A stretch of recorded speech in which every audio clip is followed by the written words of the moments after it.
schedule, sir. Hindi, binigyan namin last week. Siguro nakakalimutan niya, sir. Pero si Kong Ago na po papalit sa'yo mamaya, sir. Saan ating calendar? Order. Ito. Yes, sir.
Designation niyo as temporary presiding officer for the day. Sino mag-ano?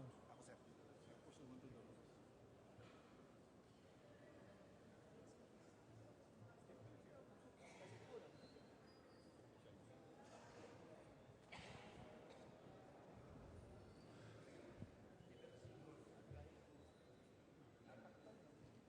Pursuant to Section 15H, Rule 4 of the Rules of the House of Representatives, the Speaker, after confirming with the Deputy Speakers, has designated the Honorable Rodolfo C. Fariñas of the 1st District of Ilocos Norte as temporary presiding officer for the day.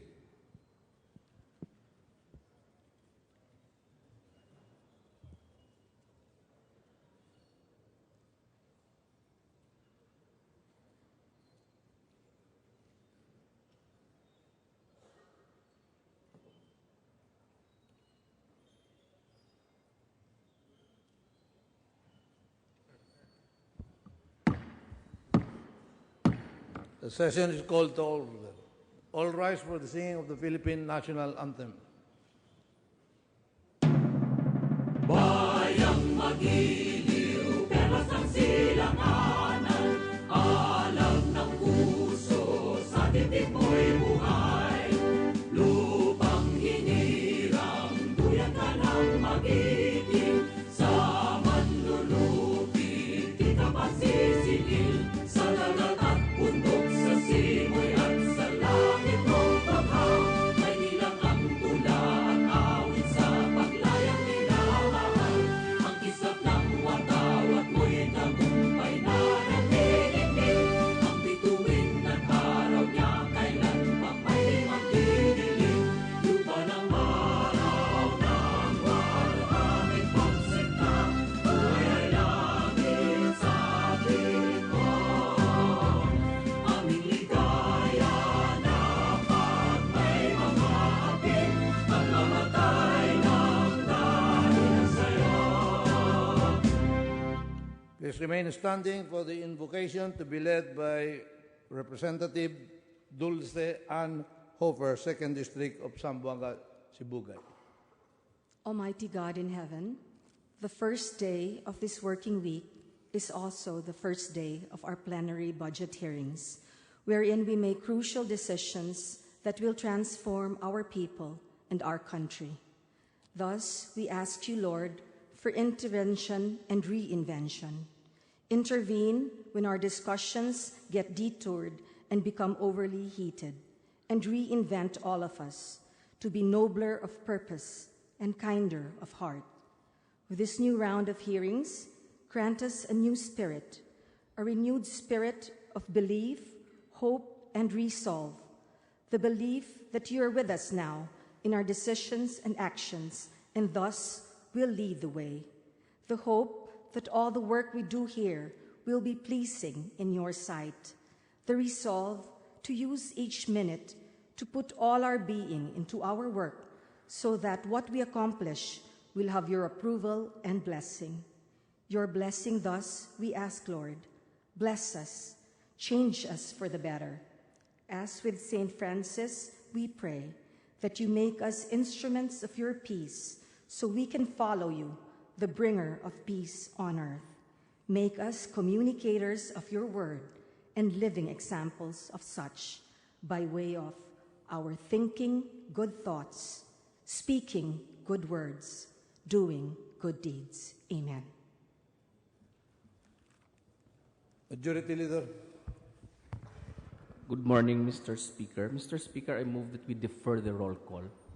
It's been moved and seconded that we defer the calling of the roll of members. Any objection? Chair is none. The same is approved. Majority Leader. Mr. Speaker, I move that we defer the approval of the journal. There's a motion duly seconded for the deferment of the approval of the journal. Any objection? Chair hears none. The same is approved. Majority Leader. Mr. Speaker, I move that we take up reference of business and request that the Secretary General be directed to read the numbers and titles of the measures. Moved and seconded that we proceed to the reference of business. Any objection? There being none, Secretary General shall proceed with his duty. Reference of business bills on first reading. House Bill 3646, establishing SPED centers for children with special needs in all public schools divisions. Representative Antonino.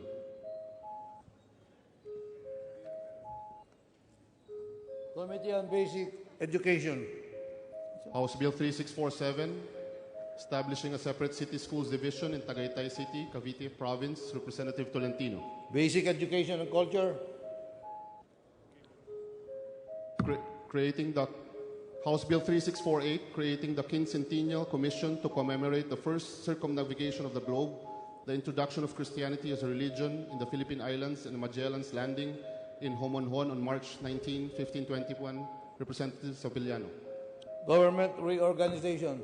House Bill 3649, requiring the recording of the identity of all buyers of prepaid SIM cards for cellular telephone units. Representative Castelo. Information and Communications Technology. House Bill 3650, increasing the maternity benefits of women workers in government and in the private sector. Representative Castelo. Women and Gender Equality. House Bill 3651, providing for a comprehensive nuclear regulation. Representatives Aumentado and Halosos. Government Reorganization. House Bill 3652, defining and imposing the penalty of qualified reclusion perpetua on certain grave felonies by Representative Atienza. Revision of Laws. House Bill 3653 and 3654, providing for the establishment of test trading and accreditation centers in Magalang and Angeles City, Pampanga. Representative Lazatin. Higher and Technical Education. House Bill 3655, increasing revenues and providing the foundation for an effective implementation of tax reforms. Representative Romero. Ways and Means. House Bill 3656, prohibiting the detention of deceased patients or cadavers by morgues and other funeral establishments. Representative Lazatin. Committee on Health. House Bill 3657, institutionalizing health promotion in the Philippines by Representative Tan Angelina. Health. Resolutions. House Resolution 363 and 368, congratulating, commending Eugenio Eugene Torre for garnering the bronze medal at the 42nd World Chess Olympiad held in Baku, Azerbaijan. Representatives Pichai and Romero. Youth and Sports Development. House Resolution 364, directing the Committee on Justice to inquire on the provision of interpreters in all judicial, quasi-judicial, investigative proceedings for victims and accused PWDs such as the deaf, mute, and blind. Representatives De Jesus and Brosas. Rules. House Resolution 365, calling for investigation by the appropriate committee to probe into proposed no income tax return, no plate policy as adjunct to previously proposed no plate, no car policy. Representative Suarez. Rules. House Resolution 366, calling for investigation by the appropriate committee to probe into proposed no plate, no car policy. Representative Suarez. Committee on Rules. House Resolution 367, directing the DOL, DFA, DOJ, and the OWA to draw up and submit to the House a comprehensive program to aid OFWs arrested abroad and circumvent the incidents of OFWs falling prey to the operations of drug syndicates. Representative Castelo. Overseas Workers Affairs. House Resolution 369, congratulating and commending Ms. Janelle May Freina for winning bronze medal in the 42nd World Chess Olympiad in Baku. Representative Romero. Youth and Sports Development. House Resolution 370, directing the Committee on Ecology and other appropriate committees to inquire on the propriety of collecting fees to discourage the use of plastic bags for shopping in certain retail establishments. Representatives Pineda and Romero. Rules. House Resolution 371, directing the Committee on Ecology and other appropriate committees to inquire on the implementation of RA 9275. Representatives Pineda and Romero. Rules. House Resolution 372, urging all national and local government offices to use only locally produced materials for clothing allowance of all their employees. Representative Atienza. Civil Service and Professional Regulation. House Resolution 373, congratulating the people behind the film Ang Babaeng Humayo for winning the Golden Lion Award during the 73rd Venice International Film Festival. Representative Atienza. Public Information. House Resolution 374, directing the Committees on Appropriations, Agriculture and Food, Agrarian Reform, and Revision of Laws to inquire on the reported misuse of government funds, such as but not limited to the Road Board's road users' tax collections and special purpose funds. Representative Atienza. Committee on Rules. House Resolution 375, directing the Committees on Public Order and Dangerous Drugs to inquire on the proliferation of illegal trade of drugs and other substances in the new Bilibid prison. Representative Hernandez. Committee on Rules. House Joint Resolution 8, declaring September of every year to be the National Month for Truth-Telling. Representative Villarreal. Committee on Human Rights. Communication. Report of Marilyn B. Baruayap, Secgen of House of Representatives on enrolled bills submitted to the Office of the President for His Excellency's consideration and signature, pursuant to Rule 6, Section 18, Paragraph H of the Rules of Representatives, to wit, RA numbers 10683 up to 10716. To the archives. Majority Leader. Mr. Speaker, before we proceed, let us greet our guests from the different departments for this budget deliberation. From the Department of Budget and Management, we have Secretary Benjamin Diokno and Undersecretary Luz Cantor. From the National Economic and Development Authority, we have Secretary Ernesto Pernia and Deputy Director General Rolando Tungpalan. From the Bangko Sentral ng Pilipinas, we have the Managing Director, Francisco Daquila Jr., Executive Director 2, Enrique Domingo, and Eduardo Bobier, the Managing Director.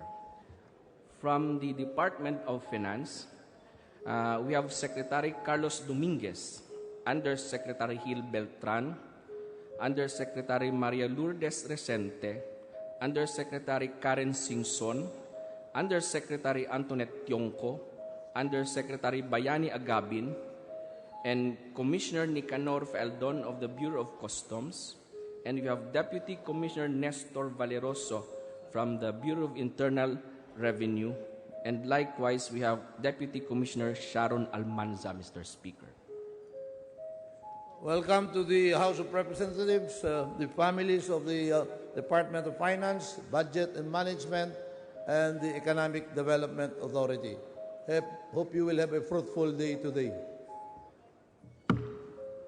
Mr. Speaker, I move for suspension. Session is suspended.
Session is resumed. Majority Leader. Mr. Speaker, I move that we take up House Bill number 3408 as contained in Committee Report number 2 by the Committee on Appropriations and request that the Secretary General be directed to read the title of the measure. It has been moved and seconded that we take up House Bill number 3408. In objection, Chair hears none. Secretary General is directed to read the title of the bill.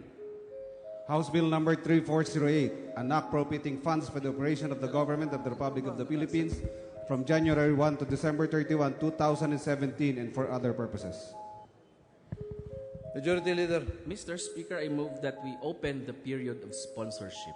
It has been moved and seconded that we now open the period of sponsorship. Any objection? Mr. Speaker, Chair hears none. Same is approved. I have no objection to the motion, Mr. Speaker. I have no objection to the motion, Mr. Speaker. I would like to raise a parliamentary inquiry. A few minutes before the session was called to order, I inquired from the Majority Leader if any member of the House has registered to speak on the general principles and general provisions of the Act. I was informed that no member has registered to participate in this part of the sponsorship. Now, if that be so, if at this time no member has registered to participate in the debate, I would like to suggest to the Chair and to the Majority Leader, in order to save time, because I agree that we should expedite the passage of this bill, that we just omit the debate and then proceed on the sponsorship for the various departments listed this morning, and then expect interpellation on these agencies. Majority Leader.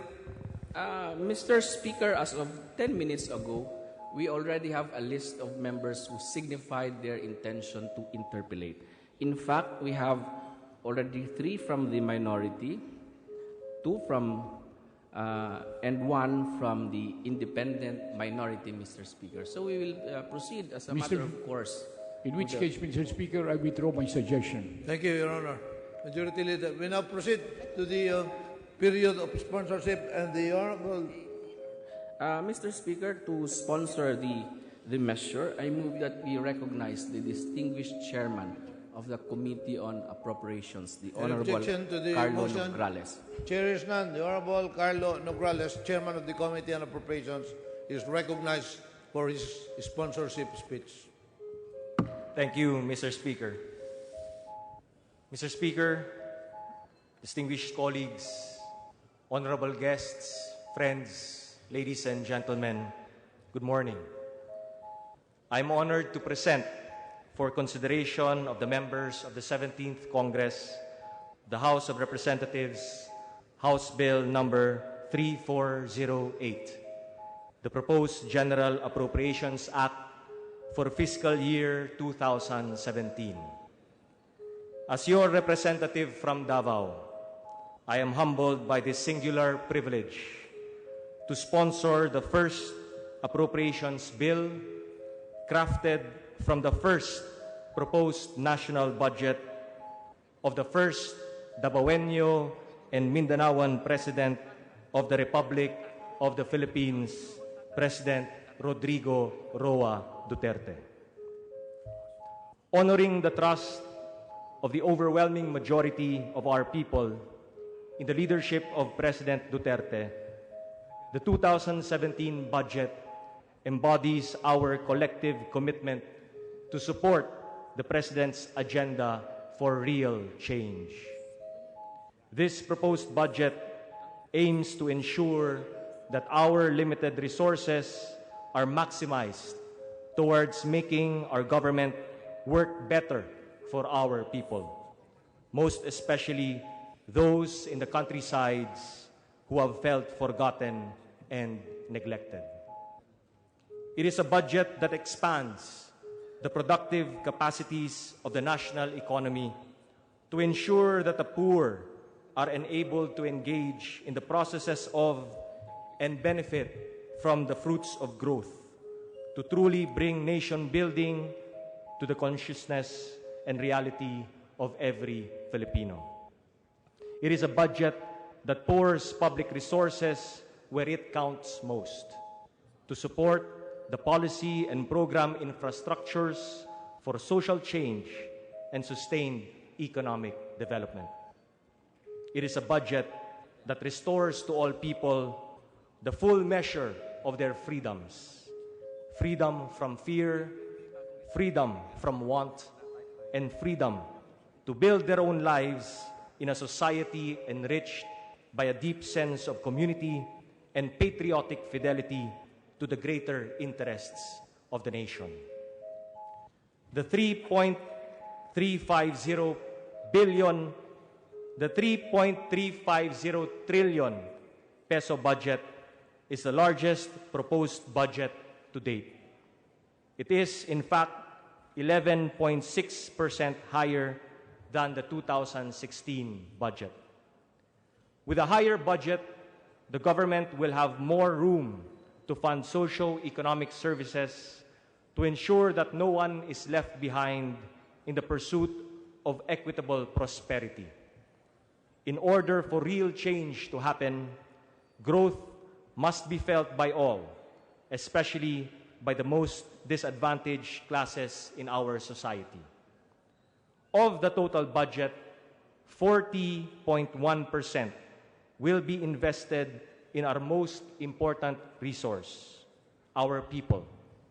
This includes funding for education, healthcare, social welfare, and other social services.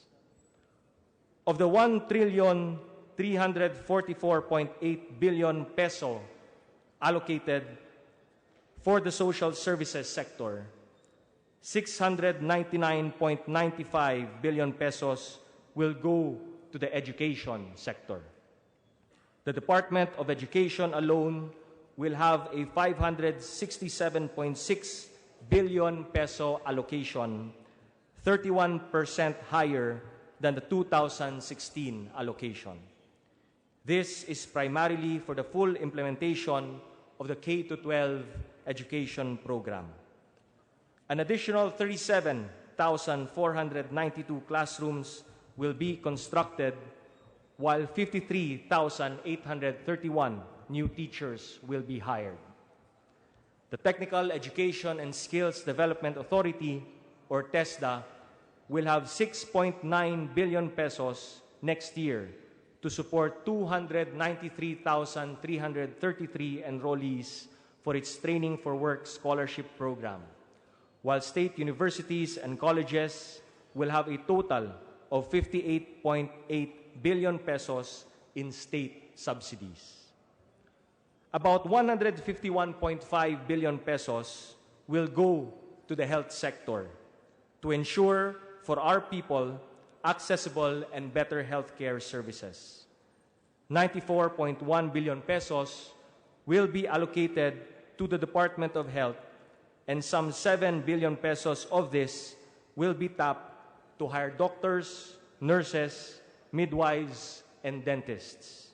These medical practitioners will be deployed in remote or far-flung areas to bring healthcare services closer to the people, particularly those who live in hard-to-reach areas. Meanwhile, PhilHealth will be provided 50.2 billion pesos to sustain the health insurance coverage of around 15.4 million indigent families and 5.4 million senior citizens. The DOH will also spend 21.9 billion pesos for the construction and rehabilitation of hospitals and health facilities, as well as the improvement of existing drug abuse treatment and rehabilitation centers, and the construction of 4 500-bed capacity drug rehabilitation centers. Now, apart from being a budget that espouses real change, the 2017 budget is also a budget with compassion. For social welfare, a total of 295.2 billion pesos will fund the government's social protection programs. The Department of Social Welfare and Development will have almost 129.9 billion pesos for 2017. Of this amount, 78.7 billion pesos will be used to provide conditional cash transfers for 4.62 million beneficiary families. A 23.4 billion peso rice allowance provision is also included in the said CCT fund, wherein 3 million CCT household beneficiaries will be given 20 kilos of rice for 12 months starting 2017. Moreover, around 3 million indigent senior citizens aged 60 and above will be given social pension of 500 pesos monthly, or a total allocation of 17.94 billion pesos. The Department of Labor and Employment, on the other hand, is also given 13.5 billion pesos to support livelihood and employment programs. And government will also provide 21.7 billion pesos for social housing for the poor, particularly the informal settlers in danger zones and those affected by the government's infrastructure projects. The economic services sector, meanwhile, will be given the second largest share at 27.6% of the budget, with a 924 billion peso allocation. This will fund programs and projects that will boost agriculture and rural development, trade and industry, power and energy, tourism, as well as environmental protection in support of climate change adaptation and mitigation efforts. Now, most of our farmers and fisherfolk are among the poorest of the poor. They till the soil to provide food for us, but ironically, they have the least food on their table.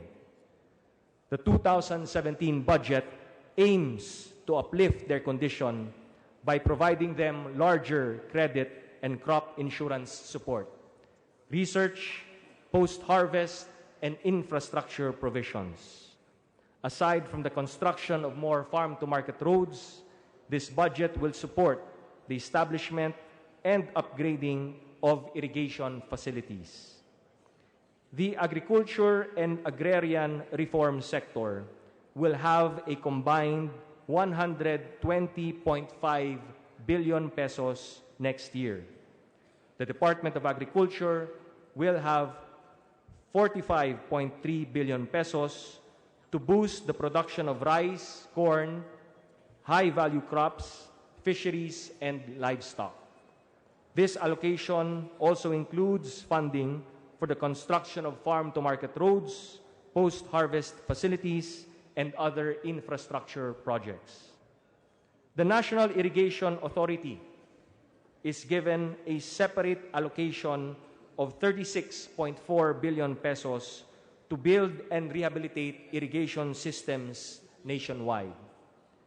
The NIA provision also includes subsidies for users' fees that used to be charged to our poor farmers. Infrastructure spending will increase to 860.65 billion pesos in 2017, higher by 13.8% compared to the 2016 level of 756.4 billion pesos. A higher budget for infrastructure will not only translate to more concrete roads in hard-to-reach areas, but it will also mean additional and better airports, seaport facilities, and bridges. These are vital facilities to transport producers, investors, and service providers and their produce to the centers of commerce and to spur tourism and business activities in the lagging areas. Increased infrastructure spending will also facilitate the establishment of safe and convenient mass transport systems. For years, the traffic congestion in the metropolis and other urban areas and the jam-packed trains, particularly our MRT and LRT, have been the norms for commuters and travelers. Hopes are high that change will start next year in these areas. For 2017, the budget for rail transport will increase by almost twofold, from 12.5 billion pesos in 2016 to 24.9 billion pesos in 2017. This is expected to, number one, reduce the load factor of the MRT by 8% from the baseline 171.4 to 157.5, and number two, reduce the transfer time for rail transport by 50% from 10 minutes baseline to 5 minutes, among others. Under the infrastructure program of the Department of Public Works and Highways for 2017, about 38.9% or 133.1 billion pesos will go to Mindanao, including the provinces under the Autonomous Region in Muslim Mindanao or ARMM. This will help stimulate growth and greater business activities in the region by improving connectivity as well as spurring job creation. The 2017 budget will also equip the country to meet and mitigate the adverse effects of climate change and natural disasters.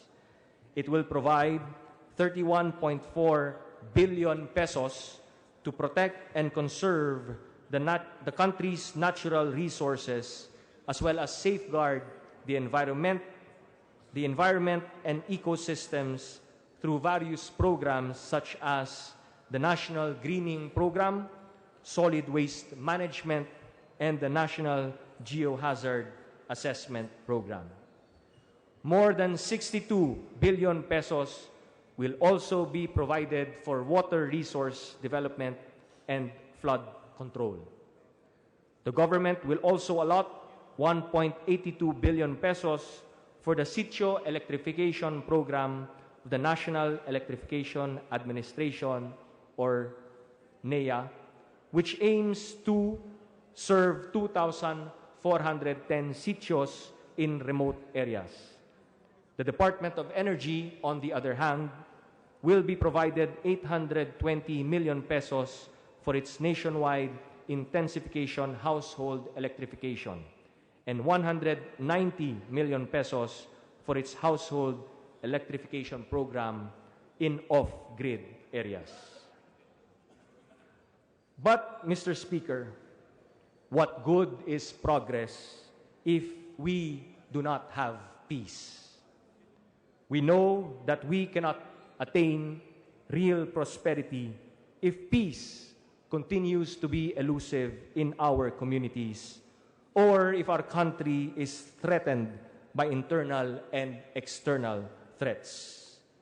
Criminality and armed conflict have long afflicted the country. In our fight against these social illnesses, many lives have been lost, properties have been destroyed, and hundreds of thousands of people, particularly in Mindanao, have been forced to flee their homes. As representatives of the people, I know that we are one in our stand to fight these social ills. Thus, this budget invests heavily in the attainment of peace and order to ensure the safety and security of everyone. This budget will provide 206.6 billion pesos for public order and safety. This is 19.3% higher than the 2016 level of 173.3 billion pesos.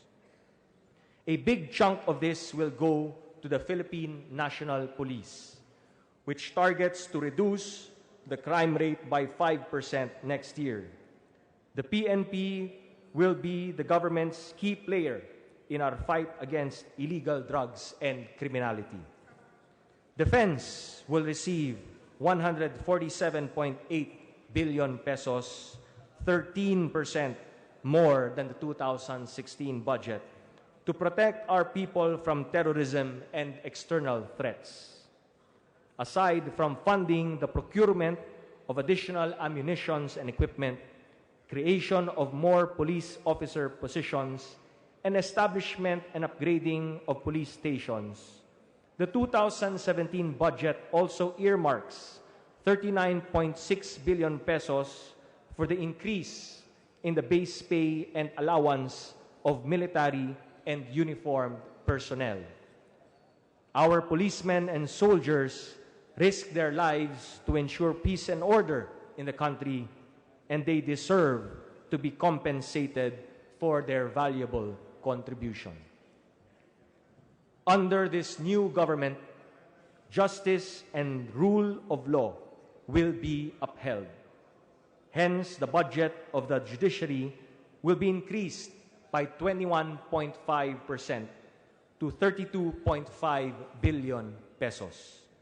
This will expedite the resolution of cases with additional funding for the operation of courts and the creation of more halls of justice. The Department of Justice will have an allocation of 16 billion pesos, 16.1% higher than last year, to boost its ability to prosecute cases. And to strengthen the fight against corruption, 817 million pesos will be allocated to the Office of the Ombudsman. Mr. Speaker, real progress means that no one should be left behind as the country moves forward. While the Philippine economy has grown over the past years, the reduction in the poverty incidence has been slow. One of the reasons for this, according to the NEDA, is that growth has not been broadly shared across socio-economic classes and regions. Clearly, the challenge is to support the lagging regions to help them catch up with development. Thus, local government units will be treated as able partners in development. Total allocations to LGUs will reach 552.7 billion pesos. This is higher by 14.2% from 2016. On top of the internal revenue allotment and other legally mandated shares, an additional 34.6 billion pesos is allocated to LGUs. This is for poverty reduction projects of disadvantaged municipalities and conditional grants for the rehabilitation of certain provincial roads. LGUs will receive additional resources provided that they meet the standards of good governance and demonstrate the capacity to deliver basic services to their constituents. Urban areas will be decongested as lagging regions are connected to growth centers. A revitalized public-private partnership program will complement this aggressive public infrastructure program, wherein the private sector will even be allowed to propose projects outside our pipeline. On a final note, Mr. Speaker, let me assure everyone that our proposed 2017 budget is based on sound macroeconomic assumptions, namely that our country's economic growth will be 6.5 to 7.5% in 2017. Inflation rate will be 2 to 4%. Foreign exchange rate will be 45 to 48 pesos to the dollar. The 364-day T-bill rate will be 2.5 to 4%, and growth rate of exports will be 6%, and imports will grow at 10%. In the final analysis, Mr. Speaker, dear colleagues, the national budget is more than just a catalog of numbers and a litany of allocations that are skillfully calculated to arrive at equitable shares in the pie of the state's financial resources. It is the vessel of our noblest aspirations for our people. It is our roadmap to a future of social peace, public order, and inclusive national development. It is an embodiment of our people's call for real and lasting change.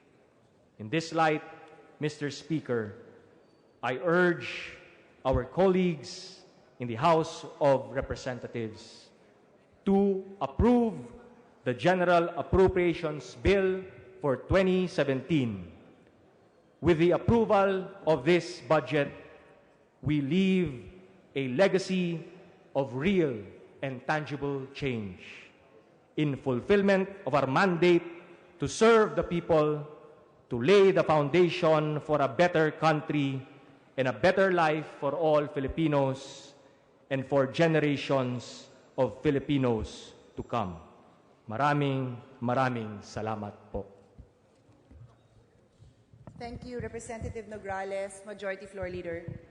Madam Speaker, before you proceed, I move that we recognize the guests of the following representatives: Representative Villarica, Representative Baby Alenas, Representative Dax Cua, Representative Manuel Sagarbaria, and Representative Raul Delmar. And their guests are from the Embassy of Australia, Her Excellency Amanda Gorley, Ambassador Extraordinary and Plenipotentiary, Mr. Ben Esguerra, the Political Secretary, and Ms. Peaches Vergara. Madam Speaker.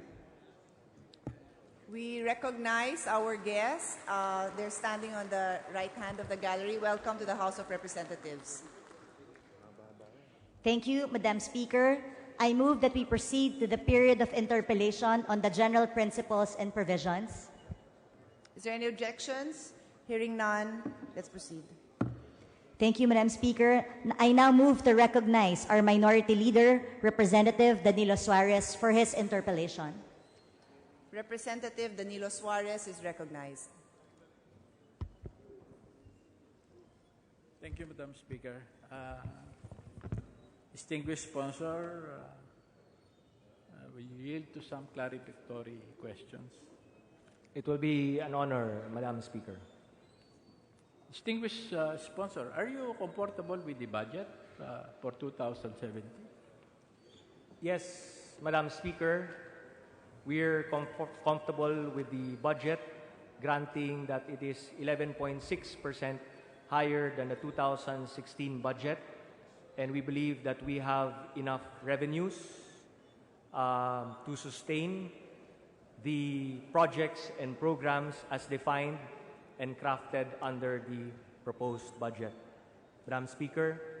And we are confident that by pouring in the resources of government to fund the programs and projects of government, we will be able to sustain our economic growth, reaching the target of 7.5% next year, 2017. Also given that infrastructure will be prioritized by this administration, and the social projects and programs will be put in place and funded in order to help the poor, and LGUs will be our partners in development so that all of the regions will also be sustained in their quest for economic development and equitable growth. So it will be a partnership among all of the regions, together with the National Capital Region, and all of these projects and programs are tailored fit in order for us to meet the targets of next year. Thank you, distinguished sponsor. I'll work back in time and I will move in time. I will work back in time because this budget was prepared by the Liberal. And I will move forward in time. This time next year, you'll be presenting a budget prepared by PDP Laban. So, did you tinker on this amount? Did you come up with some adjustment or yes, plus minus here or yes, you're accepting the budget in toto as is, as it was presented? Well, we are a collective body, Madam Speaker, and later on, we will, from the period of interpellation and debate, as the Minority Leader knows, we will go into a period of amendments, and as a collective body, we shall decide on whether or not to adopt those proposed amendments either by the committee or individually as members of the House.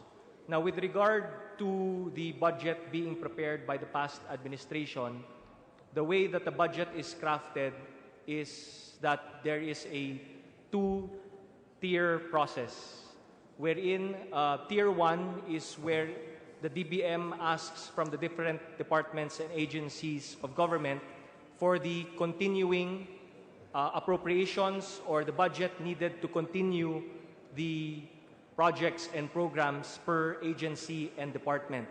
And Tier 2 is wherein agencies and departments shall propose additional funding for additional projects and programs to be funded by the national budget. And therefore, it is not entirely correct to say that the budget of 2017 is the previous administration's budget, because as I said, when the new team of DBM came in, they adopted the two-tier approach, and they were able to make some adjustments to the budget in accordance with the wishes of the President. If you look at the budget, Madam Speaker, you will see the hand of the President in terms of providing for additional allowances and salaries for military and uniformed personnel. You will see an additional rice allocation for the DSWD CCT beneficiary families. You will also see an increase in the social pension of senior citizens, among other items in the budget that were crafted to the desires of the new President. Thank you for your very lengthy answer, distinguished sponsor. We will go to the nitty-gritty of asking each executive offices later on. But in the meantime, on the part of the minority, I think as the head, we'll be very lenient with you because we're saying the amount that I am talking about is the total, the 3.3 trillion. I said this is a political calendar that we cannot go against it. It was prepared by the Liberal, thinking that their president will win, so they come up with a big budget to come up with a good program. That's understandable. Looking to that angle, had my president won, Vice President Binay, the person there will be Toby Chanko, and I'll be the one defending the budget for 2017. But I'll be the appropriation chair. And vice versa. If Grace po won. It will be NPC who will be there in different scenario. But we have an unforecasted political event. President Duterte became elected. And if I will listen to his sona, what he's saying is this: let me tackle the issue on drugs and let the executive handle the growth, the economic, the policy, the trade, the commerce, revenue. Bahala kayo. But hayaan ninyong gawin ko yung problema ng droga.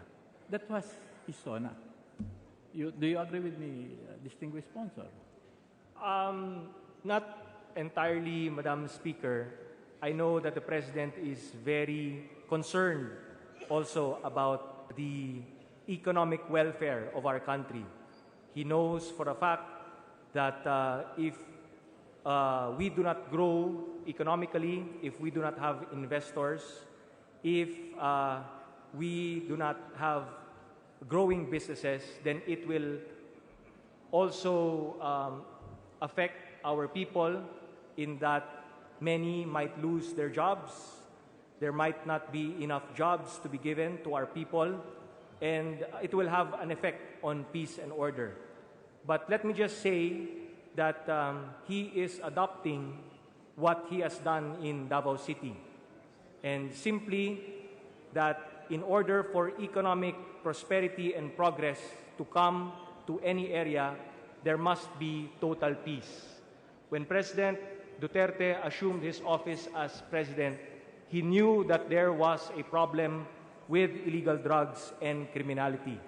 And he was thinking that for the first 6 months in office, he will be able to eradicate illegal drugs and crime so that he can concentrate more on social programs and economic development. Unfortunately, when he sat as president, he saw how widespread and how deeply rooted the problem of drugs and criminality is in the country. And so he has asked for an additional 6 months to solve that. In the meantime, while he is concentrating on peace and order and eradicating illegal drugs, he has left his economic managers to handle the economic sector, and he has left his social managers to handle the social sector. But let me assure everyone that the President is on top of all of these programs. In fact, he often shares to us that he doesn't have enough time for rest and sleep because every day a secretary or a department comes to him with a folder to keep him abreast of the developments in all of the sectors of governance and to also gather his opinions and his decisions on the matter. So I believe that the President is, in other words, on top of everything, although right now he is truly focused on his crusade against illegal drugs and crime. Well, noted, distinguished sponsor, because if you will recall, during the, I don't know, you were there during the last debate on the presidential candidate last May in Dagupan, wherein no less than President Duterte said this, and I'll quote him. For instance, on the issue of traffic, he said, "There is no silver bullet in the traffic problem of National Capital Region." He said that, meaning there is no immediate solution. With that, ito ho namang mga department ng transport, hihimayin natin lahat yan pagdating ng tamang period. Ang sa akin lang ho, distinguished sponsor, is this. You mentioned several observations. That's why I'm going to just ask simple questions. Did your group tinker with the proposed budget of the Liberal for 2017? Or you're accepting this in toto? The DBCC put in their inputs as soon as Secretary Jokno, Secretary Dominguez, and Secretary Pernia came into the picture obviously, I would imagine the first thing that they did was look at the proposed budget. And by looking at the proposed budget and taking into account the inputs of the President, yung mga gusto niyang mangyari, ang gusto niyang ma-achieve, then they were able to put certain items, adjust certain items. That's why, as I said, Madam Speaker, the budget process is made up of 2 tiers, Tier 1 and Tier 2. And in Tier 2, you will see additional budget allocations for different departments and agencies in accordance with the wishes of the new team. And you will see that there is a proposed adjustment even if you combine Tier 1 and Tier 2. So it is not to say that the budget is entirely that of the previous administration, because the given the limited time, if I may intervene, distinguished sponsor, that's what I'm trying to say.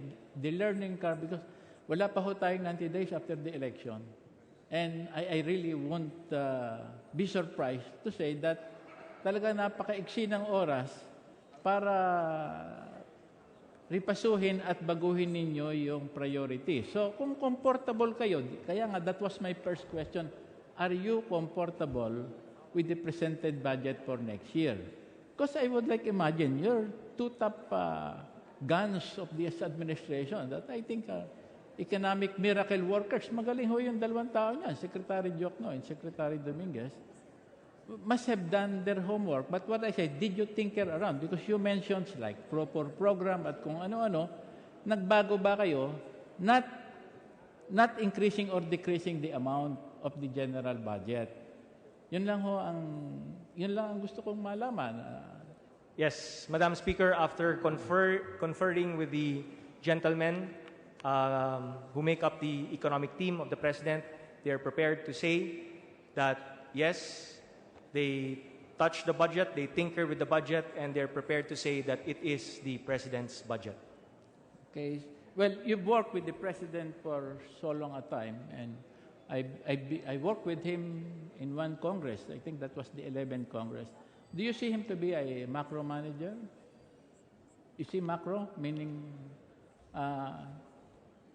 delegates authority? For instance, as I've said, you can correct me if I'm wrong in my analysis of his SONA. I can clearly read between the lines that his objective is once and for all settle a problem that present a clear and present danger to this country, which is drug. And say, I have my DBM to handle the budget, I have my finance to handle tax revenues, etc. I have transport with Tugade, I have public works with Mark Villar, I have health with so and so, and I'll macromanage them, and this is the budget for 2017. Yes, Madam Speaker, as I know the President and in my experience with the President, yes, he knows how to delegate the work. He knows the realities of the job as President, that he cannot do it alone. He is confident with the abilities of all of his department secretaries and heads of agencies.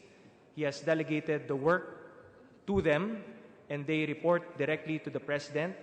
As I said, the President is on top of this. If there is anything in the agenda that he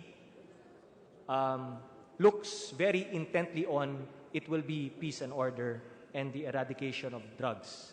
Everything else is delegated, but it doesn't mean to say that he doesn't have a hand on it, because, as I said, he still exercises control and supervision over his department secretaries. Thank you, distinguished sponsor. As I've said, we will go into the nitty-gritty of each department because we have 2 weeks. As you have warned me, we're going to stay in wee hours in the morning and make sure that we finish this within 2 weeks. In the meantime, I would like to thank you for I will prepare presentation of the 2017 3.3 trillion. I think what this the biggest in history so far. And we'll go to the questionings of these two top gun of the administration later today. Thank you very much, distinguished sponsor. Thank you. Thank you, Madam Speaker, and thank you. It's a privilege to be working with you, the Honorable Minority Floor Leader. Majority Floor Leader. Madam Speaker, next to interpolate is the gentleman from Buhay. May we recognize the Honorable Jose Atienza. Representative Atienza is recognized. Thank you, Madam Speaker. Thank you, Majority Floor Leader. We just heard the message of the Chairman of Appropriations Committee explaining the budget for next year, full of promises for a good life for the Filipinos. Maganda po yung mga narinig natin. At yung po naman ay binibigyan natin ng pahalaga sapagkat naniniwala tayong maganda ang layunin ng bagong Pangulo. Ang nais ko lamang tanungin sa Ginoong Chairman ay sinabi niya, this administration would want the Filipino free from fear, free from want. In other words, ibinibigay nitong budget na ito ang garantiya na hindi na po tayo magkakaroon ng takot. Tama po ba yung narinig ko? Tama po yun, Madam Speaker. At tayo'y hindi na rin aasampa sapagkat tutugunin itong budget na ito ang ating pangangailangan. Tama rin po ba yun? Tama po yun, Madam Speaker.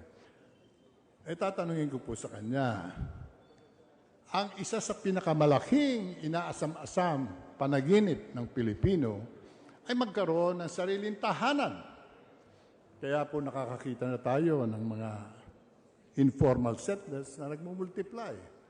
Nakakakita po tayo ng pamilyang natutulog sa sidewalk, lalo na po sa Metro Manila. Ang tanong ko po ay napakasimple. Kung ito'y nais nating tugunin, bakit hindi natin binigyan ng malaking budget ang National Housing Authority, the agency that is in charge of production, to provide housing for the very poor? Otherwise, we will expect the homeless will multiply next year. Di po ba ganun ang nakikita nyo?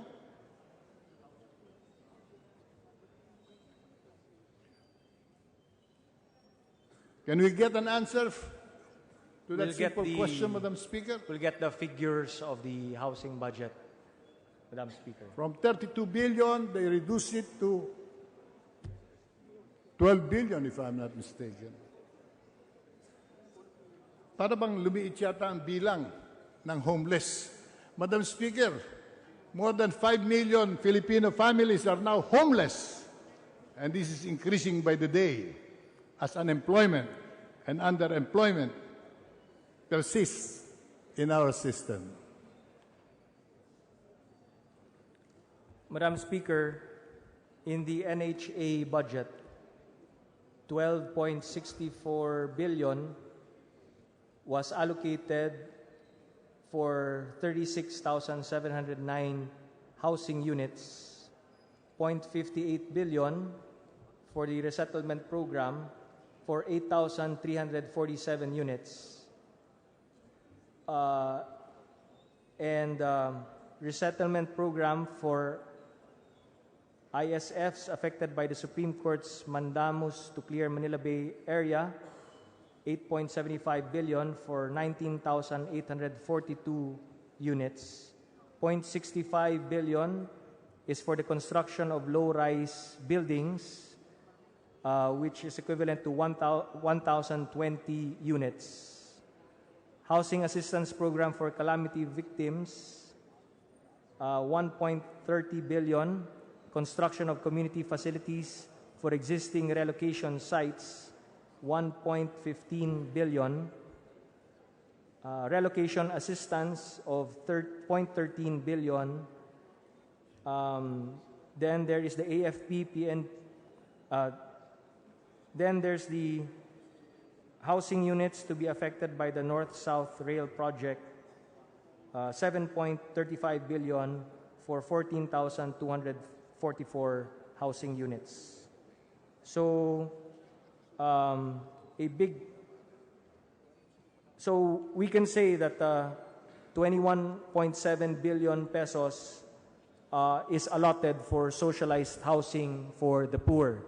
But let me add, Madam Speaker, that if we shouldn't look at the housing sector per se as one of the means wherein we are able to help the poor get their own or afford to pay for their own home or build their own home.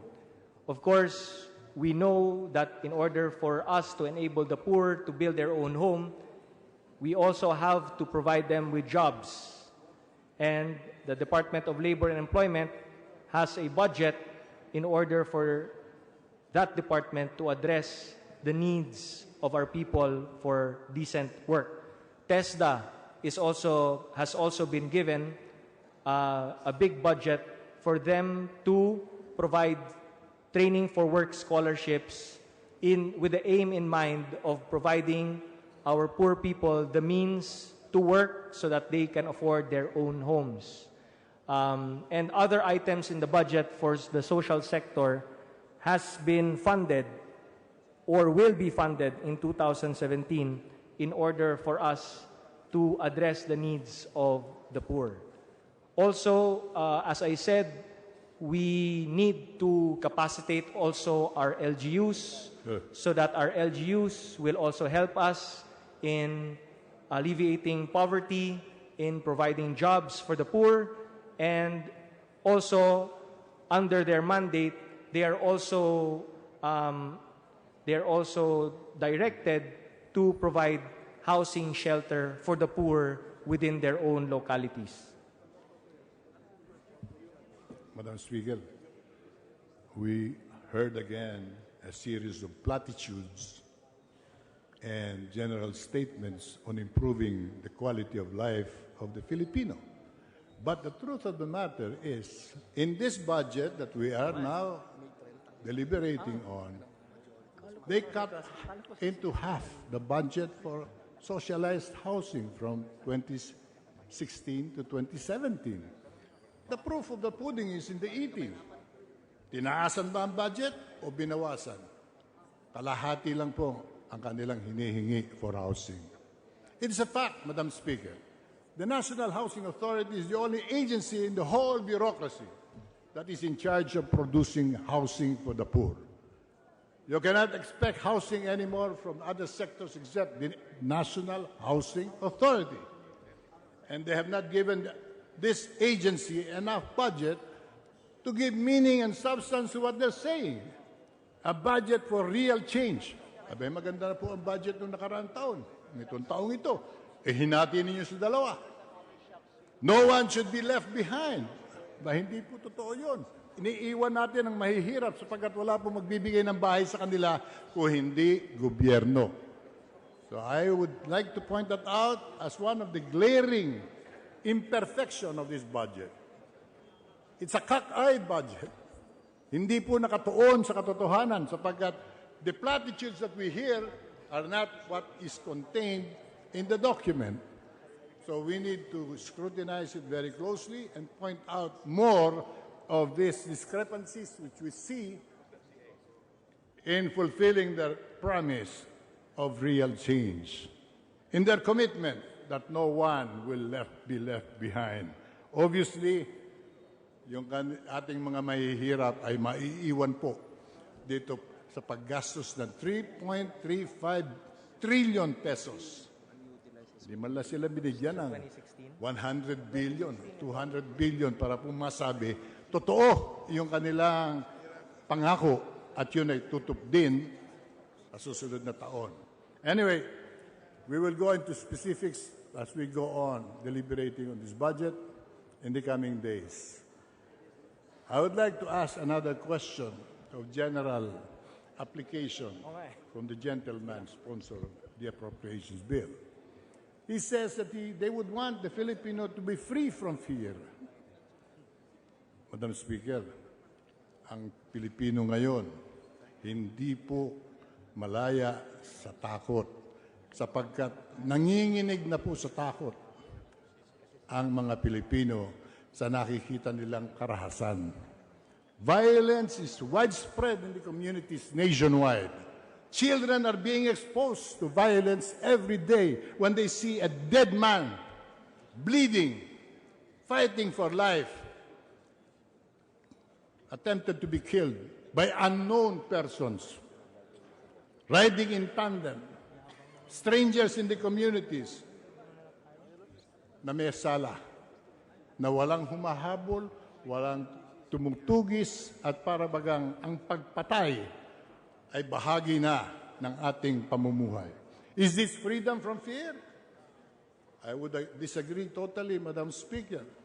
Our people are living in fear, and the sooner we liberate them from this fear through this budget, the better for our nation's future. Otherwise, let us not promise our people that we will liberate them from fear, as fear is now ingrained in their young minds. The children of today, unless changed otherwise, will grow up to become violent Filipinos in the very near future. I hope this administration sees this. We are with them fighting criminality. We are with them fighting the drug menace. But definitely, we are not in favor of mysterious, to say the least, mysterious killings that happen every night. Wala po tayong nakikita sa ating mass media kundi patayan dito, patayan doon. Yun po hindi magbubunga ng kaayusan, kapayapaan, at kaunlaran. We have yet to hear and learn from any country and any society that has gained peace and prosperity from violence.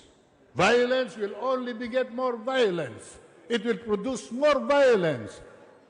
And this will bring our country to destruction unless the President accepts the fact that these things must not continue. It has to be checked. It has to be corrected. And our people should be indeed liberated from fear. Tayo po'y maging malaya, maunlad, sa maayos na pamumuhay na mayroon pong kapayapaan na naghahari sa ating lipunan. I'd like to point this out to the gentleman from Davao because he proudly says that with this budget, we will be free from fear. We disagree with that, and we will continue to point out the details as we go on deliberating on this budget. Thank you, Madam Speaker. I believe the freedom from fear that we are talking about is the fear of ordinary citizens, fear from drug addicts, drug pushers, petty criminals, big-time criminals, big drug syndicates that have been prowling the streets of Manila, of Davao, of Cebu, of urban areas, rural areas, and all over the country. We have cowered in fear, living in fear because of all of these criminals who have long lorded it over our society. But with President Duterte, we now shifted the fear. Hindi na po ang mga pawang mga mamamayan ang natatakot sa mga kriminal. Ang kriminal ngayon ang natatakot sa gobyerno. At sa 2017 budget, we'd like to point out that 3.18 billion will be allocated for the PNP Modernization Program, 90.02 billion for crime prevention and suppression services, to increase the number of foot patrols and mobile patrols. It will also provide 0.63 billion for crime investigation services.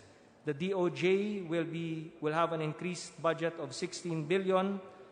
Law enforcement services and for legal services, the NBI will be given a 1.03 billion allocation in 2017, and PAO, the Public Attorney's Office, will be given 2.43 billion. All of these in the name of public order and safety. Madam Speaker. Madam Speaker, we reserve our opportunity to further elucidate our members on the emptiness of these claims within this budget with regards to peace and order. We'd like to shift to another topic as they claim that this budget, this administration, will improve the quality of life of our people. So we would like to talk about transportation and the traffic conditions prevailing now. Nung isang gabi, Biyernes, kami po inabot ng 3 oras sa lansangan sapagkat ang traffic ay hindi gumagalaw dito sa Metro Manila. Totally paralyzed. We cannot blame Pinoy anymore. We cannot blame Secretary Abaya. We cannot blame the past administration. We are now putting the blame squarely on the shoulders of this present government and ask the question, simple question. You have been in office for almost 100 days now. What changes have you done when you talk about real change to improve the traffic conditions? Aside from demanding almost granting of emergency powers, as we know very well, is very, very highly questionable to say the least. But to go through the traffic conditions today is a punishment for any working man, especially if you are relying on the MRT. Noong nakaraang administrasyon, ang MRT po ay patigil-tigil. Sila po'y namumura sa loob-loob ng mga mamamayan. Today, mas madalas po ang pagtigil ng MRT. Ng isang araw, 3 beses tumigil sa isang araw. So I'd like to ask the question, what part of this budget will improve the performance of those managing the traffic conditions in the land? If they have, they should be implementing this now because they are now in control of the traffic situation. But no, deterioration of conditions actually is very obvious simply because they are threatening the nation with no emergency power, no performance at all. Sana naman makita ng ating Pangulo yan. Hindi tama. Gamitan pa ng emergency powers ang isang simpleng problema of management. If the trains will run on time, the MRT will run, and the PNR will run, our traffic condition will be improved by 30% immediately. If the enforcement of laws are done religiously in the highways, in the streets of Metro Manila, our conditions will improve by another 50%. Sa ngayon, talaga pong para bagang wala tayong gobyerno. Natatanong na lamang na marami, may gobyerno ba tayo? Bakit wala tayong nakikitang pagbabago sa takbo ng mga sasakyan? Why? The answer is simple, Madam Speaker. They are not enforcing the law. The bus companies are still lording it over in EDSA. The bus companies are now have divided the whole of Buendia practically for their illegally parked buses, jeepneys, tricycles, multicabs. Kaya po tayo nagsisikip dahil wala pong nagpapatupad ng batas. I wish and I hope and I pray and our party list, the Buhay party list, are all hoping that the President sees this problem as he sees the problem of the drugs, as he sees the problem of criminality. Our economy will not improve unless the problem of traffic is addressed by this government. At sana po dito sa budget na ito ay may makita tayong mga paraan upang tumakbo ang ating mga sasakyan ng maayos. Yes, Madam Speaker, I would like to assure the gentleman from Party List Buhay that 24.9 billion pesos has been allocated in 2017. This is times 2 the 2016 budget. This is for the rail transport, and we expect to reduce the load factor of MRT by 8%, and we expect to reduce the transfer time for rail transport from 10 minutes to 5 minutes. Also in the budget, we have projects lined up such as the Integrated Transport Systems Project, the Cebu Bus Rapid Transit Project, the DOTC Road Transport project and the Metro Manila BRT Line 1 project.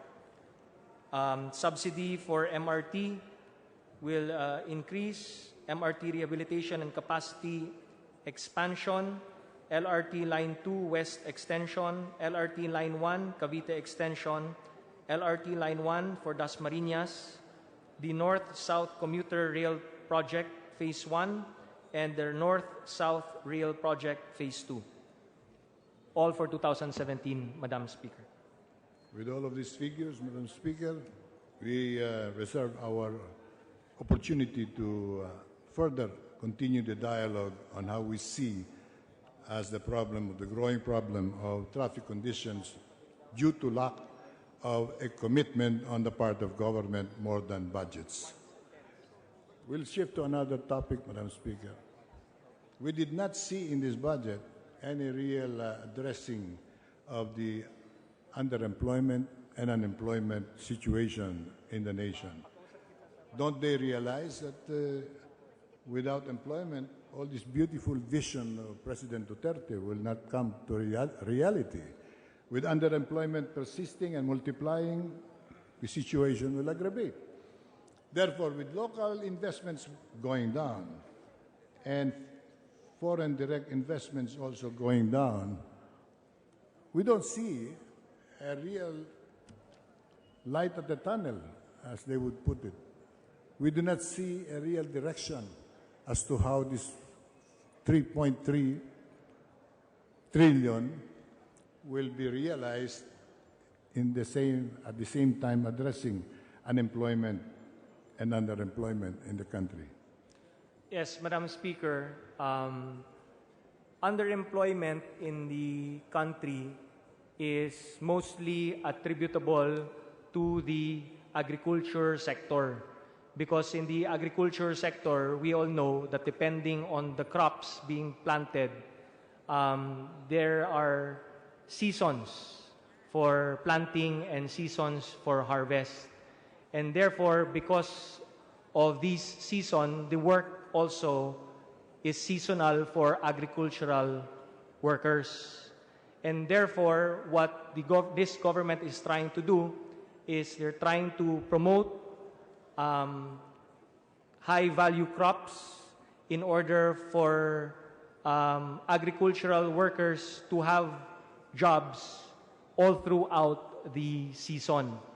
So with high-value crops and cross-planting in certain areas where it is applicable, then we will be able to address the problem of underemployment. Other things that we need to do or to address is also unemployment with the youth sector.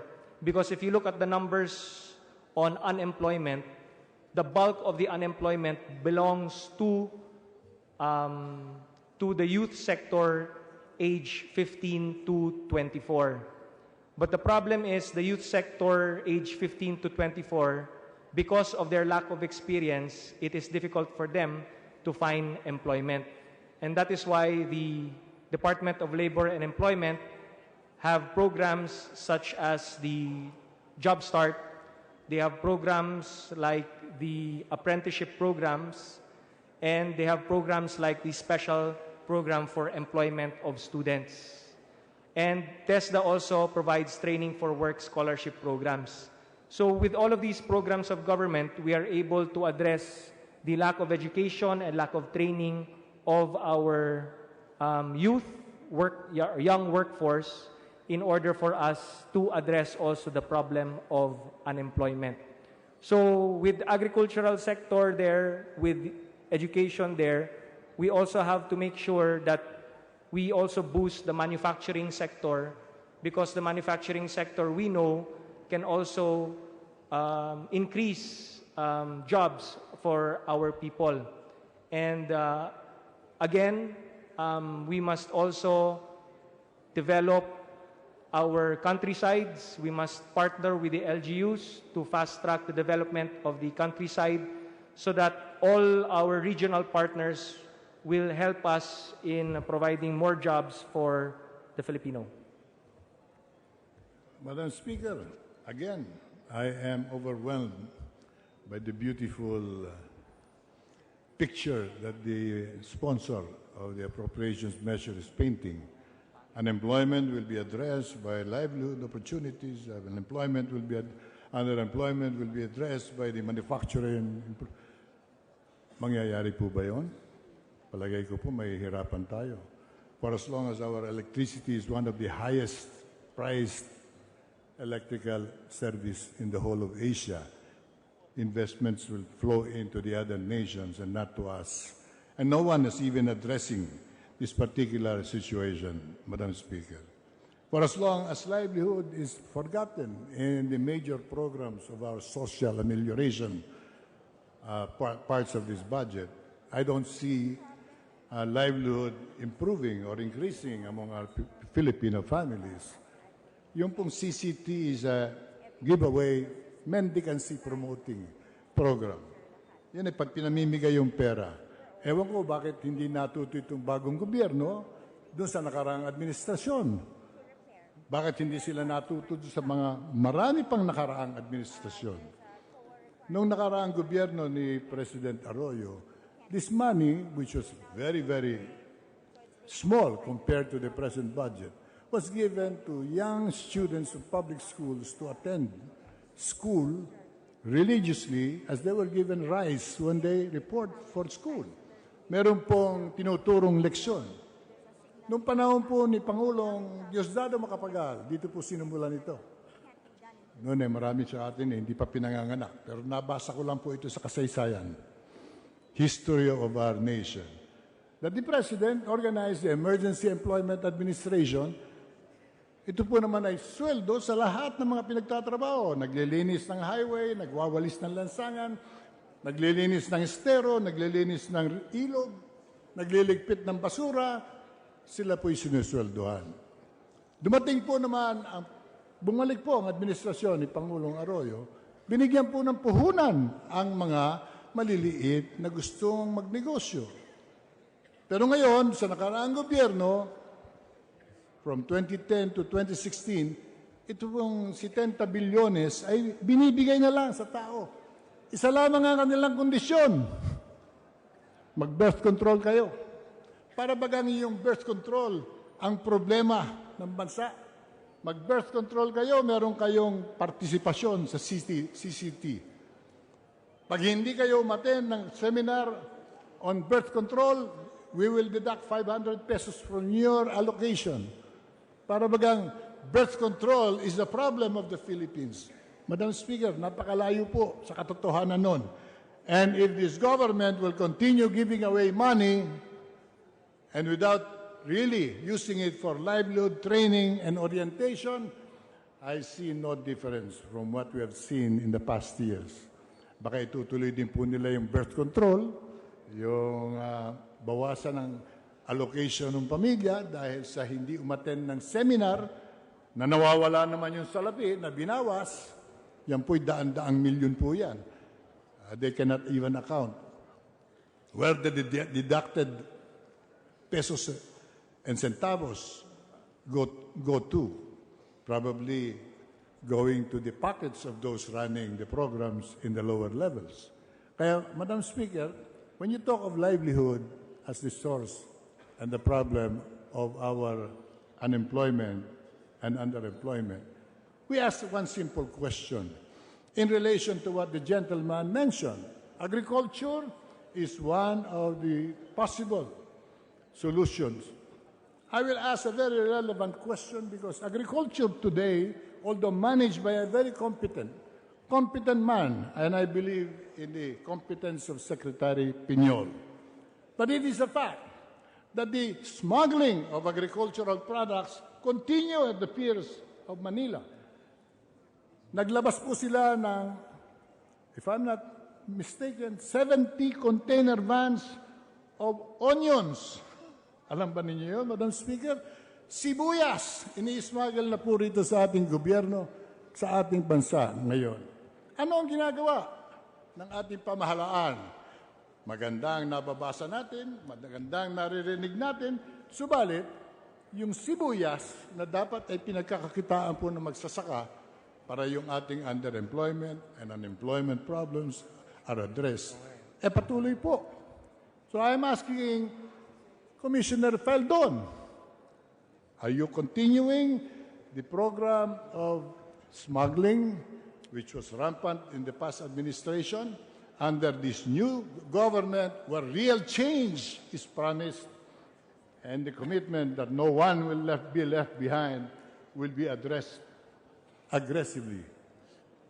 Yan po'y basta't nagpatuloy ang smuggling ng agricultural products, we should not expect any improvement in the unemployment and underemployment picture. Again, we will go deeper into the problem of smuggling as we go through the details of the budget.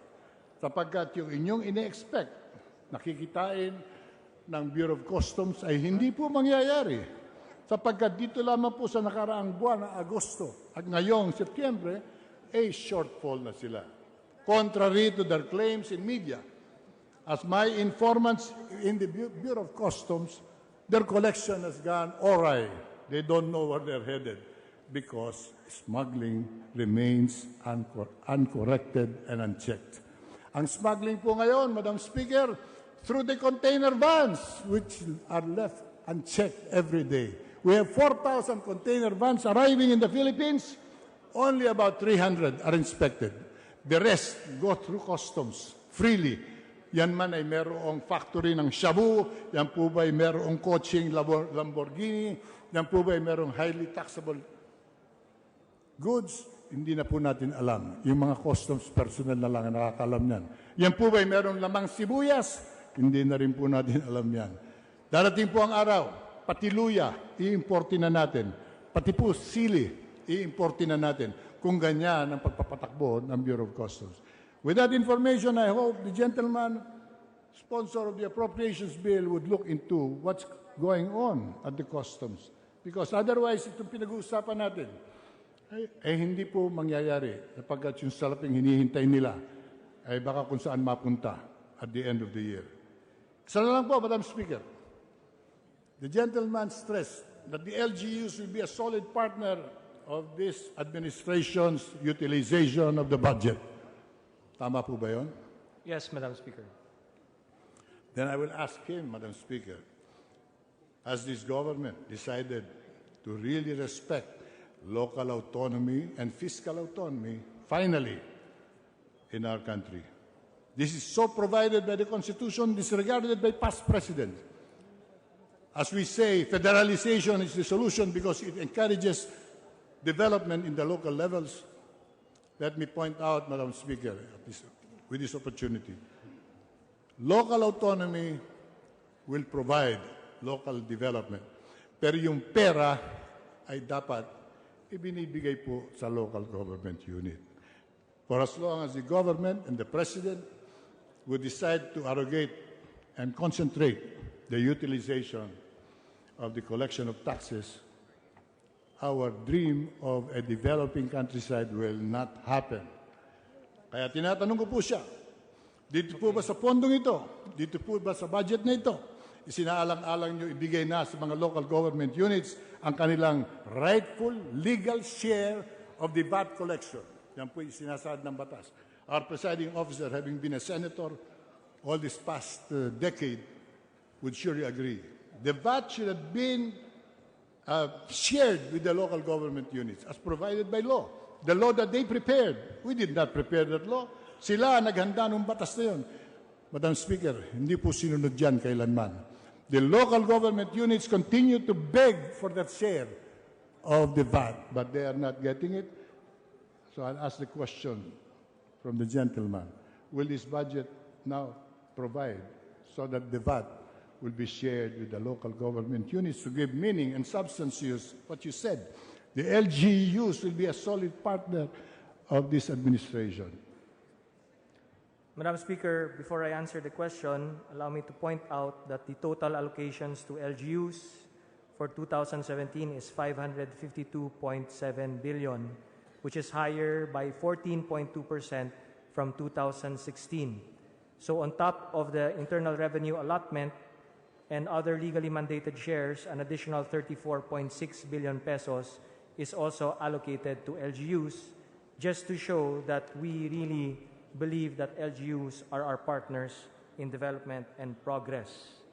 And much as this government, this administration, would really want to release the VAT shares to the local government units, unfortunately, Madam Speaker, this case, the Mandanas case, is still pending with the Supreme Court. But as soon as the Supreme Court decides on the matter, as soon as the Supreme Court says that VAT must be released to the LGUs, then by all means, this government will follow the decision of the Supreme Court, and VAT shall be given to the LGUs in order to accelerate the LGUs' development, in order to accelerate the programs of the LGUs, so that collectively we can help grow the national economy.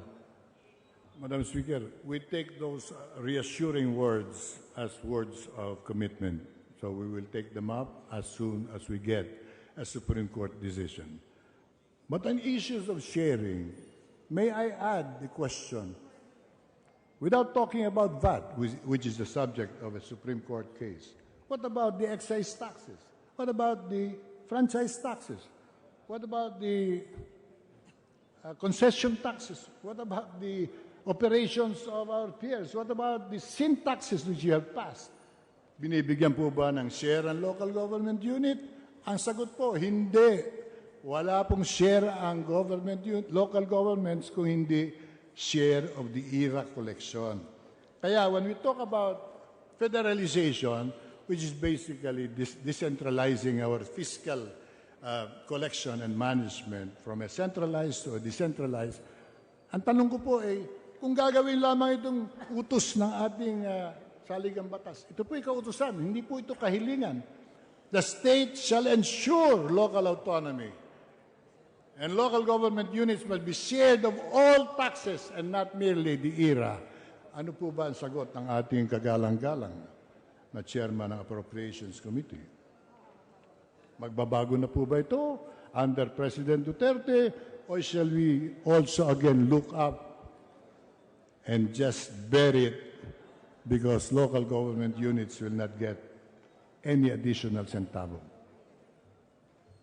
Under the National Internal Revenue Code, as defined under Section 1, the computation of the IRA are collections from the following revenue sources: A, income tax; B, estate and donors tax;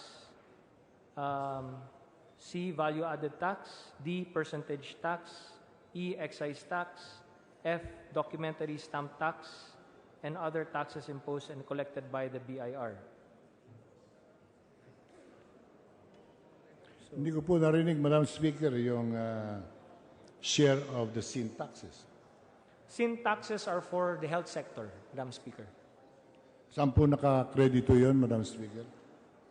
Sa mga health programs, like for instance sa PhilHealth, meron po share yung sin taxes dun sa PhilHealth and other projects and programs of the Department of Health, Madam Speaker. Pero ang sinasaad po ng saligang batas ay dapat binibigay yung bahagi niyan sa local government unit, hindi po ina-appropriate ng national government. For as long as the control of the money is not in the hands of the LGU, the planning of the local communities will not be done effectively by the LGUs. Kaya ang hinihingi po ng ating panahon, kung gusto natin ng tunay na pagbabago, ay ibigay nitong gobyernong ito, humiwalay sa dating ugali at nakaugalian, ibigay ang share ng LGUs para po naman yung sinasabi nilang kabutihan ng federalization ay maganap na ngayon. Maibigay ang karapat-dapat sa mga gobernador, mga mayor at LGUs ng ating struktura ng ating pamahalaan. Anyway, Madam Speaker, we have sufficiently ventilated general questions on the General Appropriations Bill. We reserve our commitment and our more minute interpellations of the different budgets later on. We thank the gentleman for his graciousness to engage us in the questions we were posing, and we look forward to working with him as we pass on judgment on this budget for the welfare of our people and for a better Philippines. Yung panaginip nila, na panaginip naman nating lahat, ay matupad. Hindi lang po sa pangako, kung hindi sa katotohanan. Maraming salamat po. Thank you, Madam Speaker, and thank you to the gentleman. It's an honor and privilege to engage him in the discussion, the gentleman from Buhay Party List.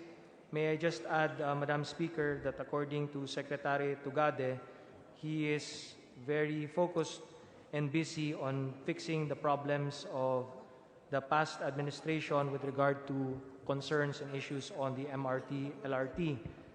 For one, the old trains need replacement. Number two, he needs parts, but the parts cannot be stocked because of certain legal requirements regarding procurement. Sadly, the trains were not properly maintained, so there are a lot of problems.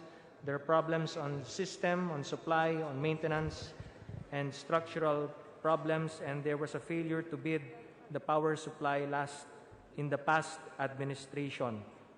And there's also another problem on signal issue. So with all of these problems compounding the MRT and LRT, he begs for more time to fix it. But hopefully in 2017, with the new budget, he'll be able to address all of these concerns, Madam Speaker. Thank you, Representative Atienza, Majority Floor Leader. Madam Speaker, I move that we suspend the interpellation on the general principles and provisions. Any objections? Hearing none, so suspended. Madam Speaker, I move that we suspend consideration of House Bill number 3408. Any objections? Hearing none, consideration of House Bill is suspended. Madam Speaker, I move that we call the roll of members. The Secretary is directed to call the roll of members. Roll call of members, honorable representatives. Abad, Abaya, Abayon, Abu, Abueg, Acharon,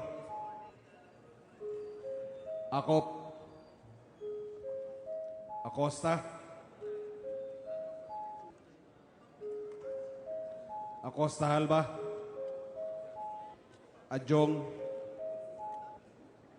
Advincula, Agaraw, Agabaw, Aglipay Villar, Akbar, Albano, Alcala, Alejano, Almario, Almonte, Alonte Nagiat, Alvarez Franz, Alvarez Mercedes, Alvarez Pantaleon, Amante, Amatong, Andaya, Angara Castillo, Antonino, Antonio, Aragones, Arbizon, Arcillas, Arenas, Atienza, Aumentado, Bagaw, Bagaching, Bagilat, Banal, Barbers, Barsaga, Batawil, Batucabe, Bautista Mandigan, Belaro, Belmonte Feliciano, Belmonte Jose Christopher, Belmonte Ricardo, Benitez, Bernos, Bertiz, Biason, Billones, Biron, Bulilia, Bondok, Bordado, Bravo Anthony, Bravo Marabida, Brosas, Bulot Bigtang, Cagas, Calderon, Calixto Rubiano, Caminero, Campos, Canama, Cari, Casilaw, Castelo, Castro Franz, Castro Fredinil, Catamco, Cayetano, Celeste, Seravica, Cerilles, Chavez, Chipeco,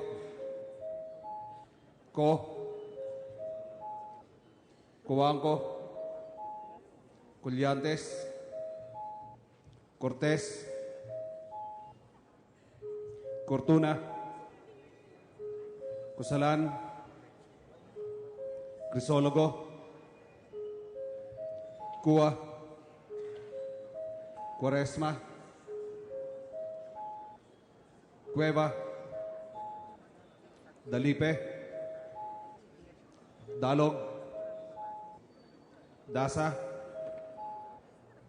De Jesus, De Venecia,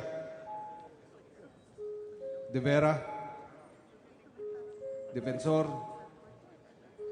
Del Mar, Del Rosario, De Los Montalia, Dimaporo Abdullah, Dimaporo Khalid, Dubabit, Durano, D. Elago, Enverga, Erice, Erigel, Ermita Buhain, Escudero, Espina, Espino, Estrella, Eusebio, Evardone, Fariñas, Fernando, Ferrer Juliet, Ferrer Luis, Ferriol, Floirendo, Flores, Fortuno, Fentebelia, Garbin, Garcia Gwendolyn, Garcia Jose, Garcia Albano, Gary Richard, Gary Sharon, Gasataya, Gatchalian, Heron, Goana Cristina, Gomart, Gomez, Gonzaga, Gonzales Alexandria, Gonzales Aurelio, Gonzales Fernando, Gorizeta, Gullias, Hernandez, Herrera D, Hofer, Alosos, Javier, Konghun, Labad-Labad, Lacson, Lagman, Lanete, Laugan, Lasatin, Leachon, Lee, Lim Kay Chong, Lobrigat, Lopez Benhur, Lopez Carlo, Lopez Manuel, Loyola, Macapagal Arroyo, Maceda, Madrona, Malapitan, Manalo, Mangawang, Magudadato Suarto, Magudadato Sajid, Marcoleta, Marcos, Mariño, Marquez,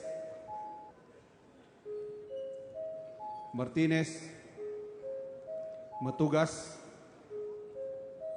Miliana, Mending, Mercado, Mirasol, Montoro, Nava, Nieto, Noel, Nograles Jericho, Nograles Carlo, Nolasco, Núñez Malañaon, Huaminal, Ocampo, Olivares, Ong Edwin, Ong Henry, Ortega Pablo, Ortega Vini, Pacquiao, Paduano, Palma, Pancho, Panganiban, Panotes, Papandayan, Pichay, Pimentel, Pineda, Plaza, Primicias Sagabas, Kimbo, Radasa, Ramirez Sato, Ramos, Relampagos, Revilla, Rowapuno, Robes, Rocamora,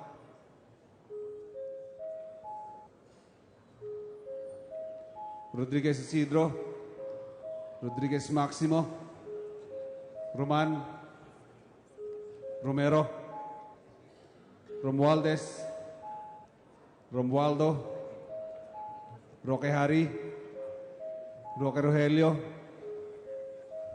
Sakdalan, Sagarbaria,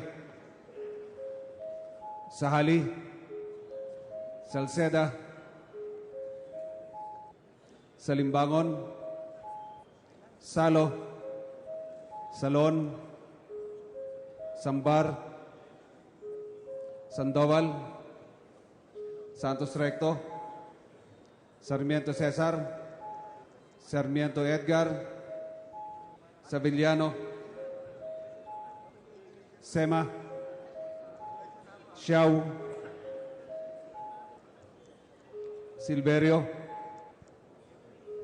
Singson, Swansing Israelita, Swansing Horacio, Suarez, si Alvarado, Tambunting, Tan Angelina, Tan Milagrosa, Tan Sherney, Tejada,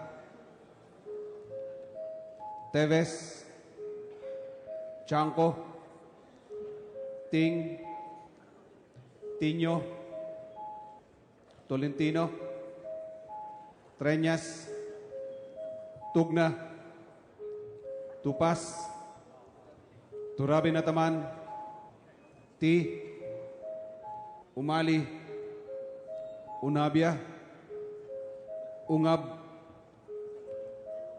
Unico, Uy Juliet, Uy Rolando, Uy Beretta, Vargas, Vargas Alfonso, Vilarde, Velasco, Velasco Catera, Veloso, Vergara, Villapuerte, Villanueva, Villarasa Suarez, Villarica, Villarin, Villago, Yap Arthur, Yap Melesio, Yap Victor, Yu, Zamora Mar Carmen, Zamora Ronaldo, Zarate, Subiri.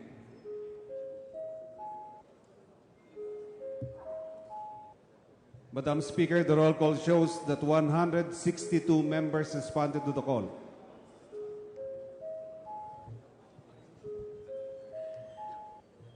With 162 members responding to the call, the chair declares the presence of a quorum. Majority Leader. Madam Speaker, I move that we recognize the Honorable Carlos Zarate for a brief manifestation. The Honorable Zarate is recognized. Thank you, Madam Speaker. Madam Speaker, before we approve the journal of journal number 25, Wednesday, 21, 2016, may I just move to correct the attendance of members? I was marked absent without notice. The real score, Madam Speaker, is I arrived after the roll has been called. So may we pray that the same be properly reflected on the journal, Madam Speaker. The manifestation is noted. I direct the Secretary to make the appropriate changes. Thank you, Madam Speaker. Majority Leader. Likewise, Madam Speaker, we would like to manifest that the majority has no objections to the amendments sought by the gentleman, Madam Speaker. Anyway, it has been noted already, Madam Speaker. Yes, thank you. There are no objections. That is noted. Madam Speaker, I move that we approve Journal number 25 for the session on September 21, 2016 as amended, Madam Speaker. Is there any objections? Hearing none, said journal is approved. Majority Floor Madam Leader. Speaker, I move that we resume consideration of House Bill 3408 and request that the Secretary General be directed to read the title of the measure. Secretary General is directed to read the title of the measure. House Bill number 3408, an act appropriating funds for the operation of the government of the Republic of the Philippines from January 1 to December 31, 2017 and for other purposes. Majority Leader. Madam Speaker, the parliamentary status is that we are in the period of interpellation and debate on the general principles and provisions. With that, Madam Speaker, I move that we again recognize the distinguished chairman of the Committee on Appropriations, the Honorable Carlo Nograles. The chairman of the Committee on Appropriations, Representative Nograles, is recognized. I'm ready, Madam Speaker. Next to interpellate, Madam Speaker, is the gentleman from the 1st District of Albay. May we recognize the Honorable Edsel Lagman. The Honorable Edsel Lagman is recognized. Thank you, Madam Speaker, and thank you, Majority Leader. This series of questions would not be adversarial or confrontational. It could be considered instructive, since there are many members, new members of the House, who should be acquainted with the differing and hopefully complementary roles of the executive and the Congress in the budget or appropriation process. To set the tone of this interpellation, let me refer to the briefing of the DBCC when Budget Secretary Benjamin Jokno, in answer to the question of this presentation, said that he acknowledges the plenary power of Congress, particularly of this House, in the preparation and approval of the General Appropriations Act. And under such plenary power, Congress may modify, amend, alter, reduce, or augment the items of expenditures in the President's National Expenditure Program, which incidentally is replicated, I think in toto, in the General Appropriations Bill, House Bill number 3408. Madam Speaker, may we know from the distinguished sponsor whether he agrees to that statement of the Budget Secretary? Yes, Madam Speaker. The power of the President to propose the national budget is found in Section 22 of Article 7 of the 1987 Constitution, which provides, and I quote, "The President shall submit to the Congress within 30 days from the opening of every regular session as the basis of the General Appropriations Bill a budget of expenditures and sources of financing, including receipts from existing and proposed revenue measures." Unquote. Madam Speaker, may we know whether the distinguished sponsor confirms this constitutional provision? Yes, we confirm that, Madam Speaker. In fact, one of the documents that were submitted to members of the House is the BESF. And that would be the power of the President to propose the national budget. Is that correct? Yes, Madam Speaker. And we go to the power of the House of Representatives or the Congress. That would be the plenary power of the House of the Congress, particularly the House of Representatives, to enact the General Appropriations Act. Section 29, paragraph 1 of Article 6 provides, and I quote, "No money shall be paid out of the Treasury except in pursuance of an appropriation made by law." And Section 24 of Article 6 provides that all appropriation, revenue, or tariff bills, bills authorizing increase of the public debt, bills of local application, and private bills shall originate exclusively in the House of Representatives, but the Senate may propose or concur with amendments. Unquote. Madam Speaker, may we know whether the distinguished gentleman confirms these two constitutional provisions? Yes, Madam Speaker, can find that in the Constitution, and therefore we in the House of Representatives have followed to the letter the provisions of the 1987 Constitution. Now, may we know, Madam Speaker, from the distinguished sponsor, whether there are constitutional limitations to the plenary power of the Congress to enact the General Appropriations Act or to appropriate public funds? Yes, Madam Speaker, and I quote Section 25, which first paragraph, which says that the Congress may not increase the appropriations recommended by the President for the operation of the government as specified in the budget. Okay. Well, I think there is need to explain to the members of the House the import of this constitutional provision.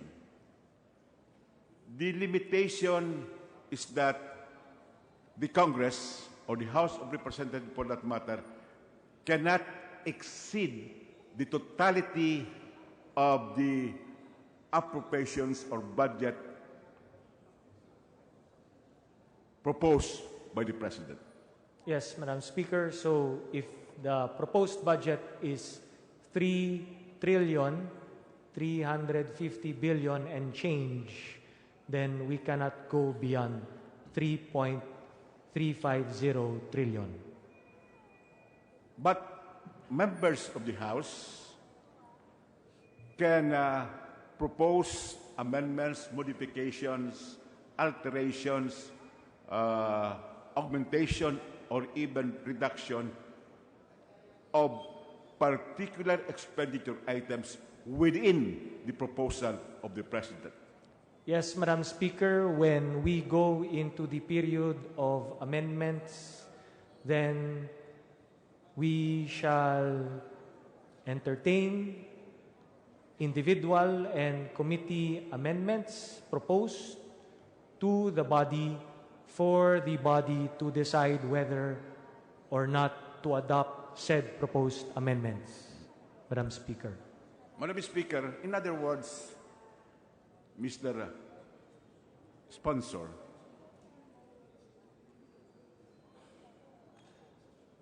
it is possible and legal that the appropriations for one department is reduced and the same is given to another department of agency of the government.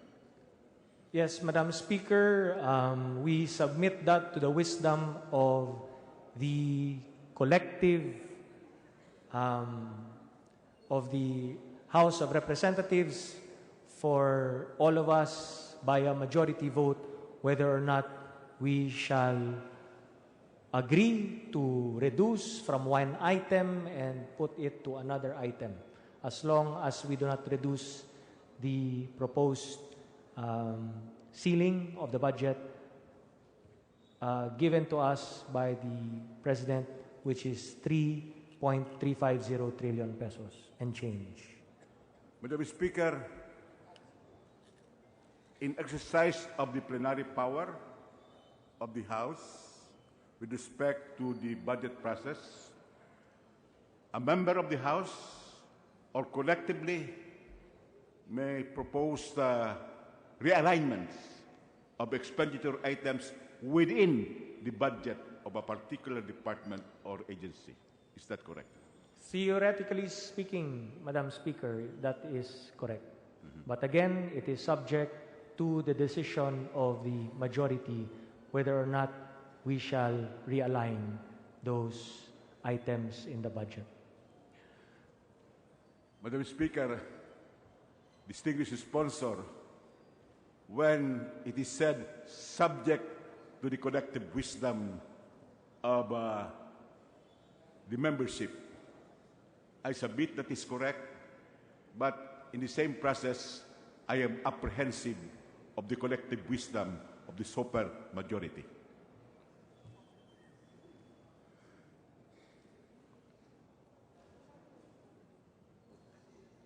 Is there another restriction or limitation to the plenary power of Congress to appropriate public funds? Yes, Madam Speaker, and this is found in Section 27 of Article 6, Paragraph 2. The President shall have the power to veto any particular item or items in an appropriation, revenue or tariff bill, but the veto shall not affect the item or items to which he does not object. Well, this is the veto power of the President. It's an item veto. Nothing in this provision would grant the President the power to impose a conditional veto. Is that correct?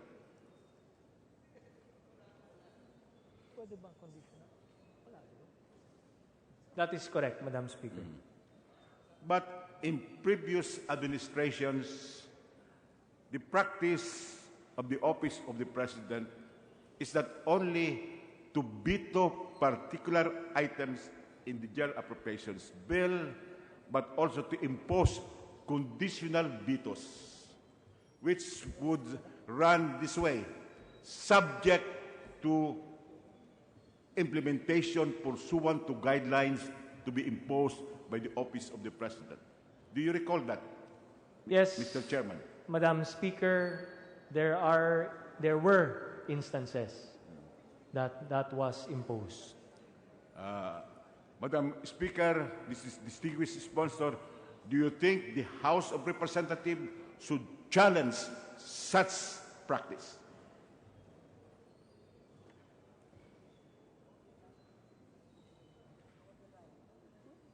We have power to override, di ba?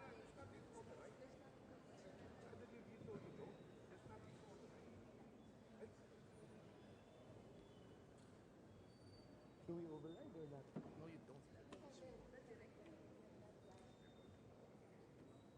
Well, we submit to the collective wisdom of the House of Representatives. To the collective wisdom of the super majority. Of the House of Representatives. Now, these so-called conditional vetoes by the Office of the President could be a subterfuge to amending provisions or items in the General Appropriations Act. Is that a correct assessment, Your Honor? Depends on how you look at it, Madam Speaker. But we could also just read it to mean the President exercising his power of veto.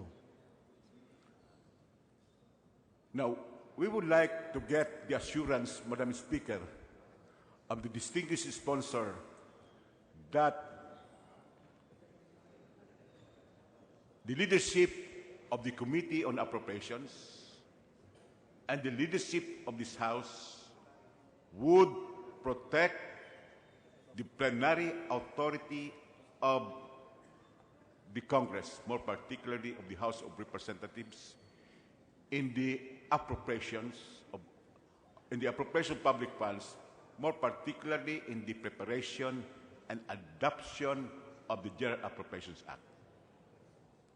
The gentleman from Albay has our assurance, Madam Speaker, as well as the assurance of the leadership of the House. Thank you, Madam Speaker. Thank you, distinguished sponsor. Now, may we know, Madam Speaker, from the distinguished sponsor, what he understands from congressional initiative?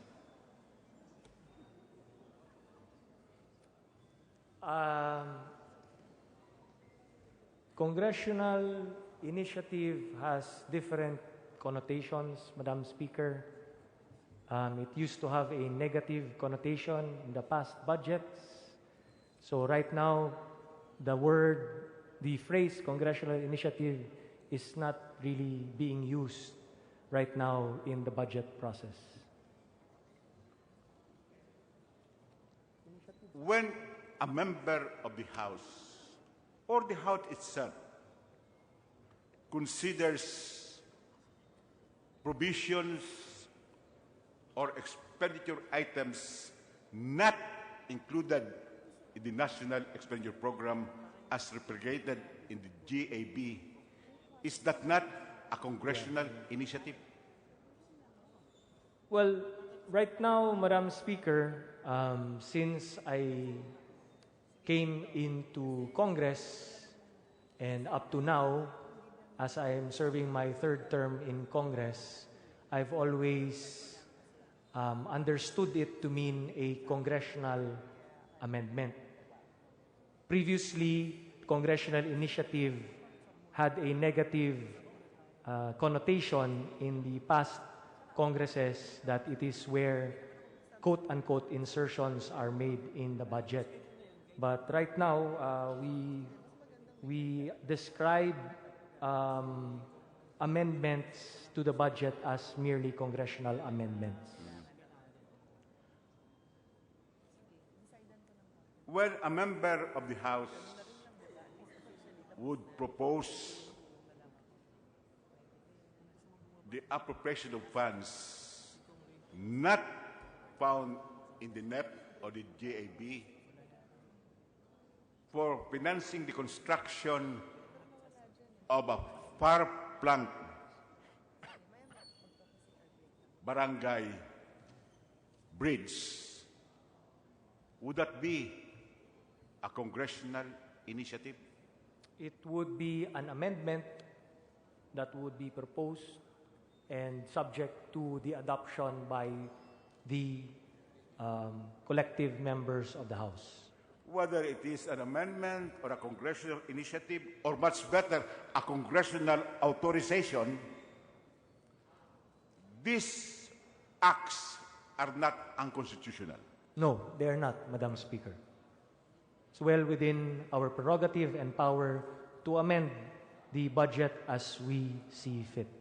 And may we know, Madam Speaker, from the distinguished sponsor, whether he would protect the right of members of this House to propose congressional initiative, congressional amendments, or congressional authorization in the preparation of the budget. As with any bill in Congress, Madam Speaker, the bill on second reading goes through a process of sponsorship, debate, and then a period of amendments. The General Appropriations Bill, not being different from any other bill filed by any other member of Congress, will not be exempted from the same procedure.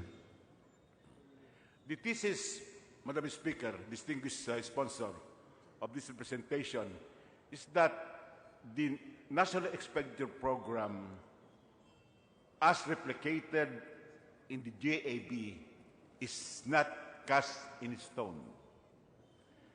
Congress can make modifications, alterations, amendments, augmentation, or reduction of expenditure items therein. Is that correct? That is correct, Madam Speaker.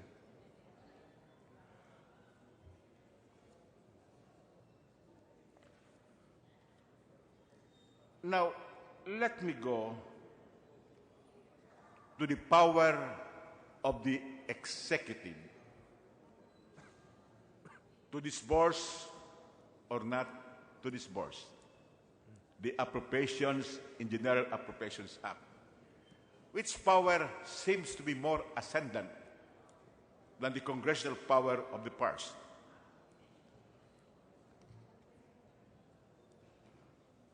Some items are not vetoed by the President.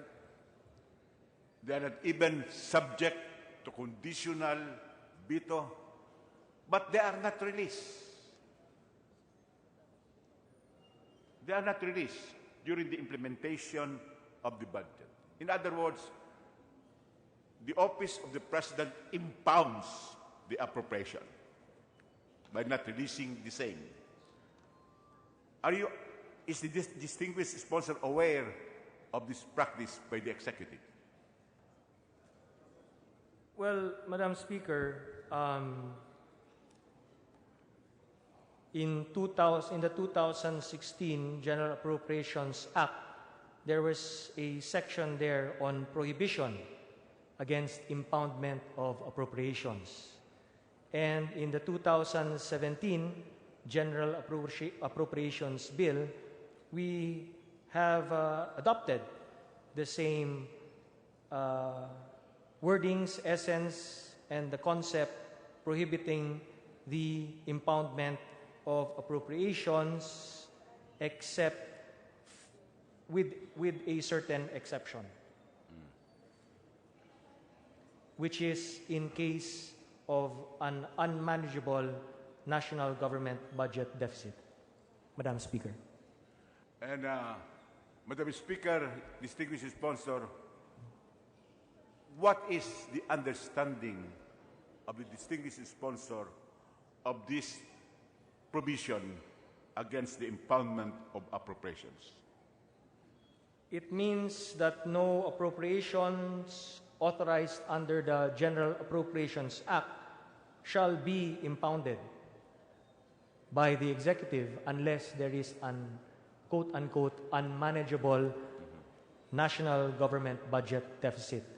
And unmanageable national government budget deficit has been defined to mean that the actual national government budget deficit has exceeded the quarterly budget deficit targets consistent with the full year target deficit as indicated in the BESF, or there are clear economic indications of an impending occurrence of such condition as determined by the DBCC and approved by the President.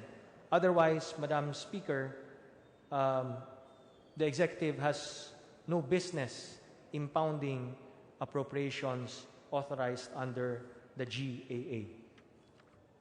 Madam Speaker, Mrs. Sponsor, may we know what happened to these provisions against impoundment of appropriations?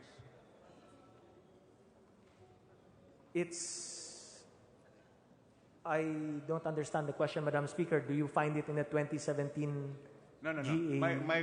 My question is, what happened to these two provisions in two General Appropriations Act on prohibition against impoundment of appropriations? I believe it's being followed, Madam Speaker.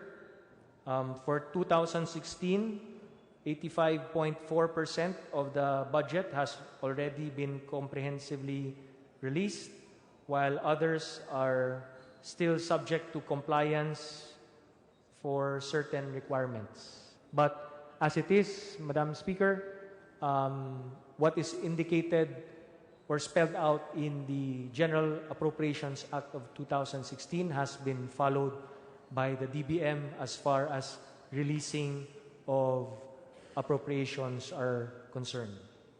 Are we saying, distinguished sponsor, Madam Speaker, that the impoundment of appropriations is not anymore done by the Office of the President? There has been no impoundment, Madam Speaker. We would have documentations to the contrary later. But I seem to recall, Mr. Chairman, that these two provisions on against impoundment of appropriation had been vetoed by the President in the previous administration.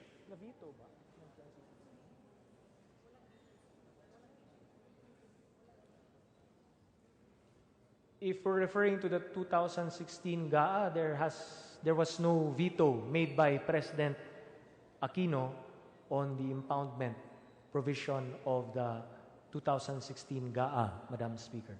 How about the previous one, Your Honor? Not that I recall, Madam Speaker. Is there assurance, Madam Speaker, from the distinguished sponsor that the same provision against impoundment of appropriations will be contained or included in the General Appropriations Act? Yes, Madam Speaker, we give the assurance that the prohibition against impoundment will remain in the General Appropriations Act to be passed by Congress for 2017. Incidentally, Madam Speaker, distinguished sponsor, are members of Congress or the institution itself privy to the preparation and approval of the President's National Expenditure Program? Yes, Madam Speaker, all members of Congress are members as well of their respective regional development councils, and the regional development councils and local development councils meet regularly, especially when it is budget call, for them to propose the items in the budget and the projects and programs to be included in the budget, So it really depends on the member of Congress how active he or she will be during the Regional Development Council meetings, because the product of the RDC meetings is then submitted to DBM. It is also submitted to the respective departments and agencies of government for them to take into consideration these proposals when crafting the proposed budget during the budget call season, Madam Speaker. Madam Speaker, distinguished sponsor, is the Regional Development Council, or RDC, an executive body? It is, Madam Speaker. In other words, as an executive body, members of Congress are not members of the RDC. Is that correct? We are observers, Madam Speaker. We do not, as observers, then we do not have the right to vote. But I believe that is fine, because at the end of the day, whatever proposals that would be handed by the Regional Development Council to the respective departments or the DBM, and whatever national expenditure program that would result from the submissions of the RDC will still have to pass the scrutiny of Congress. Primarily, the one who has first shot at it is the House of Representatives, and we in the House of Representatives get to vote on it, and I believe our vote here is even more important than our vote in the Regional Development Council. We do not have any vote in the Regional Development Council because members of the House are not members of the Regional Development Council, which is an executive body. That's correct. As I said, we are observers and we do not have voting rights in that body. It is my impression, Madam Speaker, distinguished sponsor, that except for a few enterprising members of the House, the majority, overwhelming majority of the members of the House are not privy to the preparation of the National Expenditure Program. In that case, there is more reason for members of the House to scrutinize the National Expenditure Program when it reaches the House of Representatives and embodied in the General Appropriations Bill. Is that correct, Your Honor? I agree, Madam Speaker. Only insofar as members must scrutinize the budget, but I cannot speak for in behalf of other members on how active they are in their respective RDCs. Now, Madam Speaker, on another point, distinguished sponsor, how does the present administration consider or treat program budget deficit in relation to the gross domestic product?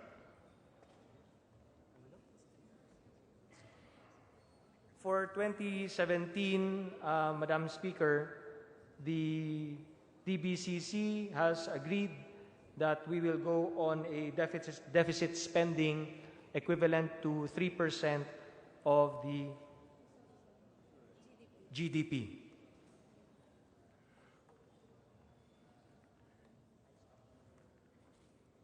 In other words,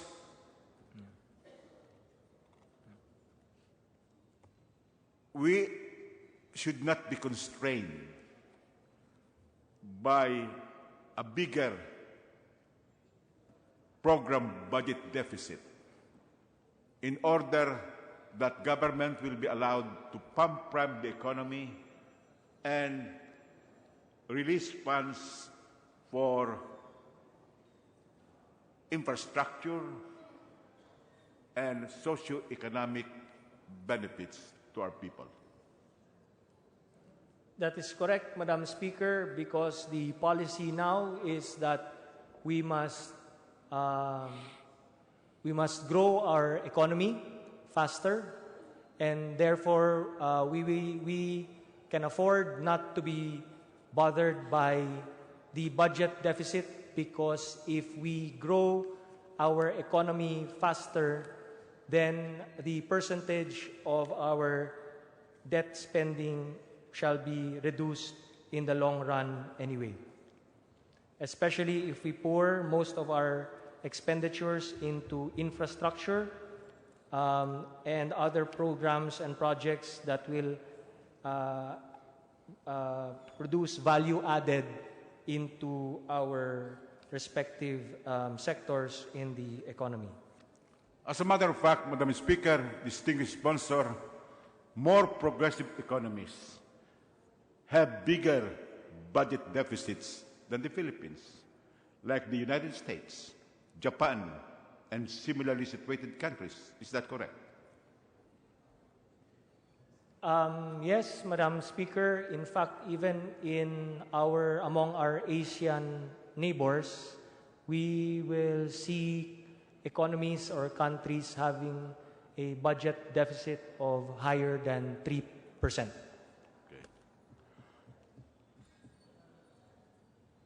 In other words, we should not be afraid of incurring deficits, provided we're able to pump run the economy and support socio-economic services.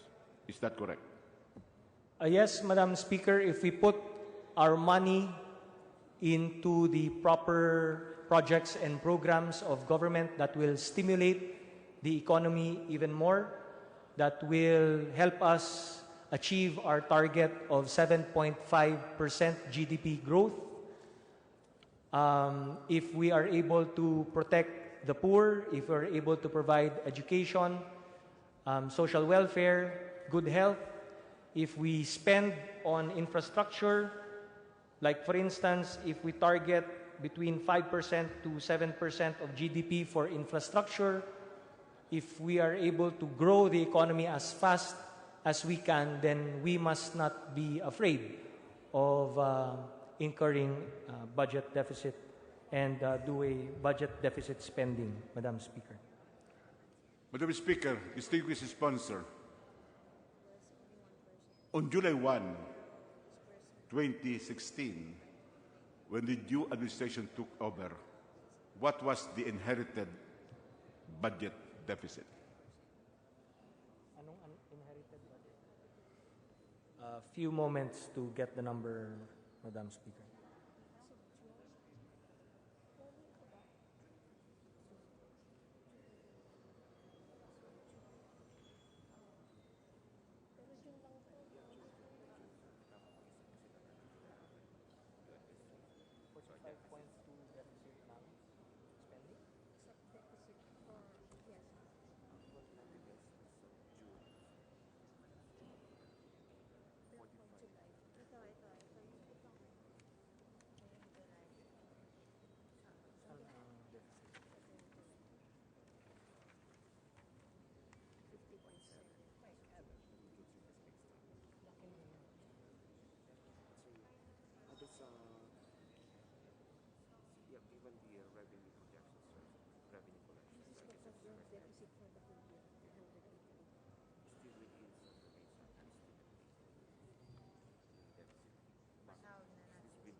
Madam Speaker,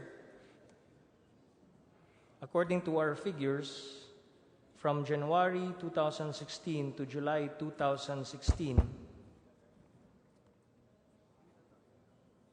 given that our expenditures have reached 1,442.2 billion and our revenues have reached 1,271.2 billion pesos, then our deficit for January to July of 2016 is 171 billion pesos, which is still within the target of 388 billion deficit, Madam Speaker. And what is the significance of this budget deficit of only 171 billion, which is much lower than the program deficit of 388 billion?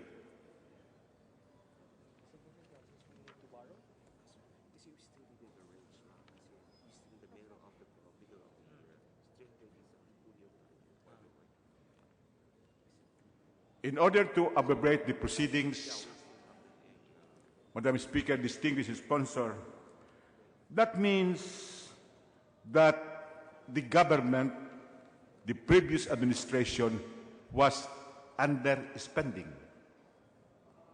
Is that correct?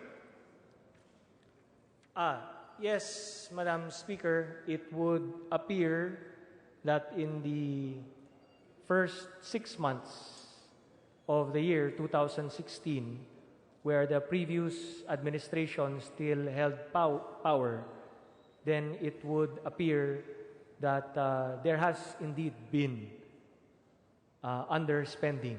And the figures will show that in each and every department, what sort of underspending they incurred during the first 6 months of 2016.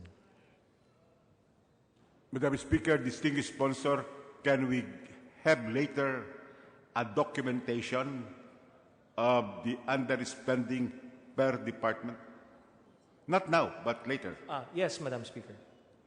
Now, so if there was underspending by the previous administration, when the present administration took over,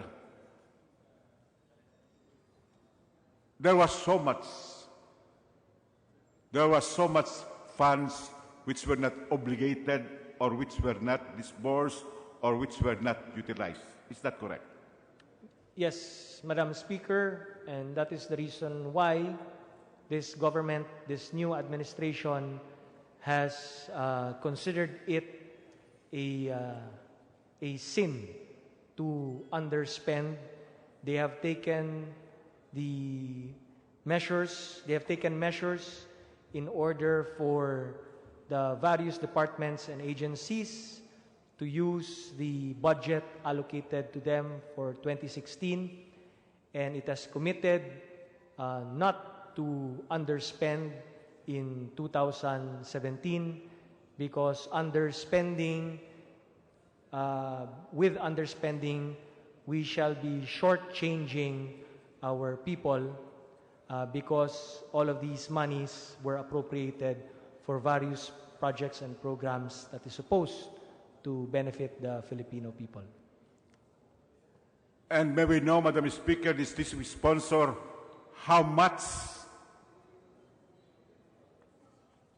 was the totality of the amounts in savings or undisbursed or unobligated funds did the present administration inherit from the previous administration?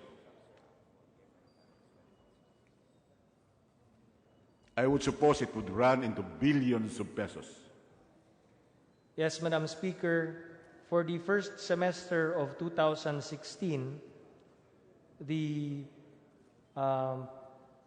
programmed expenditure was supposed to be 1,385.7 billion pesos, but what was actually spent was 1,221.3 billion, leaving us a variance of 164.4 billion pesos unspent or unobligated monies that was supposed to be earmarked for various projects and programs of government. May we know again, Your Honor, what is the magnitude? 164.4 billion pesos, Madam Speaker, for the first semester of 2016. And may we know, Madam Speaker, distinguished sponsor, what the present administration is going to do with said amount of 164 billion, if they are available for disbursement? We will play catch up, Madam Speaker. We shall compel all departments and agencies of government to speed up their spending, to obligate whatever needs to be obligated. We have to remember that the 2016 budget has a lifespan of 2 years, so it can still be spent in 2017. Nevertheless, because of new appropriations coming in 2017, then government is now pressuring the various agencies and departments to spend the money. The President has adopted a policy of not only spend it or lose it, means to say spend the money or lose the money, but he has also adopted the policy spend it or lose your jobs. In other words, the President has threatened or has imposed on the different heads of agencies and departments of government that if they do not spend the money allocated to them, then they run the risk of losing their jobs in government. Because underspending or not spending the money allocated is again considered a quote-unquote sin in the Duterte administration. May we know, Madam Speaker, distinguished sponsor, of that 164 billion savings unutilized or undisbursed or unobligated funds, how much had been utilized and disbursed by the present administration from July 1 up to today? And for what purpose have they been used? One moment, Mr. Speaker.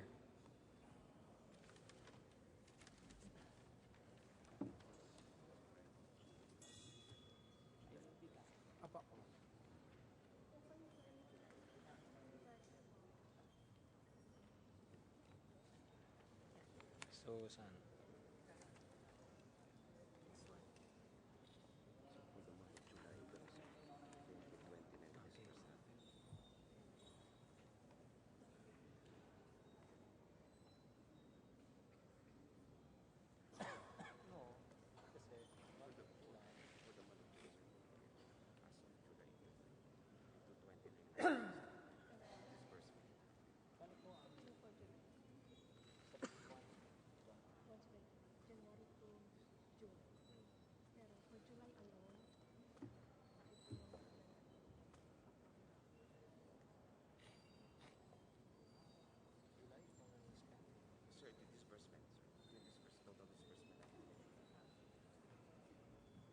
Madam Speaker, the total disbursement for July of 2016 amounts to 220.9 billion pesos. 220.9 billion. And are we saying that that entire amount of 164 billion had already been utilized? because the expenditure for July alone exceeded the 164 billion unobligated, undisbursed, or unutilized funds.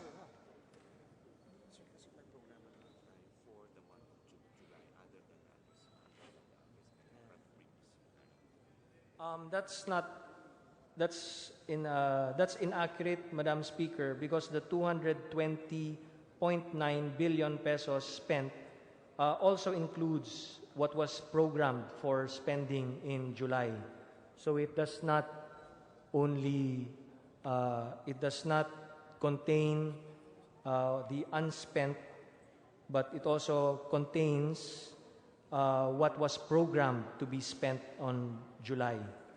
I understand that, Your Honor. That is why the answer is not also accurate. I know. My question was, of the 164 billion, how much of that amount had been utilized or disbursed by the present administration?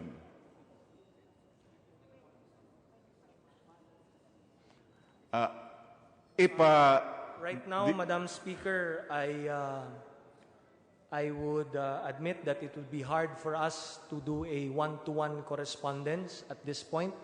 Perhaps later on, the gentleman can agree that once we figure out the numbers of how much of the unspent, unobligated has been actually spent for July, then we will be happy to provide the gentleman from Albay the actual figure, Mr. Speaker. Not only for July, but the subsequent months up Yes. To today.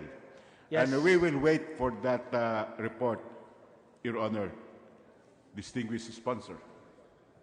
Yes, Mr. Speaker, we shall be providing the gentleman from Albay with the figures. I have other questions with respect to the debt stock and the debt service, but I think many of our members already took their lunch break.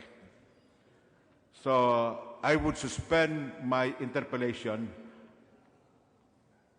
until there will be sufficient numbers in the House of Representatives, in the session hall.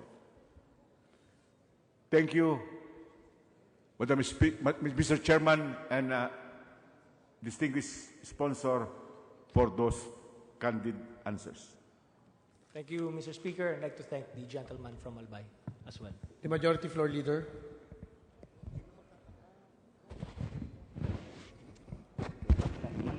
I move for suspension, Mr. Speaker. Session suspended.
Sessions resumed. Majority Floor Leader.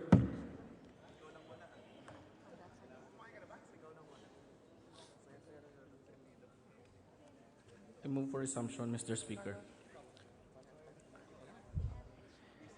Mr. Speaker, next to interpellate is the gentleman from One Sagip. May we recognize? Or rather, Mr. Speaker, next to interpellate is the gentleman from Kabayan Party List. May we recognize the Honorable Harry Roque. Honorable Rocky Roque from Kabayan Party List is recognized to interpolate the sponsor of the budget for 2017.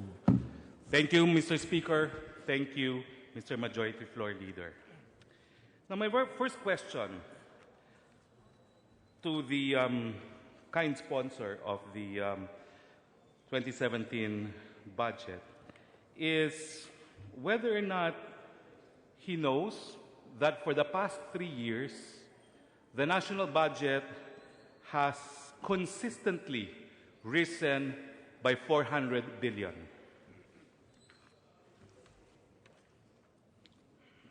If the budget has been rising for consecutive years, then I think that's a good sign, Mr. Speaker, given also the fact that our economy has sustained high economic growth for 69 consecutive quarters since the year 1999. And I think it is just but right that we increase the budget, because it will show that with an increased budget, and if we pour the budget in the correct projects and programs of government, then it will accelerate the economy even more, and it will assure us of sustained high economic growth for another 69 consecutive quarters, beginning in 2016. So the formula is correct, and I think that we should continue with the formula, Mr. Speaker. Which, Mr. Speaker, is precisely my next question. Despite the fact that, in fact, we have had consistent growth, and I would even say unprecedented economic growth in terms of GDP, the reality is data, however, on poverty, on hunger, and unemployment will show that we have not made any improvements at all as far as poverty alleviation, hunger, and unemployment is concerned, including underemployment. No? For instance, poverty level, according to the National Statistics Office, has been consistent from even 1983 to 2016. Hunger, according to the National Statistics Office, has been almost consistent from 1998 to 2016. In other words, Mr. Speaker, the 400 billion annual increase that we have had on the budget, culminating in the record requested budget of 3.3 billion, has not addressed the issue of poverty, hunger, unemployment, and underemployment. My question, therefore, is, why is this the case? Should we continue approving a higher budget annually that benefits only the rich?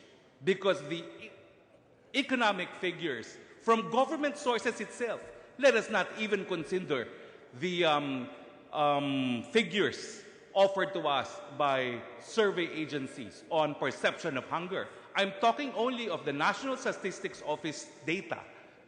Why should we continue passing national budgets that clearly only benefit the rich and has not affected the lives of our very poor citizens?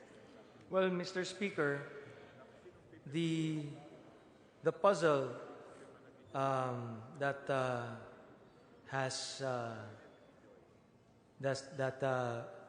we have all been questioning is something that we really need to address. The formula necessary for us to reduce poverty rate from 26% to 17% requires three things. First, increasing the pie. Second, improving the distribution of the pie. And third, protecting our people against vulnerability. It would appear, Mr. Speaker, that even with 69 consecutive quarters of economic growth for our country, this growth has not been broadly shared among socio-economic classes and regions. And that is the reason, Mr. Speaker, that we need to increase our expenditure for infrastructure development. That way, we increase our growth centers, particularly in Visayas and Mindanao. We are able to crowd in investments in those areas. We must improve our agricultural productivity by modernizing our agricultural sector, increasing our high-value crops, increasing processing of agricultural products, providing good seeds to our farmers. We must ensure that food prices are reduced, or increases in food prices are reduced to a minimum. The gentleman, I'm sure, knows that food prices rose 27.1%, in particular rice by 28.3%. Thus, the poverty line increased by almost 30% during the period 2009 to 2015.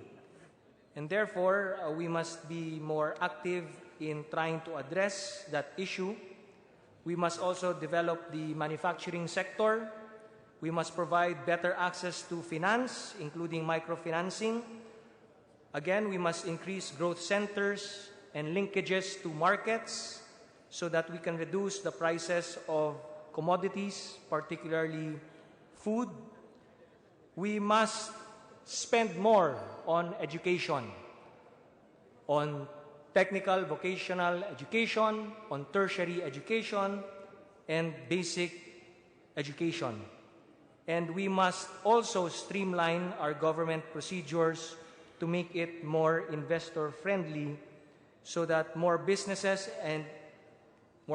will flourish and more jobs will be created. In other words, Mr. Speaker, we have all of these answers to the questions and the puzzle that has been nagging us for so long. Why have we been growing at an unprecedented rate of 69 consecutive quarters, and yet that growth has not redounded or has been slow in trickling down to the rest of the population? And that is the reason why we must pass this budget. Because if we do not have a budget to pass, if we do not have the monies to allocate for our various projects and programs of government, not only will we see a stagnant poverty rate of 26%, but we might see it doubling to 52% if we stop government from doing its job. Mr. Speaker. Well, Mr. Speaker, my question precisely is, why should this be budget? Why is this national budget being proposed any different from the previous budgets, given that consistently we have increased the budget by 400 billion? And yet, the figures belie the proposition that higher spending will result in more benefits to our people. For instance, our Gini coefficient, which is an alternative mode of measuring economic growth, is at a very low 0.46. In fact, the Gini coefficient is worse in areas that we all know are traditionally poor. These areas include the Cordilleras, Mimaropa, Eastern Visayas, and ARM. These areas despite tremendous spending contained in this year's proposed budget and in past years, have even slower growth in 2010 to 2015 compared to 2004 to 2009. This despite 400 billion in increased budget every year, beginning 2015, 2016, and now for 2017. Now, as far as agriculture is concerned, the figures are even more dire. In agriculture, fishery, and forestry, we had only a growth of 1.4% from 2010 to 2015, even negative in the first quarter of 2016, and negative 2.1. So what I want to hear from the sponsor, Mr. Speaker, is what is found in this budget that will finally break the status quo, break the cycle of poverty amongst the very poor in this country. In order for the poorer sector of our society to feel the effects of the budget, Mr. Speaker, as we mentioned, 40.1% of the budget pie has been allocated for social services, while 27.6% has been allocated to the economic services sector. The 40.1% for social services will redound directly to the benefit of our constituents because most of it is allocated for the education sector. Apart from the education sector, we shall be funding our health sector. And after the health sector, we shall also be funding the social welfare sector. So, apart from that, we also have monies allocated for livelihood and job creation through the Department of Labor and Employment, and for housing through our housing agencies. Apart from that, Mr. Speaker, we are also, as I said, we also want the effects of the programs and projects of government to be felt all the way to the countryside, and that is why a lot of the projects and programs have been allocated to the different regions of the country, and LGUs can also count on the support of the national government because a bigger budget has also been allocated to the LGUs, not only in terms of its era, but also in terms of direct assistance to various local government units. So, and then compounded with that also is the directive of the President to spend the budget allocated per department and agency. Because as the distinguished gentleman from Party List Kabayan knows, the sins of the past administration has been in terms of underspending. And that is probably the reason why many of our sectors in society have not felt government working for them because of its inability to spend the budget allocated to them. The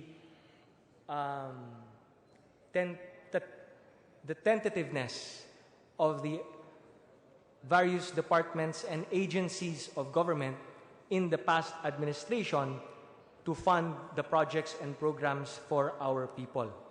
But with this new administration, the President has given a direct order to all of the officials of the various agencies and departments that they must make their presence felt to our various constituencies by spending the amounts allotted for their various projects and programs. Mr. Speaker, I will go to the issue of underspending, but one last point before I go to underspending. My question to the sponsor is it still valid that we assume that the national budget can be an effective economics tool in stimulating the economy, given that data from 1990 to 2014 indicates that our economic development is fueled primarily by household consumption and services? This means that bulk of our GDP is not because of the stimulating effect of the national budget, but because of remittances from OFW and the service sectors. If this is the case, should we now not be more prudent and allocate less resources for the national budget, given empirical data that whether or not we increase the budget, it is still the OFWs that is responsible for our tremendous economic development? I would beg to disagree, Mr. Speaker. Although I do agree that our overseas Filipino workers have been very instrumental in stimulating the growth of our economy, and I do agree that household spending contributes a lot to the growth of our economy. But I would also like to point out that government spending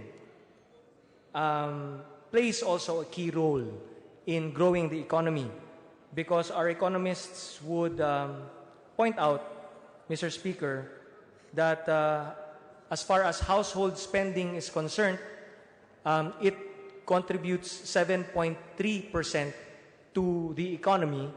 However, government spending contributes 13.5% to our national economy. And therefore, Mr. Speaker, it would appear that government spending contributes almost double the contribution of household spending in pump priming the economy. And therefore, Mr. Speaker, it is a correct policy of government to keep government spending high in order for us to increase the growth of our national economy. Mr. Speaker, we apparently have contradicting figures.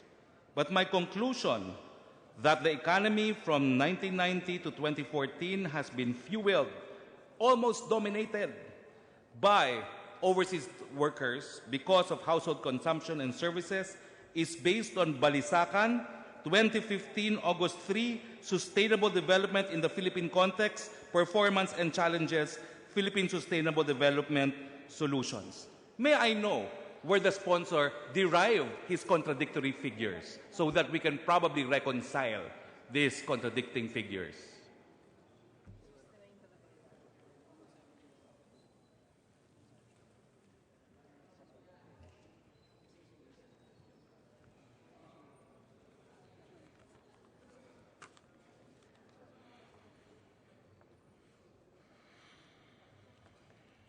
Based on national accounts of the Philippines, and I only have the figures for 2015 because obviously 2016 has not yet been concluded.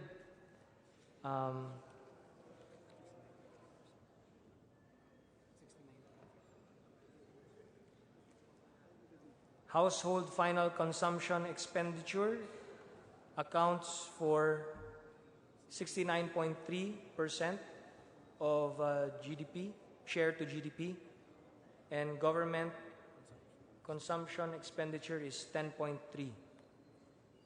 Mr. Speaker, 10.4. And for investments, about 2%. I will not belabor this point, Mr. Speaker, but it is my wish that before we conclude with our plenary debates on the budget itself, that perhaps the sponsor can refer to the study of Professor Balisacan, which is fairly new, having been conducted only on August 3 of 2015. I now go to my next point, and that is, earlier I mentioned already the provinces that are the poorest provinces in the country. The sponsor will concede that despite the fact that we know which provinces are the poorest, he will concede that in this budget, we did not proportionately allocate resources so that the poorest provinces could feel the most effect of the most government funding. Is this not correct, Mr. Speaker? Actually, Mr. Speaker, we have in our budget assistance to the poorest municipalities of the country. So we have allocated a certain portion of the budget to assist the poorest municipalities of the country for them to catch up with the rest of the country. And as far as allocation of the different monies of government per department, per region is concerned, that can be found in the BESF. And one moment.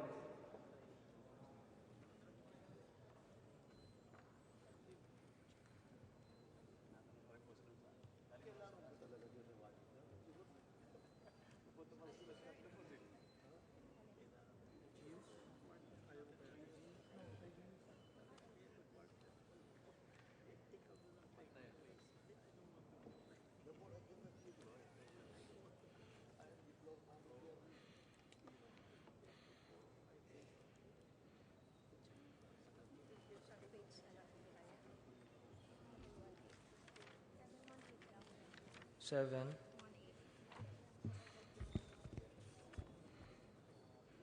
Yung allocation per region.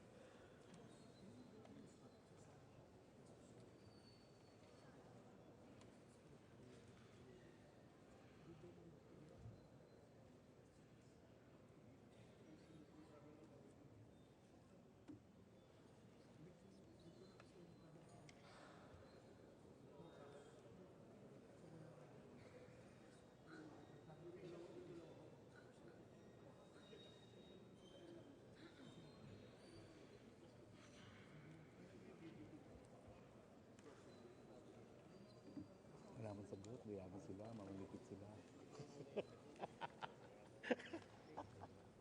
Ayoko nga. Kaya pabihan mo muna sila, di ba kasagot?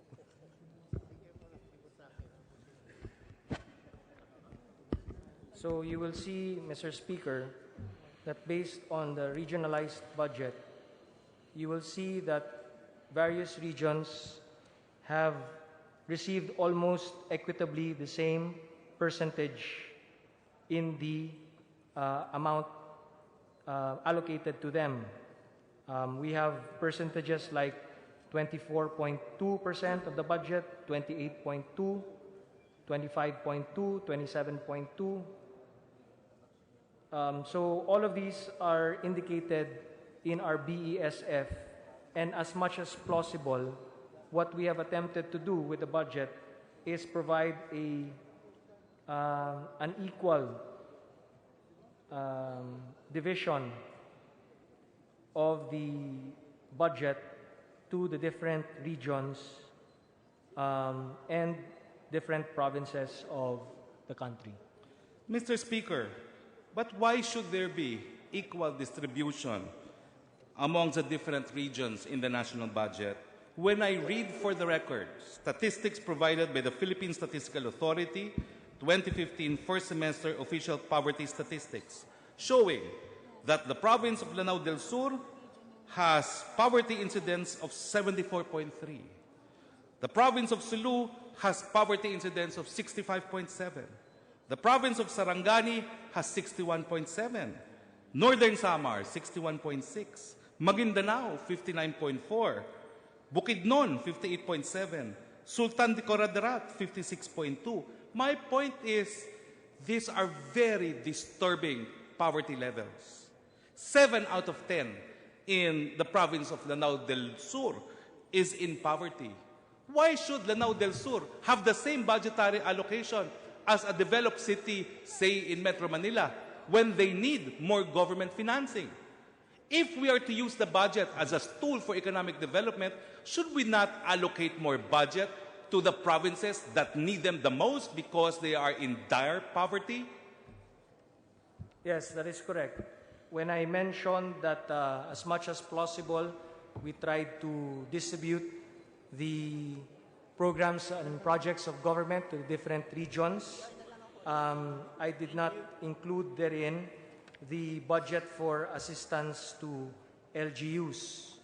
And as far as assistance to LGUs is concerned, obviously the national government is biased towards the municipalities and provinces that need the most help from the national government.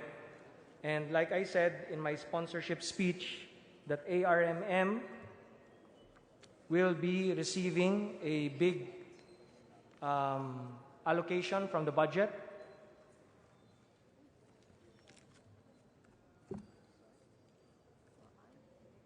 Okay. Well, I will go to my next point, and that has to do with the figures recorded in the national budget for debt servicing. Will the sponsor, Madam Speaker, confirm that the debt servicing in the proposed budget is limited to debt servicing per se and does not include payments made to part of the principal? Yes, we do not include the principal in the computation because we don't want to do double counting, Mr. Speaker. The principal or amortization payments made for,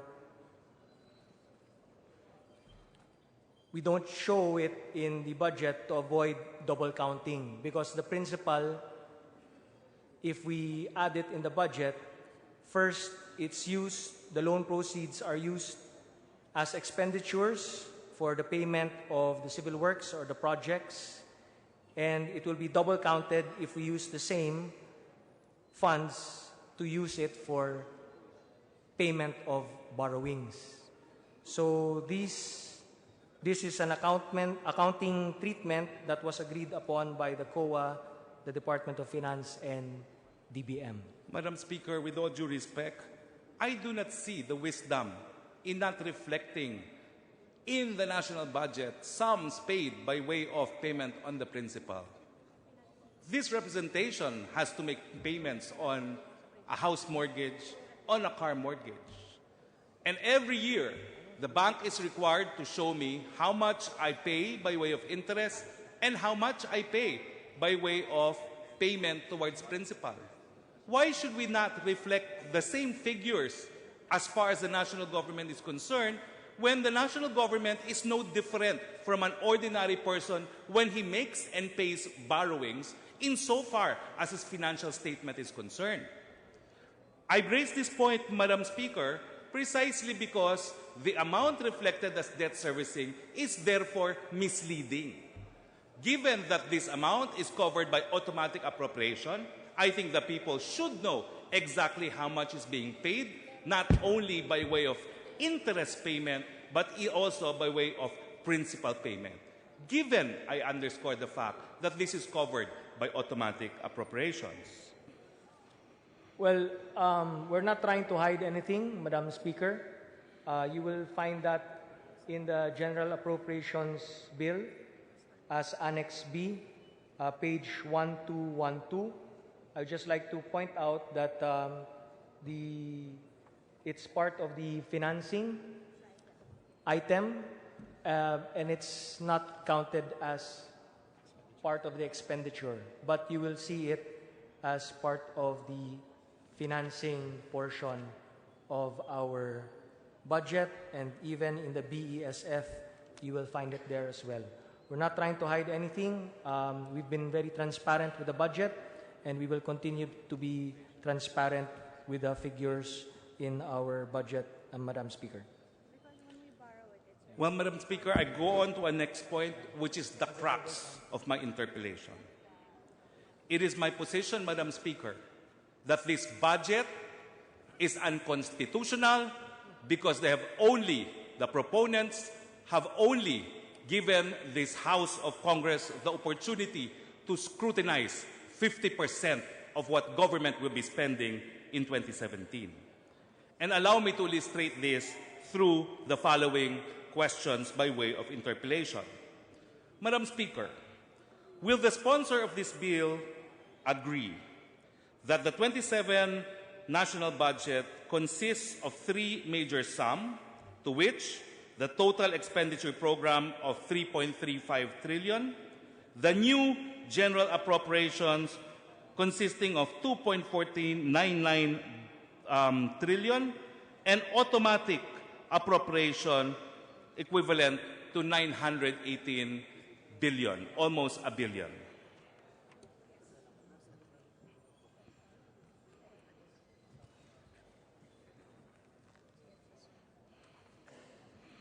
Yes, the budget is composed of the allocations per department of agency. You will see allocations for the Special Purpose Fund. You will see allocations for automatic appropriations. Everything's there. You also have the unprogrammed fund. Everything's there, Madam Speaker. Nothing to hide. So it would seem that given that the automatic appropriation already amounts to 918 billion or almost 1 trillion, of the 3.3 billion budget, we are already deprived from scrutinizing about a billion, leaving only about 2.5 billion for our scrutiny. Well, automatic appropriations are there because it was authorized by Congress. Madam Speaker, we don't appropriate anything under automatic appropriations if there is no legal cover, if it is not appropriated by previous laws that were passed by Congress and signed by the President. So those items have legal cover. All items in the automatic appropriations are provided because of law. And I would like to point out to the good gentleman that one of the automatic appropriations is in fact internal revenue allotment. He has been talking about providing more funds for our LGUs. And there you have it, Madam Speaker. Our LGUs are funded through our internal revenue allotment as provided by law. If he wants to cancel that, then he should pass a bill in Congress. But I think all the LGUs will be up in arms if you cancel their IRA, Madam Speaker. Do I accept it then? Do I take it then, Madam Speaker, that in this budget, we did not specifically specify the amount given to local government units by way of IRA? They were lumped together under automatic appropriation? It's broken down, Madam Speaker. And if the gentleman would care to look at the BESF, under the BESF, you will find the allocations per LGU, written and spelled out, beginning on page 718 of the BESF, all the way to page 843 of the BESF. Again, Madam Speaker, we pride ourselves by saying that this is a very transparent budget. There are a lot of figures, there are a lot of pages that you have to sift through. But if you go through each and every page of volume of the General Appropriations Bill, the NEP, volumes 1 to 3, and the BESF, you will find all of the figures properly accounted for. In other words, Madam Speaker, it is inaccurate to say that automatic appropriations of 918 billion includes the IRA, because clearly it does not. According, Madam Speaker, to a PD issued by then President Marcos, the dominant account in the automatic appropriation is payment for debt service and principal of our foreign obligations. Actually, Madam Speaker, the internal revenue allotment under automatic appropriations for 2017 amounts to 400 86 billion pesos and change, while debt service interest is 334 billion pesos and change, Madam Speaker. So even with those figures, Madam Speaker, it is still not clear what is covered by automatic appropriation because the amount specified by the sponsor of this bill only amounts to 700 billion. What is the additional 300 billion, Madam Speaker? Additional is net lending at 16.8 billion, RLIP at 37.9 billion, special account at 22.1 billion, tax expenditure at 19.5 billion, and pension of ex-presidents' wives at 480,000. In any case, again, not to belabor the point, they are termed automatic appropriation because we are no longer given the option to review these amounts in the national budget. Unless you change the law, Madam Speaker, which is within the power of Congress to do, and you go through each and every law that provides for those automatic appropriations, and if you want to amend it, it's well within our power to do it. But unless it is amended and unless it is repealed, then it continues to be a law, and therefore automatic appropriations will continue to be provided for under this budget, the next budget, and the budget after that, and so on and so forth, Madam Speaker. That is correct, Madam Speaker. And that is why the amount for new general appropriations is 1 trillion less, equivalent to 2.499 trillion. That's correct, Madam Speaker. Now, my next question is, again, the sponsor will concede that of these almost 2.5 trillion new general appropriations, agency budgets amount to almost 2 trillion, 1.952, and special purpose funds amount to 480 billion, and program funds amounts to 57 billion. Is this not correct, Madam Speaker? It's 67.5 billion for unprogrammed funds. 67.5 billion. And 480. Okay, so together of the 2.5, roughly, rounding off, 2.5 trillion new general appropriations budget, again, about 530 million is not subject to congressional inquiry because these are termed special purpose funds and unprogrammed funds, as in fact, this now goes to my earlier submission that we will only have the opportunity to pass on roughly about 43% of the national budget, and this is limited now to agency budget equivalent to about 2 trillion pesos of the total 3.7 trillion. Will not the sponsor of this bill confirm this? No, Madam Speaker, because again, special purpose funds are funds that have been set aside for specific purposes, again, under the law. So the reason why we have special purpose funds is precisely because there is legal cover and legal basis for it. So perhaps what the gentleman is trying to allude to is that in this whole budget process, we are not able to really touch on automatic appropriations and maybe the special purpose funds. But indirectly, it was Congress that provided for those funds in the first place. So maybe in the whole budget process, we can't really touch that on the budget process per se. But as far as Congress was able to allocate certain funds in the budget, then because of the laws that we passed, that is precisely why we have the special purpose funds and automatic appropriations. So if you really look at it from that perspective, then we as Congress, as an institution, were still ultimately responsible for producing and providing for those items in the budget. But my question, Madam Speaker, is the bottom line. The real bottom line is we are only able to scrutinize 1.952 trillion of the budget out of 3.350 proposed budget. Well, if you talk about scrutinization, Madam Speaker, again, as I said, everything's there. The BESF, the volumes of the NEP, the GAB. So in terms of scrutinizing it, in terms of amending it later on, again, as I said, it depends on the collective wisdom of this body.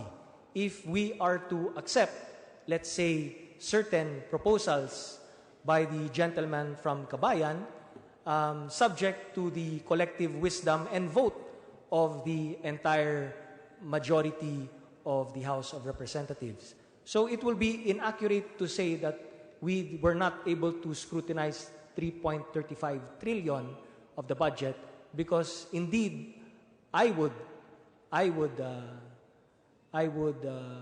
venture to say that we have the ultimate power to do so, Madam Speaker. But nonetheless, Madam Speaker, I would like to know if the sponsor is cognizant of the fact that the Supreme Court, in the case of Belgica, in fact ruled that special purpose funds and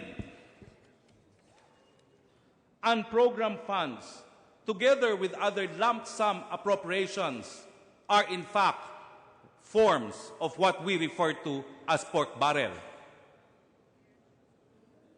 I don't think that that was what was written in the Belgica case, Madam Speaker. The unprogrammed funds, we know, cannot be used unless we have new revenues, unless we have new collections, or unless we have new foreign loans to fund foreign-assisted projects. So therefore, the unprogrammed fund is merely a standby allocation only to be used if certain conditions are met, namely new revenues collected, etc., etc. As far as special purpose funds are concerned, we know that the special purpose funds are appropriated to augment the regular budget of selected departments and agencies of government. They're subject to a special provision. They're subject to the approval of the President. So ultimately, it's still the executive that has the power to disburse these special purpose funds. There is no legislator that can actually make pakialam to the special purpose funds, Madam Speaker. Well, Madam Speaker, my question basically is not whether or not special purpose and unprogrammed funds were likewise declared unconstitutional, as in fact they were not. However, the High Court did say that like the PDAF, which was declared unconstitutional, special purpose funds and unprogrammed funds are lump sum appropriations because they are not covered by line item appropriation in the National Appropriations Law. Now, will the sponsor agree to this conclusion? I do not agree, Madam Speaker, because if you look at special purpose funds, for instance, budgetary support to government corporations, the BESF provides for the itemized funding per government corporation. For allocations to local government units, you will also find in the BESF the specific allocations to local government units. Contingent fund has its own purpose. The miscellaneous personal benefits fund has its own purpose.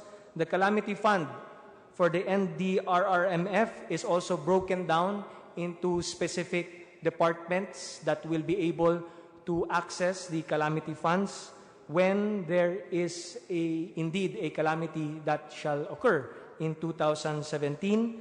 The pension and gratuity fund can only be used for, again, by its name, pension and gratuity, and even unprogrammed fund, Madam Speaker, is in fact itemized under our budget documents. Well, I do not know what definition the sponsor is giving to the term itemize. But what I have seen in the budget are lump sum appropriations which the executive, using its discretion, can or will not spend. And that is why in the Belhica decision, they were considered together with the PDAF as lump sum appropriation. But I will not belabor that point again. Having said only that we are not able to particularly scrutinize, for instance, what these budgetary support to government corporations are, what these calamity funds are, when it will be given, contingency funds, and e-government fund. Will the good sponsor at least concede that Congress cannot with particularity allocate specific line item appropriations under these general headings of budgetary support to government units, allocation to local government units, National Disaster Risk Reduction and Management Fund, Contingency Fund, e-government fund, International Commitment Fund.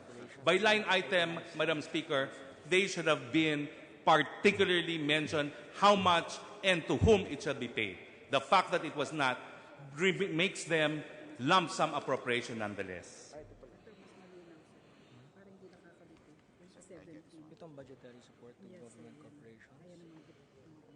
Budgetary support to government corporations. Department of Agriculture, National Dairy Authority, 189,945,000. Philippine Crop Insurance Corporation, 2.5 billion pesos. Philippine Fisheries Development Authority, 224,800,000. Philippine Rice Research Institute, 561 million. Sugar Regulatory Administration, 1,400,621,000. And so on and so forth. I can go on with Department of Energy, government corporations, Department of Finance, Department of Health, DPWH, Trade and Industry, and so on and so forth, Madam Speaker. Madam Speaker, but from the listing that the sponsor read, it is clear. We do not know what these funds are for. There is no specification if it's personal service, if it is MOOE, or for capital. We do not know. It is up to the executive to determine, despite the billions that are being given to these government corporations, the precise nature for which these funds are being given to them.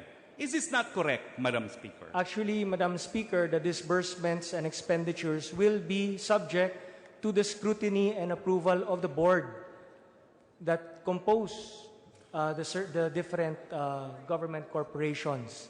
So it's not really the president, but it's subject to the different the processes that it has to go through. Like any government corporation, like any corporation, you have to pass through the board. The board has to discuss it. The board has to agree on it. And if it does not pass through the board, then they will subject themselves to cases to be filed, disallowances by COA. Ombudsman would be there to file cases against them. The Sandigan Bayan will rule on it. In other words, everything has to be above board. These are budgetary support to government corporations because they have a specific mandate to fulfill. Government is spending and investing on these government corporations because they serve the public interests. But these government corporations, given the amount that is given to them by government, they have to pass through the process of approving such expenditures. Madam Speaker, but the response of the good sponsor implies that Congress has authorized the board of these government corporations to authorize expenditures of lump sums that Congress has allocated to these government corporations. My first question is there a law to this effect? And my second question is, if there is a law, what is the constitutionality of that law? Because the people have already designated the representatives to authorize the spending of public funds. There is no authority for the agent of the people to further enable the board of directors to decide how this fund should be allocated. Also, in the General Appropriations Bill, Madam Speaker, there are special provisions per national government corporation. For instance, special provisions on the National Dairy Authority. We have special provisions that are applicable to all government corporations. We have special provisions to the Philippine Crop Insurance Corporation. We have special provisions for the Philippine Fisheries Development Authority. All of these special provisions are provided for under the law that we will pass, the General Appropriations Bill. Now, the special purpose funds, I repeat, Madam Speaker, is equivalent to 547 billion. Let me now go to unprogrammed funds. Is it the position of the sponsors that just because they are unprogrammed funds, Congress should nonetheless not have the authority to specify for what purposes these funds should be spent, assuming the conditions precedent have been met? For instance, the unprogrammed funds for support to infrastructure projects and social programs, equivalent to 15 billion, and risk management program of 30 billion. Is Congress simply going to close its eyes and say, spend it however you want to spend it if conditions are met? Is that how the sponsor interprets the role of Congress in budget making is concerned? Again, as I said, Madam Speaker, these are standby appropriations and they're itemized as the distinguished Congress representative from Kabayan said, broken down into support for infrastructure projects and social programs, the AFP modernization program, support for foreign assisted projects, risk management program, general fund adjustments for use of excess income, and general fund adjustments for the share of ARMM. And unless certain conditions are met, which is that it's excess revenue collections in any of the identified non-tax revenue sources, and we get new revenue collections or those arising from new tax or non-tax sources and from newly approved loans for foreign assisted projects, then we won't be able to fund these items in the unprogrammed fund. But my question, Madam Speaker, is even if the spending of these funds is contingent on the happening of certain events, should not Congress not provide for itemized spending, assuming these conditions are met? There is a provision here that release of these funds shall be subject to the submission of a special budget pursuant to Section 35, Chapter 5, Book 4 of Executive Order Number 292, Series of 1987. Now, let me go to definition of savings pursuant to the case again of Belgica. Again, under Article 6, Section 17, I would like to declare a potential conflict of interest because I acted as counsel for Belgica in this case. Now, in the Belgica case on the DAP, the decision of the Supreme Court was, among others, the fact that the executive, the president, and other heads of constitutional bodies cannot declare any line item of the budget as savings until end of the fiscal year. My question, Madam Speaker, is there any definition on savings found in this proposed budget law that would contravene this prohibition made by the Honorable Supreme Court?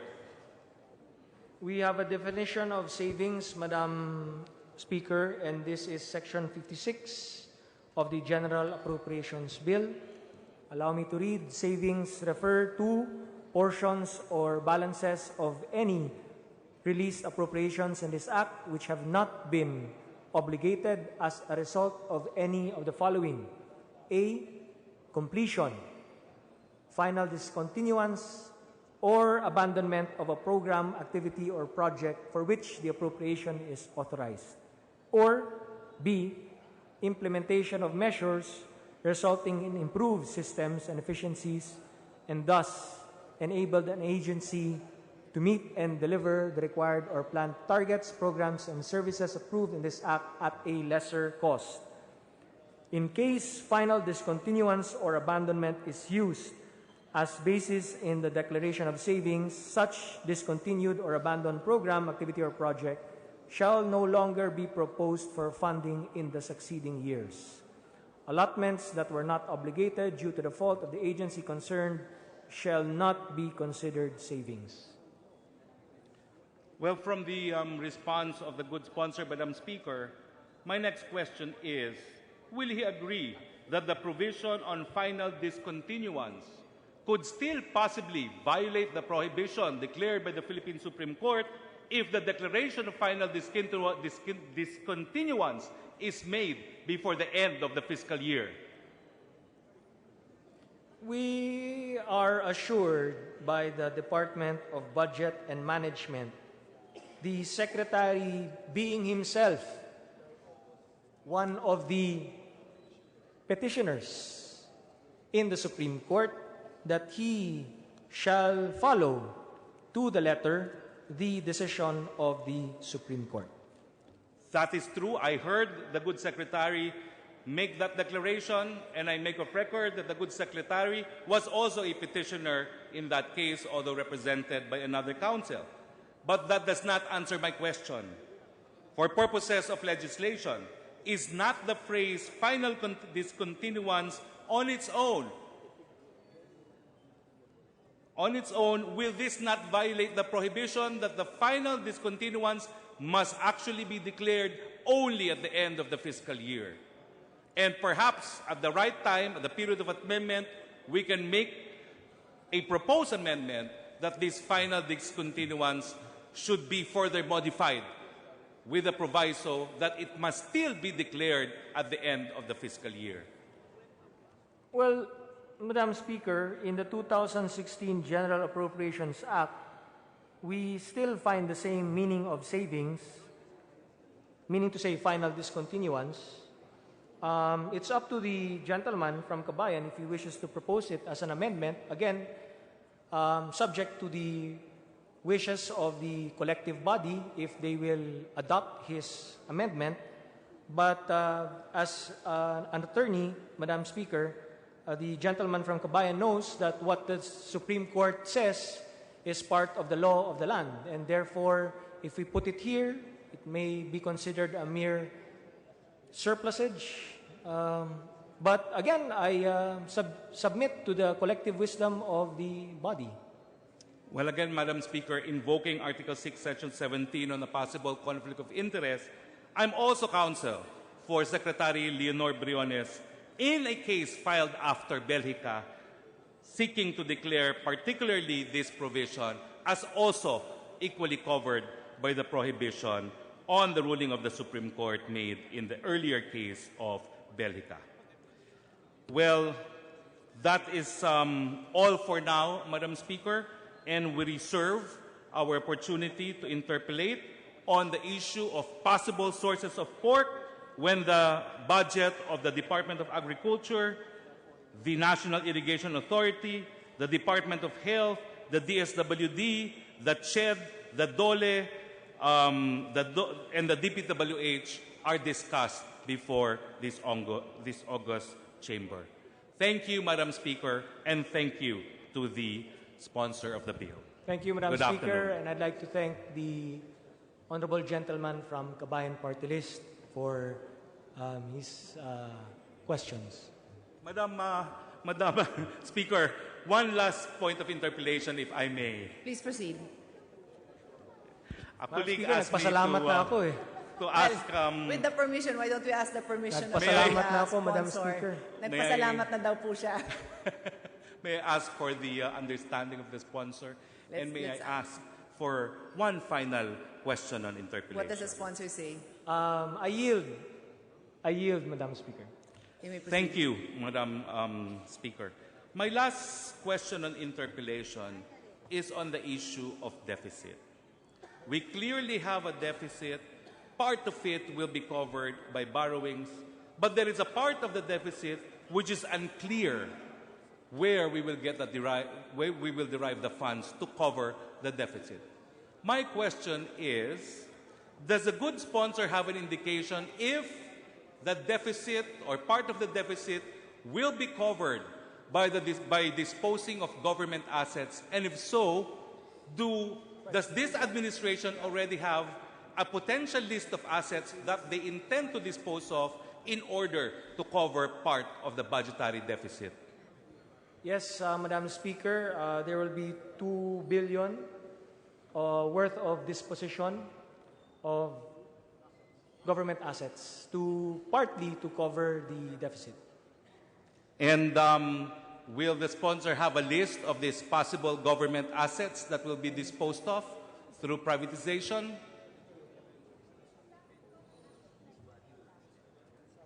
We will provide the gentleman with a list. Thank you very much to the sponsor, and thank you, Madam Speaker. Thank you to everyone for your time and indulgence. I give Good my afternoon. thanks, Madam Speaker, and I hope my thanks is good enough. Thank you. Representative Roque, Majority Floor Leader. Madam Speaker, I move that we recognize the gentleman from Actishers Party List, Representative Antonio Tino. Representative Tino is recognized. Thank you. Thank you, Madam Speaker.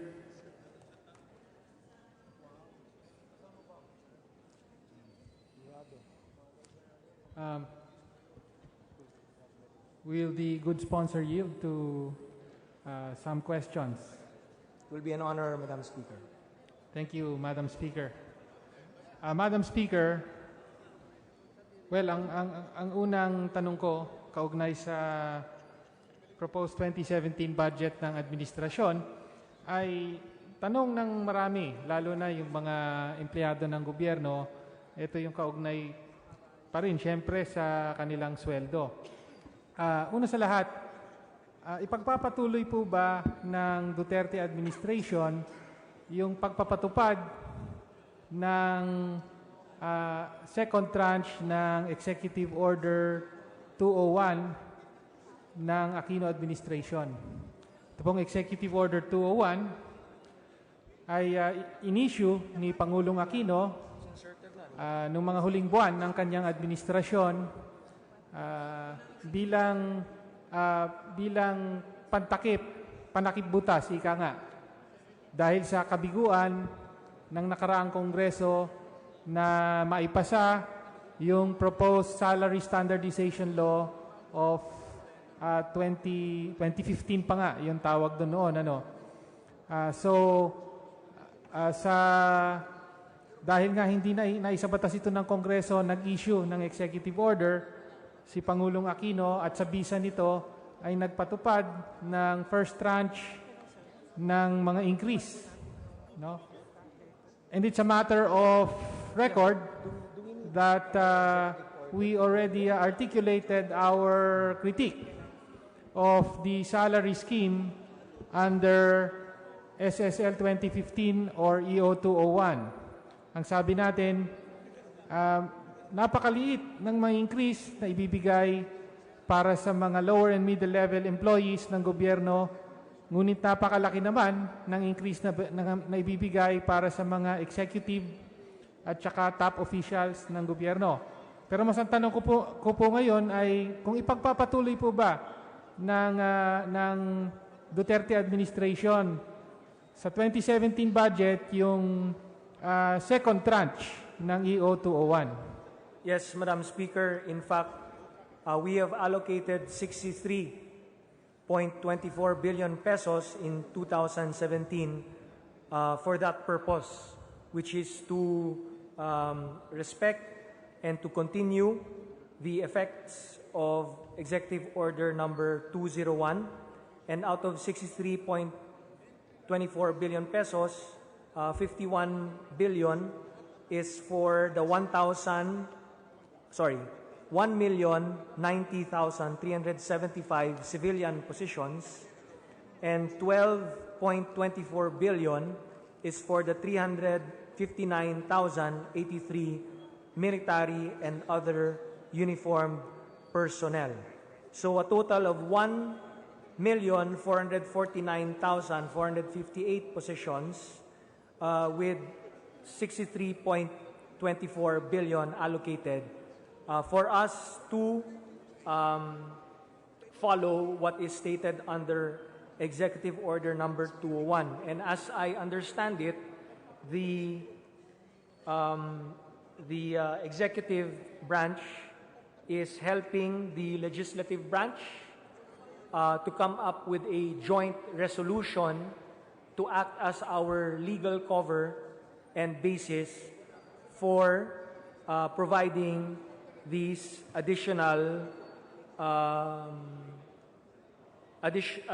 salaries to the civilian and military and uniformed personnel of government. So thank you, first of all, for providing us with those figures. So a total of 63.24 billion is embedded in the proposed budget for 2017 for salary increases. That's correct, Madam Speaker. Under the scheme contained in Executive Order 201. For the record, I would like to say that the widespread sentiment relayed to us by public school teachers and other frontline and rank-and-file employees is that they feel they are not satisfied with the increases given. Kulang po. Kasi sa kaso ng mga ordinary employees, usually pumapatak lang sa 500 pesos per month. Gross pa yon ang magiging increase nila. No? Sa ilalim ng Executive Order 201. So as far as they are concerned, hindi po sapat ito. At nananawagan pa rin sila at sinusuportahan ng kinatawang ito ang panawagan, hindi lang po ng mga public school teacher, ng mga nurse, ng mga clerk, ng mga utility worker ng gobyerno, kahit yung mga empleyado natin dito sa Kongreso, sa House of Representatives, no, yung mga nasa security, yung mga ordinaryong empleyado, panawagan nila na mag-reconsider ang Duterte administration, i-review ang salary scale na nakapaloob sa Executive Order 201 at dagdagan pa yung salary increase lalo na para doon sa mga lower and middle level, middle salary grades ng gobyerno. Ngayon, so bilang paglilinaw lang, Madam Speaker, so mukhang may plano po na buo muli, no? Makipagtulungan, sabi nyo, ang executive branch at ang Kongreso para maglabas ng bagong joint resolution. So just to clarify. Yes. And this is, so in other words, this will supersede Executive Order 201. Yes, it would appear so, Madam Speaker. Thank you for that. And we will await that. Ano po ba ang time frame? So in other words, may pagkilala tayo na hindi nasasapat yung EO 201 na magsilbi bilang legal cover or authorization para sa pagpapatupad ng second tranche ng increases. Madam Speaker, nakadraft na po yung joint resolution. We just need the approval of the President before it is submitted to Congress for our inputs. Thank you for that, Madam Speaker. Now, Madam Speaker, nabanggit ng sponsor na merong 63.24 billion, naka-embed na yan sa 2017 budget para sa second tranche ng salary increases. Pero napansin ko rin at pinoint out ko rin ito sa mga budget briefings natin na meron ding 39.6 billion naman sa Special Purpose Funds, Miscellaneous Personnel Benefits Fund, na nakalaan din para sa salary adjustment. At pinaliwanag sa atin during the budget hearing ni Secretary Jokno na yan daw ay para sa police, militar at iba pang uniformed personnel. So, ang intindi ko po sa paliwanag ni Secretary Jokno ay meron pang dagdag sa sweldo or compensation na maaasahan ang mga police, sundalo at iba pang uniformed personnel over and above na higit pa kesa doon sa nakalaan na under Executive Order 201. Tama po ba yon na yung 39.6 billion na yan ay dagdag pa, ay magiging dagdag pa na sweldo o kompensasyon sa mga uniformadong empleyado ng gobyerno? Yes, Madam Speaker. In fact, it can be found on page 762 of the General Appropriations Bill under Miscellaneous Personnel Benefits Fund, item number 5, for payment of compensation adjustment in the amount of 39.59 billion.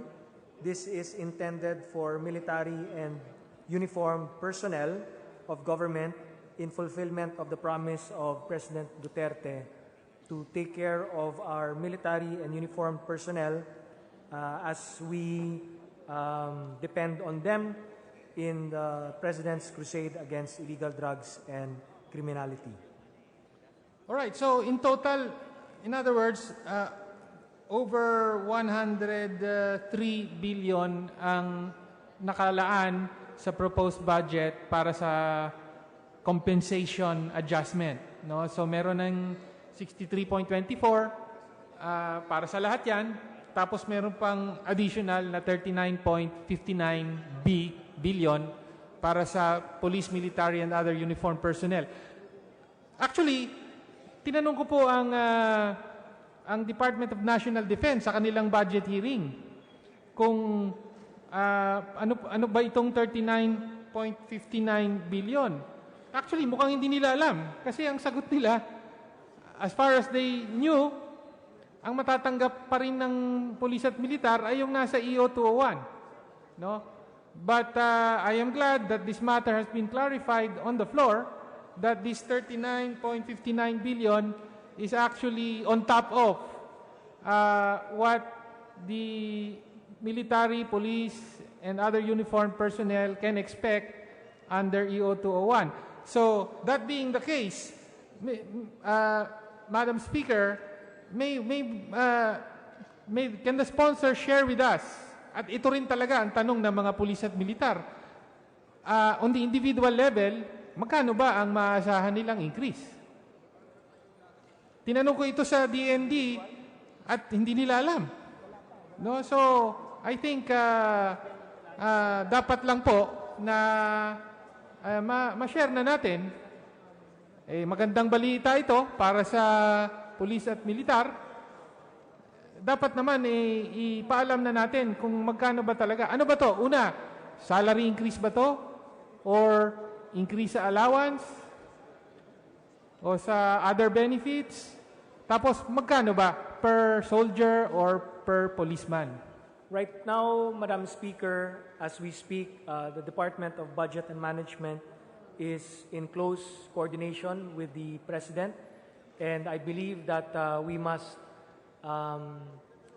allow the President the prerogative to make the adjustment. We must allow the President the prerogative to make the announcement in terms of how much per military and uniformed personnel will receive depending on their rank and position, Madam Speaker. But this 39.59 billion is found under the Miscellaneous Personnel Benefits Fund. So it will be DBM who will be disbursing it. But I have assurances from DBM that as soon as we reach 2017 and we have a scheme on the distribution per soldier and per military and uniformed personnel, this will be immediately released to the Department of National Defense and to the DILG, the PNP, and the other agencies of government where the uniformed personnel are found. So let's wait for the President to make the announcement in terms of how much each personnel will receive and what sort of scheme in the distribution we will be following. Well, thank you for that response, Madam Speaker. And this representation, respects that response. Sige, bigay natin sa Presidente na siya ang mag-a-announce, no? However, let me point out that under the salary standardization law, no additional salaries or bonuses or benefits can be given outside of the parameters laid out in the existing salary standardization law, which currently remains Joint Resolution number 4 and modified by Executive Order 201. And even then, there's some question as to the legality of relying on an executive order to, in effect, amend an act of Congress such as Joint Resolution number 4. So, my point being, kung gusto man ng administrasyon na magbigay ng dagdag na kompensasyon, whether salary increase or increase in allowances or benefits, it has to be approved by Congress, and it has to be, in effect, an amendment to the existing salary standardization law. Hindi po ba tama yung pagkakaintindi ko sa sitwasyon? Yes, Madam Speaker. In fact, that will also be part of what will be submitted for consideration of Congress under a joint resolution. Thank you for that, Madam Speaker. So, of course, all government employees are eagerly awaiting this new joint resolution. Dahil sabi ko nga, lalo na yung mga rank and file employees natin, sila mismo ay hindi pa rin masaya dahil sa pagtingin nila at may batayan nito na hindi nakasasapat yung kasalukuyang sweldo na binibigay sa ilalim ng Executive Order 201. And of course, natutuwa ang lahat na magkakaroon ng dagdag ang pulis at militar.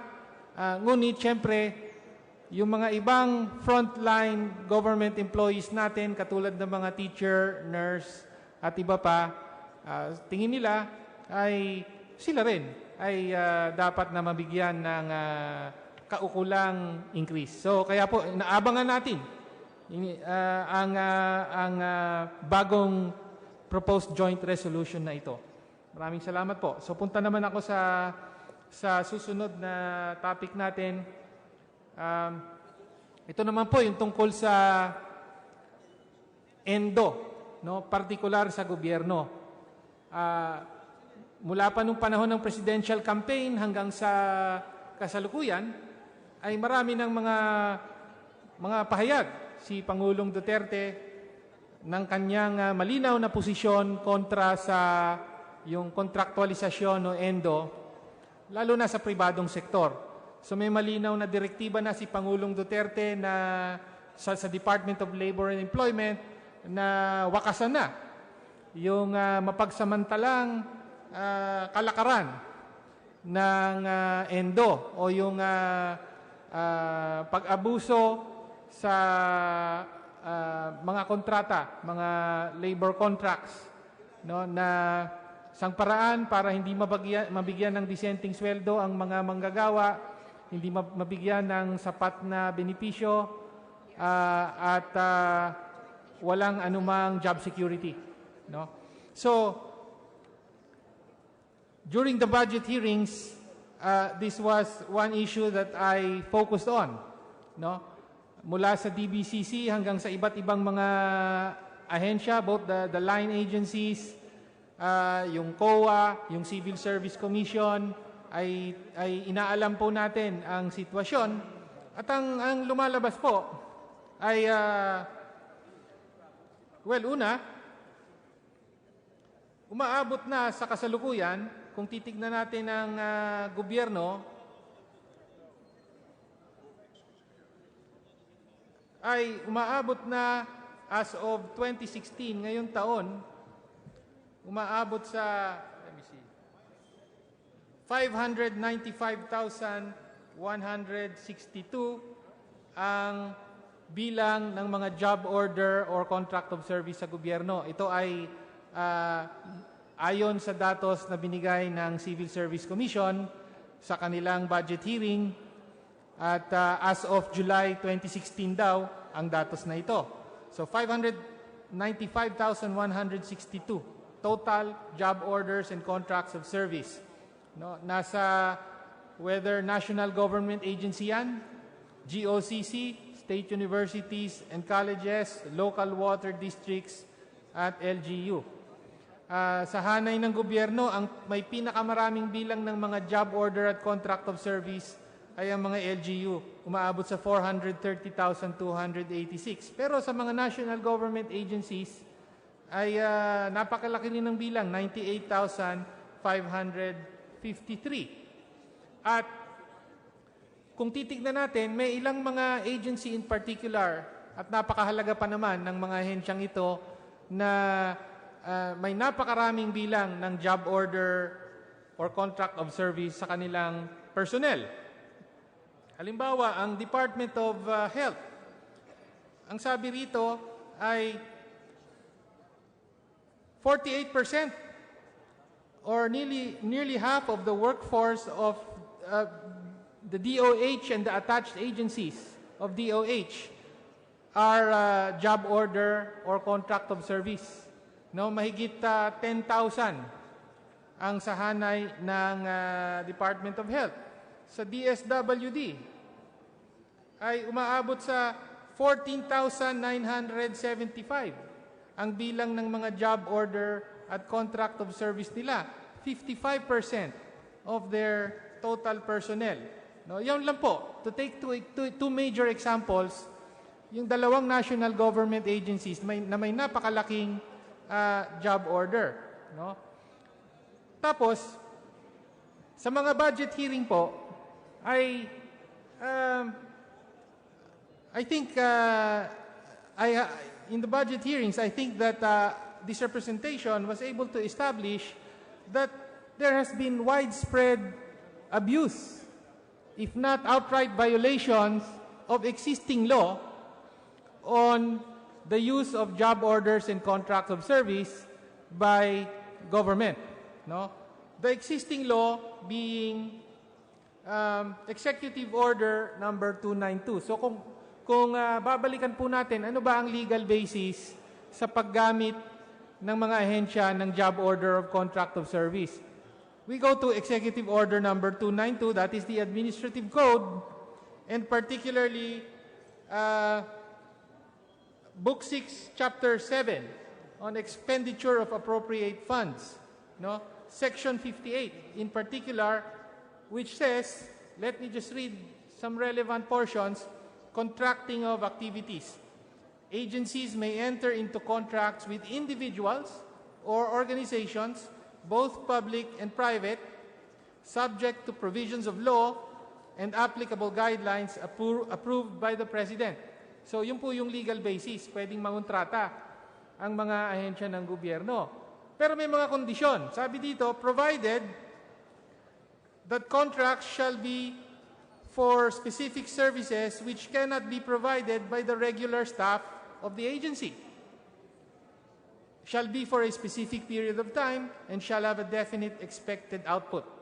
There are other provisos. No? But let me focus on that. In particular, yung sabi dito, contracts shall be for specific services which cannot be provided by the regular staff of the agency. Ngayon, kung babalikan lang po natin yung dalawang halimbawa ko, yung DOH at saka DSWD, no, where nearly half of their staff are job order or contract of service, ano ba yung mga tipo ng trabaho na ginagamitan ng halimbawa ng DOH ng job order or contract of service? Well, Examples would be position, universal healthcare implementers. No, ang minimum qualification, Doctor of Medicine. Another example, medical technologist under the Medical Technologist Deployment Project. Minimum qualification, registered medical technologist. Dentists under the Dentist Deployment Project. Requirement would be Doctor of Dental Medicine. Midwives under the Rural Health Midwives Placement Program, kailangan registered midwife. Public Health Associates under the Public Health Associates Deployment Program, kailangan graduate of any health-allied degree. No? Tapos, kontrata ito. Contract period, January to December 2016, renewable every 6 months based on a very satisfactory performance. What's my point? My point being that these contract of service are for regular functions of the Department of Health. No? So, imposible naman po sabihin natin na yung pagpapadala ng doktor sa mga rural center or sa mga barangay ay temporary program lang ng Department of Health. These are regular functions of the Department of Health, so they should be performed by regular employees. No? And when I say regular employees, I don't mean that they should necessarily be permanent members. They could still be, they could in fact be contractual employees or casual employees of government. Sa terminology po ng ating gobyerno, iba po yung contractual or casual. These employees, while not having security of tenure, do enjoy an employer-employee relationship with the government. And their service is considered as service in government. No? Unlike job order and contract of service, who have no employer-employee relationship with government, so hindi sila empleyado ng gobyerno, their service is not considered government service. They are not covered by GSIS. They are not even automatically covered by the salary standardization law and the benefits, the salary and benefits that go with that, and so on and so forth. No? So in other words, Madam Speaker, isang example lang po yung sa DOH that there is a widespread violation of the existing law on job order and contract of service. And one of the main culprits here that I'm focusing on are national government agencies themselves. Another point that I'd like to make, Mr. Chair, Madam Speaker, is the apparent vacuum in policy and regulation with respect to job order and contract of service. No? Let me point to. So earlier I read into the record the pertinent provisions of the Administrative Code, no, which serves as the legal basis for job orders and contract of service. Now let me cite what the Civil Service Commission has to say on the use of job orders and contract of service. Way back in 1998, they issued Civil Service Commission Memo Circular number 40, series of 1998, as amended, revised omnibus rules on appointment and other personnel actions. This remains sort of the basic rule book in terms of appointment, and this also covers the rules on job order and contract of service. And what does the civil service have to say with respect to contracts of service and job orders? Among others, it says that quote, the contracts of services and job orders are not covered by civil service law, rules, and regulations, but covered by COA rules. No? So clearly, the civil service says since job orders and contract of service are not government employees.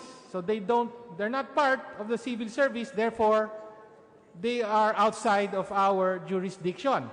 And so they say here that they are covered not by civil service, but by COA rules. Okay? The civil service said this way back in 1998.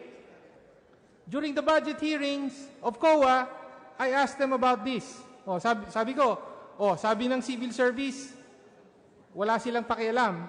Hindi nila trabaho yung job order at contract of service. Sa inyo raw yan, COA. So I asked COA, what then are the rules and regulations that you may have issued that would regulate the agency's use of job orders and contract of service?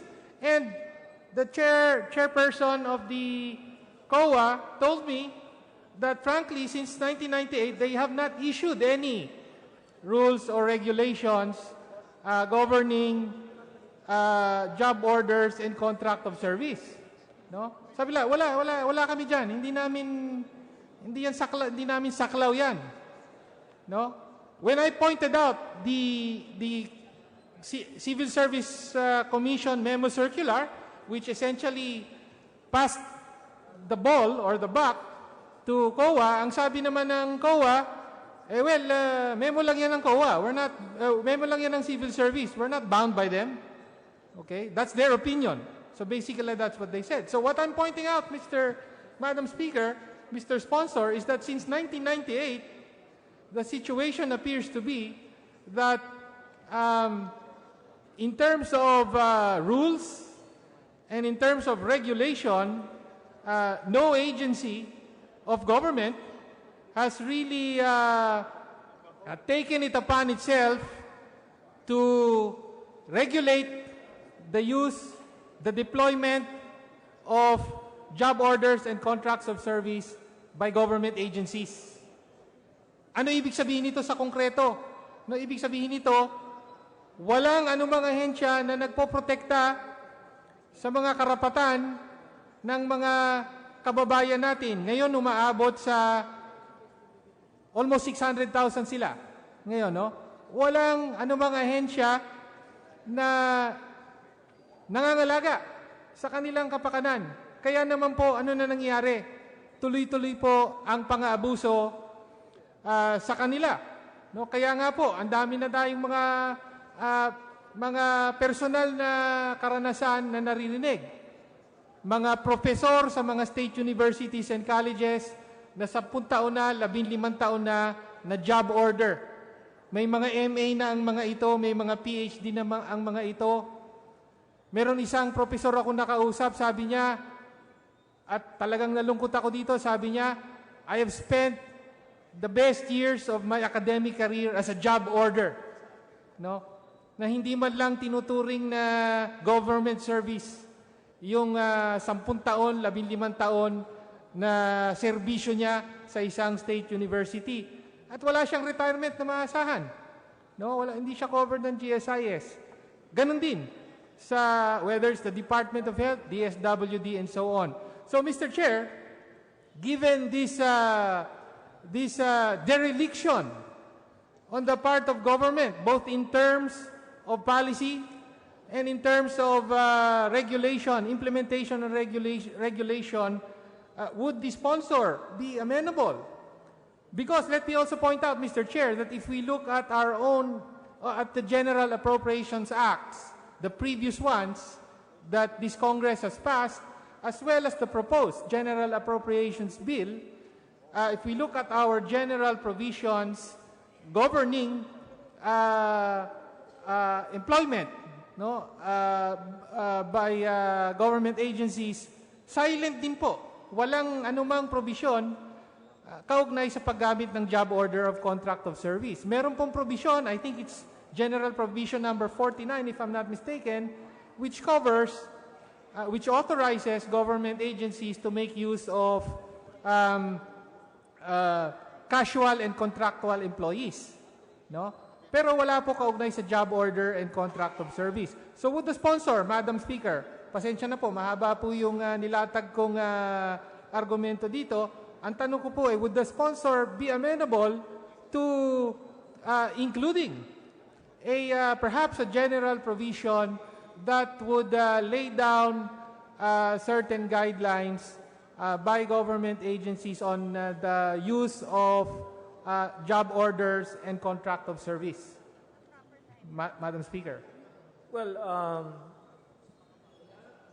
ayoko kasing pangunahan, Madam Speaker, yung ginagawa ngayon ng DBM and Civil Service Commission. Because right now, the DBM and the CSC, the Civil Service Commission, are already in discussion with regard to the issue of ENDO and contract of service in government. And they're contemplating on coming out with a possible joint issuance of a Civil Service Commission and DBM circular. So I'm afraid, Madam Speaker, given the time frame na hindi po natin alam kung kailan lalabas yung joint circular ng CSC at DBM at kung kailan tayo matatapos sa ating budget hearing and botohan natin sa proposed General Appropriations Act. Perhaps, Madam Speaker, if I may suggest that wag siguro muna natin ilagay sa general provision or as a special provision, hayaan na lang muna siguro natin ang DBM and ang Civil Service Commission to come up with a master plan, to come up with their circular, to finish their discussions on ending ENDO and providing more meat into the details of the contract of service when it comes to hiring of government job orders or contractuals and others. I'd also like to point out, Madam Speaker, that dito sa Department of Health, ang kanila pong experience with regard to contracting doctors as contractual personnel, yung contractual personnel po are required to render 8 hours of work a day. But sa experience ng Department of Health, doctors would rather work for only 4 hours or less, 4 hours or less a day, siguro para mas maging flexible sila in terms of providing services to others. Sa DSWD naman po, ang experience nila, out of the 14,000 job orders that they've had, already 9,000 have already been funded under personnel services. So, in other words, Madam Speaker, it's sort of a work in progress. I feel the frustration of the gentleman from ACT Teachers kasi po, last Congress, I was chairman of the Committee on Labor and Employment. And we were always talking about ending ENDO, finding security of tenure, discussing security of tenure bills. Pero yung frustration ko po, yung jurisdiction din ng Committee on Labor and Employment ng House of Representatives does not cover workers in government. So even if we craft laws on, let's say, security of tenure, if we craft laws on ending ENDO, that's as far as the labor code is concerned, and that will only cover those working in private sector. Yung sa public sector, Civil Service Commission talaga ang namamahala po dyan. But rest assured, Madam Speaker, that government, particularly DBM and the Civil Service Commission, are already in discussion on finally finding a solution to the abuses such as ENDO and yung mga abuses dun sa contract of service ng gobyerno. Thank you for that, Madam Speaker. I understand what the sponsor means when he says that confronting or tackling this issue is a work in progress. I myself can share with the body that there have been some successes, particularly with respect to addressing the job orders or reducing, if not eliminating, the job orders in state universities and colleges. We strongly advocated in behalf of, as I said, the job order professors, and there was a major breakthrough for this year, 2016. In the 2016 General Appropriations Act, for the first time in decades, the GAA provided for the creation of 9,000 new items in the state universities and colleges, specifically so that qualified job order professors could now be given permanent positions. No? And I know for a fact that our more than 110 state universities and colleges are eagerly awaiting the downloading of these 9,000 new items so that finally they can give positions and even tenure to these highly qualified individuals. So it's possible, and this is really what needs to be done. No, I also understand that even if we put in a general provision, it will be, a dead letter if for instance, no new items are created, or if no additional allocation for personal services for the employment of contractual or casual employees is provided. So kung wala naman ganon, di wala ring mangyayari. No? Nevertheless, I also heard this last year that DBM and the Civil Service and COA have been in discussion to address this issue. Last year ko pa po narinig yan. So we're still hearing it again this year. So that just means that this representation will not stop. And we'll continue to raise this matter, even with the chair of the Committee on Appropriations. No, I don't think that we will necessarily be preempting anything that these agencies can come up with if we provide some general policy guidelines in our general provisions. So, thank you for that, Madam Speaker, Mr. Sponsor. Let me move on to my third area of concern, and that has to do with the budget cuts in some key agencies, particularly social service agencies. Going through the these cuts, if you just look at the totals, no, you won't see these cuts. Bakit? No? Kasi kung titingnan mo, compare mo yung budget ng, let's say, ng DepEd 2016 and proposed 2017 budget, obviously tumaas. Malaki ang itinaas. Tignan mo yung DOH budget, ganun din, no? 2016 compared to proposed 2017, abay, tumaas din. Tignan natin yung state universities and colleges. 2016, 2017, tumaas din. So what budget cuts am I talking about here? No, pero kung tignan natin, no, we go down to the program and project level.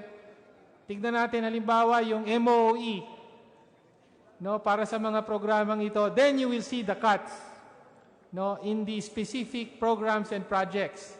No, there are in fact cuts, some of them significant, no, but overall they are offset by increases, for example, in personnel services due to the salary increase, no? So kaya hindi natin nakikita yung ibang mga cut sa budget. But let me just cite some example.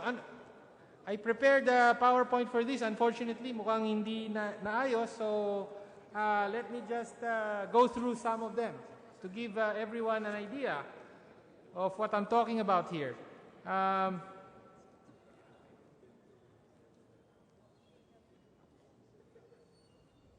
For instance, in the Department of Education, we noted, going through the individual programs and projects under the Department of Education budget, we noted a total of 2.6 billion in cuts in MOE to certain programs. Okay? The biggest cuts would be, for instance, in programs such as the Every Child a Reader program, with a 24.3 million cut in their MOE. The budget for the Palarong Pambansa and other physical fitness and sports competitions, there is a 20.5 million peso cut in the budget for the Palarong Pambansa. Siguro yung ibang mga kasamahan natin sa, lalo na yung mga district representatives, matatanong din, bakit binawasan pa yung budget sa Palarong Pambansa? Eh, alam naman natin lahat, kulang na kulang yan at tinatakbuhan din kayo para madagdagan yung budget para sa Palarong Pambansa. There are cuts in the textbooks. No? This was particularly surprising to us. There is a fairly hefty cut in the of 1.1 billion in the budget for textbooks of the Department of Education. There is a cut of 301 million in the disaster preparedness program, cuts in the basic education madrasa program, the Abot Alam program, and so on and so forth. Okay? So the total being, the total cuts in MOE totaling 2.6 billion pesos. No?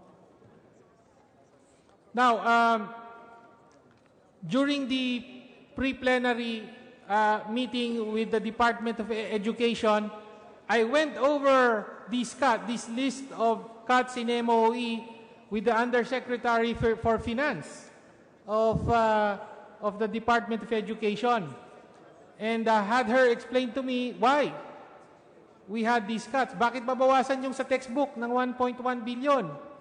No? Bakit babawasan yung sa disaster preparedness and so on and so forth? No? So pinapaliwanag po natin isa-isa. Okay? Tapos ang isang dahilan na binigay nila, sabi nila, one reason had to do with the budget planning process of the Department of Budget and Management. Sabi nila, may general formula daw yung DBM, correct me if I'm wrong. Sabi nila, they take down the 2015 budget for these programs, the 2015 amount, as kind of a base figure. Tapos meron lang certain percentage, a certain percentage, probably inflation, but you can probably clarify that better, na idadagdag. No? So, and as a result, yung paggamit na yun ng 2015 as base figure, in-apply ito sa mga programa na yan, so natapyasan yung mga ito. Yes. No? So tama po ba yun? Ganun Yes. nga po ba yung nangyari dito? Yes, that's correct, Madam Speaker. They were given a budget noong 2015, and obviously they were given a budget noong 2016. But from all indications, the basis for the budget for 2017 is how much of the 2015 budget they were able to actually use. So I think it's a responsibility on our part for us to give them the budget equivalent to what they can actually use. In other words, based on their absorptive capacity. So if there are reductions in their budget for certain items, it is only because based on the 2015 usage ganito lang po ang kayang gamitin ng Department of Education dun po sa mga particular items na yan. Yes, yun nga po yung paliwanag din sa akin ng USEC ng DepEd. Pero meron din silang ni-raise na punto. And I also heard this from CHED during their budget hearing. No? Namely, the disparity between the fiscal year and the school year. So, ang sinasabi naman nila, it is true, no, na using the fiscal year, talagang nahuhuli ang utilization ng Department of Education. Pero ito po daw ay dahil sa ang sinusunod na kalendaryo ng DepEd ay yung school year.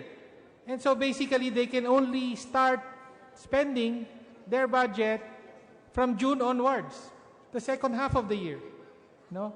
Kaya po, nagiging perennial problem po, binanggit ito ng DepEd, binanggit din ito ng CHED, no, na yung mga panahon, I suppose the quarters where DBM checks on utilization of funds, hindi maganda ang report ng particular ng DepEd at saka ng CHED, no?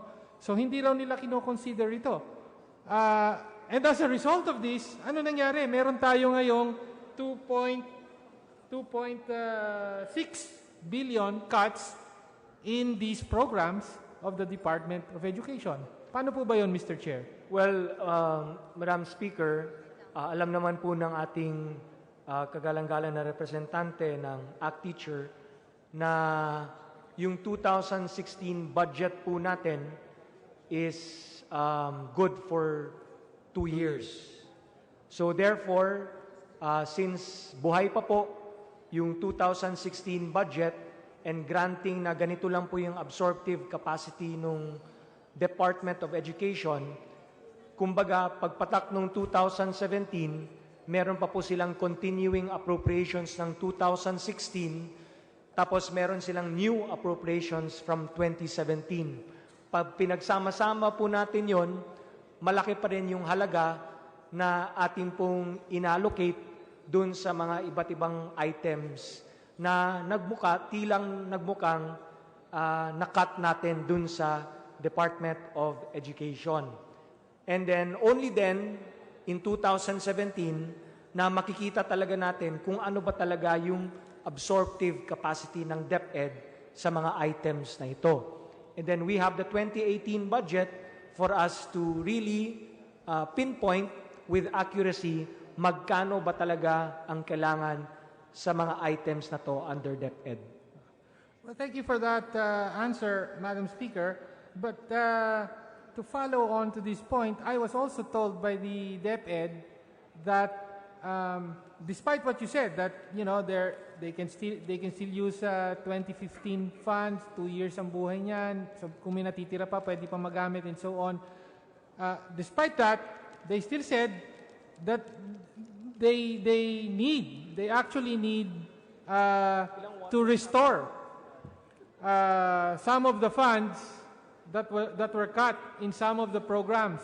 So ang sabi nila, actually, they are currently working with DBM to possibly introduce maybe errata, I don't know how they do it, no, that would restore a total of around 800 million pesos out of the 2.6 billion that was cut.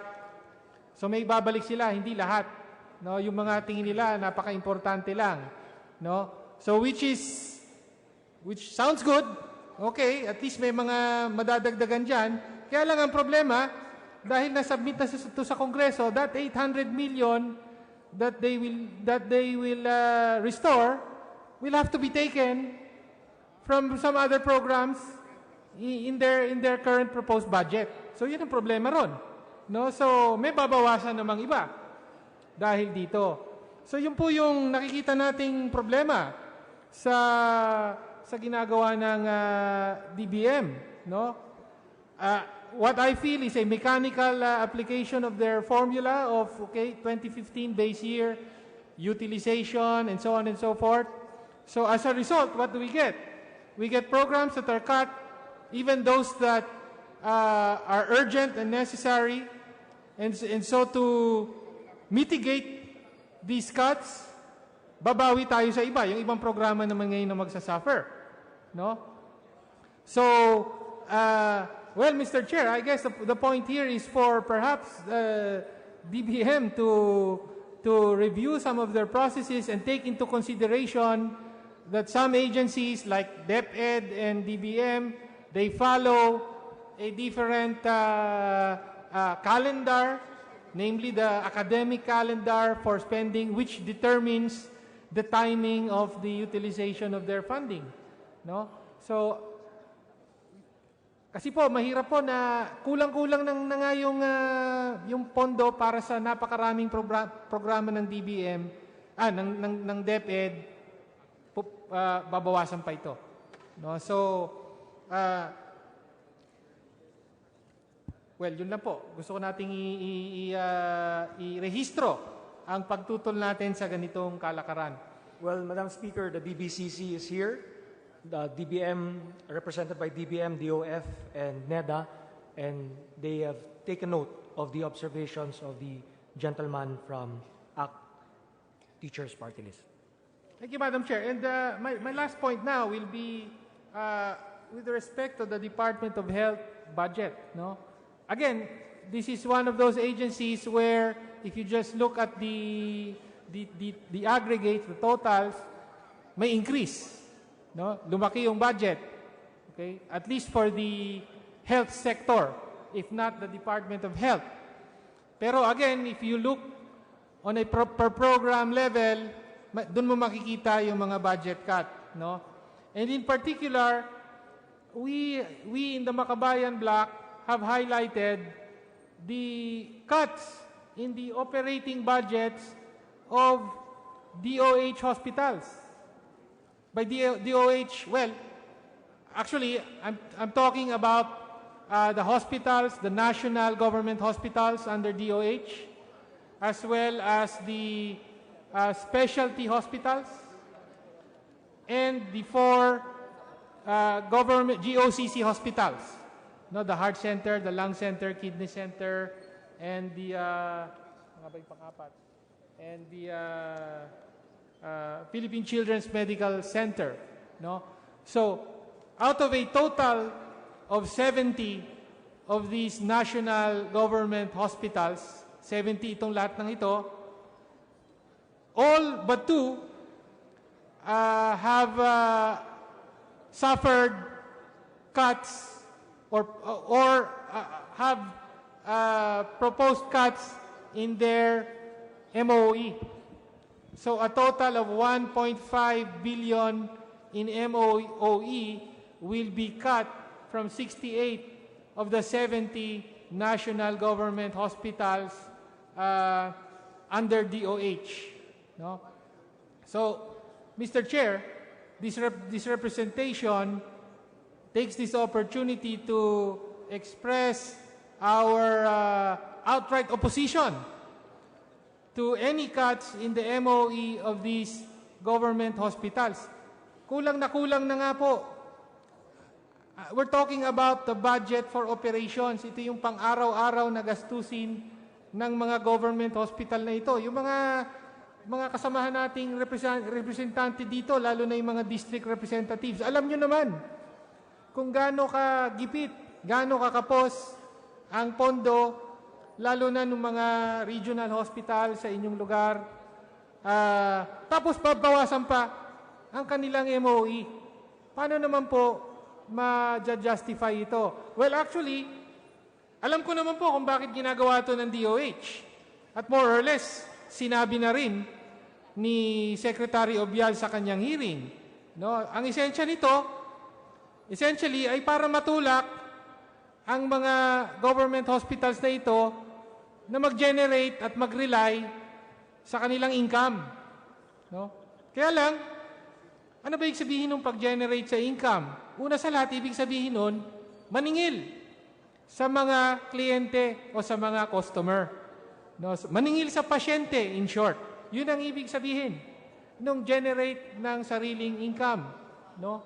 So, Madam Chair, Mr. Speaker, I don't see how this continuing policy of, we call this privatization. This is a form of privatization where government subsidy is cut and the government agency, in this case the hospital, shifts to a cost recovery mode. No? So, sa halip na subsidy ng gobyerno, ang aasahan ay sisingilin yung kliyente. That is a form of privatization. It's not outright privatization na talagang binenta na o pinahawak na sa pribadong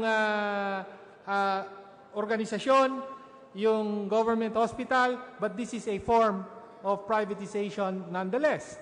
No, so my concern here is how is this continuing and aggressive implementation of privatization, this form of privatization of our government hospitals, how is this consistent with President Duterte's 10-point agenda, particularly with respect to health and education?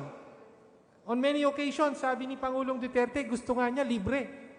No? Libre ang edukasyon at serbisyong pangkalusugan. In fact, as far as I understand it, merong directive si Pangulong Duterte for the first 100 days. Kailangan daw yung mga government hospital, tiyakin nila na makapagbibigay sila ng libreng serbisyo sa mga mamamayan, lalo na sa mahirap. No? So may sinasabi ang Pangulo, gawin yung libre. Samantalang sa budget naman na pinropose ay babawasan yung MOE ng mga hospital na ito. Madam Chair, Madam Speaker, Mr. Chair, how can this Congress approve such cuts, any cuts in the MOE of government hospitals? Yes, Madam Speaker. At the outset, let me report to the body that in 2015, the unobligated allotment of hospitals amounted to 893.2 million pesos. So we could really see that there's a problem with regard to the hospitals using the funds that have been earmarked and allotted for them, for their respective MOOEs. And coupled with that is the fact that these government hospitals have had increased income collection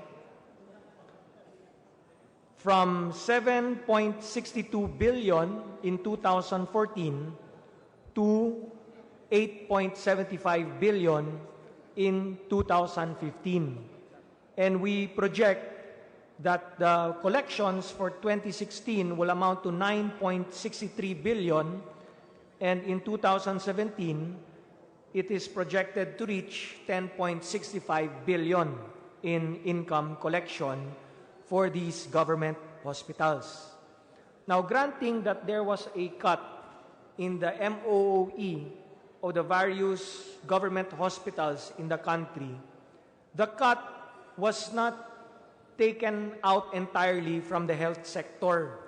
The cuts were actually lumped and combined into a 1.35 billion medical assistance program.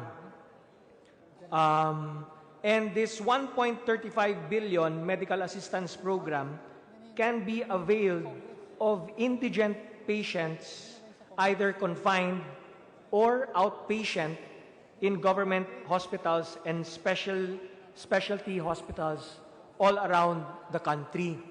So in other words, to correct the low absorptive capacity of our government hospitals nationwide, the policy of the DBM and the Department of Health was to create a medical assistance program that can be availed of by indigent patients all around the country, wherever government hospital or specialty hospital he or she may land in, whether confined or as outpatient.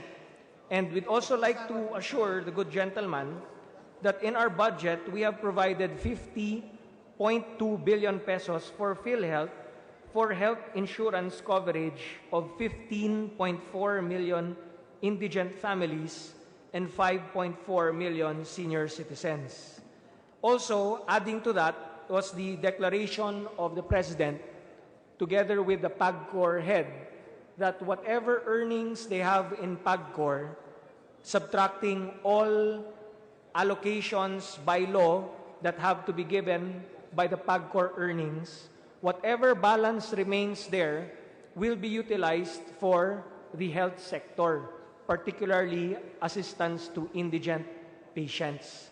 So therefore, Madam Speaker, even if the gentleman has communicated his concern over the reduction, apparent reduction in the MOE of the government hospitals and specialty hospitals around the nation, hindi po nawala sa health sector yung budget na yan.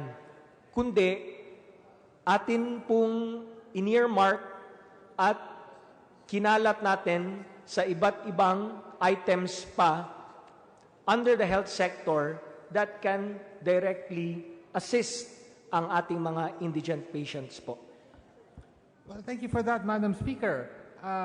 That's a very interesting explanation of what happened to the MOE that was cut from the DOH hospitals.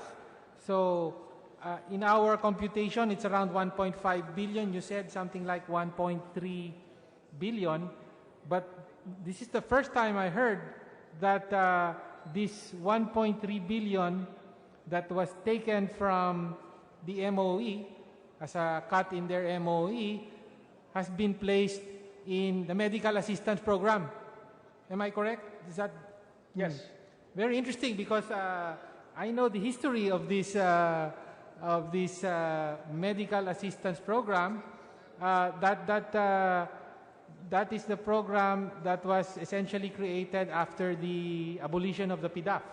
No? So, when you say the 1.3 billion has been placed there, do you mean that this 1.3 billion is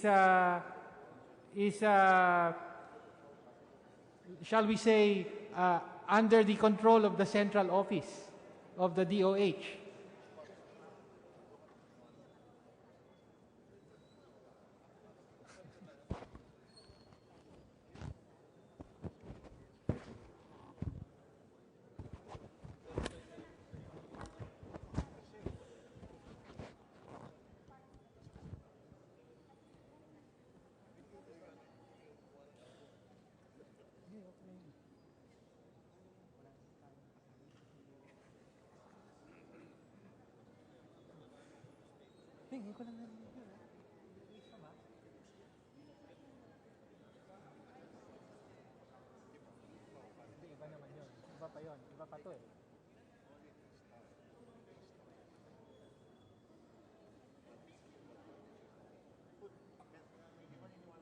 Anyway, rarabak ko na to.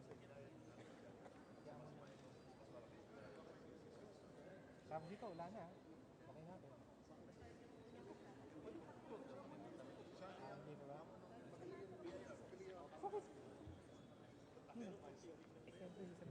So in the budget, you will see that this 1.35 is already incorporated in the item called assistance to indigent patients at 4.726 billion. Okay. Thank you for that clarification, Madam Speaker. This representation maintains that we should increase funding support for government hospitals. This representation will vigorously oppose the perpetuation of privatization policies, whether it be in the Department of Health or in the Department of Education through the voucher program and other social services.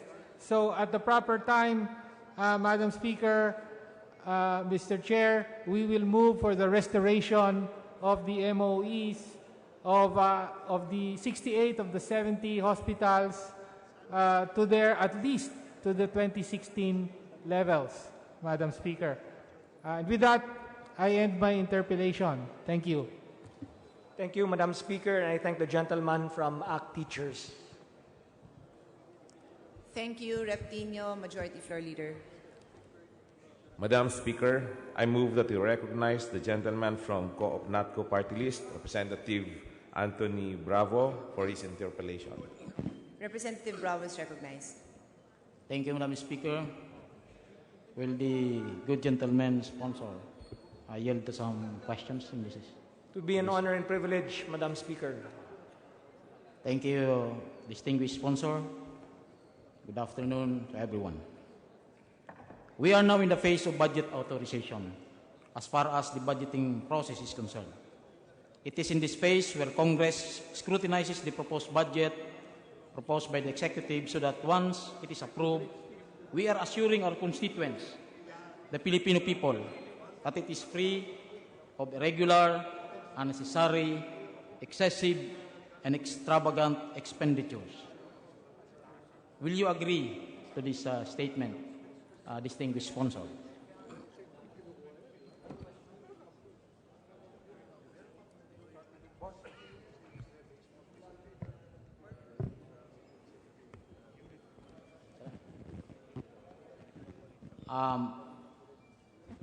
May I repeat, distinguished sponsor?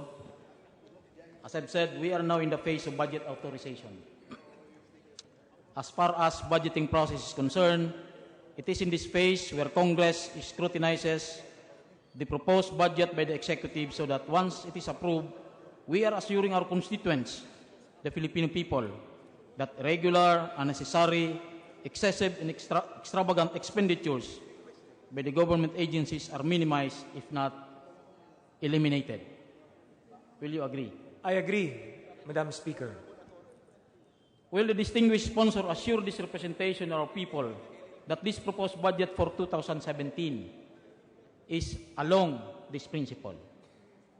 I give my assurance, Madam Speaker. As a collective body, it is our duty and privilege to scrutinize the budget and see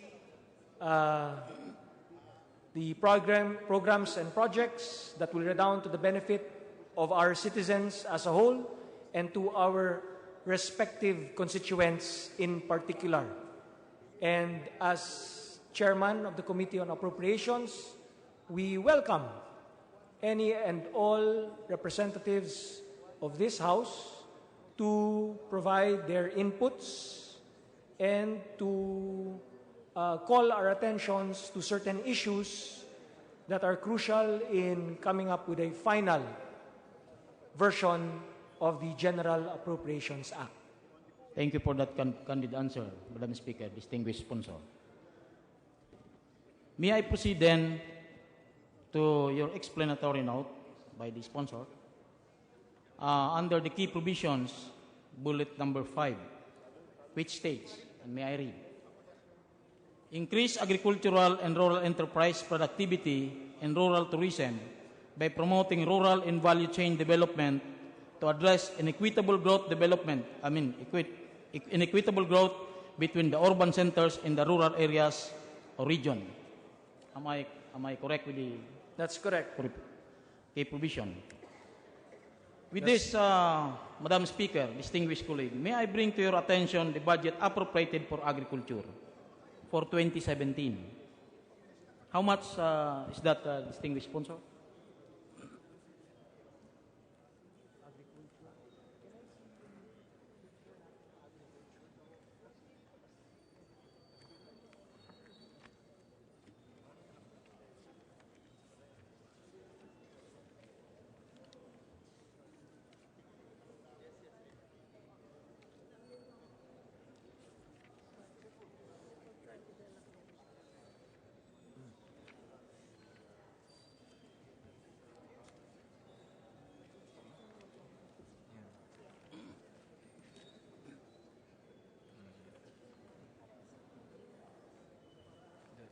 Agriculture Department. For agricultural development, Madam Speaker, the way to look at it is not merely to look at the Department of Agriculture singularly or by itself, but we have to take into account that agricultural development needs the support of the Department of Agriculture as well as all other agencies that have to do with agricultural development. So, if you look at the Department of Agriculture, the budget is 45.29. Now, even if we say that 45.29 billion pesos is less than the budget allocated in 2016 of 48.94, we must also consider that the other agencies under agricultural development have increased budgets, namely the National Irrigation Administration with 36.36 billion pesos allotted, the National Food Authority, which has 5.1 billion allotted to them, the Philippine Coconut Authority, 1.44 billion, the Sugar Regulatory Authority, 1.4 billion, the Philippine Crop Insurance Corporation at 2.5 billion pesos, an increase from 1.6 billion in 2016, the Philippine Rice Research Institute at 560 million, the Philippine Fisheries Development Authority at 220 million, the National Dairy Authority at 190 million, and the National Tobacco Administration at 390 million pesos, for a total of 93.45 billion pesos, which is 1.3% higher than the 2016 budget for agriculture development. Isn't it, Madam Speaker, distinguished colleague, that even in 2016, those aforementioned attached agencies have their separate budget as far as 2016 is concerned? Yes, that's true, Madam Speaker, for transparency and for accountability, and because they have different mandates, we have provided them separate budgets per agency. So meaning, Madam Speaker, distinguished colleague, if we are going to compare 2017 to 2016, there is only a very slight increase compared to the said current expenditure program for DA. So allow me to refresh you, Madam Speaker, distinguished colleague, that even in 2014, the DA or Department of Agriculture posted 6 as far as budgetary allocation was concerned. In fact, it contains about 5.7% of the regular budget or 3.02 of the total expenditure program. That was amounting to 68.5 billion. In 2015, DA or Department of Agriculture was appropriated 48.69 billion. But I would like to compare this appropriation to the SWD, which is equivalent to 108 billion in the same year. The Department of Agriculture consists of 3.55% of the regular budget or 1.86% of the total expenditure program, thereby decreasing from 2014 to 2015. While in 2016, the Department of Agriculture start 2.91% of the regular budget or 1.61% of the total expenditure program. Again, it is decreasing. In the same manner, Madam Speaker, distinguished colleague, in 2017, regardless whether or not we will add the attached agencies, because in the same manner, in 2016, those cited agencies have their separate budget. It is now 9th in the rank and 2.28 of the regular budget or 1.33 of the total expenditure program. Meaning from 2014 to 2017, it continuously to decrease. The question is, are we really serious in hitting the target of this increasing agricultural and rural enterprise, considering the budget we are appropriating for this particular fiscal year 2017? We might again, Madam Speaker, Mr. Sponsor, miss our target as far as productivity is concerned.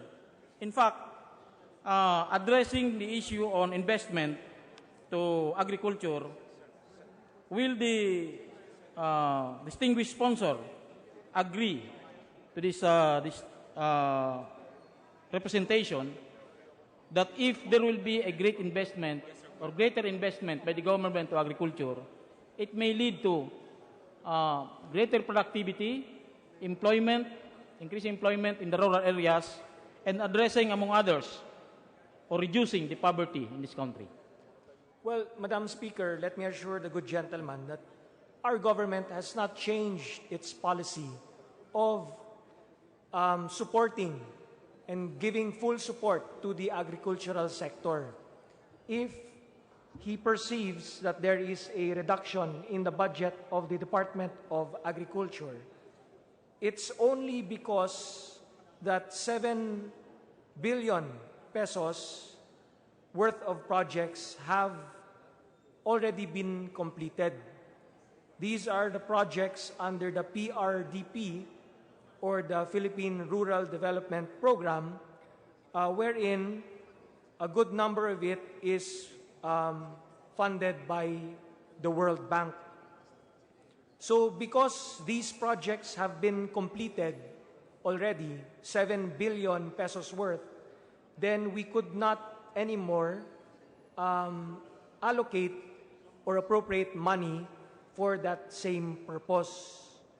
And there have been several items which previously were under the pamana, lodged in the Department of Agriculture, that have already been taken out of the budget of the Department of Agriculture because the pamana program is a separate item altogether. So the reduction in the budget of the Department of Agriculture is not reflective of the government's objective and target of increasing agricultural development in the countryside and the rural areas. We're still very much focused and determined to boost our agricultural productivity. In fact, as I said, more projects will be given for increased farm-to-market roads. More projects will be given for irrigation facilities. We shall be providing good seeds to our farmers. We shall be pushing for the development of high-value crops. We shall be ensuring more of our farmers. We shall be pouring more of our programs to the rural sector, particularly in agriculture. Thank you very much, Madam Speaker, distinguished sponsor, for that assurance that indeed there will be more productivity for agriculture. But this representation still stands that my apprehension on hitting the target because of the budget we appropriated. I'm bringing this to the attention of this august body because the agency, Department of Agriculture, that has the responsibility of ensuring the food security of this country, it seems to have a lesser budget compared to other agencies that, in fact, to cite an example, the DSWD is even bigger to the agency that has the responsibility of ensuring the food security of this country.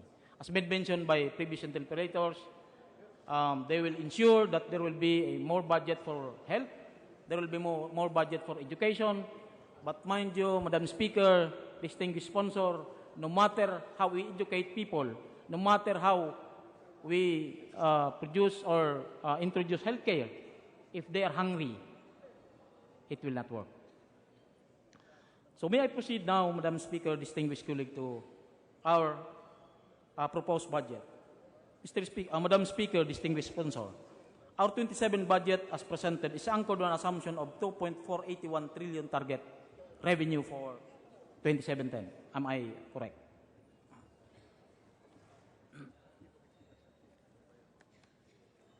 Target revenue?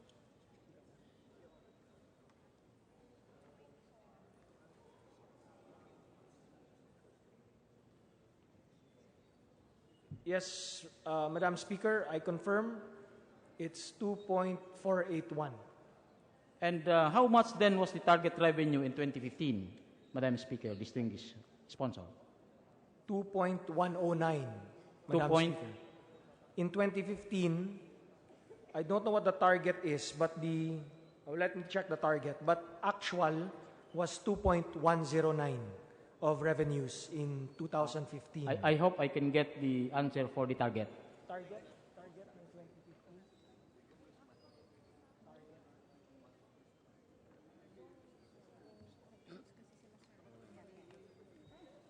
The estimate 2016. yes.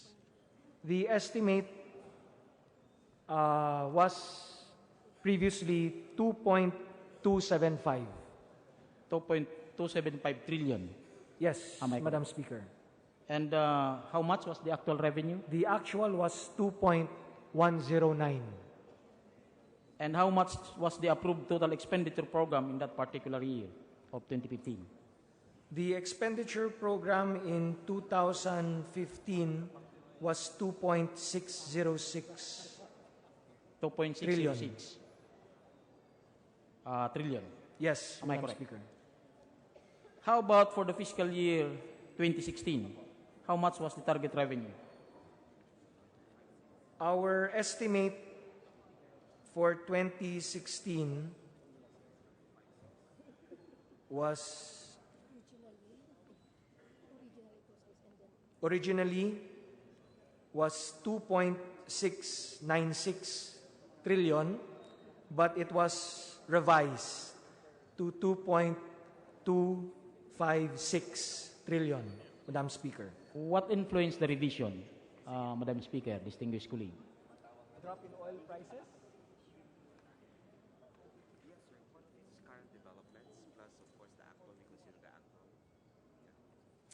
Well, they considered actual revenues collected. They considered the changes in changes where? World market. In the world market and the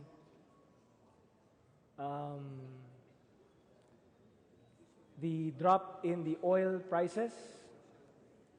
Several factors contributed, but mostly to shifts in the world market and the economies, Madam Speaker.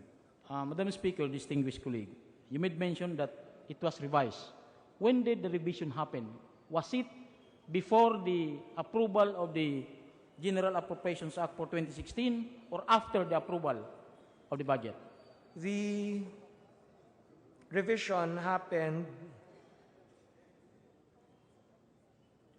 on July 5, 2016, upon looking at the emerging outlook or projection for the year 2016, and thereby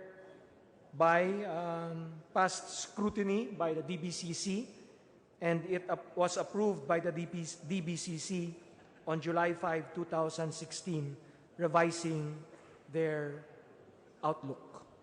So the revision happened before the approval of the budget for 2016. Yes. Am I correct? And Yes. how much was the approved expenditure program for the fiscal year 2016? It was 3 trillion, Madam Speaker. 3.001 trillion. Thank you, Madam Speaker, distinguished colleague. And in 2017, as made mention earlier, we are proposing a 3.50 trillion total expenditure program against 2.481 trillion revenue target. Madam Speaker, distinguished sponsor. Yes, that's correct, Madam Speaker. I'm asking this question, Madam Speaker, distinguished colleague, because I would like to point out that since 2015, consistently, we allowed an expenditure program that is always above what actually our government can collect. In other words, expenditure is more than the generated revenues. Am I correct, Mr. Yes. Madam Speaker? Yes, distinguished Madam colleague? Speaker. Now, let me go back to the proposed 2017 budget, Mr. Speaker, distinguished sponsor. What makes the difference between the previous fiscal year budget, aside from it is higher in terms of absolute figure, from those prior years?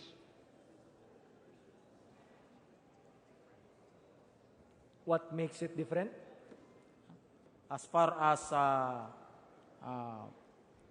appropriation on our programs, does it mean that it's just the same as far as program being implemented by each agencies? As such, we are recurring a vicious cycle of expenditure, proposed expenditure that is always above what the government can collect. Well, let me say at the outset that even if we have not been able to match expenditures with revenues, or we have not been able to increase revenues as to the level of our expenditures, it was never a problem of this government to fund the various projects and programs of the different departments and agencies of government. Be that as it may, the 2017 budget is different from the previous budgets because we will be providing more funds to build more classrooms, hire more teachers, provide more scholarships for TESDA, for state universities. We shall be allocating so much to the Department of Health to deploy more doctors, nurses, midwives, and dentists. More families will be covered by PhilHealth, particularly the indigent families and senior citizens. The CCT program will have an additional 20 kilos of rice per month for 12 months for the CCT beneficiary families. Department of Labor will be supporting more livelihood and employment programs, more projects for housing, whereas we shall be boosting our infrastructure spending by 13.8% higher than the previous budget. We shall be building more farm-to-market roads, more irrigation facilities. We shall be increasing the insurance coverage for our farmers. We shall be increasing or doubling our funding for rail transportation, particularly the MRT and LRT. More funds will go to Mindanao and the ARMM. More funds will be going to climate change adaptation and mitigation through the National Greening Program. We'll have funds for sitio electrification.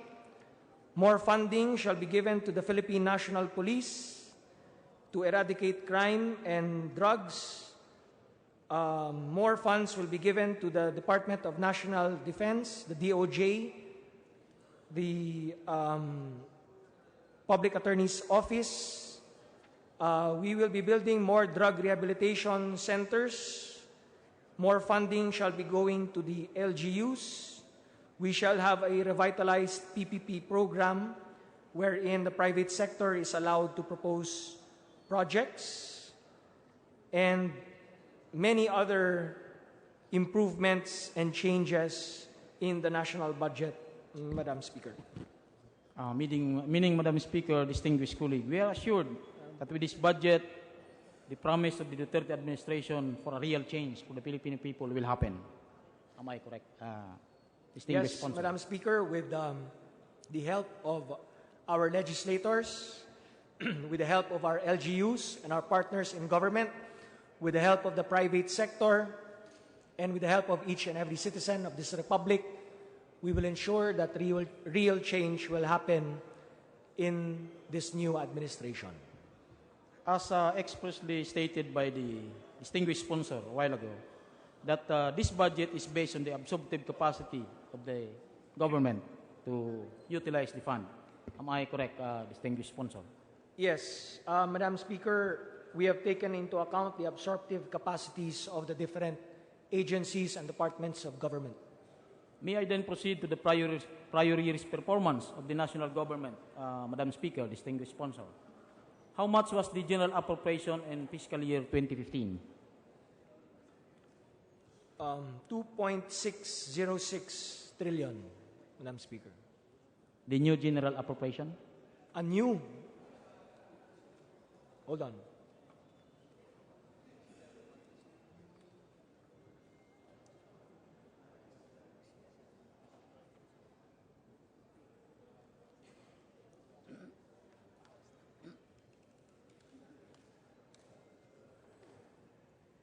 New general appropriations for 2015 was 1.763 trillion. Thank you. It coincided with my figure. And how much was the automatic appropriation in the same year? 848 billion. For the benefit of our kabayan who are watching or monitoring our proceedings, will the distinguished sponsor define what an automatic appropriation means? Well, automatic appropriations, Madam Speaker, are appropriations in the budget that are covered by previous laws. So they're made annually or for some defined period, and it's prescribed by law. And because of the standing legislation, it does not require any further action by Congress. Therefore, we automatically appropriate the funds in our General Appropriations Act. Meaning, Madam Speaker, distinguished sponsor, it does not undergo anymore the scrutiny of this august body. Am I correct? Well, technically, it does not because, again, as I said, because of laws that were passed by this institution, then we have somehow limited or committed these amounts every year under the General Appropriations Act. Thank you for that answer, distinguished sponsor. And may I proceed to the continuing appropriation for 2015? How much was the continuing appropriation for 2015 of the national government? For 2015, continuing appropriations amounted to 286 billion. Madam Speaker. It appears that 289 billion. Thank you. Again, for the benefit of our kababayans, will you please define what is meant by continuing appropriation? Definition? Well,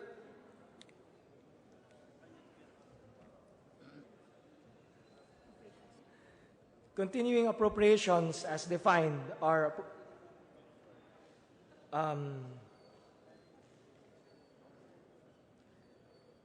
an authorization that supports obligations, expenditures for a specific purpose or project, even when these obligations are incurred beyond the budget year. Thank you for that candid answer, Madam Speaker, distinguished sponsor. It means that the 289,616,475,000, Madam Speaker, distinguished sponsor, as continuing appropriation are part of the unused appropriation for 2013 and 2014. Am I correct? That's correct, because in, I believe, 2014 budget, it was valid for 2 years. because of the validity for 2 years. Because of the validity of 2 years of 2014, what is unspent in 2014 continues to be continuing appropriations for 2015. Does it not contain the unused appropriation for 2013? Considering Partly, that... yes. Yeah, There's so, part of it that's 2013. so I'm as correct well. that the continuing appropriation for 2015 are the excess funds or unutilized fund from 2013 and 2014. Am I correct, distinguished sponsor, Madam Speaker? Yes, primarily from 2014, but yes, there's part of it that's attributed to 2013. And how much then was the total available appropriation during the fiscal year of 2015? For 2015, the unobligated releases for COE was 4.6 billion. The unreleased appropriation for capital outlay was 53.876 billion. The unreleased appropriation for MOOE was 36.506 billion. The unobligated releases for capital outlays was 132.258 billion.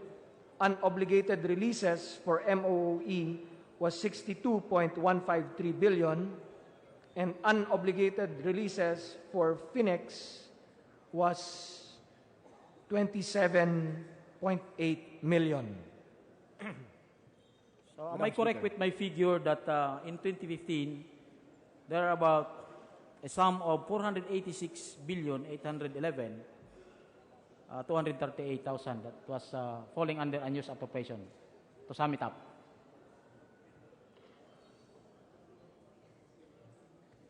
Yes. How much was the figure? 486,811,000 and 238,000. Yes. Unused appropriations is 486.811. With this figure, Madam Speaker, distinguished sponsor, will you agree that we really have a problem on absorptive capacity of these agencies? I don't want to entirely attribute it to absorptive capacity. Perhaps there are other factors, but the general indication, Madam Speaker, was there was underspending. I don't want to attribute it to absorptive capacity of the different departments because I'm not privy to the real reasons why the departments were not able to spend it. If you look at unused appropriations, that as indicated by the gentleman from Co-op NATCO, it is actually composed of unreleased appropriation and unobligated allotment. Unreleased appropriation, which in this case for 2015 amounted to 133.699 billion, are appropriations that for some reason was not released by the DBM to the different departments or agencies in government.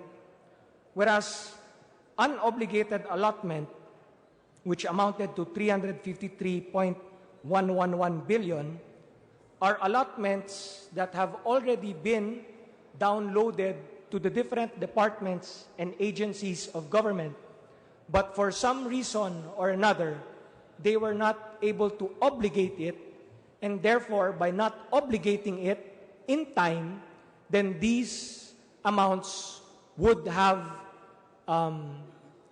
been returned to the Bureau of Treasury.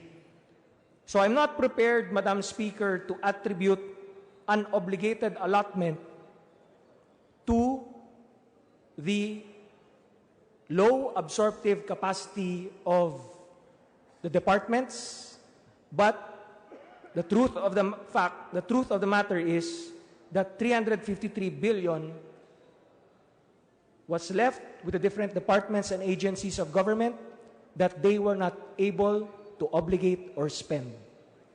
Precisely, Madam Speaker, distinguished sponsor. That's why I'm pointing out that despite of the fact that the fund was already released to the agencies, but they failed to spend it to the programs and projects that they intend to utilize the fund. Now, Madam Speaker, distinguished colleague, may I proceed to other sources of fund, such as earmark revenue and of budget? How much the earmark revenue was generated in 2015? Just a moment, we'll get the exact figures.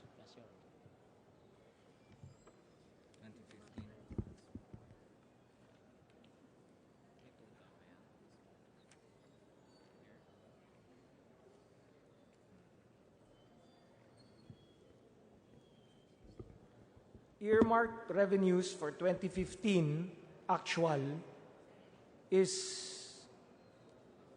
was 56.258 billion pesos, Madam Speaker. 58 billion was generated in 2015. Yes. While how much was the ending balance for 2015? The ending balance as of December 31, 2015 was 294.809 billion, Madam Speaker. It's a huge money, Madam Speaker, distinguished colleague. Yes. And it does not anymore undergo the scrutiny of this August Chamber. Well, earmarked revenues are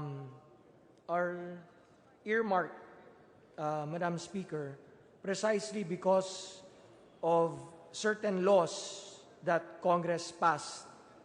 And therefore, it behooves upon the different departments and agencies of government to utilize these funds for a specific purpose that was defined under the various laws.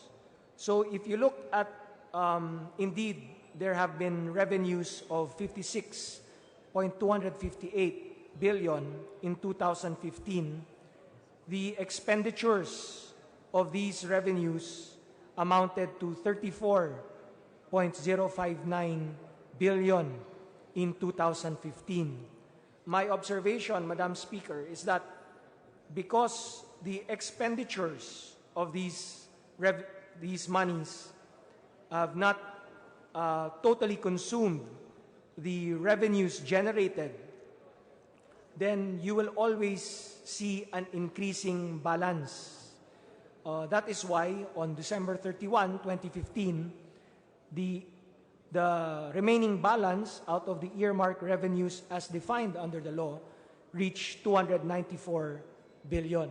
But I agree with the distinguished gentleman from Co-op NATCO that these are monies and funds that we can actually use in order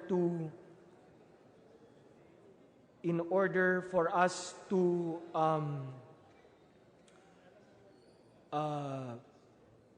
sustain the projects and programs that will redound to the benefit of our people.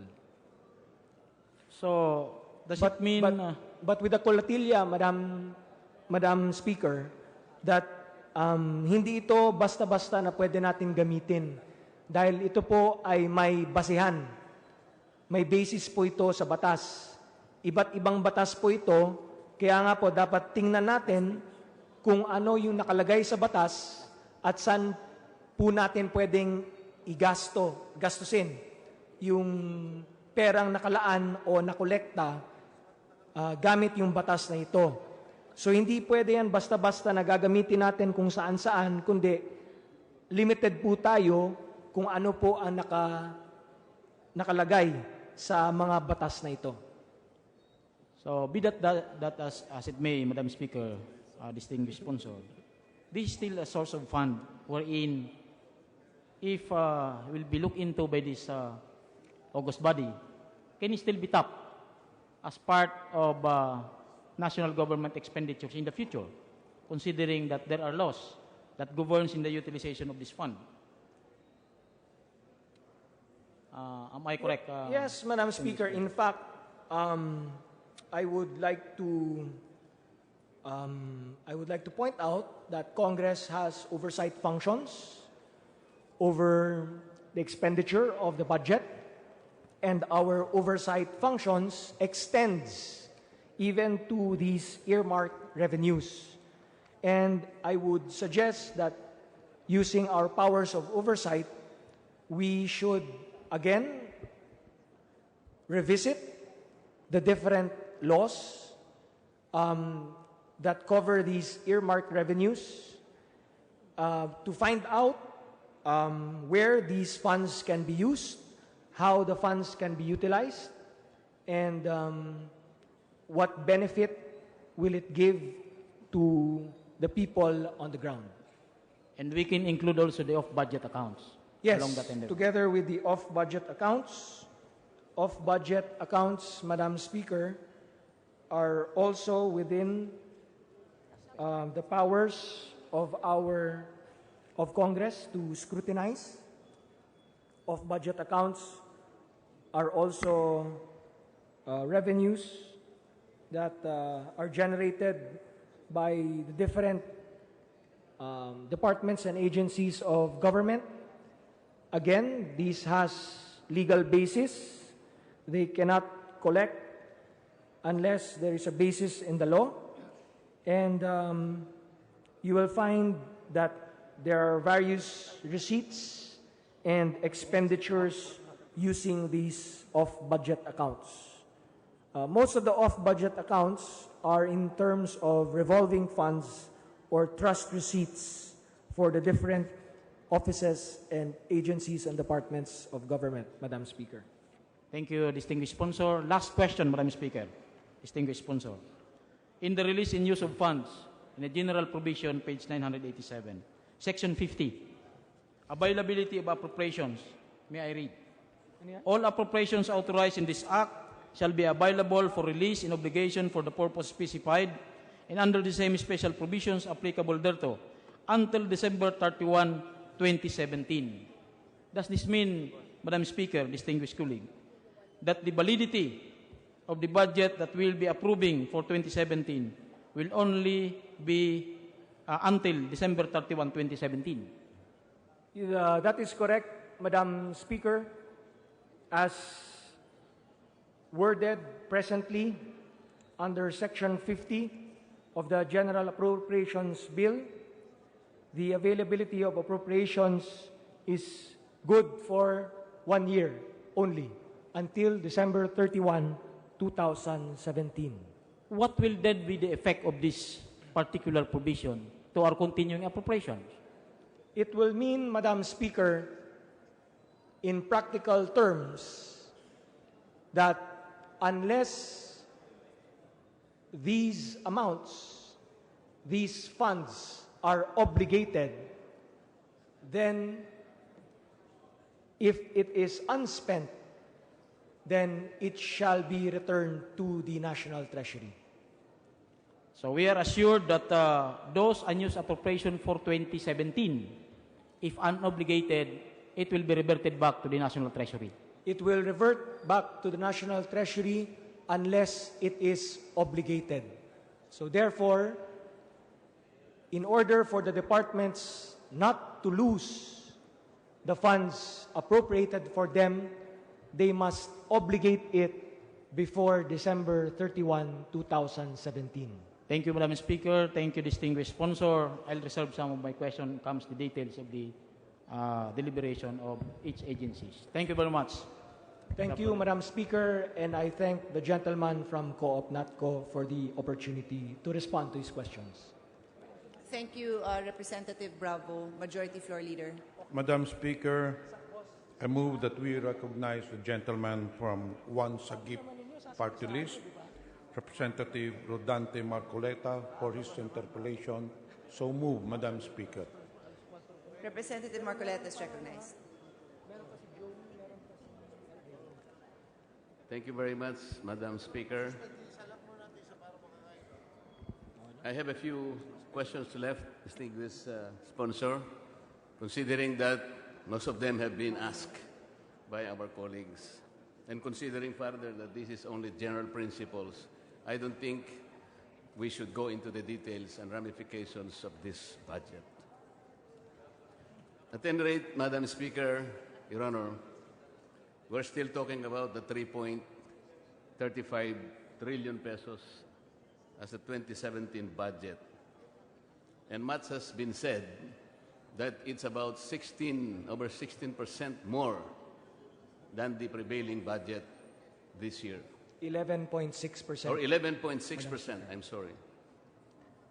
And this represents the country's projected GDP, at least 21% of which means, Madam Speaker, Your Honor, the country is expecting to accomplish something like 15 trillion pesos, or over 15 trillion pesos, which will be the basis of the budget. You said earlier that this proposed budget is more than enough. As you say that it is 11.6% more than the 2016 budget. But, Mr. Speaker, if we remove the effects of inflation, I think the real growth would be lesser. I think our budget would be about 8% lesser than the 2016 budget. Would that be a fair assessment, Mr. Speaker, Your Honor?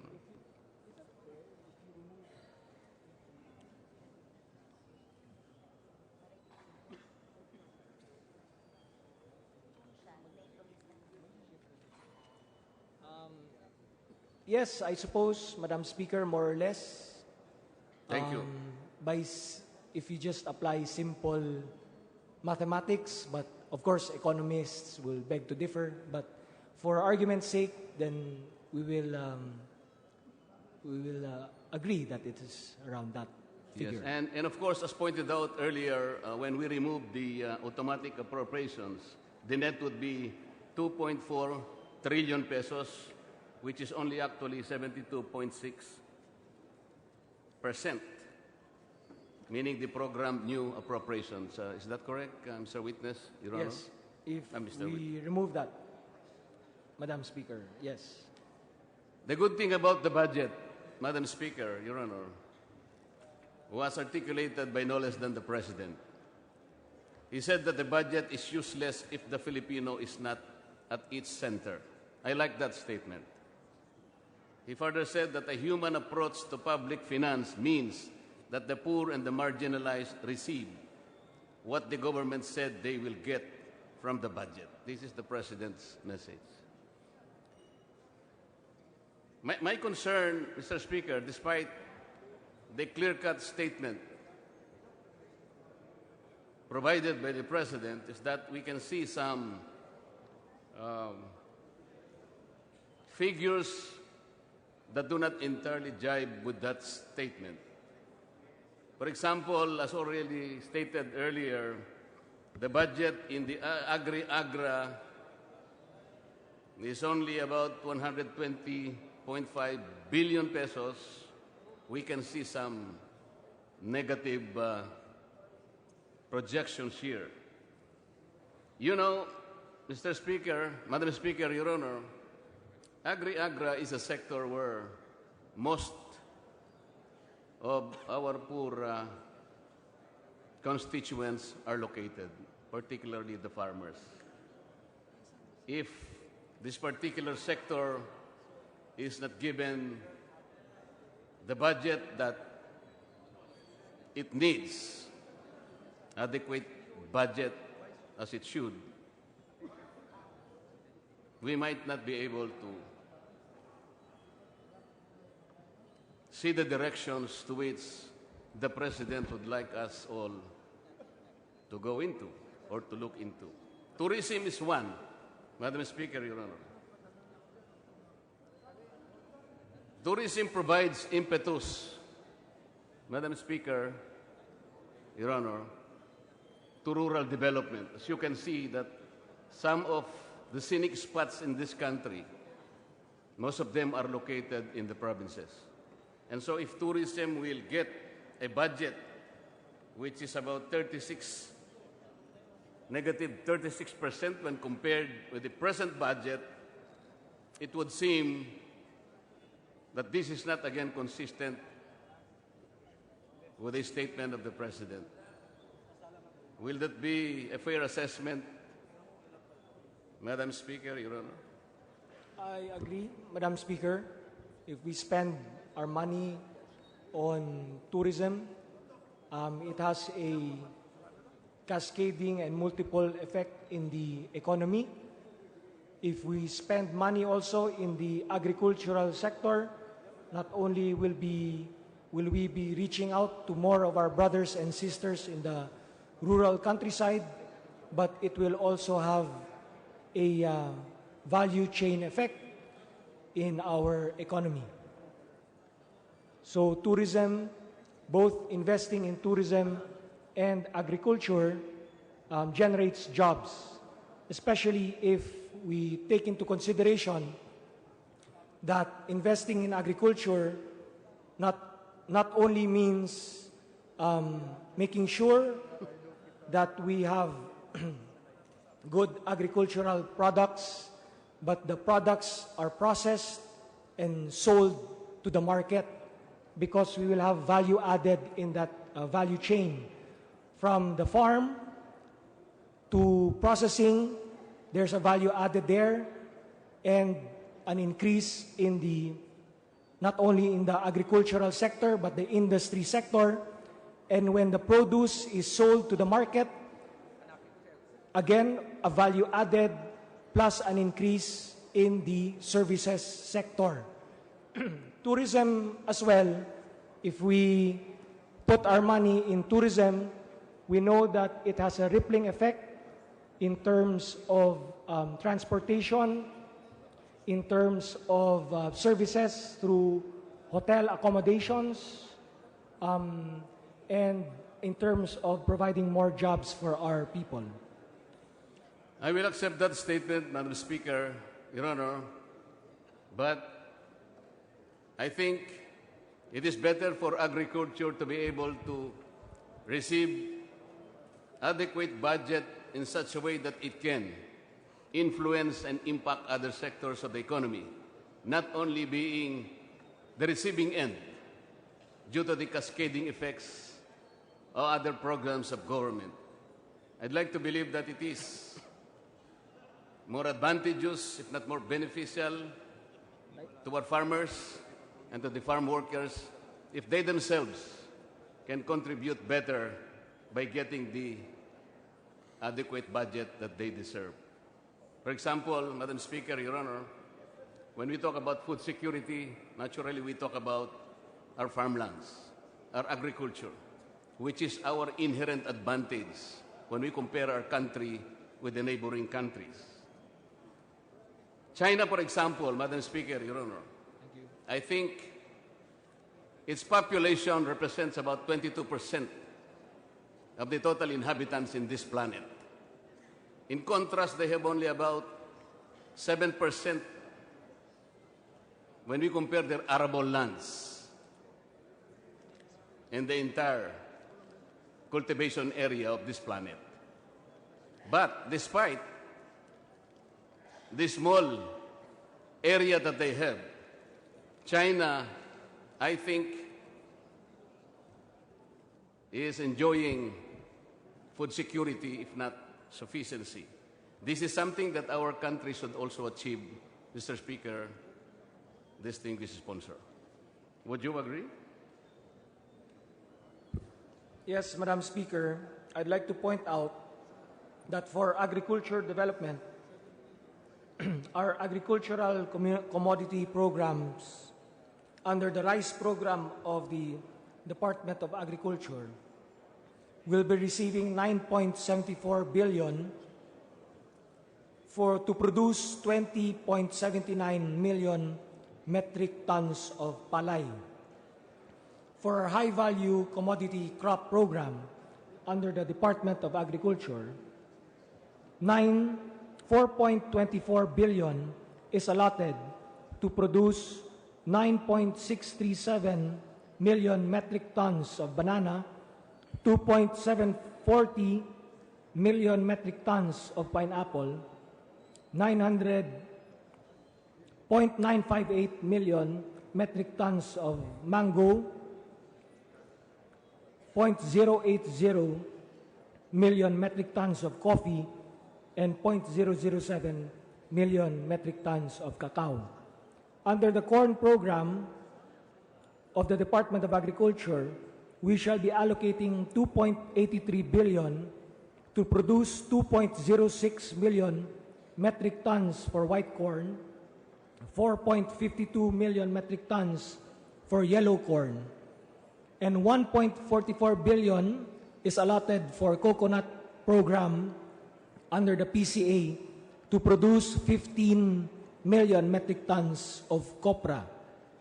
The sugar industry development under the SRA will be receiving 1.40 billion to assist 50 block farms and to construct 35 kilometers worth of farm-to-mill roads.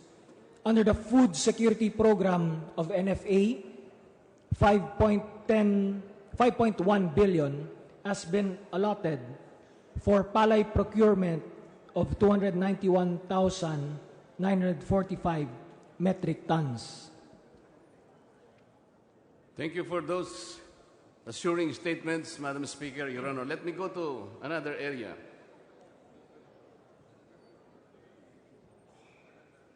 In the budget level by source of appropriations, Madam Speaker, Your Honor, I can see 67.5 billion pesos under unprogrammed new appropriations. Under these budgetary items, Madam Speaker, Your Honor, this budget is supposed to bankroll several items. For example, the equity value buyout of the Metro Rail Transit Corporation, 4.4 billion pesos. AFP Modernization Program, 5 billion pesos. The amount of 30 billion for the Risk Management Program will be used to cover national government commitments and obligations in the agreements involving public-private partnerships. I am quite intrigued, Madam Speaker, Your Honor. These are very important undertakings of the government. Why would the AFP Modernization Program, the Metro Rail Transit Corporation, which is, I think, what you articulated earlier as one of the programs that can probably address the traffic problem in this country, why would they be put under unprogrammed new appropriations? They're so important. I think they would spell a lot of difference between now and in the future, when we know that the unprogrammed appropriations are conditioned and so on at least 3 factors, namely when there is excess revenue collection, when there are new revenue collections arising from new tax or non-tax sources, and when there are new approved loans for VAPs. What happens if one of these conditions do not materialize or does not materialize? So are we putting at risk fundamental and essential programs of government? Enough na. Well, Madam Speaker, I'd like to assure the good gentleman from Sagip Party List that as far as AFP modernization is concerned, we do have an item for AFP modernization of 25 billion under the budget of the DND.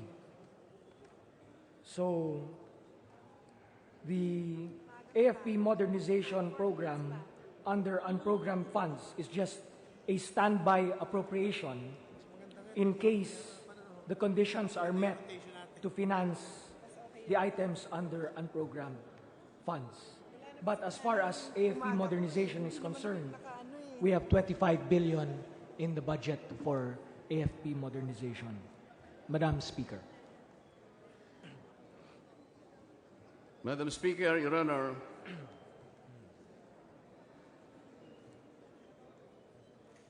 I am very appreciative of the budget because it seems that education, culture, and manpower development was given a sizable budget to address what the President said in his message.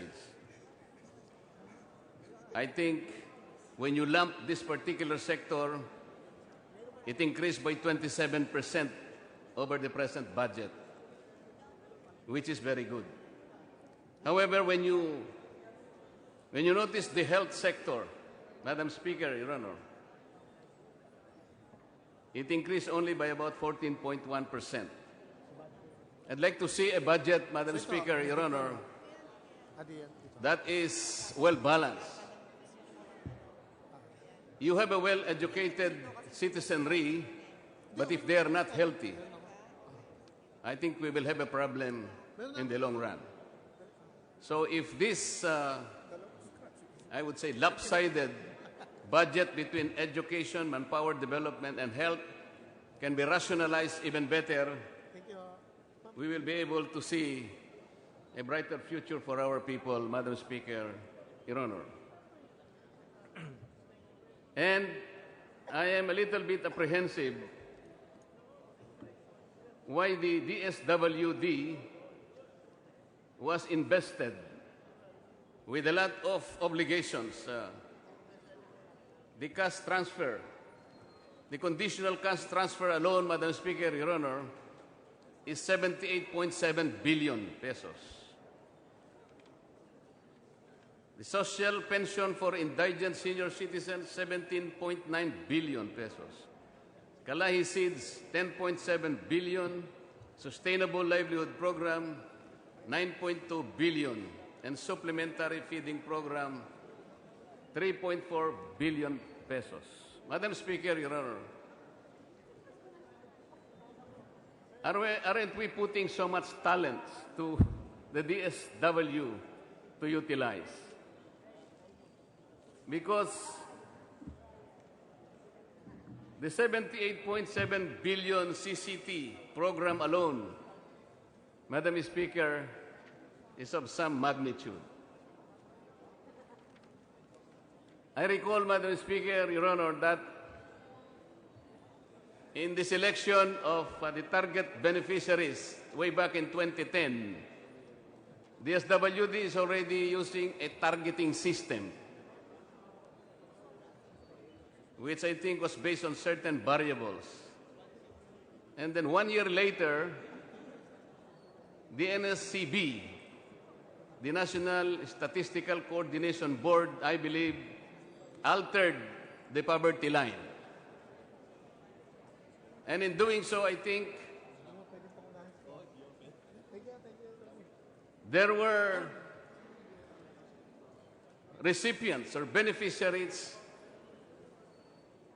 which by virtue of that alteration of the poverty line are no longer supposed to be covered by the CCT. But I think for political reasons, they were not removed from the list. And because of that, I think the over 1 million beneficiaries can now be classified under what we call inclusion error. May I know, Madam Speaker, Your Honor, if you are aware of this?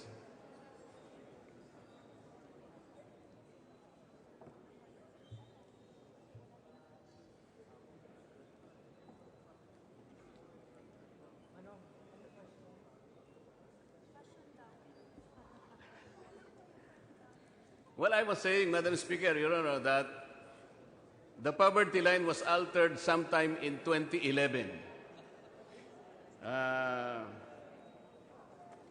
That means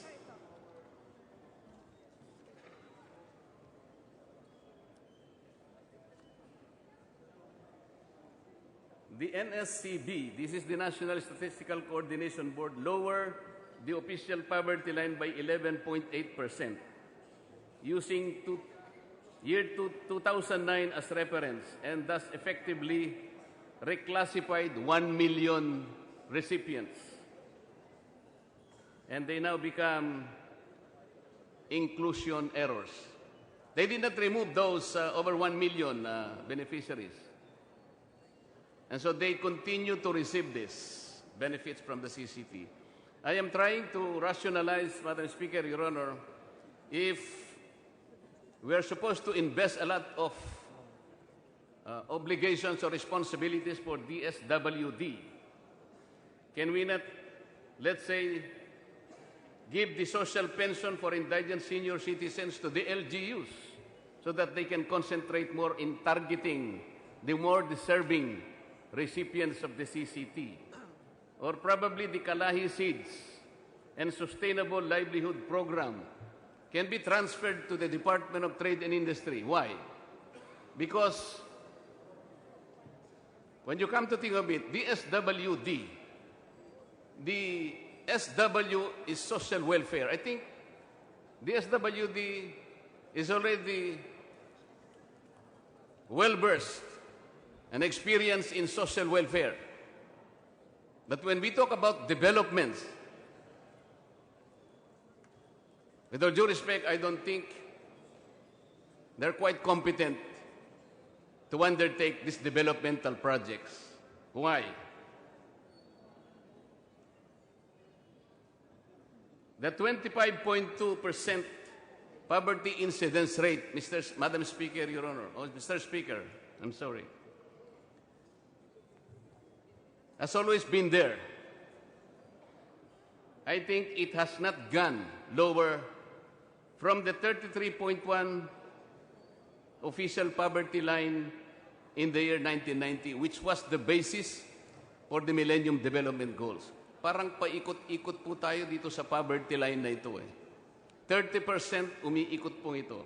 If the DSWD, which has been in existence for quite some time, is in the forefront of combating poverty in this country, I don't think they have produced the evidence to continue doing so, because the poverty incidence rate has not gone down dramatically.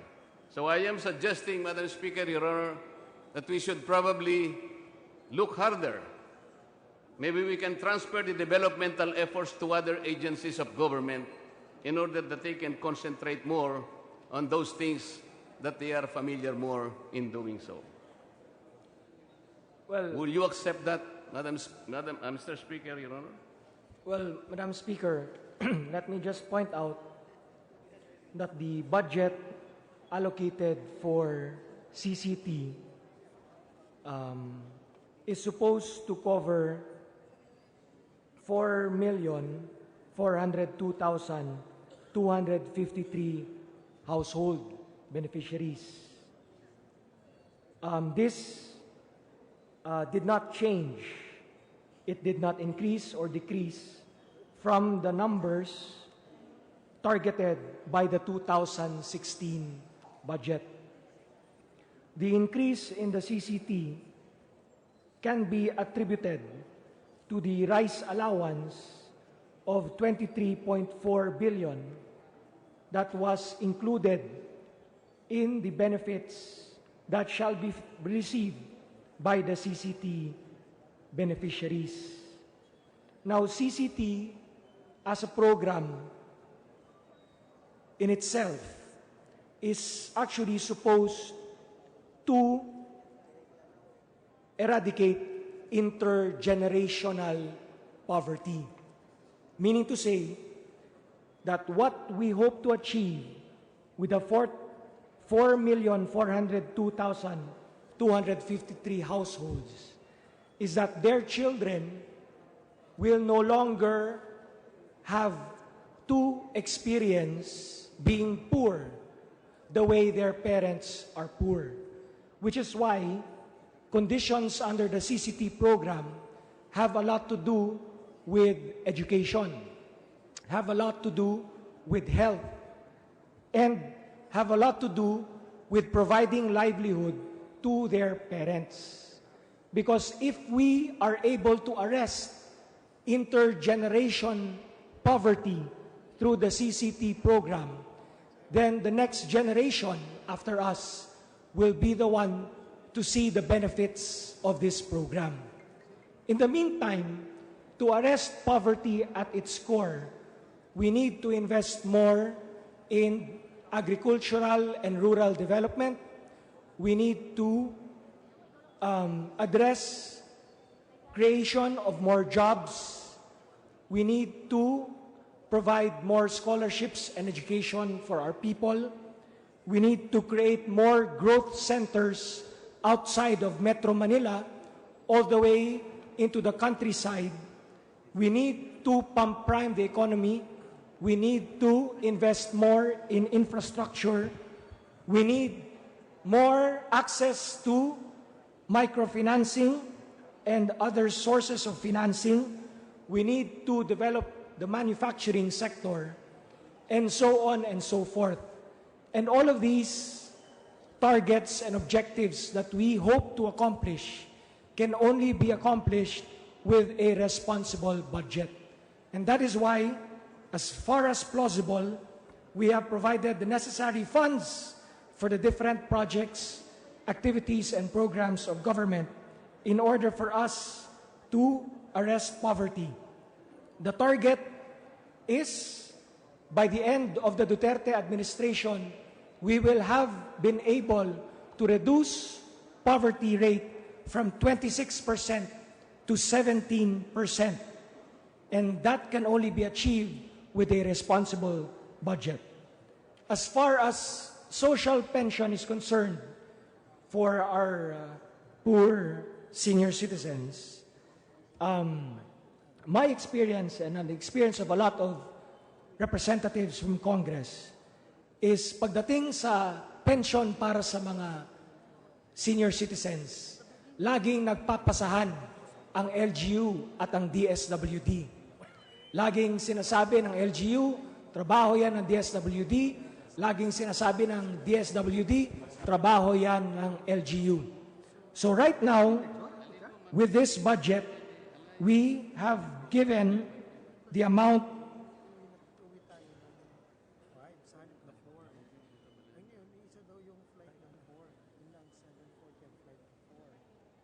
of 17.94 billion pesos to provide 3 million indigent senior citizens age 60 and above with a social pension of 50 pesos monthly all over the country. Para po hindi na magpapasahan ang LGU pati ang DSWD kung sino ba talaga ang responsable na magbigay ng pension benefits para sa indigent senior citizens natin.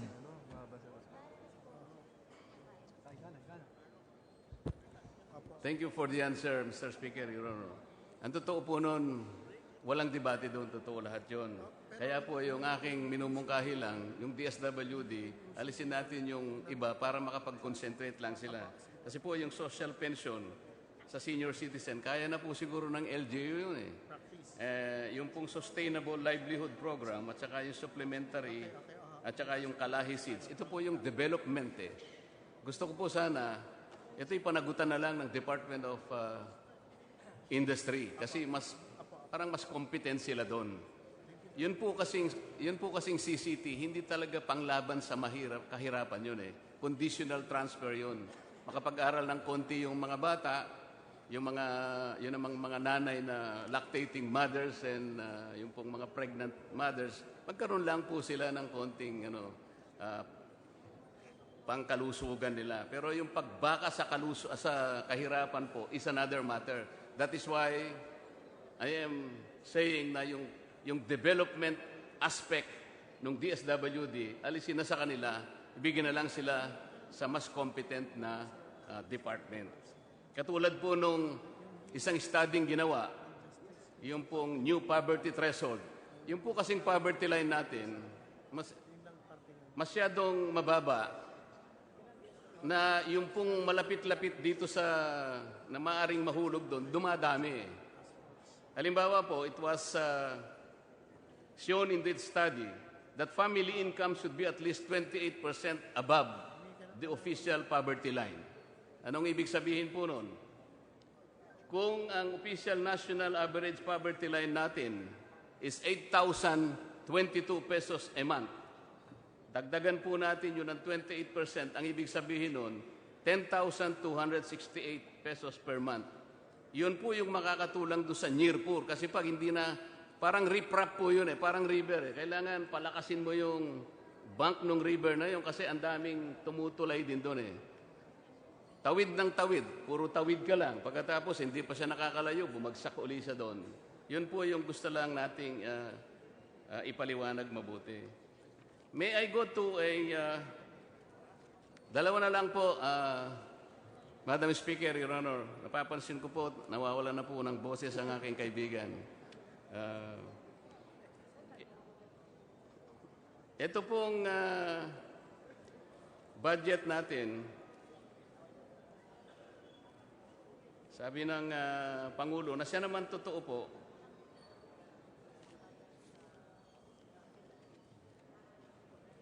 the annual infrastructure spending should be 5% of the GDP. At dito po sa tala ay talaga namang 5.4 ang nakalagay. 5.4% ng GDP sapagkat ang total nating investment sa infrastructure is 860.7 billion pesos. Ang concern ko lamang po dito, Madam Speaker, Your Honor, yung pong ibang infrastructure cannot readily translate into productive capacities. For example po, school buildings.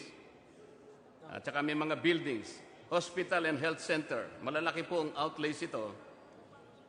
If you would like to attract investors, ang gusto po nilang makita, mga infrastructures that would facilitate industry so they can invest. So pag tiningnan po natin yung 860.7 billion, lilitaw po, baka matitira na lang halos 400 billion. That's only about maybe 2 to 3% of the GDP. So yun lamang po yung pwedeng i-guide po nating mabuti that the infrastructure outlay would be more in a position to attract more investors so that they can help in putting up industries in our country. Tapos yung, ito po yung pinakahuli, yung climate change po. I want to see how the budget can address our problem, which is the problem, I think, of most countries now.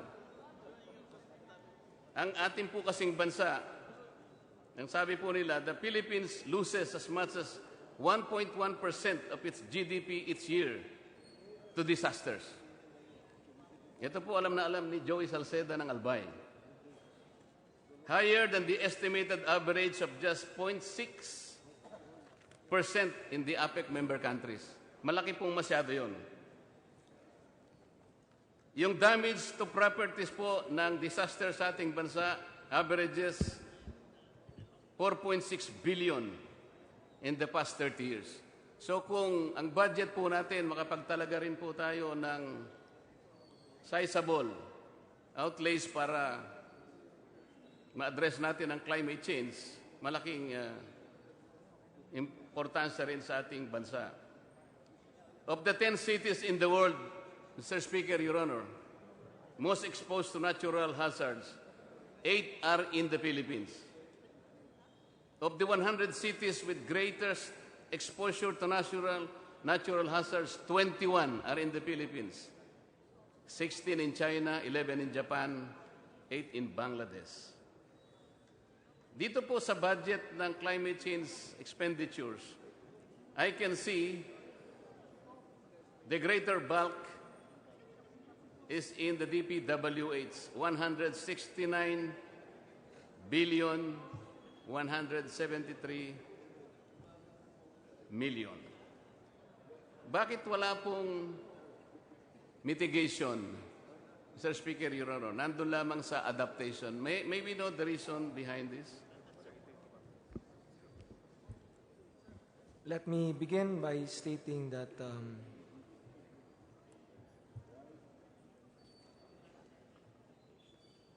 first off, that we have 9.29 billion for the National Greening Program, wherein 300,000 hectares will be planted and with trees, and 895,882 hectares will be maintained under the National Greening Program, with 0.91 billion allotted for Ecological Solid Waste Management Program, MRFs to be established and assisted.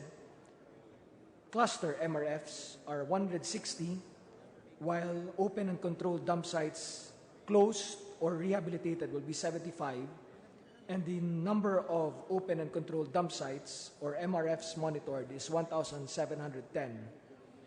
For clean air regulations, we've allotted 0.13 billion for air quality monitoring stations, 59 to be operated and maintained.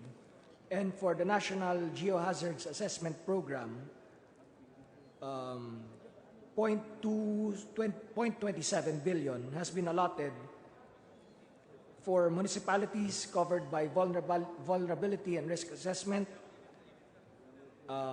barangays covered by information, education, and communication campaign on geohazard and vulnerability assessment is 12,979 barangays. For climate change expenditures all throughout the budget, I'd like to point out that 11 billion is allotted to the Department of Agrarian Reform, 407 million for the Department of Agriculture, 16 billion for the Department of Energy, 169 billion for DPWH, and so on and so forth, to a total of 210 billion allotted for climate change expenditures, Madam Speaker. Mr. Speaker. Tama po yun. Nakikita ko rin po yung inyong basis. Ang gusto ko na lang pong itanong, yung pong DOLE, meron po siyang 1 billion budget sa climate change. Yung pong NEDA merong 6 million. Yung Department of Foreign Affairs merong 3 million. Paano po nakaka-contribute sa pag-address ng climate change ang Department of Foreign Affairs?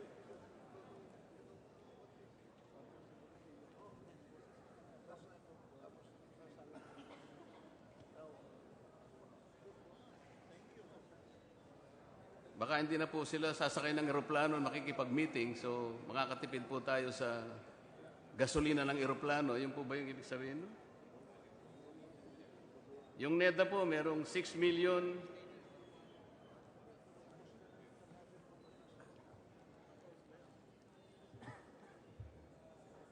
Well, anyway, these are minor details. We'll Mr. Speaker, provide the gentleman with a list on what particular programs on climate change have been indicated under the BSF under climate change expenditures. Salamat po ng marami, Mr. Speaker and Your Honor, for your indulgence and patience in answering my questions. Thank you very much. Thank you, Madam Mr. Speaker. I'd like to thank the gentleman from Sagip Party List. The Majority Floor Leader. Mr. Speaker, I move that we suspend the interpellation on the general provisions and principles, and likewise that of the DBM. I so move, Mr. Speaker. Is there any objection? The Chair hears none. The motion is approved. Mr. Speaker, I move that we suspend consideration of House Bill 3408. Any objection? The Chair hears none. The motion is approved. Madam Speaker, before we proceed, may we greet the guests of the Honorable Rida Robes. They are the PPC Exicom, SPPC, and parish staff. They are headed by Reverend Father Ibarra C. Mercado. Guests of Congresswoman Rida Robes, please rise. Welcome to the House of Representatives. Likewise, Mr. Speaker, we have the guests of the distinguished lady from the 6th District of Batangas, the Honorable Vilma Santos Recto. This is a delegation from the VSSI. Guests of Congresswoman Vilma Santos Recto, please rise. Welcome to the House of Representatives. Mr. Speaker, I move that we take up additional reference of business and likewise request that the Secretary General be directed to read the numbers and titles of the measure. The Secretary General is being directed to read the additional reference of business. Additional reference of business, Bill on first reading, House Bill number 3716, an act granting the President of the Republic of the Philippines special powers to address the traffic and congestion crisis in the country by Representative Gonzales Aurelio. To the Committee on Transportation. Mr. Majority Floor Leader. Speaker, with the leave of the House, I move that we reconsider the referral of House Bill number 554 to the Committee on Metro Manila Development. Any objection? The Chair hears none. The motion is approved. With that, Mr. Speaker, I move that we refer the House Bill 554 to the Committee on Transportation. Any objection? Hears none. The motion is approved. Mr. Speaker, I move that we suspend session. Session is suspended.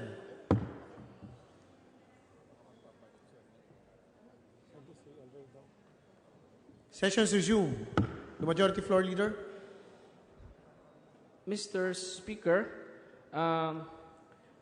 the parliamentary status is that we are still in the period of interpellation and debate on House Bill 3408. At this point, to proceed, I move that we consider the budget of the Department of Finance. Any objection? The Chair hears none. The motion is approved.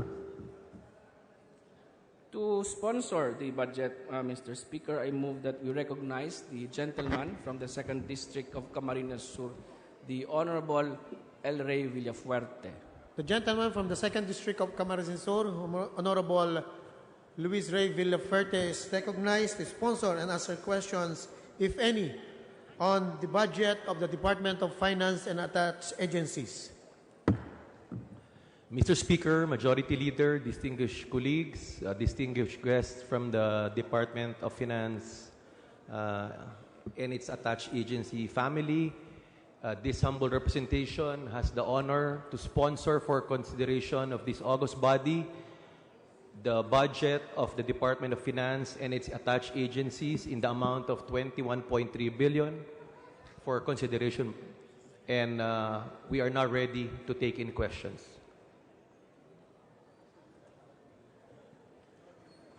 The Majority Floor Leader.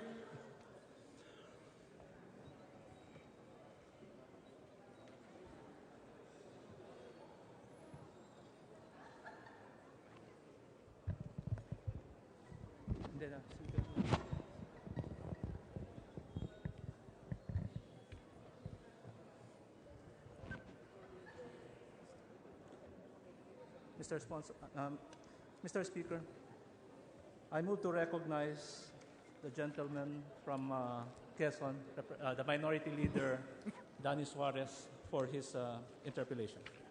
The Minority Floor Leader, Honorable Danny Suarez, is recognized for his interpellation to the sponsor, Congressman El Rey Villafuerte. Thank you, Mr. Speaker. Will the distinguished sponsor yield to some clarificatory questions? With pleasure, Your Honor. I think I raised the questions earlier, Mr. Sponsor, about the fact that this budget being proposed by the Duterte's administration was prepared by the previous administration because of political calendar. Does the Secretary, your resource person, agree with this? This budget being proposed by the Department of Finance and as a whole was prepared and submitted by not by the previous administration but by this present administration, Your Honor, Mr. Speaker. I'm talking about the amount itself was prepared by the previous administration, Your Honor. I mean, the 3.3 was presented by then Secretary Butch Abad during the time that he was the Secretary of Budget. I beg to disagree, Mr. Speaker. Your Honor, this budget of 3.35 trillion was prepared by the DBCC under the Duterte administration, Your Honor, Mr. Speaker. Well, we may have to check on that. But what I understand, if you will observe the political calendar, we have our election, May, administration sat on power July 1. But by July 1, before July 1, I can clearly see manifestation in the newspaper, television, and radio that the proposed budget for next year was 3.3 trillion. Mr. Speaker, that's besides the point, distinguished sponsor. Now, what we are being presented here by the Department of Finance is they say that to do the program of the government, they need 3.3 trillion. Is that correct? Yes. And out of Mr. this Speaker, amount, X amount will be generated by the two agencies, which will be the BIR and the Bureau of Customs, Bureau of Treasury, etc. The rest from other government generating agency, and the rest will be borrowed. Mr. Speaker, Now, can we have the target of the BIR? How much is the target of the BIR for 2017? the target for the BR, Your Honor, Mr. Speaker, is 1.8 trillion. How about the Bureau of Customs? Bureau of Customs is 467 billion, Mr. Speaker, Your Honor. 467, Your Honor. Billion. 467 billion. Do you have any PowerPoint presentation on that, distinguished sponsor? We have not prepared a PowerPoint presentation, Your Honor. Very Mr. sensitive Speaker. matters like this, I think your resource person should be prepared to make PowerPoint presentation over that. I mean, this is so sensitive that what we are going to discuss here is the fact that this is the money that they intend to spend. This is the projection of the amount which agency, and I think members should be totally visible in the screen on data like this.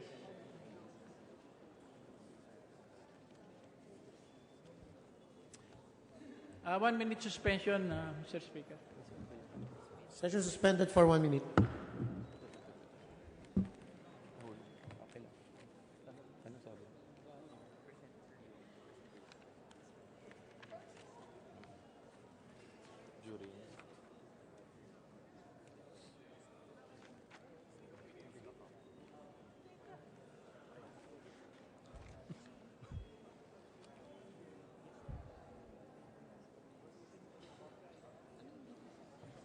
Ay, sir.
Session is resumed. The Minority Floor Leader. They're waiting. Well, I'll proceed with the questionings, to the distinguished sponsor, Mr. Speaker, but they'll be prepared in a while to show to the members the variation of where will the money for 2017 budget be coming from. On that issue, they're saying that bulk of this revenue will be coming from the Bureau of Internal Revenue. The second biggest contributor will be the Bureau of Customs. And I will assume it will be the Bureau of Treasury who will come in third. Will I be correct there, distinguished sponsor? If you will permit me, Your Honor, Mr. Speaker, based on the DBCC presentation on the budgetary hearings, the tax revenues for 2017 projected by the BESF for the Bureau of Internal Revenue would be 1.8 to 9.2 trillion, Your Honor, Mr. Speaker. For the Bureau of Customs, 467.9 billion. For non-tax revenues, it's 166.5 billion. For a total of 2.481.5 revenues for the 2017 budget, which is roughly 15.6% of the GDP. Okay. And the difference, because the projected budget will be 3.3, there'll be a difference of about 300, almost 400 billion, Your Honor, difference. Yes. And I would assume that they will be borrowing money. Yes, there will be deficit spending in the amount of 478.1 billion, which is roughly 3% of the GDP. Mr. Speaker, Your Honor. Will the borrowings be local or foreign currency? It's the policy of the Department of Finance to have an 80-20 mix, Your Honor. 80% being borrowings from the domestic market and 20% for external sources, Your Honor. Can we be clarified on that? 80% will be borrowed from the domestic market. 80? 80, yes, Your Honor. So I will assume that will be peso. Yes, peso denominated to encourage the domestic market. We are very liquid. We have adequate capital in the domestic market. I'm aware of that, distinguished sponsor. Are we going to borrow foreign currency denomination? Yes, Your Honor, Mr. Speaker, in the amount of 20% of 478.1 billion. May we know the rates, distinguished sponsor? The current projected rates is from 45 to 48 pesos per US dollar. That's the projection, Mr. Speaker. More on the interest. Interest rate, if it's a concessional loan, it ranges from 1%, 1 to 2% for concessional loans, Mr. Speaker. Am I correct that there was an offer of about for new debts? For new debts, Mr. Speaker, it ranges from that. But the current debts that we have ranges from 3 to 4% because most of them are borrowed in a long-term period. So it ranges from 3 to 4% current debts. But new debts, we're projecting 1 to 2% based on concessional loans, Mr. Speaker, Your Honor. Well, if it's the government guarantee that will be used in the foreign currency borrowing, I would imagine that it will be even lower than 1%. Possible, depending on the agency that we're gonna borrow from or institution. Mr. Speaker. Does your resource, our resource person here, envision a balanced budget before the end of the Duterte's administration? Mr. Speaker, Your Honor, no. You believe that we can ever attain improved revenue so we don't have to borrow to match our budget? Not necessarily. That's an ideal, Mr. Speaker. But we also have to tackle the issue of tax financing. We have a lot of needs in this country in terms of infrastructure, health, rural development, education, that we have to resort to borrowings because our revenues is not enough to sustain all our expenditure programs, Mr. Speaker, Your Honor. Well, distinguished sponsor, what I'm trying to drive at is countries like, for instance, Saudi Arabia, little expenditures, big earnings. So they have surplus. Now, if by better management, you can improve, for instance, revenue collection on the BIR alone, would the distinguished sponsor be aware of what is our tax efficiency for BIR? Tax collection efficiency, Mr. Speaker, Your Honor? Is that your Yes. question? I mean, I'm talking about the efficiency because we have statistical data of tax efficiency on previous governments. Mr. Speaker, Your Honor, just to give you a rough figure, no? From January to September this year, the collection efficiency of the Bureau of Customs based on target is 97.03%. I'm aware of that, Your Honor. How about the Bureau of Internal Revenue? The Bureau of Internal Revenue is over 80%, Mr. Speaker, Your Honor. The efficiency. So you have a 20% shortfall on its actual target? Over 80% efficiency collection rate, Mr. Speaker, Your Honor. On the Bureau of Internal Revenue against a target approved by the DBCC? Yes, Mr. Speaker, Your Honor. That's attributable. I think that's another issue, no? But Mr. Speaker, Your Honor, the attrition law basically is, you reward based on performance and you penalize based on inefficiency or underperformance.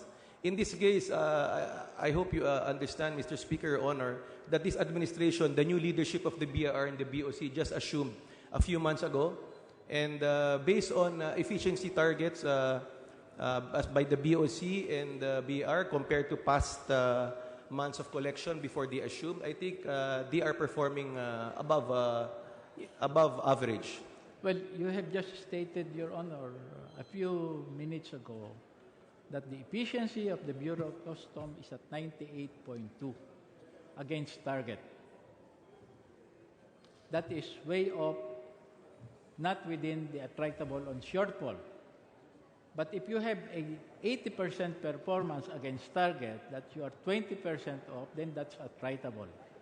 And right now, that will be the series of my question, is the Department of Finance going to implement attrition law on their time? Because it was never implemented during the last 6 years of the previous administration. Mr. Speaker, Your Honor, there are several factors we have to consider in the tax collection efficiency. For example, the collection of mining taxes has gone down. The price of oil and crude oil has gone down. Goods trade in inventory. Normally, companies, manufacturing companies, does this in July, August. So collections from corporations are also down. So I think we should look at it not, on a quarterly, yearly basis, not on a monthly basis, Mr. Speaker, Your Honor. We're growing fast. Though I will say that on the past several years, it's private sector driven. I think you'll agree with me on that. But you cannot come up with justification on telling why you are off target if you don't implement the law. And it's not a reason to say that oil, natural calamities, these are the reasons why sometimes we miss target. But you must implement what is a legislated law. Mr. Speaker, Your Honor, I agree with you. The law is there. We have to do it. Just for your information, distinguished gentleman, distinguished minority leader, the Secretary of Finance wrote the Speaker for information of regarding moves in the implementation of the attrition law, Mr. Speaker, Your Honor. They have convened the RPEB, the Revenue Performance Enhancement Board, which determines the basis for attrition. Also for the information of the distinguished gentleman, the minority leader, there are pending cases which hampers the implementation of the attrition law, such as when the Bureau of Customs gave rewards, the Commission on Audit issued disallowances on the rewards. Secondly, there were attrited personnel of the Bureau of Customs for underperforming. These people filed cases and they were reinstated by the Civil Service Commission they made a decision that they violated the security of tenure, the performance contracts required from the attrition law. They said is a violation of the security of tenure of employees. So there are legal issues, but the Secretary of Finance and its attached agencies has written a letter to the Speaker and to the concerned regarding what moves they're doing regarding the implementation of the attrition law. Mr. Speaker, Your Honor. Well, distinguished sponsor, when we crafted that law, we did not craft that law just for the purpose of putting a Damocles sword to the head of the collection agent. We came up also with laws that will protect them. We came up with law, for instance, we upgraded the Court of Tax Appeals into the level of the Court of Appeals, wherein all taxes can now only be heard under one court. And that's to the advantage of these two agencies in case of any litigation, that they don't have to go to a long legit of juridical procedures. Ginawa ho naman natin yung dapat natin gawin because this is, in effect, we did this during 15th Congress na ginawa ho, nasa local government pa kayo noon, distinguished sponsor, no? Yes, Mr. Speaker, Your Honor. Knowing the weakness of the government in terms of collection output, we came up with this law. And ang ginawa po nating batas is a tri-approach. First, we come up with a general amnesty to ferret out those that are not declaring their real net worth. An amnesty, and then we coming up with just one court. Kasi nung araw, distinguished sponsor, a law, a simple tax case will have to go to the process of from the municipal trial court to the regional trial court to the Court of Appeal, CTA, and then the Supreme Court. Now, if you will look at the inventory of tax-related cases under the Bureau of BIR, under the Department of Finance and BIR then, you're talking here of cases that are 25, 30 years old na nasa korte pa.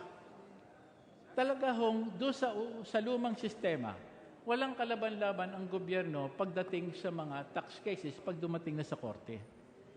Kaya, kinreate po natin yung Court of Tax Appeals, isa na lamang ang court with a jurisdiction of final and executory when it comes to law, when it comes to presented facts.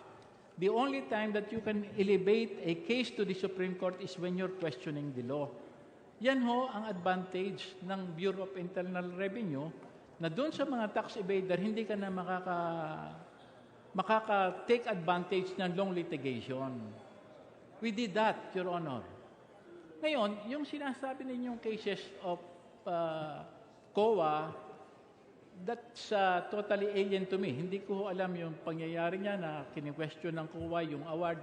Ang natatandaan ko is during my call and when we implement that law, there was a time that Commissioner, if I'm not mistaken, Commissioner Morales, baka dito sa mga resource person ninyo, meron pang mga nasa Bureau of Customs, ay tumanggap po ng 600 million bonus because they exceeded their target. They did. Distinguished sponsor. Ang hindi ho nakakakuha ng target ay ang BIR. Though there is one district office that surpassed the target by billions. and that is the RD of Makati. Ang hiningi nila, dahil sa hindi ho sila mabigyan ng reward out of their outright overshoot on their target, binigyan sila ng amenities like, I think, a better building, binigyan ata ng mga sasakyan, service vehicle, etc. Pero yun ho ang essence ng attrition. Kung wala ho tayong attrition at wala tayong target with a Damocles sword on the head of the agency, very weak ho ang ating revenue measure. So my question is, if the Secretary is going to implement that, because mukha ho naman hindi maganda, that we'll have to appeal to that. It's a law. Dapat to i-implement ang batas. Mr. Speaker, Your Honor, if you will permit me to read the letter of the Department of Finance to the Speaker. There was a letter, distinguished sponsor? Yes, Your Honor. Yes, Mr. Speaker. Can this representation be given a copy? Yes, we will provide your office today. The letter. We have a copy. I can give you a copy highlighting the points and regarding issues regarding attrition. Can I approach this response? Yes.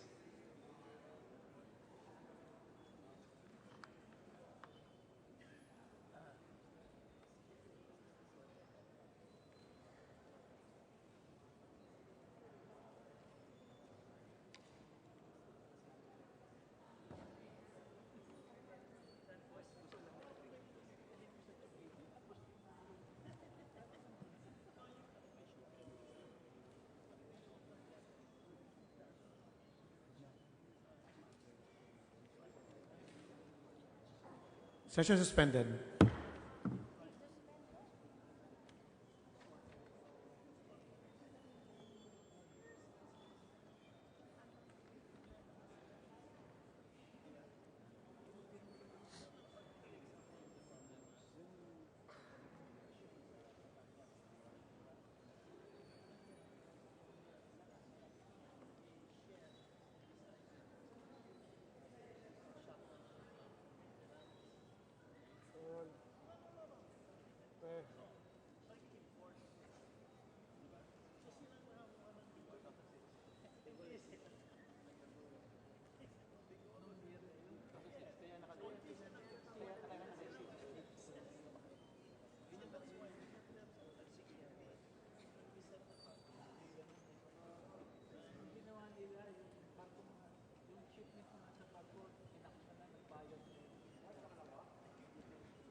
Naglalakad pa.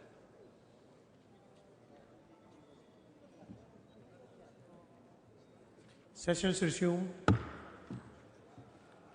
Mr. Speaker, distinguished sponsor, when we set target with the DBCC, we base it on records, performances. For instance, a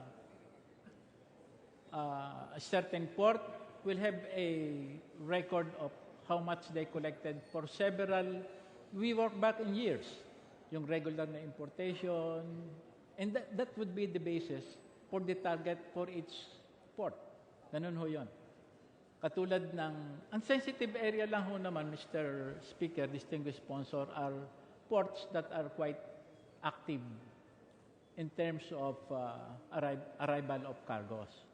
Pagdating ho sa BIR, ang BIR may record din ho naman yan. Yang lahat ho naman na BIR on their RDs, tumataas naman yan taon-taon. And ang experience namin during the previous governments is that let's say nagkaroon ng calamity, drought, bumagsak ang agriculture, talaga hong babaksak ang revenue. But attrition has given an elbow room for the collection agency to justify why they should not be attrited. And the attrition board had given that ample, said liberal terms of coming up with accepting all rationalization on why they missed target.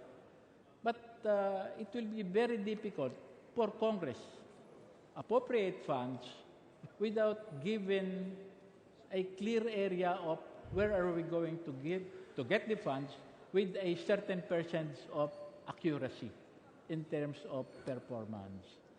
And with this letter, I appreciate the concern of the good secretary that they are somewhat acceptable or amenable to implement the law. And I just would like to ask this question, distinguished sponsor. The DBCC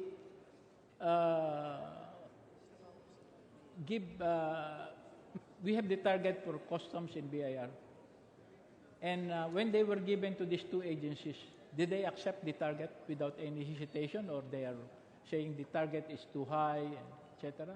May we have the information on Mr. Speaker, Your Honor, the DBC sets targets and BOC, BR accepts the target. They can question, but at the end, the final decision is with the DBCC. And just for the information, we have been talking with the BR, BOC, even the Secretary of Finance. In the past, the setting of the target is quite aspirational, meaning high. They don't really base it on past collections, GDP growth. They just put a high target in the hope that the BOC and BR can have a higher revenue collection.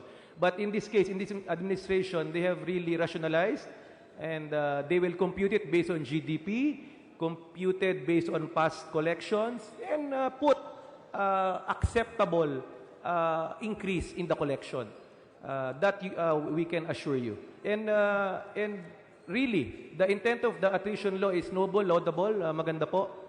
It's just that we have to recalibrate the implementation in terms of goal setting so that it will be fully implemented with some possibly improvements, Mr. Speaker, Your Honor. Well, distinguished sponsor, as I've said, I'm somewhat comfortable with this explanation on this issue. I just would like to raise the issue on one particular subject. There is during the last administration, we borrowed money to fill in the gap between target and actual expenditures. I raised that question to Secretary Diokno during the DBCC on whether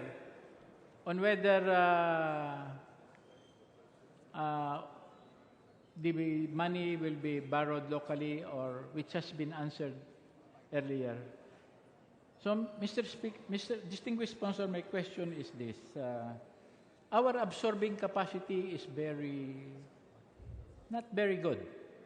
I mean, we set aside funds, we appropriate funds in Congress here for certain agency to spend, and their absorbing capacity seems to be not satisfactory.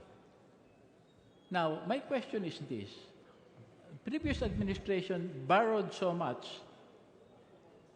and yet, hindi pa ho natin nagagastos yung ating inappropriate na local funds, yung borrowed funds nandun na. What will be the policy of the new administration in terms of borrowing? Mr. Speaker, Your Honor, the policy statement is very clear.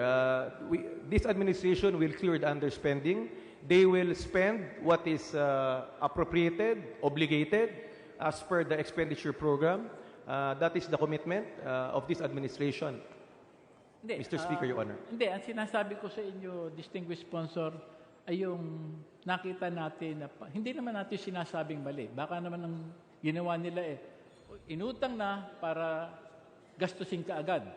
Pero gaya ng sinabi ko, data share, record share speaks for itself na yung absorbing capacity ng mga line agency ay hindi nagiging maayos. Napakabigat naman na inutang mo, nasa iyo ang pera, hindi mo naman nagagastos, nagbabayad ka na ng interest. Kasi baka may interesado na umutang ng umutang dahil sa in the process of borrowing money, there may be some considerations. I'm not accusing anyone of that, but what I'm saying is, what is the policy? We know how much is going to be borrowed, so I just would like to ask, are we going to borrow that amount immediately upon approval of the budget, or they're going to make a program borrowing?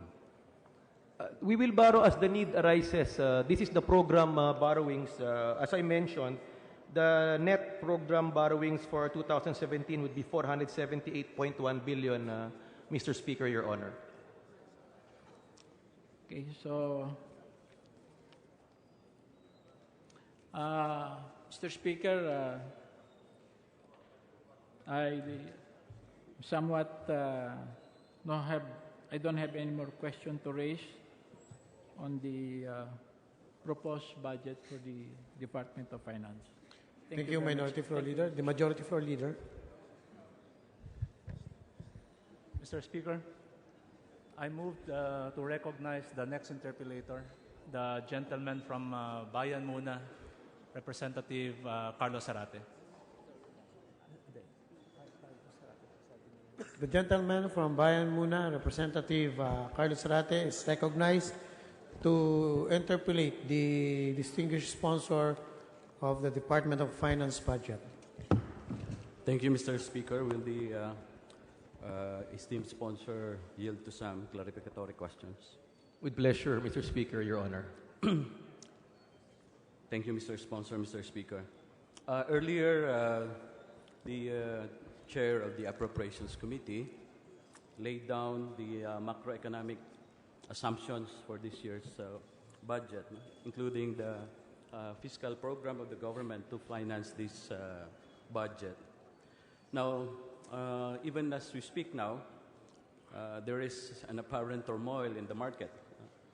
The peso is sliding. It's now trading at 49 pesos to the dollar. And the projection by some economists before the day ends, it will be at 49.50. No? Some other economists are saying that before the end of the year, it will the peso will already be trading at 50 pesos to a dollar. Is there a plan by the economic team of the administration to review its macroeconomic assumptions, especially with what is happening now in the domestic market, Mr. Sponsor, Mr. Speaker? Mr. Speaker, Your Honor, thank you for that question. The Department of Finance, Bureau of Treasury regularly reviews its figures. They base their figure on a 45-48 value, and you're saying it might surpass that. But there are also considerations that are expected. For example, the U.S. federal rates will increase, so that will weaken the peso. Remittances from OFWs will start coming in this last quarter. We will have a large inflow of dollars. Our dollar reserves will increase. That will have an effect on the peso-dollar rate. So while the Bureau of Treasury and the Department of Finance are considering all these factors, there are also indicators that makes us, the Department of Finance, stick to the current level of 48:1, Mr. Speaker, Your Honor. Thank you, Your Honor. Thank you, Mr. Speaker. But assuming that indeed at the end of the year or the beginning of next year, the peso will be, the exchange rate will be at 50 to a dollar, will this have an impact on the budget that is now being proposed, Mr. Speaker, Mr. Sponsor? There's an impact in the sense that, of course, for example, for foreign debt, there will be an impact in terms of interest rates. But based on the strength and sound management of the economic team, we are prepared for these indicators. Thank you for that. In concrete terms, in real terms, can we make now a projection? How much impact are we looking at here? And for example, you mentioned that our foreign borrowings may also be affected. So how much more foreign borrowings are we going to do, granting that this projection of a 50 pesos to a dollar exchange rate will happen? Based on computations from the Bureau of Treasury, Department of Finance, Mr. Speaker, Your Honor, a 1 peso devaluation, 1 peso increase in the peso-dollar rate will amount to around 2.1 billion in terms of increase in interest payments. That's an estimate. 2.1 billion pesos? Yes, Mr. Speaker. Yes, Your Honor. So a 2 peso increase, because they're projecting that it's 50 pesos, will amount to 4.2 billion. If it becomes 50 pesos. And, Mr. Speaker, Your Honor. Yes. And where are we going to source this 4.2 billion if it happens? Well, there's cash available. We have to.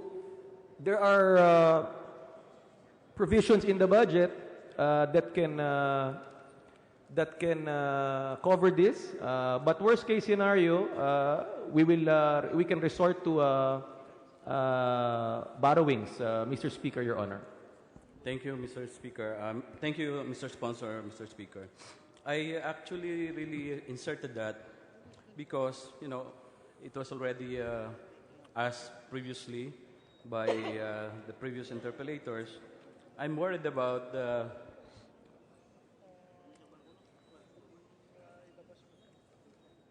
fact that every year we have a deficit spending, but we kept on, you know, our collection did not match the budget that we prepared, and we kept on borrowing. No?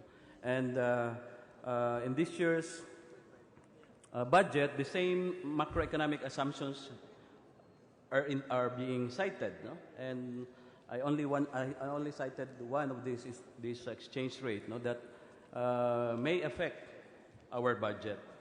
Now, I'll go now to another issue. In this year's budget, still included in the NEP is the Risk Management Fund under the Unprogrammed Fund. We know that when this was introduced in our 2014 budget, the Risk Management Fund is said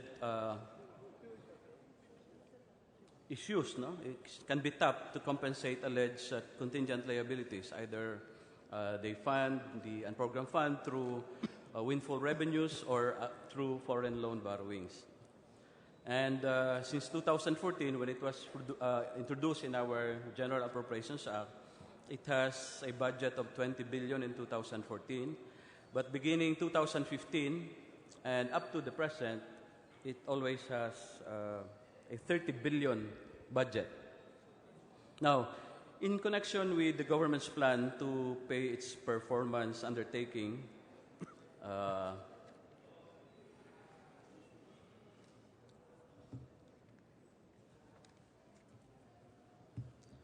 my question now is, have we already tapped this risk management fund as of now? The risk management fund, Mr. Speaker, Your Honor, is an unprogrammed fund. For 2017, the proposed risk management fund is 30 billion to cover for 14 PPP projects under implementation. This is a buffer fund provided by Congress. It's a backup fund in case there's a need for it. Thank you, Mr. Sponsor. But in the previous years, did we use the risk management fund? I will look at my voluminous records, Your Honor, if you will permit me.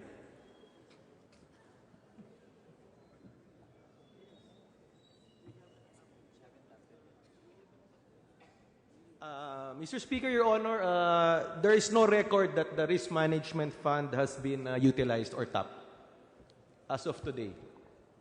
Okay. What about in 2015 budget, because there is also a provision for... Mr. Speaker, Your Honor, for 2015, it has not been utilized or tapped. In 2014? Yes, Your Honor, Mr. Speaker. So from 2014 to 2015 and 2016, it has not been tapped. It has not been tapped, to Mr. Speaker, Your compensate Honor. for contingent liabilities. Yes. Are you sure of that, Mr. Sponsor, Mr. Speaker? As per the Department of Finance record, based on consultations with them, Mr. Speaker, Your Honor, that is correct. Okay. In relation to that, this was already admitted during the budget deliberations in 2016 by the previous sponsor of the budget. In connection with the government's plan to pay its performance undertaking to Manila Water and Maynilad, during the 2016 budget, it was admitted during the budget that the 2000 RMF, or Risk Management Fund, may be tapped to pay concessionaires Manila Water and Maynilad for 82 billion in the form of sovereign guarantee. Now, while this is now under arbitration,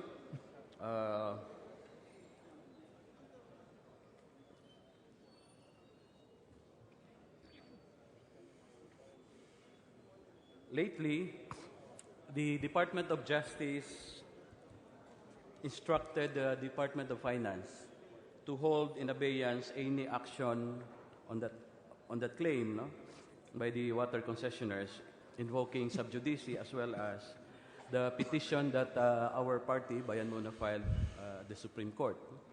So, again, may I inquire what is now the status of this claim of these two concessionaires related to the alleged performance undertaking by the government through the concession granted to Maynilad and Manila Water. Mr. Speaker, Your Honor, the case is still under arbitration. The government won in on one case on the same issue, lost on one. So right now, it's still under arbitration and awaiting for a decision, Mr. Speaker, Your Honor. Okay. Now, in the event that an decision from the arbitral decision will say that the government is liable and that government should pay these concessionaires, may we know what funds are we going to use in paying off these claims?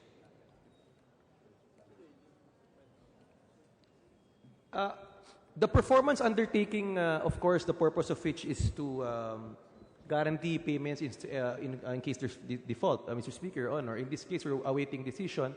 So, but based on that undertaking, of course, the government will definitely have to pay if there's a final judgment against it. So it will be taken from the Risk Management Fund? Mr. Speaker, Your Honor, can you repeat the question? I'm sorry. So it will be taken in the event from the Risk Management Fund?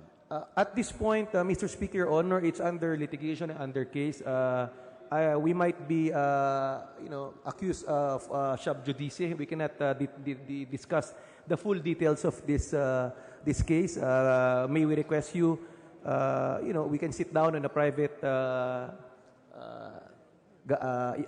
room to discuss, to avoid having issues on sub judice on this matter, Mr. Speaker, Your Honor. I will defer further questions on that. But you mentioned earlier that this year's Risk Management Fund of 30 billion is for the 14 PPP projects. Is that correct? For the proposed 2017 budget, Mr. Speaker, Your Honor, there is a proposed risk management program which is 30 billion to cover 14 PPP projects under implementation. So, these 14 PPP projects that you mentioned,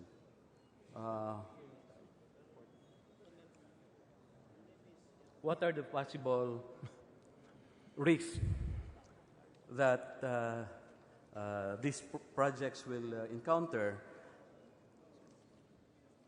justifying the use of the Risk Management Fund. Mr. Speaker, Your Honor, the risks involved are number one, regulatory risks, force majeure as defined in the PPP contract, breach of government warranties as defined in the PPP contract, material adverse government action as defined in the PPP contract, compensation payments as defined in the PPP contract, termination payments as defined in the PPP contract. These are the contingent circumstances to which there will be contingent liabilities that can be taken from the RMP or the risk management program, Mr. Speaker, Your Honor. And all these risks are being guaranteed by the government. No, as far as the contract for the PPP is concerned, Mr. Speaker, Your Honor. Yes, as far as the PPP projects are concerned, ginagarantiyahan po ng gobyerno na pag nangyari ito, babayaran ng gobyerno yung mga korporasyon o mga concessionaire na naging awardee po nitong mga PPP na ito. Mr. Speaker, Your Honor, based on the following circumstances that I've enumerated. It is yes. If the circumstances that I have mentioned, Mr. Speaker, Your Honor, occur, then this can be subject for tapping the contingent liabilities under the RMP, Mr. Speaker, Your Honor. I mentioned that because recently in the budget hearing for the requested emergency powers by the President, Secretary Tugade expressly states and categorically states that in the projects, PPP projects enumerated in the to be undertaken, especially during this period where emergency powers will be given, he categorically mentioned that this sovereign guarantee will no longer be included as part of the proviso in any project that will be entered by the government, especially in this PPP project. So I'm now confused which is which.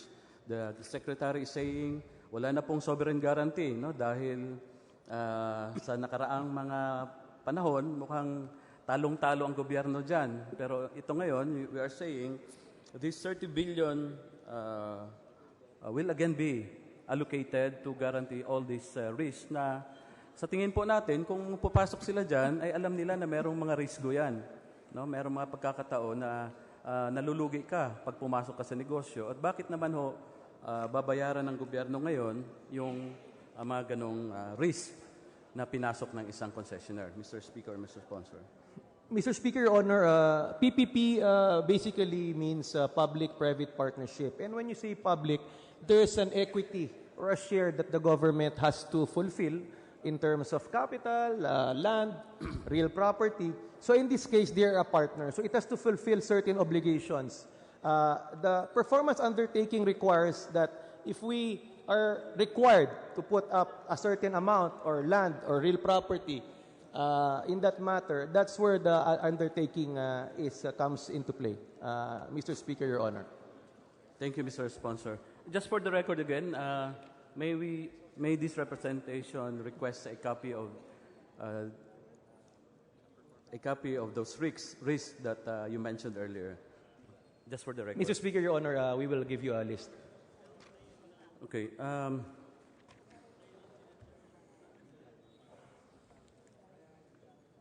Now, on another issue, the Department of Finance is now planning to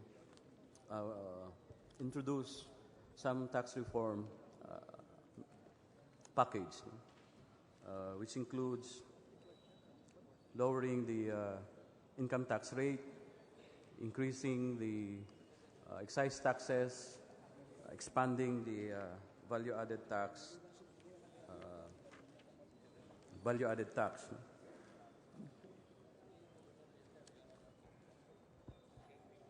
The Department of Finance is planning to decrease both the personal and corporate income taxes. Yet while the decrease of this personal income tax is katanggap-tanggap naman yon, talagang gusto natin mangyari. This representation registers some reservations with that of decreasing the corporate income tax, no? As well as bypassing the losses of revenue by granting the same benefits to these corporations, no? And by expanding or by the removing VAT exemptions, etc. I think, Mr. Speaker, Mr. Sponsor, instead of increasing, for example, excise taxes, this representation believes that the Department of Finance should first collect uncollected revenues, especially from BIR and BOC. May I inquire, just for the record, how much are the uncollected revenues of the Bureau of Internal Revenue from fiscal year 2010 to 2014, if we have the record? Mr. Speaker, distinguished gentleman, can you clarify your question? Uncollected revenues, meaning revenues that are a subject of tax cases, tax evasion cases, or All smuggling? of these. Taxes that are supposed to have been collected by the BIR, but it failed to collect due to for some reasons. If you will permit me, Mr. Speaker, Your Honor, the BR has filed various cases regarding tax evasion.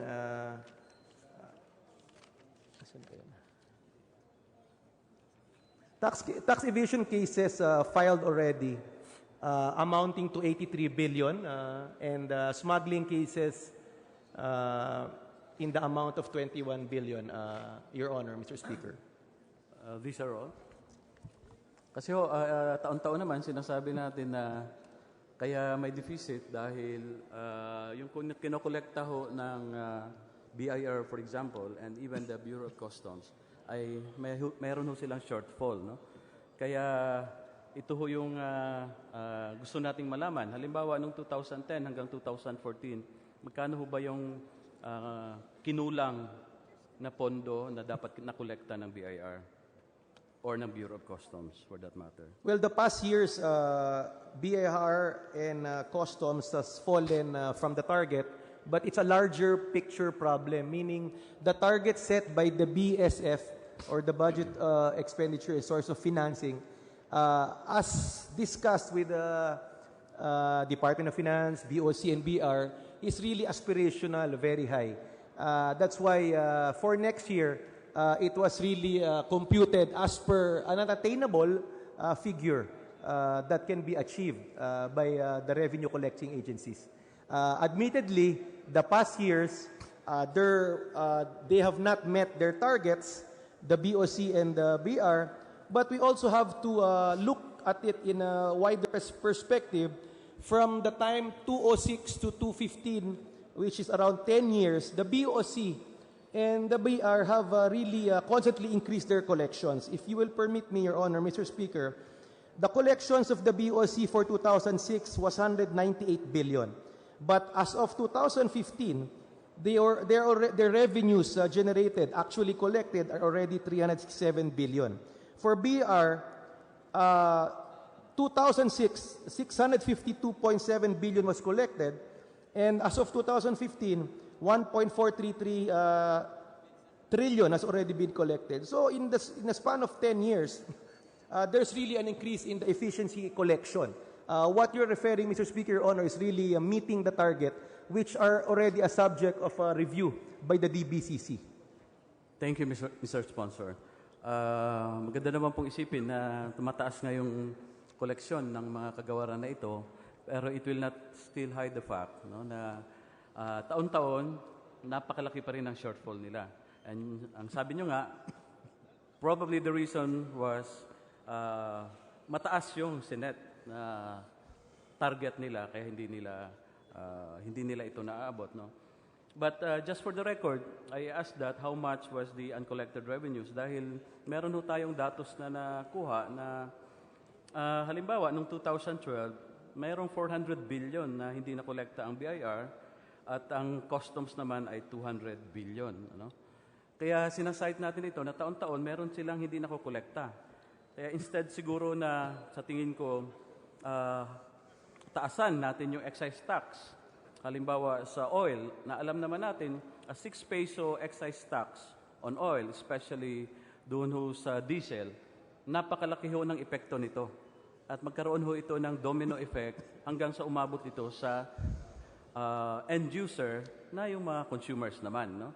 So, what we are saying here, Mr. Speaker, Mr. Sponsor, kung merong ibang pagkukuhaan ng taxes, ay bakit papahirapan natin ang mamamayan? No? There was even a study na napakababa talaga ng ating tax collection efficiency, no? Even among the region. No? And of course, you will be saying that we are trying to improve that. But just to drive the point, no, na halimbawa, ang atin hong collection ay nasa 12.4% lang ng ating GDP. No? Mababa ito sa katabi nating bansa na Vietnam na 24.3%, Thailand 17.1%, and Malaysia 15.3%. Ang siguro nakakataas lang tumaas lang tayo ay sa Indonesia dahil 11.8% lang ang kanyang efficiency rate. No? So kung ganito ang ating pamamaraan sa pangongolekta ng buwis, and every shortfall that we will have, ang atin hong sagot ay taasan ng taxes, no? Hindi pa nga ho natin nakokolekta yung ibang taxes, pinahihirapan na po uli natin yung mga mamayan. So, ang proposal ho natin dito, pag-isipan ho muli ng Department of Finance itong kanilang pinanukalang tax reform package, Mr. Sponsor, Mr. Speaker. Mr. Speaker, Your Honor, distinguished gentlemen, thank you for raising that issue. That's always been raised. Why try to impose taxes when you can allegedly collect uncollected taxes? But let me qualify that, no? If you can give me also a copy of that data, but I'm aware of that data. When you're referring to probably not uncollected tax, but you're probably referring to what they refer as a tax gap, meaning tax that could have been collected, not necessarily tax that were not paid, but tax that could have been collected. This is precisely what the Department of Finance is trying to resolve. There are so many, the expenditure programs of the government is increasing yearly because of our targets by this administration to reduce the poverty level from 26% to 17% by the end of his term. We are also targeting to increase infrastructure spending from the current 5% or 5.4 for 2017 to 7% by the end of the administration. But the question that is asked is, where do we get funding for all these needs? Where do we get funding for these expenditures? We are left with two choices, tax financing or debt financing. In this case, it is prudent to just resort to tax financing, tax the rich, that will benefit the poor. But let me assure this body, the honorable gentleman, that whatever tax measures that will be proposed will be scrutinized by this body, will be debated upon, will be voted upon. So all these tax measures being proposed by the Department of Finance is not really final. They are proposing these tax measures, Mr. Speaker, Your Honor, so that they're able to meet the expectations of our people in reducing poverty, provide social services, infrastructure, health, and education budget. So, in the end, it's still this body who will decide. But the Department of Finance, lofty goals can be achieved with the implementations of the tax measures that they are proposing. Mr. Speaker, Your Honor. Thank you, Mr. Sponsor, Mr. Speaker. Yun nga po ang hindi ko minsan maintindihan. Tama naman po yun. Wala tayong choice, kundi minsan taasan natin yung taxes. Ang hindi ko lang maintindihan, bakit in the end, ang mahihirap po ang papasan nito. No? For example, while we try to lower the tax rate for individual income tax, no, at ito ay we welcome this. Ang isa rin ng panukala, paliitan din yung tax rate ng mga korporasyon. No? I think there's no need to decrease the tax rate of these corporations because if you look at the statistics, their income even doubled, no? And their profits doubled under the present corporate income tax. No? Sabi nga ho ng isang pag-aaral ng HSBC, no? Corporate profits has been increasing at an average of 15.9% year by year. No? So this, along with so many fiscal and tax incentives given to corporations, ay mas malaki pa ho yung binigay natin sa kanila kaysa inawas natin sa kanila. No? And yun ho ang gusto nating, doon ho natin i-drive yung, kung kailangan mo nating mag-impose ng taxes, i-tax ho natin yung dapat ho magpasan ng mas malaking taxes. No? And these are individuals and large corporations who are the biggest beneficiaries of the Philippine economy. No? For instance po, there was a study by Ibon Foundation, no? That if you raise taxes on just the richest 1.5% of the Filipino families,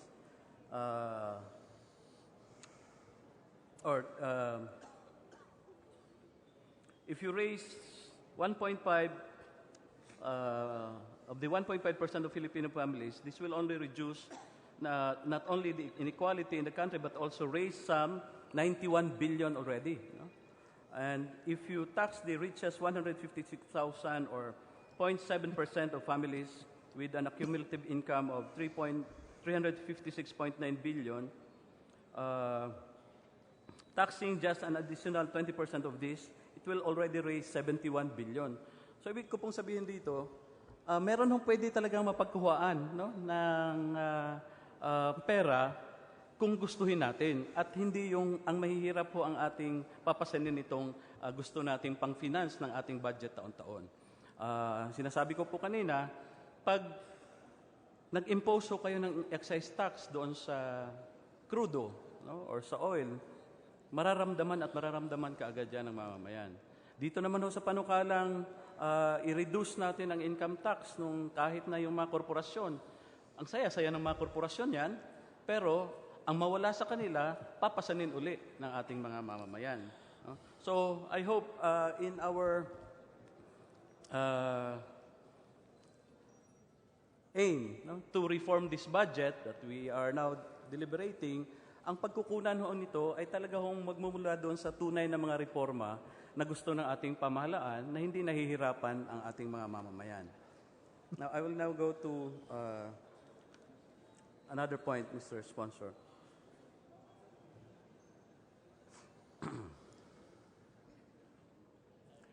In a related point, the Department of Finance said that to soften the impact of the excise tax, especially on oil, it will provide subsidies to poor families. May I inquire now, how much possibly is the Department of Finance estimate of the targeted subsidies to these poor families, and where will we get these subsidies, Mr. Sponsor, Mr. Speaker? Well, they're targeting to provide additional 500 pesos for CCT beneficiaries per family. 500 times 12, 6,000 yearly. The President has announced that he will provide ride subsidy to CCT beneficiaries, 20 kilos per month. This can be in the form of cash subsidy equivalent to the 20 kilos per month. All of this, of course, as you mentioned, really has to be financed, through our revenues and borrowings. We are one with the distinguished gentleman in putting the poor in our priorities. This is the main reason why we want to, have a full tax reform package for the government to be able to finance its expenditure program, particularly that will benefit the poor in terms of rural development, social, health, and education. Of course, as mentioned earlier, the funding of our expenditure program, which puts the poorest of the poor at heart, is basically based on revenues and borrowings. That's why it's imperative that if we really want to make this country progressive, make the poorest of the poor feel inclusive growth, we really have to consider strongly the tax reform package of this the Department of Finances administration, so that we will be able to fund pro-poor programs, Your Honor, Mr. Speaker. Thank you, Mr. Sponsor, Mr. Speaker. So we don't have a rough estimate how much subsidy in concrete peso terms? Can you give me a few minutes?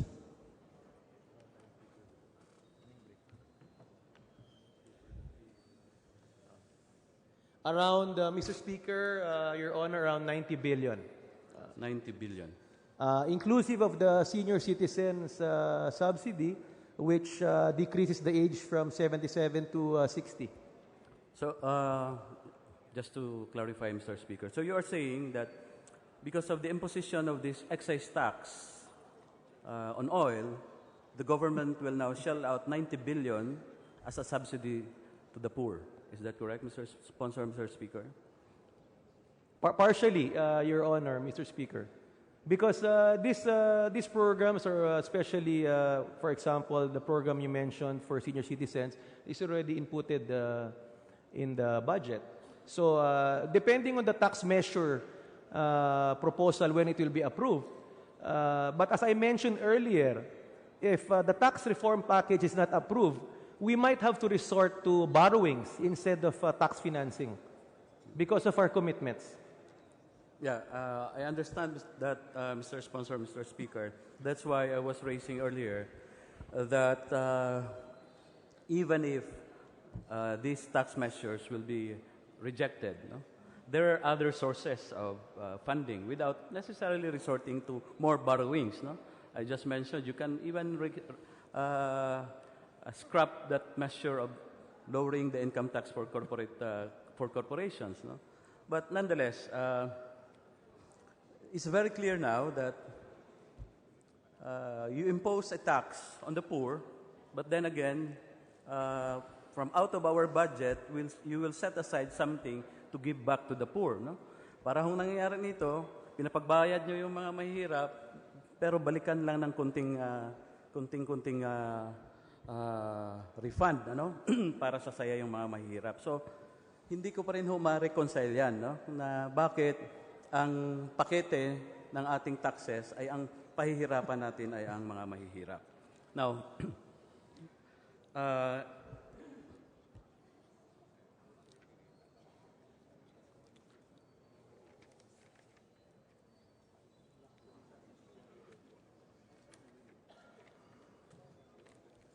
one last point on that, on the issue of excise tax. Of late, there was this decision by the Court of Tax Appeals, no, ordering the Shell company to pay 5.72 billion in excise taxes. So it appears now that in the past, even under our present excise tax regime, no, meron hong mga malalaking kumpanya na hindi ho talaga nagbabayad. My question now is, how sure are we that these corporations, if we will impose these new excise taxes, will remit to the government when they fail to do the same, even at the time when our excise tax are lower? Mr. Speaker, Your Honor, we have a new leadership. There's political will. We have new people at the helm of the Department of Finance, the BR, and the BOC. Let's give them a chance to perform, fulfill their mandated duty to collect what is due and right. So, are we doing something now to collect this 5.72 billion with Shell?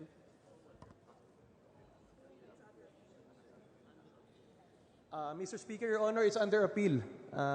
It's still subject of a case, and there's no final judgment. Thank you, Mr. Sponsor, Mr. Speaker. One last point. In our budget,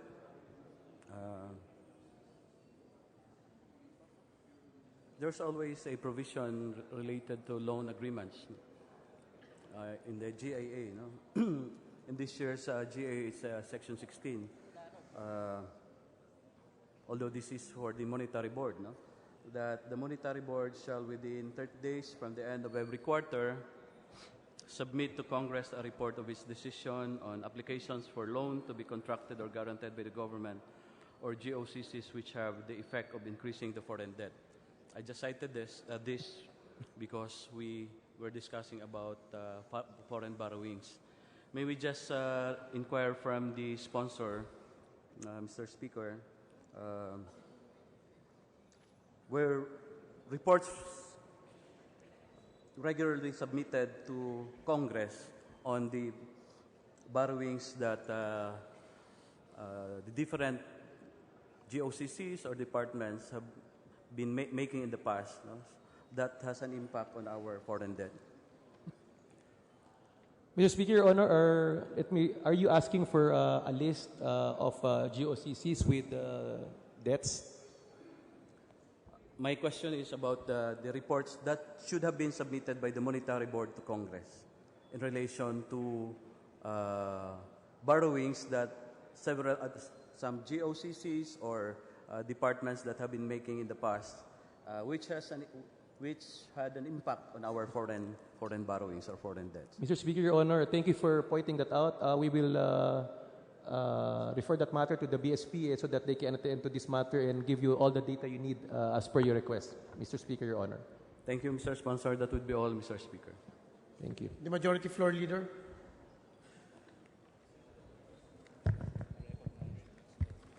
Mr. Speaker, I move that we recognize the next interpellator, the gentleman from Northern Samar, Congressman Raul Dasa. So move, Mr. Speaker. The gentleman from Northern Samar, Honorable Raul Dasa, is recognized.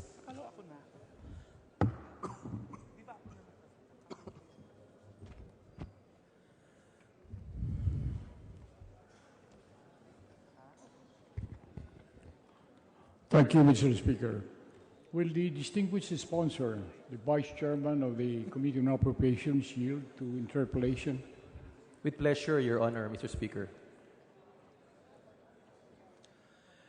Before I go into the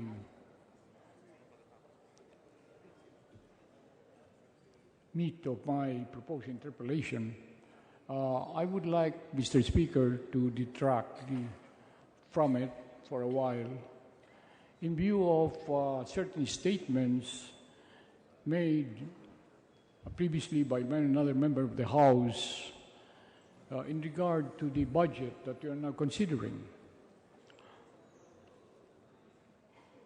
During the interpellation of the Chairman of the Committee on Appropriations and during the interpellation of the sponsor now, mention was made about the present budget being the handiwork of the previous administration. In fact, if I recall correctly, it was this budget, which is now under consideration, was referred to as the budget of the Liberal Party. Did I hear the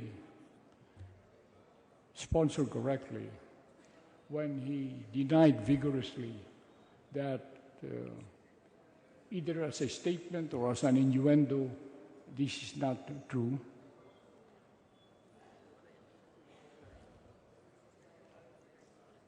Mr. Speaker, Your Honor, noted your comment on that. I was here when that question was made, but let me clarify. The Chairman of the Appropriations clearly stated that the budget being presented is the budget prepared by the Duterte administration, not of the Liberal Party, which was also, I also mentioned that when I was asked that question. Mr. Speaker, Your Honor. I concur with that statement, Mr. Speaker, and with indulgence to the House, I would like to put on record that this particular measure that we are now considering, the General Appropriations Bill,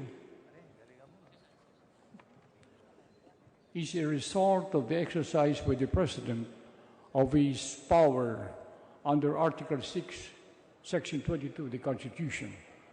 This provision says that the President shall submit to Congress within 30 days from the regular opening of the Congress every year, as a basis for the General Appropriations Bill, a budget of expenditures and revenues,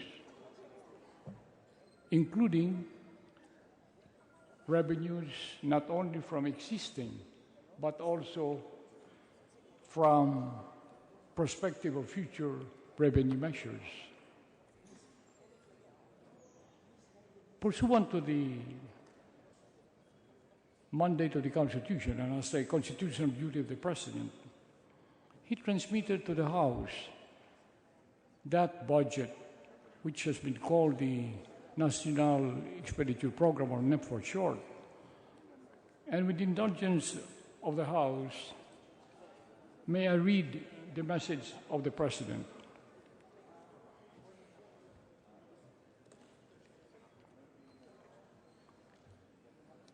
Quote, as I said in my SONA governance, as I said, quote, as I said in my first SONA, which was made July 25th of this year, governance and development would be for naught if we do not take a human approach. I add, the budget is useless if the Filipino is not at its center.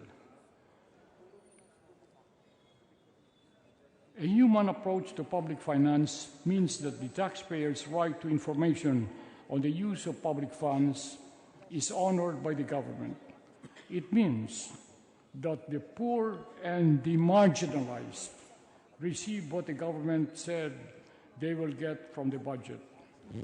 It means that the interests of the voters who gave us the mandate to govern, not the oligarchs nor the power brokers, will be listened to and given foremost attention.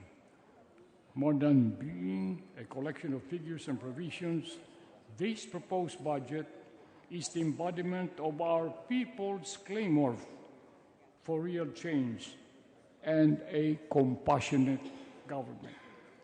Thus, I ask the men and women of the 17th Congress to scrutinize and approve the proposed budget for 2017.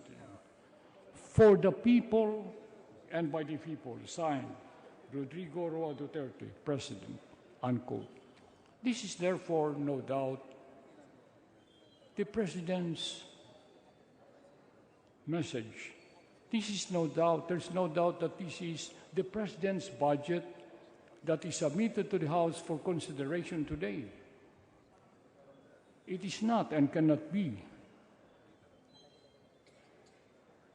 by any stretch of imagination, be claimed to be the budget of the previous administration or by any political party that participated in the last elections.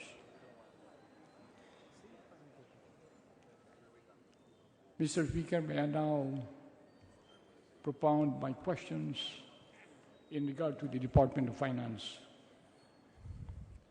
Mr. Speaker, Your Honor, go ahead. With honor. Well, would the sponsor want to comment on the statement that I made in regard to the fact that we are discussing here the President's budget? No other budget is before the House. Does he agree? Your Honor, I agree with your statement that this is the budget prepared by the Duterte administration for the people of the Philippines. Thank you.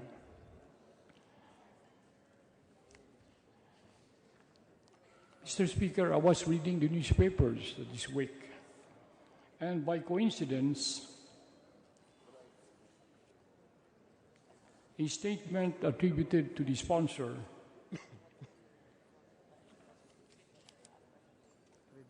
was played up in one of the metropolitan newspapers. It said, well, the sponsor was quoted as having said that it is imperative for all Filipinos to transcend their personal or partisan interests and support the President at this point because the continued investment grade rating of S&P Global Ratings for the Philippines is proof enough that the Duterte administration is on the right track in pursuing a 10-point socio-economic agenda that will arrest lawlessness and curb generational poverty, unquote. Does the gentleman confirm this statement? Mr. Speaker, Your Honor, yes, I made that statement. Yes. To start off, Mr. Speaker, I concur with this brilliant statement of the gentleman. With the indulgence of the House, may I mention that once upon a time, whenever S&P, which is Standard & Poor, is mentioned in documents, I would be led to think that this agency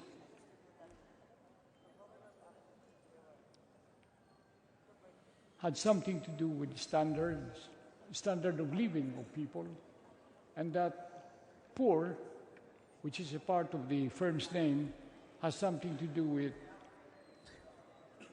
penurious people, with people who are in poverty.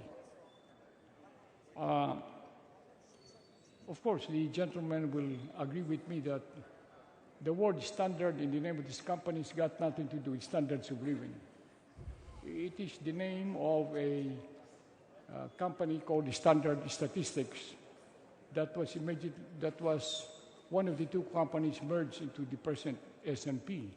And that poor has got nothing to do with poor people. Poor is the name of Mr. Henry Poor, who in the 19th century came out with a work on railroads. And then in the following century, about 45 years after, Standard, another company, came out with financial information on non-railroads, so that eventually they were merged. So is my recollection correct? Mr. Speaker, Your Honor, as per my understanding, you're correct.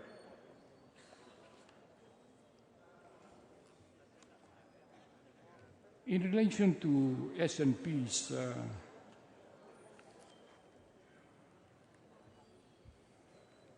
rating of the Philippines in 2015, I believe that was the last rating. That was before the elections. The Philippines was rated BBB, which meant that we were one notch higher than what they call in the trade as investment rating. Is that correct? Mr. Speaker, Your Honor, you are correct.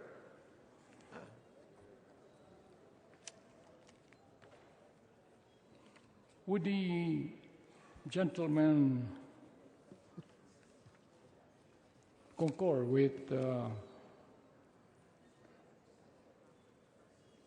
some opinions of S&P? I mean, we may or may not agree with their opinion, but in general, would the gentleman agree with some opinions or some findings of S&P?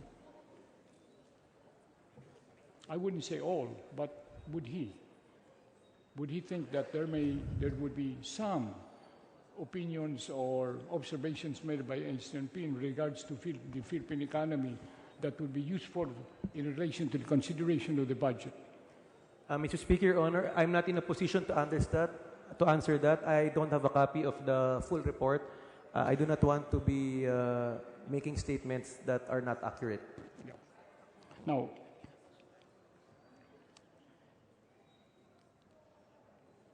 S&P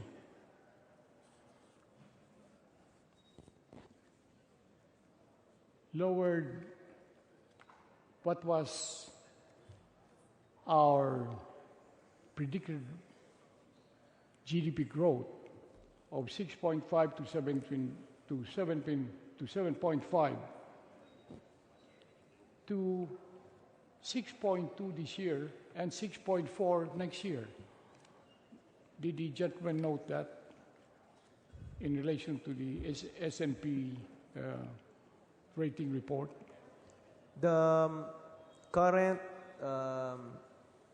GDP rate numbers of the country, I think we're reaching 6.9% growth as of September. No, that was what was projected in SAP early this year. So to revise that as being too optimistic and said, given certain factors, that this year what would be realistic would be 6.2 and next year would be 6.4. Now, I'm mentioning this because in the sponsorship speech of the distinguished chairman of the Committee on Appropriations, he mentioned, if I'm not mistaken, that the assumption of the budget is that we're going to have a growth of 6.5 to 7.5 next year. As I pointed out, S&P didn't seem to agree. Well, I hope that the assumption that we have, which is optimistic, happens because it will be good to the economy. But wouldn't the sponsor agree that under the principle of conservatism, and in order not to unduly raise the expectations of our people, it will be better to say that next year what may be realistic is a growth of 6.4, because if what happens is that under the able management of the government, we realize a growth beyond that, then that would be a bonus. Would the gentleman agree with that? Mr. Speaker, Your Honor, the Department of Finance family is listening to your comments. They will take that in consideration. Let me just point out that there are several credit financial agencies rating us. One is S&P, one is Fitch, one is Moody's, and some other credit rating agencies. So I think we have to consider our projection based on various credit rating companies.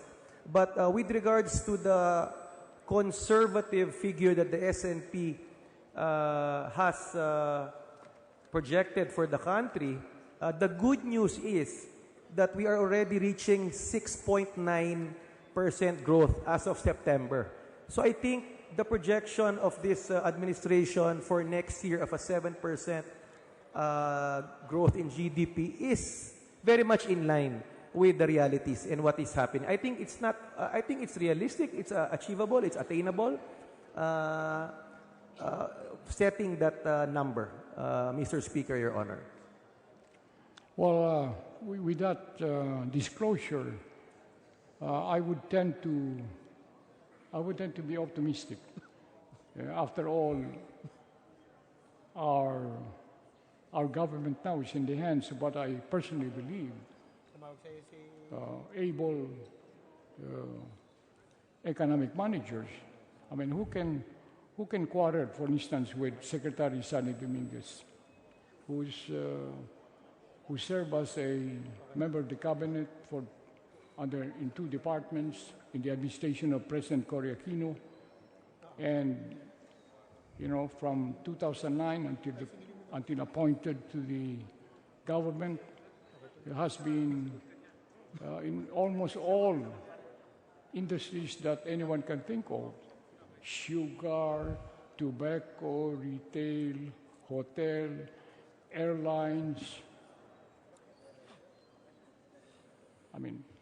We have therefore a secretary who has had ample experience in government, knows how to deal with the political departments of the government, including the Congress, has had extensive experience in the private sector, and above all, has the ear and trust of the President.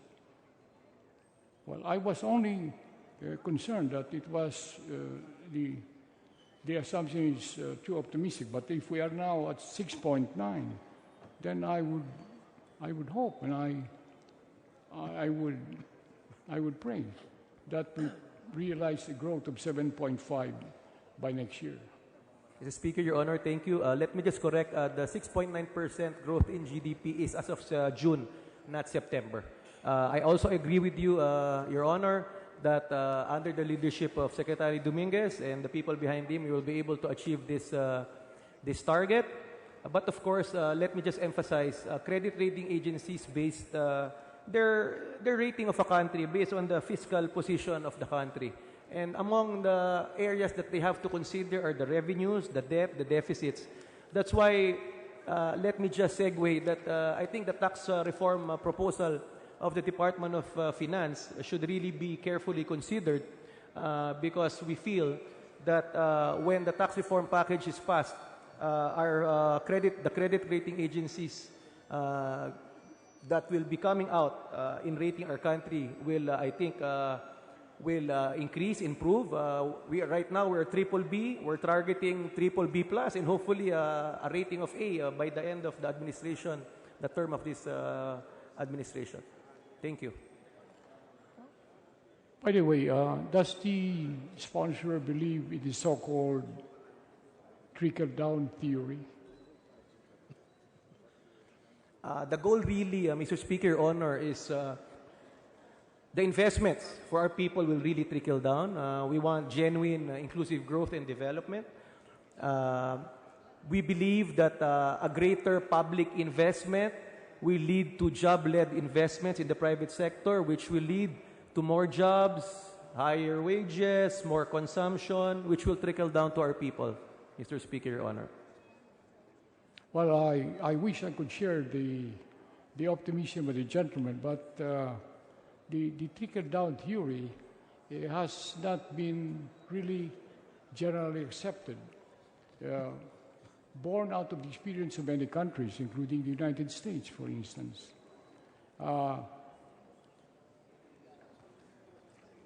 Some time ago, I read the speech of Secretary Dominguez, where he said something to the effect that no matter how you shame tax evaders and smugglers, no shame can convert them to become law-abiding taxpayers. You know, I don't exactly share the optimism of the gentleman on what he said, because even the president himself, which I read, whose message to Congress on the budget said, we cannot repose our trust or absolute trust on oligarchs and power brokers.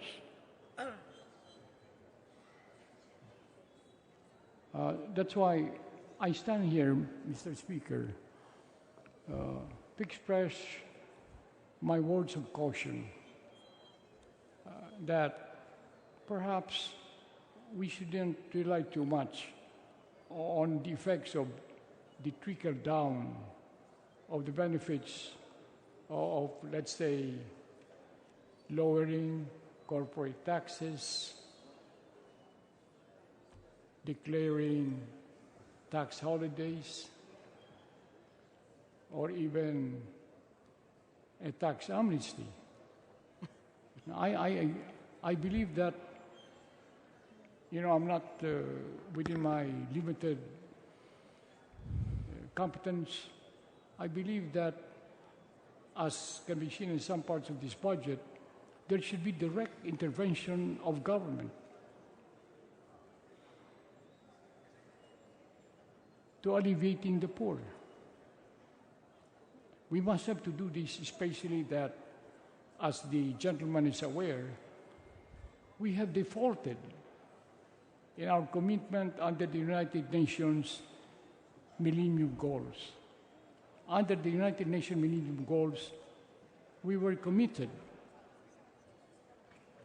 as of 2015, to have the poverty incidence from 34 to 17, and we are now at 26. In other words, we have fallen short by 9, because we ought to have been at 17, we are now at 26. I'm urging the executive department for more vigorous direct intervention, not in the indirect way, but on the direct intervention to alleviate the poor and the marginalized of our country.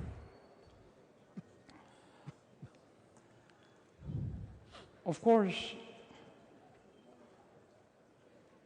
caution should be exercised. Last week, or a week or so ago, Secretary Manny Piñol of the Department of Agriculture came to Northern Samar.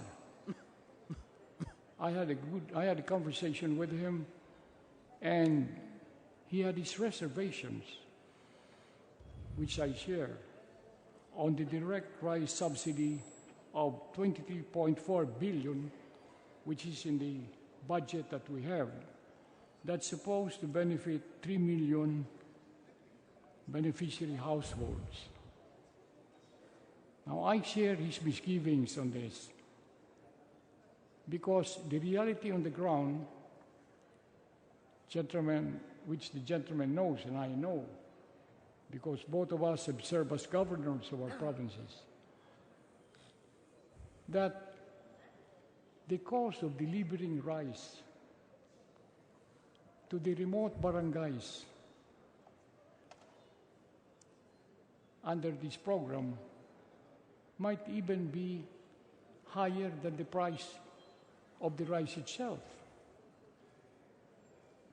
Or if the poor coming from the remote barangays are required to come to the poblacion to get the rice ration, their transportation may even be costlier than the rice that they will receive. I think that this is a program that should be reviewed, and I hope that the reservations of Secretary Piñol be considered in the cabinet. And I'm saying this because we have members of the cabinet over here.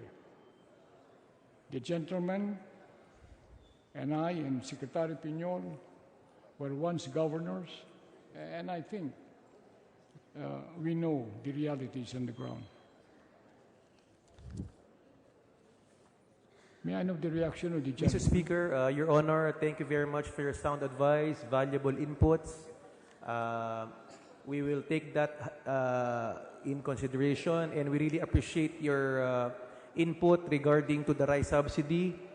You were governor, and you really know how goods are mobilized and how difficult it reaches the farthest barangays. That's why we would like to assure you that the Department of Finance, the implementing agencies, is strongly considering that instead of giving the rice, the actual rice, they can give the equivalent amount in cash to avoid pilferage, leakage. We really thank you for your sound advice and valuable inputs, Mr. Speaker, Your Honor.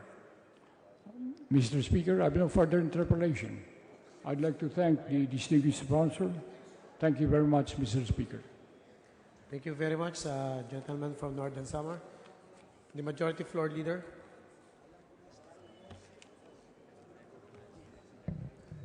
Mr. Speaker, I move that we recognize the next interpellator, the gentleman from Buhay Party List, Representative Lito Atienza. So move, Mr. Speaker.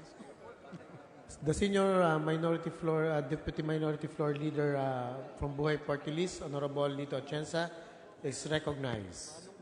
Thank you, Mr. Speaker. Thank you, Majority Floor Leader. Wala naman po sana akong tatanungin na sapagkat ako'y naniniwala sa Secretary of Finance natin ngayon. One of the most upright, competent members of the Cabinet. But I have to clarify one issue which has been nagging in my mind from the past administration up to this present with regards to the Bureau of Customs. Before we close the 16th Congress, if we will all remember, we passed the Customs Modernization Act after a lengthy, belabored proceedings from the committee to the plenary and through a long discussion on the floor. Yung po'y pumasa at hindi po naman pinatupad ng nakaraang administrasyon. Umaasa po tayo na sana itong bagong administrasyon gamitin po yung batas na yon upang ating makamit ang ating hangarin sa tamang koleksyon sa ating Bureau of Customs.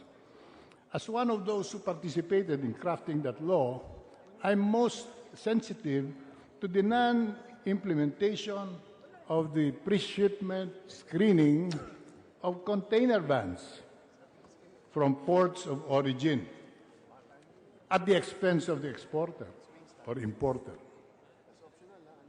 Hanggang ngayon po ito'y hindi ginagawa. Tatanungin ko po ang maginoong sponsor of the measure if he is familiar with how many container vans come into the country every day. Baka nabago na po yung figure dahil 2 taon po yata namin tinalakay yung batas na yun. How many container vans, Madam Speaker? Mr. Speaker, Mr. Speaker, Mr. Speaker, Your come Honor, into the country every day? Mr. Speaker, Your Honor, there are roughly 9,000 container vans that enter the country. Ilan po yun? Roughly? 9,000 container vans daily. Daily. And we are not able to screen this or inspect them physically one by one. Tama po ba yun? Not physically. Not physically. Your Honor, Mr. Speaker. Yung po naging basihan ng Customs Modernization Act. Yung admission ng mga nakaraang customs commissioners and the present commissioner then that they were not able to really inspect the contents of the container vans, causing a big loss on possible collection of taxes at the piers. Yung pong kanilang mga isinulat sa committee, yung pong impormasyon na nakuha namin, ay nakabagabag sa lahat ng miyembro, kaya po naitala yung provision of inspection of container vans from ports of origin. Sapagkat hindi po nagagawa sa ating pier, sa ating mga pinapasukan ng container vans. And according to the estimates then, it was even possible and probable that shabu, the drug now being chased after by our good president, were coming from the inside the container vans due to the lack of physical examination every day. Ang sabi nga po nung mga dating Commissioner of Customs, pati na po yung PIDEA in our hearings and their communications, equipment to manufacture shabu even were being brought in through the container vans. Nasa tingin po ng batas, kapag ka ito'y merong pre-shipment screening, ay hindi na po magagawa. plus the accurate taxes will be collected. So the frustration on the past administration is now carried through, because I understand the pre-shipment requirement, screening requirement, is still not done. Tama po ba yung assumption na yun o ginagawa na po yun ngayon? Mr. Speaker, Your Honor, thank you for pointing that out. Right now, there's only an 8% capability to pre-screen these containers, and the Bureau of Customs and the Department of Finance are targeting to have a pre-screening rate of 25% by 2018, Mr. Speaker, Your Honor. May I ask, Mr. Speaker, why the delay in the implementation and the intention of the law? If we're losing money through the container vans, we should implement this fully today so that the objective of collecting 14.4% higher taxes, collected taxes from the Bureau of Customs will be realized, so that the 409 billion, which was the past record, would be exceeded by the present estimates of 457 billion.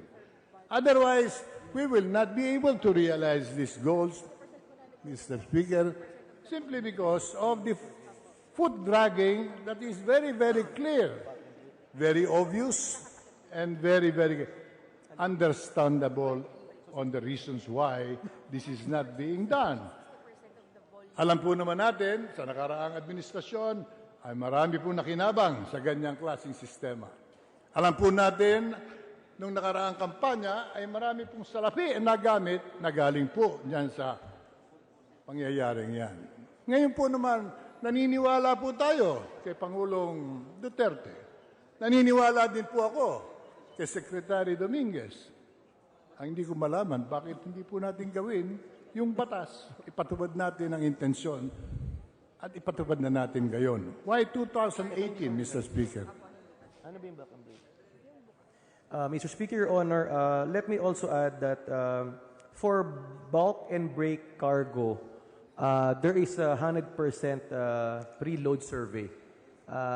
The one I mentioned earlier, to answer your question, Mr. Speaker, Your Honor, current inspection rate of 8% is for containerized. But for the bulk and break shipments, it's 100%.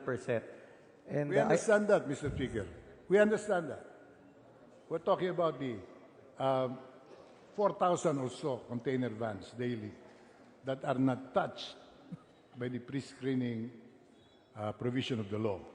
So, I'd like to get an answer para po naman maliwanagan ako at magpatuloy po yung paniniwala ko. Secretary Dominguez will not be part of the continuing customs daily generation of income na alam ko namang hindi niya pag-iinteresahan. Mr. Speaker, Your Honor, thank you for bringing that up.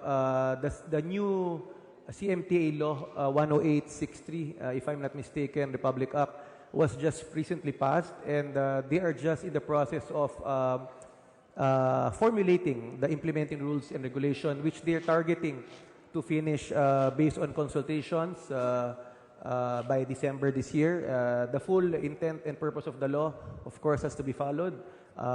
Let me also point out that the leadership of the BOC has just assumed less than 100 days, but they are, of course, committed in implementing the new CMTA law. Mr. Speaker, that answer begs for another question. Dahil po yung IRR, yun din po ang nagamit na dahilan ng nakaraang administrasyon. Kung hindi po natin pagtatrabawan ito ngayon, ay yung IRR, hindi rin po matatapos yan hanggang 2022. So, Mr. Speaker, I'm appealing to the good gentleman sponsoring the Department of Finance budget. We have no question as to the general funds that the DOF would need. But we are definitely questioning, and it will be a continuing question, why the Customs Modernization Act has not been implemented, only because the IRR, or the internal rules and regulations, are not being finished yet. So we urge the Department of Finance to get the IRR done, and not in 2018, Mr. Speaker. If we are to really help our country generate more income from all sources so that the elderly, the retired members of the SSS can get their funding, we believe that the customs collection would definitely be one of the main sources of all of this money that we would need. But today, we also get our own reports from the operations of the customs, but definitely they are not at par with the estimates that they are announcing in media. So we would like to ask the gentleman if we can be furnished, as the law anyway provides, if we can be furnished the latest figures of collection from the Bureau of Customs para makita po natin kung saan tayo papuntan lahat. Kung yun po yung maibibigay na sa madali ang panahon, ay hindi ko na po uulit-ulitin itong katanungan ito. Kung hindi po, every opportunity, we will continue to ask, why is the Bureau of Customs not enforcing the pre-screening of container vans which come into the country? President Duterte should be informed that shabu could even be flowing into the country in spite of his campaign through these unchecked vans that are landing in our piers. Kailangan po natin to upang matulungan natin ang ating gobyerno. Pwede po ba natin makuha sa ating kagalang-galang na ginatawan?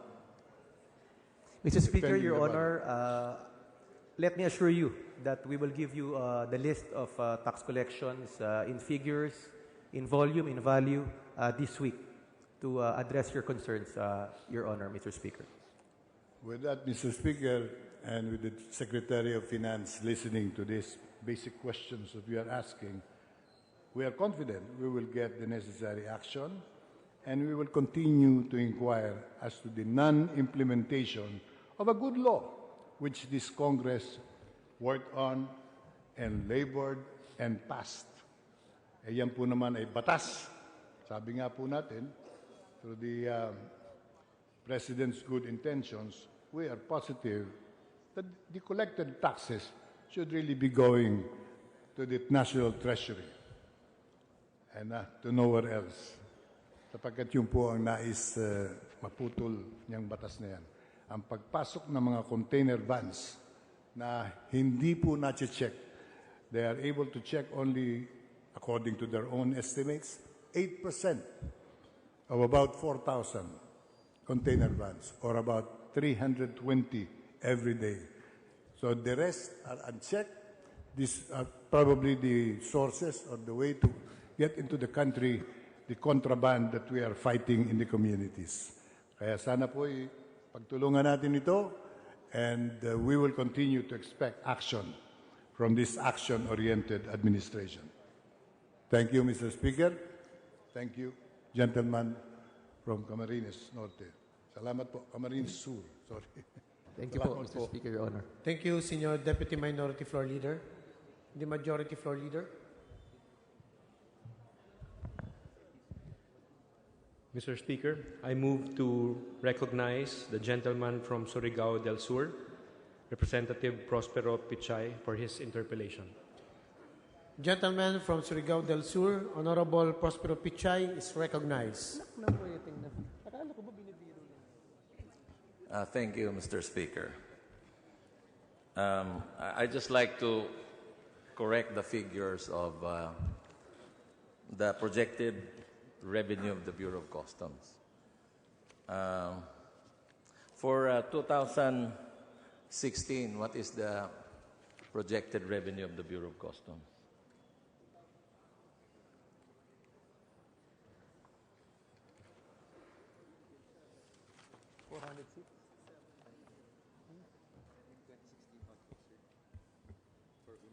The projected revenue target set by the DBCC for the Bureau of Customs is 409 billion, Mr. Speaker, Your Honor.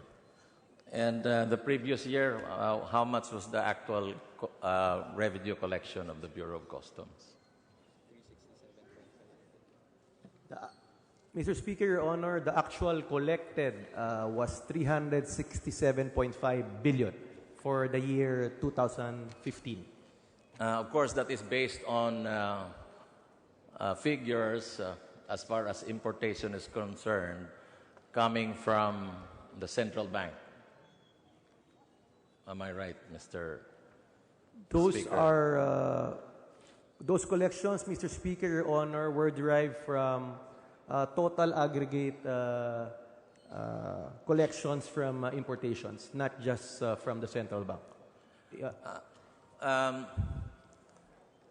During the presentation of the Department of Finance, I asked the Undersecretary of Finance to give me a copy as far as the total importation is concerned, because as you know, if the figure came from the central bank, then that is an LC generated figure.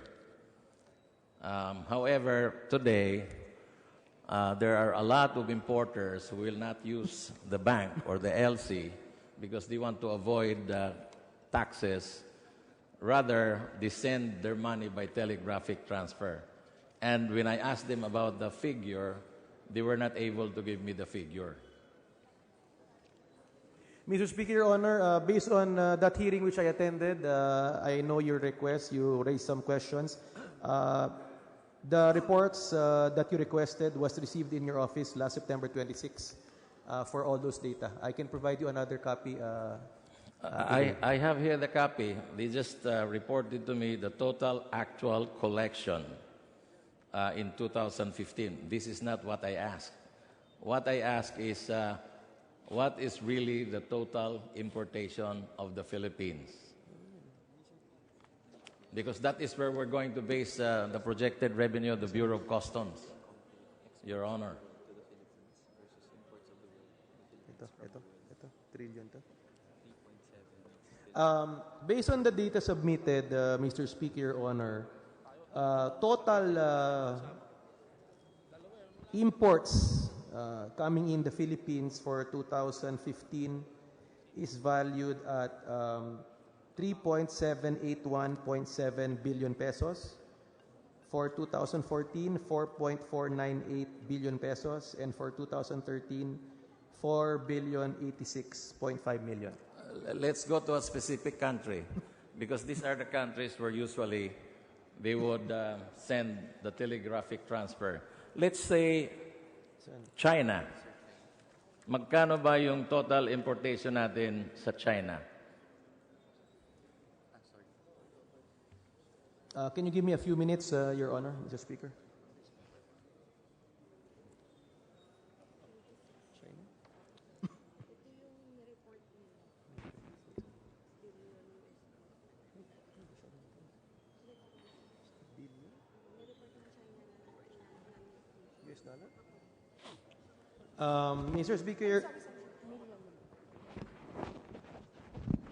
Mr. Speaker, Your Honor, the total imports. Say 2014 figures. I have the 2015 figure. It's 26.692 billion US dollars. 26.692.7 US million dollars. Billion. In terms of pesos, magkano po yan?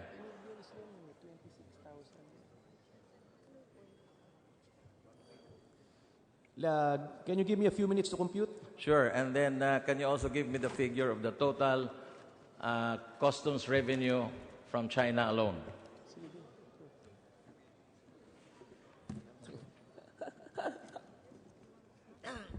I already have.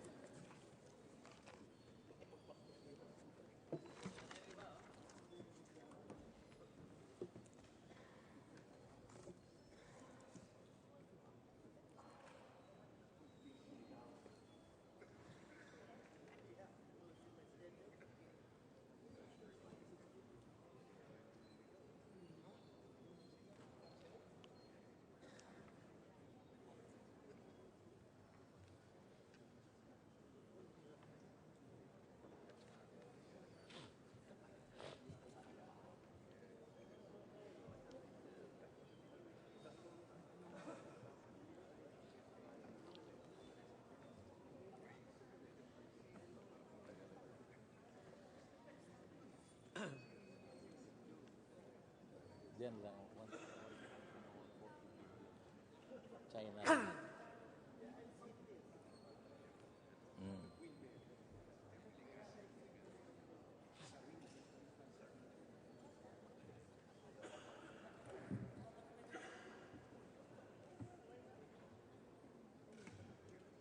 Session suspended.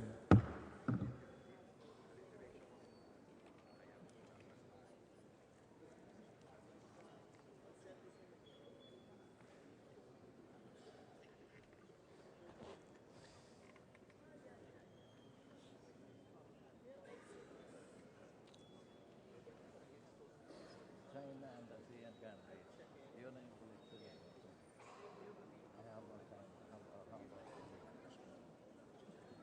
Nagkamali sila, binigay nila yung figure eh. Binigay nila yung figure na tama.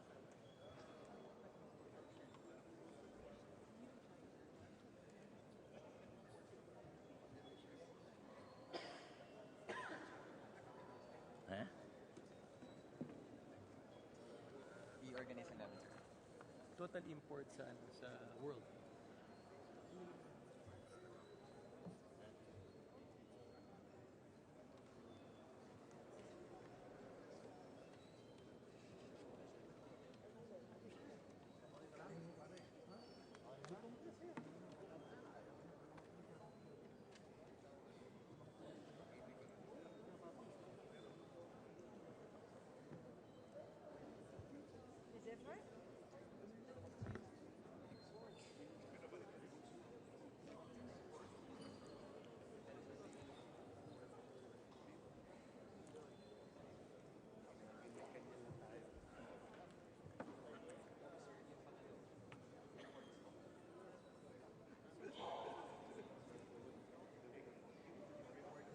Ano na interpellation?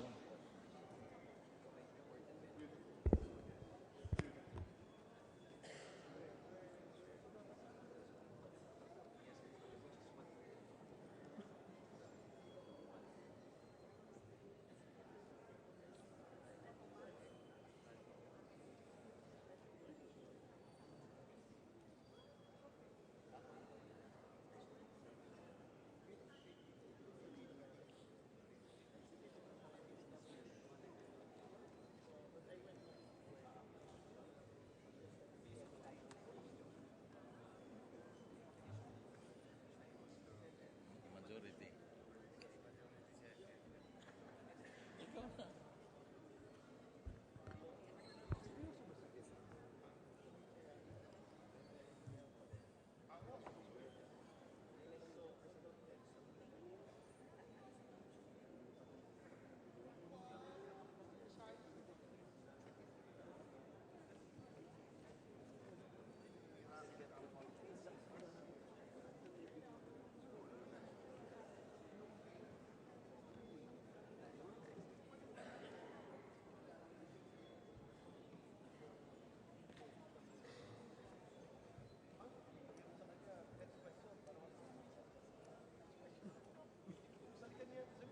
Adjourn pa eh.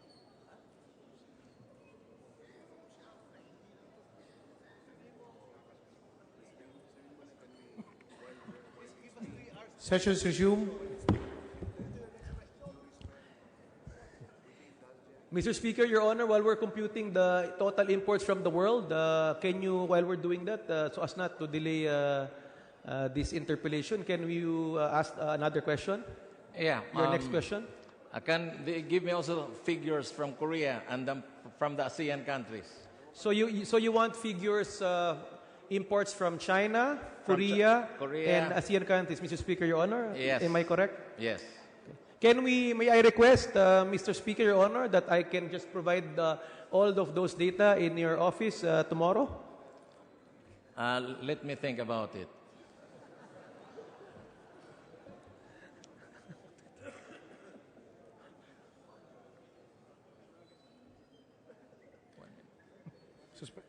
One minute suspension. While I think about it.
trying to help.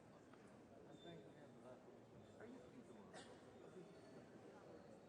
Kasi we want to put it on record na yung response natin sa akin, there I have already verified from China. Sir,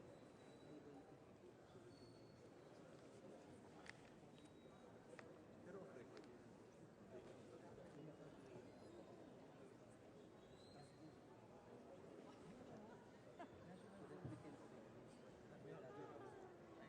Hindi boss, ganito. 2015, pero boss, W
Sessions resume. Mr. Speaker, Your Honor, distinguished gentleman from Surigao, may I ask that you defer your interpellation regarding that matter of figures, and let me assure you that by tomorrow you will have all the figures in with detailed breakdown, Your Honor. Well, for as long as, if we are not yet finished with the Department of Finance, I'll be given a chance to be able to ask a few more questions. Thank you. Thank you, Honorable Pichay. The Majority Floor Leader. Mr. Speaker, I move to recognize the next interpellator, the gentleman from Akbayan Party List, Representative Tomasito Villarin. So moved, Mr. Speaker. Gentleman from Akbayan Party List. Representative Tomasito Villarin is recognized. Thank you, Mr. Speaker.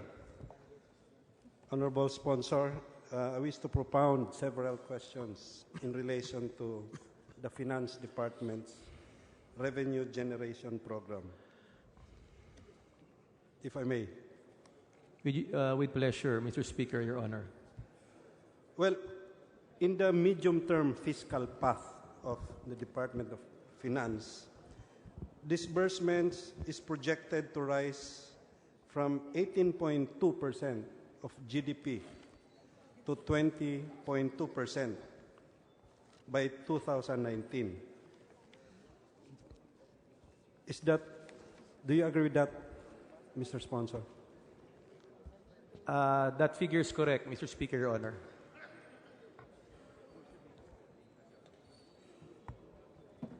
If you look at the projected revenues for the next 3 years, the projected revenues will stay at 15.8% for this year to 17% for 2019, or an average of a 3% deficit. Is that figure correct, Mr. Sponsor? Are you referring to the revenues in the table, Mr. Speaker, Your Honor? Well, this is disbursements vis-a-vis the projected revenues, Mr. Speaker, Your Honor. Mr. Speaker, Your Honor, can you repeat your question? Well, according to the medium-term fiscal path, meaning the 3-year fiscal projections.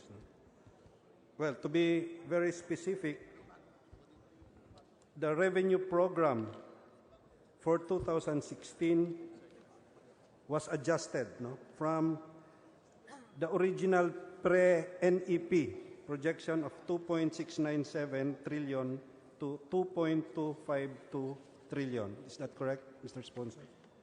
Mr. Speaker, Your Honor, that is correct. So there's a difference of 445 billion from the pre-June projection of target revenues. Mr. Speaker, Your Honor, that is correct. So meaning, in 2015, where our fiscal gap was just 0.7%, now for the next 3 years, the average fiscal gap would be 3%. So meaning that would be a big difference, from the supposedly balanced budget projection. Mr. Speaker, Your Honor, the budget was adjusted based on economic factors, so that's really not a gap or a loss in terms of revenue projections. Yeah, but if we look at the economic projections, particularly on the revenue generation program, in a way we could say that from the original targets made by DOF prior to the submission of the NEP, or meaning pre-June 2016 revenue targeting, it seems that for 2017, from an original target of 3.6 0.40 trillion revenue targets, the target now is 2.482 trillion, or a difference of 558 billion. Mr. Speaker, Your Honor, you are correct. The adjustment was made based on realistic, not aspirational numbers. Okay. Now given this, well, because in a sense, for the next 3 years, we would be spending 3% of total GDP as a gap, the difference between what is the target revenues and the actual spending. Okay. Well, in the macroeconomic projections, Your Honor, Mr. Speaker, the government budget, at least 40%, 37 to 40% of said budget will go to social expenses. Okay? While the economic sector in our budget spending for the next year will remain at 28%. So meaning capital outlays, other pump priming activities, will fare way below the social sector spending. So, Mr. Speaker, Mr. Proponent, my question will be, would this have an impact on our macroeconomic projections? Are you referring to the, Mr. Speaker, Your Honor, our spending for economic services and social LAMP will have an effect on the macroeconomic assumptions of this the Department of Finance? If we look at what are the spending for the social sector, most of this spending, I will admit that this will redound to the targeted beneficiaries, to the poor. But in terms of moving the economy, the 28% flat for the next 3 years, economic spending, do you think will that have an impact on, or the slowdown in the economic activities that will be generated by just a flat spending of 28%? Mr. Speaker, Your Honor, are you referring only to the economic service, not social services? No, I was pointing out that the social services will increase to 40%, okay? While economic sector spending will remain at 28%. So meaning what I'm pointing at is if we need our economy to turn, to move around, economic sector spending should also move up. Do you agree with that? We agree with you, Mr. Speaker, Your Honor. The assumptions are based on spending for 2017. 2018-19 still has to be discussed in the next few months or next year. So we cannot see if, the assumptions basically in the macroeconomics is revenue as against GDP, deficit spending, which we want to maintain at 3% level. But of course, revenues as against GDP, the assumptions are that that has to be increased. For example, the 2.256.7 billion revenue target for 16 is 15.5% of GDP, and for 2017 we want 15.6, so 15.6% of GDP for the revenues of 2.481.5 billion, and up to 2019 we are targeting a 17.2% of GDP based on actual revenues collected. So basically, the macroeconomics assumptions are the revenues as a percentage of the GDP should increase, whereas the deficit spending or borrowing should be maintained at 3%. Your Honor, Mr. Speaker. Yes, I agree with that. Meaning, right now, this present government is embarking on an ambitious spending program, deficit spending program, targeting specific sectors, the economic and the social sectors. But what I am concerned now, Mr. Speaker, Your Honor, is the capacity on revenue generation, on the projected income, projected revenues that this government, that our government will generate. Anyway, Mr. Speaker, Your Honor, let me focus on the issue of our trade agreements. The other matters with regards to revenue generation, the income tax reforms could be discussed in other forums, Mr. Speaker, Your Honor. But let me focus our attention to the trade in goods, the tariffs that we have. Since we signed into the WTO, the ASEAN Trade in Goods Agreement, GPEPA, the ASEAN-Japan Agreement, ASEAN-Korea, ASEAN-China Free Trade Agreement, ASEAN-New Zealand-Australia agreements. My question is, are there already projections? How much revenue loss could we sustain as a consequence of tariff reduction or elimination for that matter? Do we have studies? Mr. Speaker, Your Honor, yes, there are studies. Thank you for pointing out that observations because of FTA agreements. The value of non-dutiable goods has constantly increased. In fact, as of 2006, the value of non-dutiable goods only valued at 770 billion, but as of 2015, it has increased to 3.2 trillion. But as the value of non-dutiable goods increase, revenues still increase because of volume, value, the growth of the GDP. But our GDP, Mr. Speaker, Your Honor, is focused more on consumption spending and our the remittances from abroad of our OFWs. That's the bulk of our of the growth in projected GDP increase. My contention, what I would like to point out is that with the advent of these free trade agreements, okay, and there are numerous of these, and also given that there's a slump in global demand, no?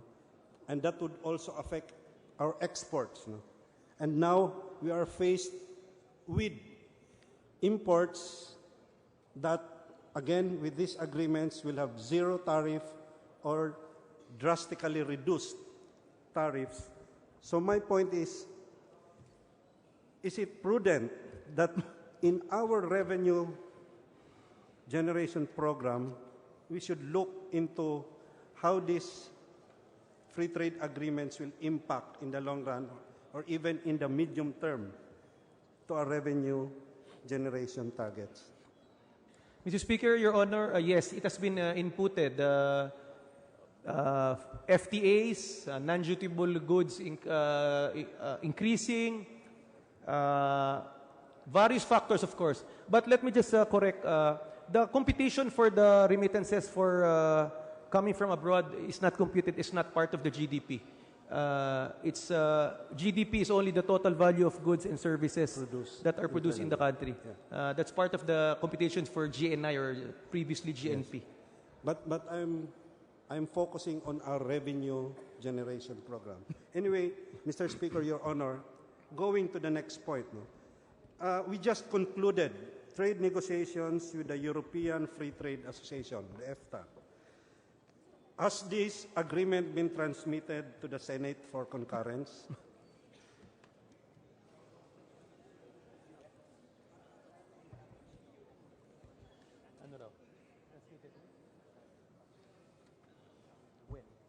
Mr. Speaker, Your Honor, it has not been transmitted to the Senate for ratification.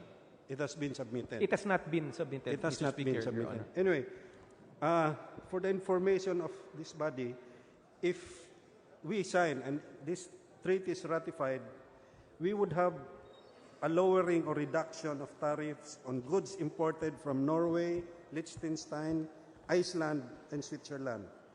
And if these tariff reductions, of course, we have to find out what would be the amount, okay, the losses, expected losses from this EFTA.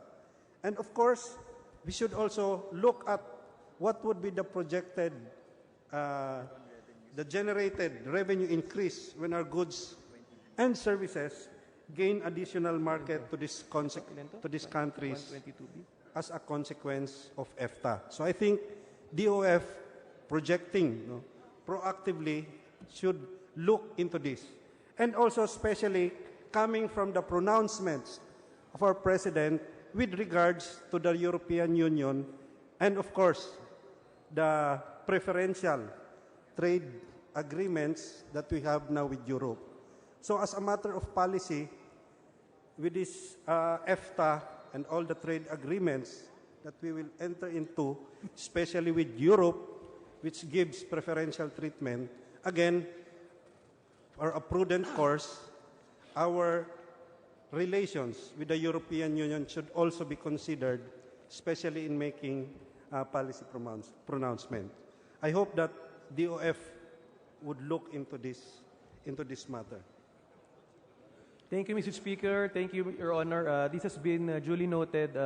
Competitions for free trade agreements coming from various agreements has been inputted in the macroeconomic competitions.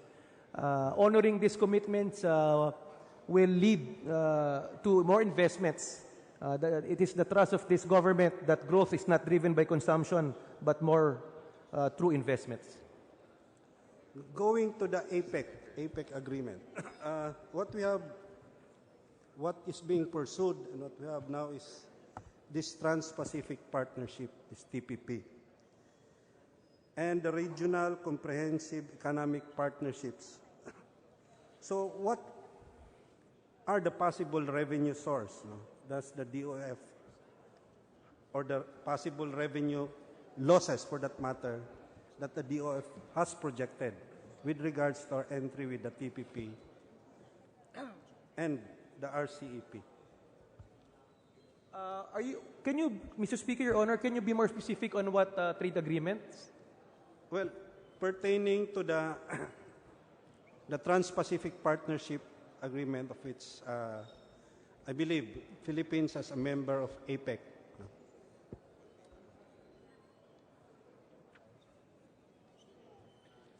Can you give me a few minutes to give you the figures based on assumptions? It's okay.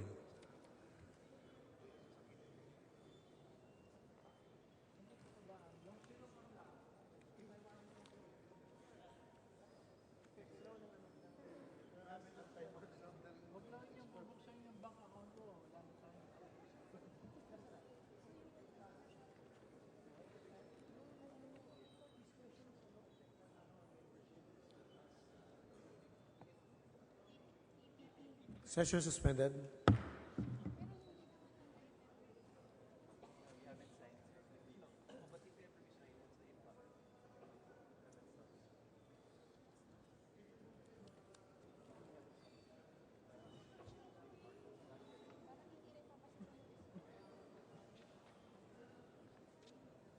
Sessions resumed. Mr. Speaker, Your Honor, with regards to the TPP as being referred to, the Philippines has not signed up for that agreement. And if ever we do,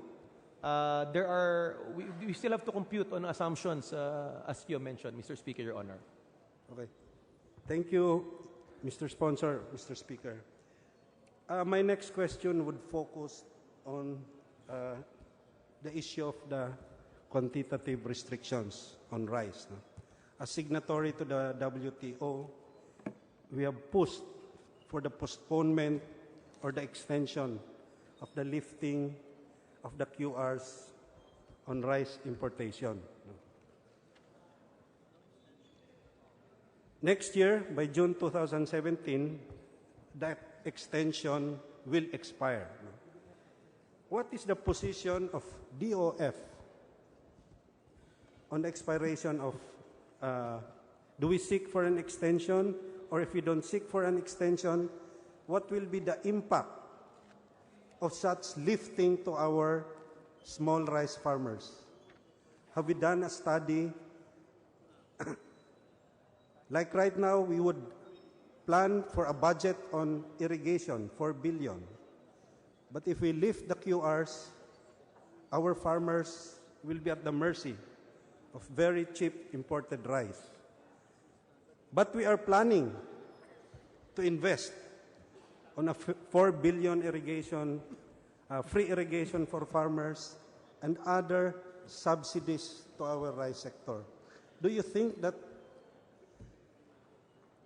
the QR lifting will also have an impact, not just on the state of our rice farmers, but also on the macroeconomic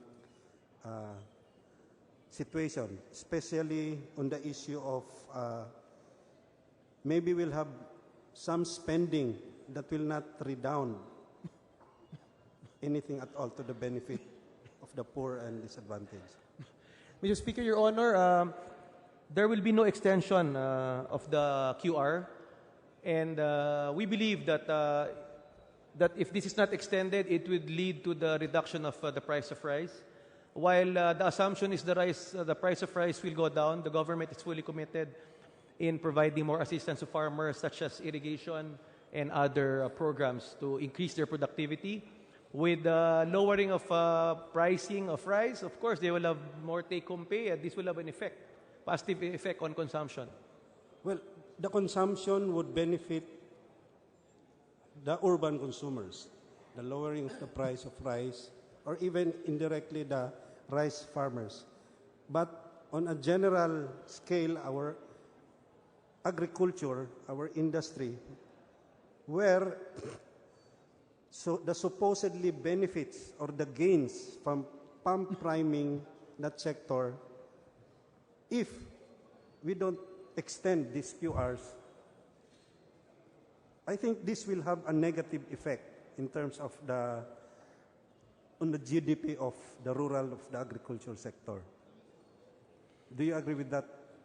Mr. Speaker, I do not agree, because it encourages the farmers to be more efficient in their production when it's not. Plus, there's a protection, meaning it will be tariffied. There will still be there will be a 35% tariff on imports of rice. Yes, but with the agreements, even within the ASEAN, the ACFTA, the reduction of these tariffs, from 0 to at least 5%, will be the common norm. And most of the rice exporting countries are within the ASEAN. So meaning that 35% won't apply to the next batch of imports after we lift the QRs. In this case, it will apply, because that has been discussed. For a commodity like rice, that is the policy of this government, that it should be tariffied. Well, we hope so, Mr. Speaker, Your Honor, because in one of the hearings by the Department of Agriculture, it was the position of Secretary Manny Piñol that personally he is in favor of extending the QRs for another 2 years, because rice self-sufficiency and food security cannot be attained next year. And that's precisely why we need the QRs to be extended. So if the policy now is that we won't ask for an extension of the QRs, our rice farmers will now be at the mercy of the market forces of rice, of the rice as a commodity. And I think this will have a political impact. And of course, even if we assume that rice prices will go down, there are other externalities, like the control of some cartels, control of rice cartels in the importation, distribution of our rice. So these factors should also be looked into when we talk about the QRs. Now, of course, that's on the political side, Your Honor, Mr. Sponsor. So that's just my sort of my perception that anyway we also need to look at that, and perhaps DOF together with NEDA, and of course, DA should sit down again, no? Because we still have a year or less than a year to look into the lifting of the QRs, and perhaps if you can review that policy, that would be a boon to our small rice farmers. Mr. Speaker, Your Honor. Mr. Speaker, Your Honor, your sound advice and inputs are well taken. Okay. Mr. Speaker, Your Honor, going back to another topic, let me go to internal revenue taxes. The National Tax Resource Center noted that around 87% of individual income tax is shouldered by compensation income earners, while those composed of professionals, meaning the lawyers, doctors, self-employed, and single proprietors, pay only 13%. Would you agree to this study done by the National Tax Resource Center? Mr. Speaker, Your Honor, yes, I agree with those figures. Now, what is being done about this huge gap? Please note that in 2007, as far as 2007, the NTRC said that the wage earners, the income earners, even paid higher per person than these professionals. So what are the measures that are being considered or now being done by DOF?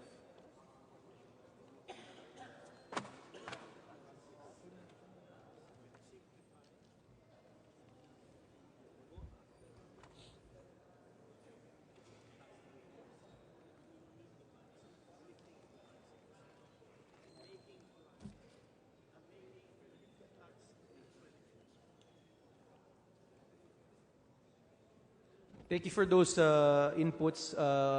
Basically, we want to simplify the tax system. We want to make tax evasion as a predicate crime to address these issues as part of the AMLA. We're only one of two or three countries in the world who has not passed a law making tax evasion as a predicate crime. So that is part of the amendments being proposed for the AMLA that will pass through this body. Well, with those proposals, I will fully agree. I will support those proposals. But going back to our taxes, no? It is said that the poor do not pay taxes, either because they earn the minimum wage or they do not declare their income. However, have we gathered data as regards their tax expenses in terms of like excise tax on gasoline products, VAT on goods and services, excise tax on tobacco and alcohol? Have we made a study? How much is the contribution of the so-called minimum wage earners, self-employed, the poor, with regards to these taxes that I mentioned? Yes, there's a study on the impact in all sectors. There's a study on the projected revenues that can be derived from the increase of the various taxes that you have mentioned. There's a study on the shortfall of lowering of personal income tax and corporate income tax. There is a study, Mr. Speaker, Your Honor. Okay, if there are those studies, perhaps this representation or this August body should be furnished those studies, in as much as we also need to know the impact of taxes, especially new taxes, to our consumers, especially the minimum wage earners. Now, if we increase the excise taxes on petroleum products and VAT, especially putting more on diesel, which is the one commonly used, what would be the effect on the Filipinos classified per income earned? So do we have a stratification of the effects of these excise taxes on gasoline, on diesel, to specific sectors? The economic, the strata, income earned among the poor, the middle class, upper middle, lower middle? Do we have those projections, a study that would look into the impact of these excise taxes? Because, Mr. Speaker, Your Honor, these excise taxes, again, will be borne out, will be shouldered by our consumers, from the jeepney drivers, okay, from the ordinary commuter.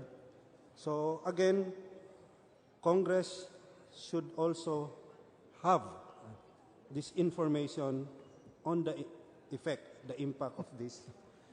Mr. Speaker, Your Honor, we will provide you a detailed explanation, listing of the various questions that you have raised to enable us as a body and you personally to decide on the tax proposal that will be submitted for consideration by this body. Thank you, Mr. Sponsor. Thank you, Mr. Speaker. Now, on corporate income tax.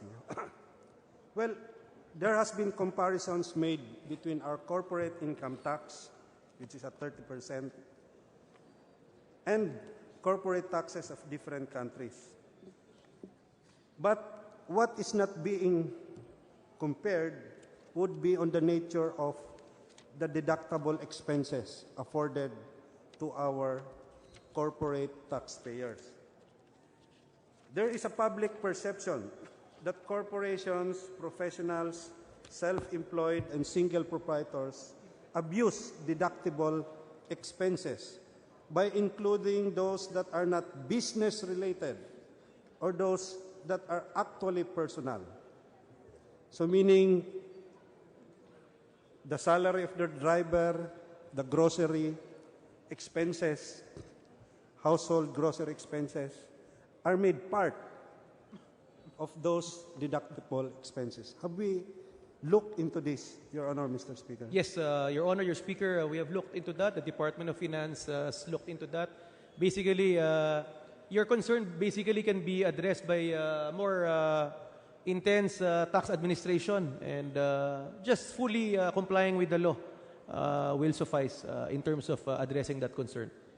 Yes, because now we're planning to remove the 20% exemption on senior citizens who eat in the restaurants. Your Honor, Mr. Speaker, that is still a proposal that has to be debated upon, voted upon, deliberated upon by this body. These are just mere proposals. Yes, again, but in the tax proposals, as what I have mentioned, in the lowering of the corporate income tax, the focus should also be on the deductible expenses that are being afforded to these corporations. And thank you for expounding that DOF will look into that. Now, on what we call passive income, Mr. Speaker, Your Honor, meaning these are the dividends, capital gains of corporations. Well, the poor have practically no passive income, Your Honor, Mr. Speaker. So, if we want to make a progressive system of taxation, again, DOF and our revenue-generating agencies should look into the passive income of corporations, of the rich, so to speak. Because corporate dividends and other sources of passive incomes could be a rich source of revenues, so that we would not be squeezing money from the poor, but rather a progressive system of taxation should focus on income that should be taxable but are not being targeted, but are not being taxed by governments. So do you agree with that, Your Honor? Mr. Speaker, Your Honor, I agree with that. In fact, it's part of the Package 4, tax reform package of this administration, taxing what you have mentioned as passive income. Thank you, Mr. Speaker, Your Honor. My last point. Well, this has come in relation to our free trade agreements. May nagsasabi na in the Bureau of Customs daw, maraming pumapasok na mga gumagamit ng ASEAN-China Free Trade Area Preferential Tariff Certificate of Origin, COs, no? Na, kumbaga, ito ay mga hindi totoo. So, meaning there's a proliferation. So, meaning, nawawalan na tayo ng revenues because of zero tariff or reduction in tariff. Now, these reports in the BOC about fake COs, has this been confirmed by BOC, Your Honor, Mr. Speaker?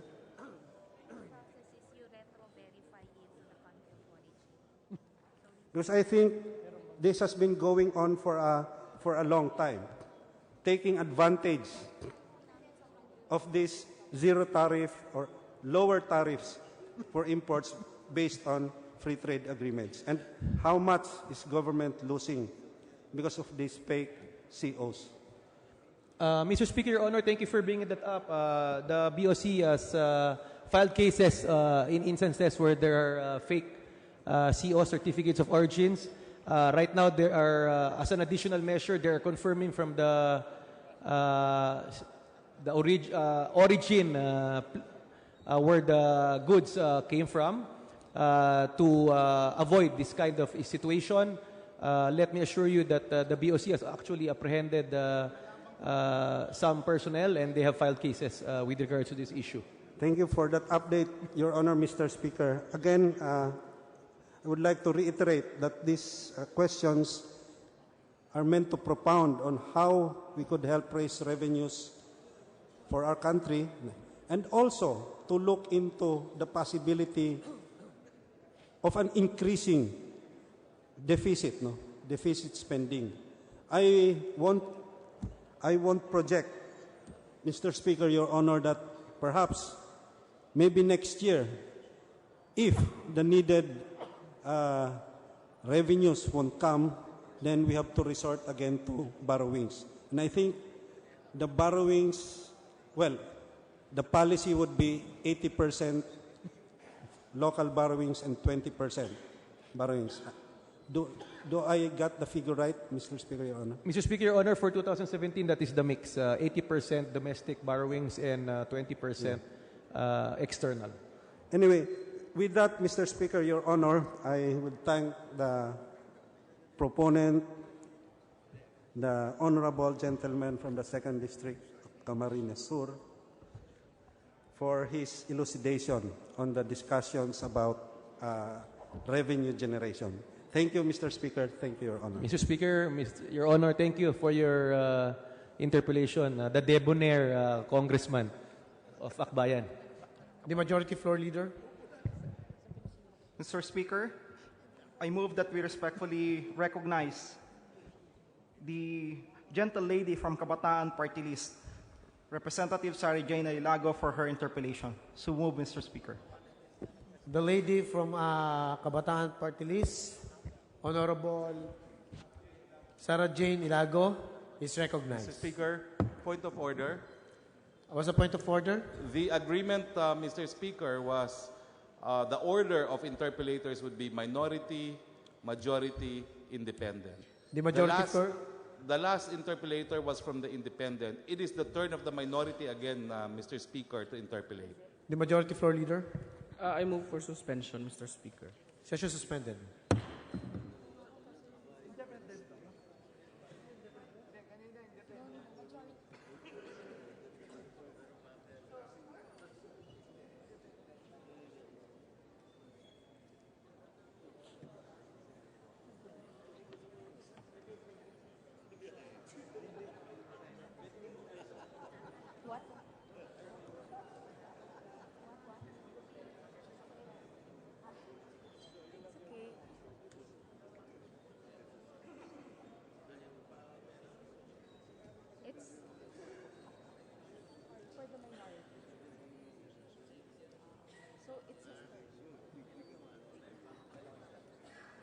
We're just waiting for the...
Baguio. Nang-hold up lang kasi.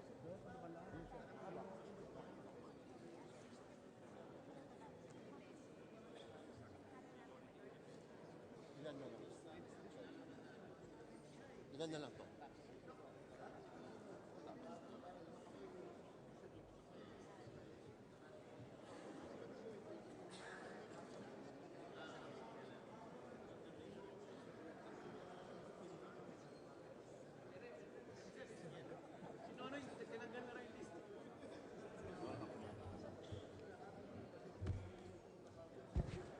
Session resumed. The majority floor leader. Mr. Speaker, I move for the reconsideration of the recognition of the Honorable Sarah Jane Ilago. Any objection? Hearing none. Motion is approved. Instead, Mr. Speaker, I move that for our next interpellator, we recognize the gentleman from Kabayan, the Honorable Harry Roque. The Honorable Harry Roque from Kabayan Party List is recognized to interpellate the distinguished sponsor of budget of the Department of Finance. Thank you, Mr. Speaker. Thank you, Mr. Majority Floor Leader. Sususugan ko lang po yung mga punto ng aking Minority Floor Leader na si Congressman Danny Suarez. Pwede ba akong mabigyan ng kumpirmasyon ng ang ating pagkakautang ngayon ay aabot na po sa 6 na trilyon na piso? Mr. Speaker, Your Honor, the national debt as of June is at 5.9 trillion. Okay. Halos 6 na trilyones na nga po itong pagkakautang nito at ibig sabihin po, kada Pilipino, dahil ang ating populasyon ay 100 million, ay meron ng pagkakautang na 60,000 pesos. Tama pa po, Mr. Speaker. Mr. Speaker, Your Honor, I am not, I don't have a calculator, but I assume na you made that computation. Now, ang punto po kanina ni Congressman Suarez ay mangungutang na naman po tayo ngayong taon ito. At sa aking pag-aaral po, ang ating pangungutangin, ang uutangin na naman natin sa taong ito ay hindi po bababa sa 640 billion pesos. Tama ba po itong halagang itong uutangin natin para sa taon ito? The gross borrowing projection for 2017, Your Honor, Mr. Speaker, is 631.3. But that will redound less amortization and other computation. We will have a net financing requirement only of 478.1 billion. Okay. Ang ibig sabihin po, doon sa halagang uutangin natin na 630, ang makukuha natin ay more or less ang talagang mapapakinabangan natin bilang utang ay more or less 90 billion less doon sa ating uutangin. Tama ba itong amount na ito? 631.3 billion will have a net of 478.1, not 90 billion. So mas malaki pa po yung mawawala. If you compute from gross borrowings to net, more than 90 billion. Correct. And in Mr. fact, Speaker, Your Honor. Mr. Speaker, the difference between the gross and the net is equivalent to the cost of the borrowing. Is this correct, Mr. Speaker? Gross borrowing less amortization, net financing, cash, budgetary, and non-budgetary will result to the total net financing requirement.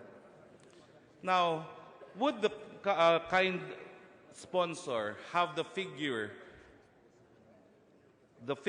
that we will pay as part of our national debt for this year, that will go to arrangers and other entities that will facilitate this total loan of 630 billion.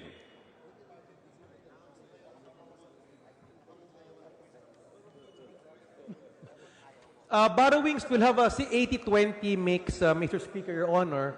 Local borrowings normally are done through the issuance of treasury bonds, and external debt is normally negotiated through concessional loans. Yes, but my question is, would the good sponsor have more or less an amount that will go to the arrangers of these loans. Because even if we talk about treasury bonds, there are private arrangers that are paid a percentage of the total proceeds of these bonds. Mr. Speaker, Your Honor, we call it not arrangers, but for example, if it passes through the bank, for example, in the issuance of the T-bills, there's a 0.1 percentage point allotted as a service. And what about to bond arrangers? Because oftentimes, they go through investment houses and not just banks. Is this not correct? That is the all-inclusive. For example, if you issue a 364 treasury bill at 1.7% return, that is already includes the 0.1 percentage point, which is coursed through the banks. That is already inputted as part of the 1.7%. But my point, Mr. Speaker, is that earlier, the minority floor leader called the attention of this August chamber to the utilization rates of agencies. And I have the figures now before me. These are dire figures. For instance, the Department of Education only has a 59.3 utilization rate for its MOOE as of December 31, 2015. It even has a worse record of utilization for its capital expenditure of 35.8. And I would think that the building of school classrooms and buildings form part of capital expense. The SUCs have a very low utilization rate of its capital expense at 61.6. The Department of Health has a utilization rate of its capital expense at 79.1%, DMD at 70.2%, DOTC has the worst record for both MOE and CO, 71.7%, and 47% for capital expense. Now, what we can derive from this underutilization or record of failure to utilize their budgets is, number one, perhaps given historical trend, these agencies do not deserve to be given the kind of budgets that we are giving them for 2017. And secondly, because of these dire figures on utilization rate, there is no need to resort for borrowing, whether be it foreign or local. Will not the sponsor agree with this conclusion? Mr. Speaker, Your Honor, I duly note your observation on the utilization rate. In fact, the budget allocated per department agency to be given for 2017, they have taken that into consideration. There are budgetary cuts on departments with low utilization rates. But we also have to take into consideration that there are economic, social services, infrastructure, health, education programs that has to be implemented despite 100% not being achieved by various departments. It is the goal of this administration not to underspend, to have 100% utilization. We hope that this body strongly consider that. This administration is fully committed in implementing its programs 100%. It's the first year of the budget that they're asking. They should not be affected by past utilization rates. But then again, we take note of your observation and the computation of the DBCC in allocating funds that has been taken into account. Mr. Speaker, Your Honor. Mr. Speaker, unfortunately, I have to correct the statement of the sponsor that the underutilization rates of the past were considered in slashing the budgets of the concerned departments. In fact, research conducted by our very own Congressional Policy and Budget Research Department will show that despite the 35.8, measly 35.8 utilization rate of the Department of Education, its budget this year will still be increased by 31% from 142.2 billion to 567.6 billion. The worst department, as far as utilization is concerned, the OTC, will also have an increased budget. In fact, the increased budget is 25.2 higher than its appropriation in 2016. This despite the fact that it has a very dire utilization rate of 71.7 for its MOE and 47% for its capital expenditure.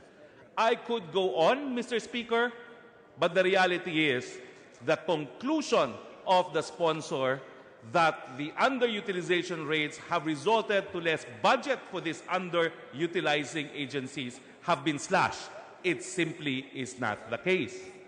So my proposal is, in order to prevent further borrowings, given that we already have 6 trillion, equivalent to about almost 40% of our GDP, perhaps we should examine the possibility of further reducing the budgets of these departments that have very low utilization rates for their respective budgets. Mr. Just Speaker, consider at the relevant time of period of amendment. Mr. Speaker, Your Honor, I beg to disagree. The computation of underspending was fully inputted. In the case of Department of Education, it was not, the budget was increased despite underutilization because this incoming 2017, there will be a full implementation of the K-12. So that's why there was an increase in the budget, not because the underutilization was taken into effect. But, Mr. Speaker, what assurance can the sponsor give that despite having only a measly 35.8% of its budget for capital expenditures, school buildings and school rooms in the previous year, that the DEX will even improve its utilization budget under an increased budget equivalent to an increase of 31%. All I am requesting from the sponsor is the possibility that in order to prevent further foreign borrowings, we should consider at the right time reducing some of these agency budgets. Just the possibility. Your point well taken, Mr. Speaker, Your Honor. But really, this government is a new government, a popular government with an overwhelming mandate. I think we should give them a chance to fulfill its duties, its mandate, its commitment. This is the first budget that they're asking this August body to pass. I think that question can be better raised next year when the actual performance of this administration has been gauged after a year of performing. We have a president that has the political will. We have a new department secretary in the Department of Education. We have to give them the benefit of the doubt. I think I asked this honorable body, the distinguished gentleman from Akbayan, to strongly consider that the increases, despite the underutilization, is needed to pump prime the economy and fulfill its mandate and duties. Thank you. Well, that being the answer of the sponsor, may I know from him, of the 630 billion borrowings that we intend to procure this year, how much of that 630 billion will go to the budget of the Department of Education and Culture with a utilization rate of 35.8%? Mr. Speaker, Your Honor, it was computed in a macro level. Actual expenditures, less revenues, that's where they will plug the deficit spending. It was computed as a whole. It cannot be computed on a per department line agency. That's, again, Mr. Speaker, I submit, may not be too accurate. May I ask the sponsor to confirm with both the DBM and the Department of Finance, because they know exactly why they are borrowing 630 billion pesos. They should know how much of this borrowing will go to the Department of Education, Culture, and Sports, which, after all, only has the biggest chunk of the 2017 budget.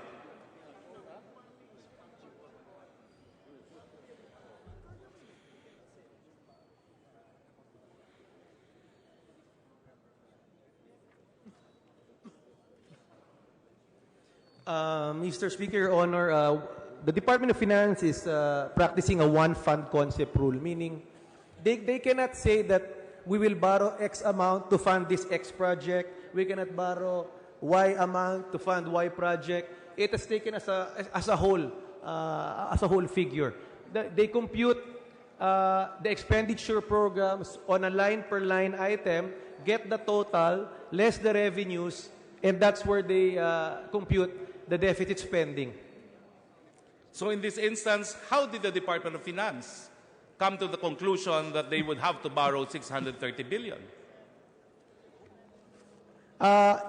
Revenues, expenditures less revenues, there's a negative amount that redounds to a 430 plus billion that needs to be borrowed as a net financing amount. That's how they arrived at it. Again, Mr. Speaker, can I ask the good sponsor to confirm this with the Department of Finance? Because my understanding is, despite foreign borrowings, and this was made clear earlier, that there is still an amount which would be equivalent to a deficit which would have to be addressed by even selling some of the assets of the government. It is not accurate to state that the 630 billion that we intend to borrow is equivalent to the total deficit of the national government, Mr. Speaker. Mr. Speaker, Your Honor, the computation basically is how much is the budget expenditure program? It's 3.35 trillion. Then they go back. How much revenues are projected to be raised by the government? And when you say revenues, these represent not only tax revenues, but we also have non-tax revenues as well. Then you total the revenues as against disbursements. That's, these are the computations needed to get to those figures.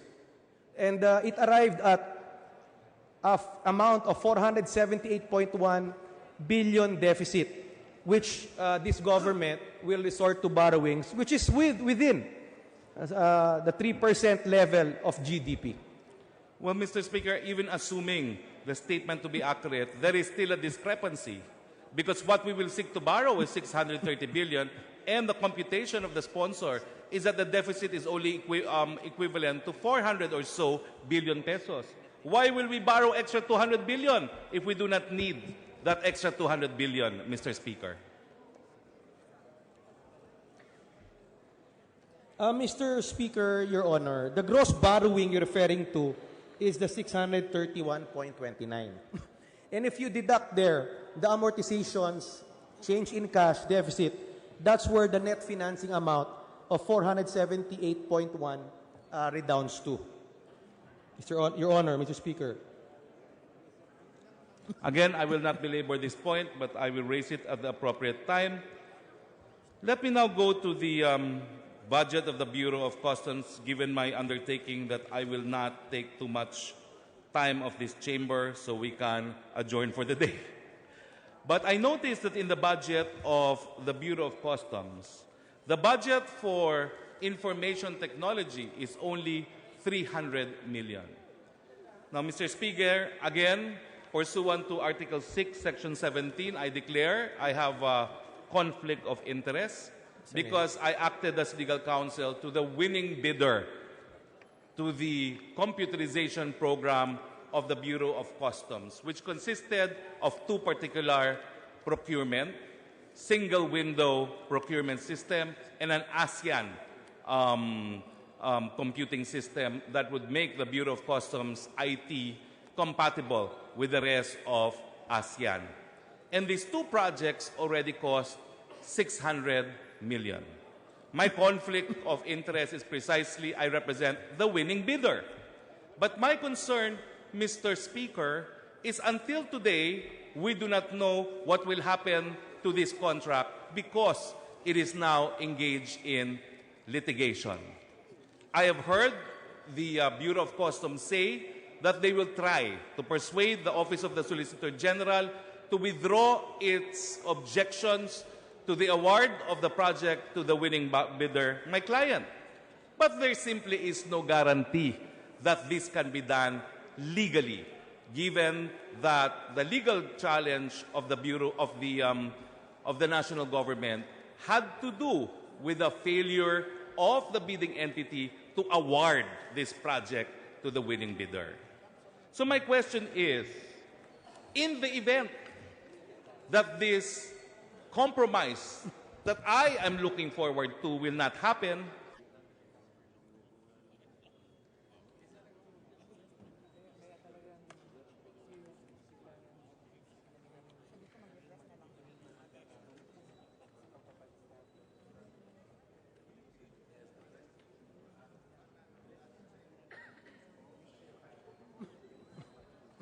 Sessions resume. Mr. Speaker, Your Honor, the actual breakdown consists of over 10 pages. I would gladly give this to you because it's not, the 89 billion is not just 1 or 10. Yes. I will gladly give this table to you with a detailed breakdown. Mr. Speaker, distinguished sponsor, can I ask what's the biggest chunk of that 89.3 billion? Saan po ito mapupunta? The biggest chunk in that 10-page list of our 89.3 billion in maturing debt obligations.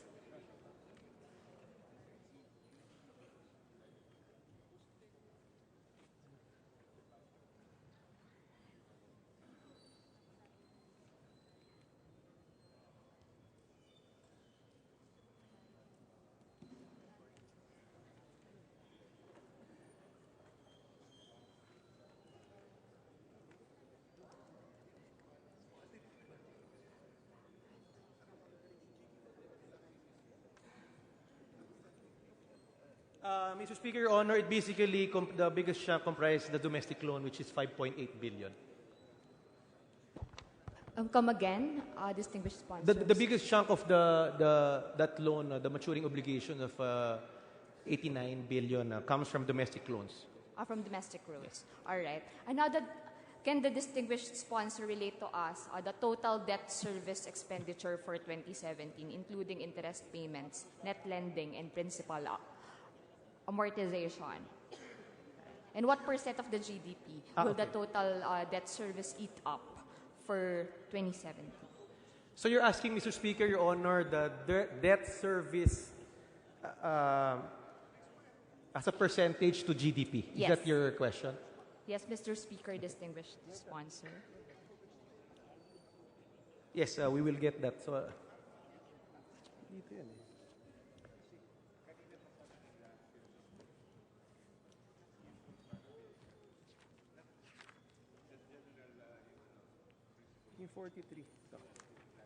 Mr. Speaker, Your Honor, just to give you a breakdown, starting 2013, the debt to GDP ratio was 49.2.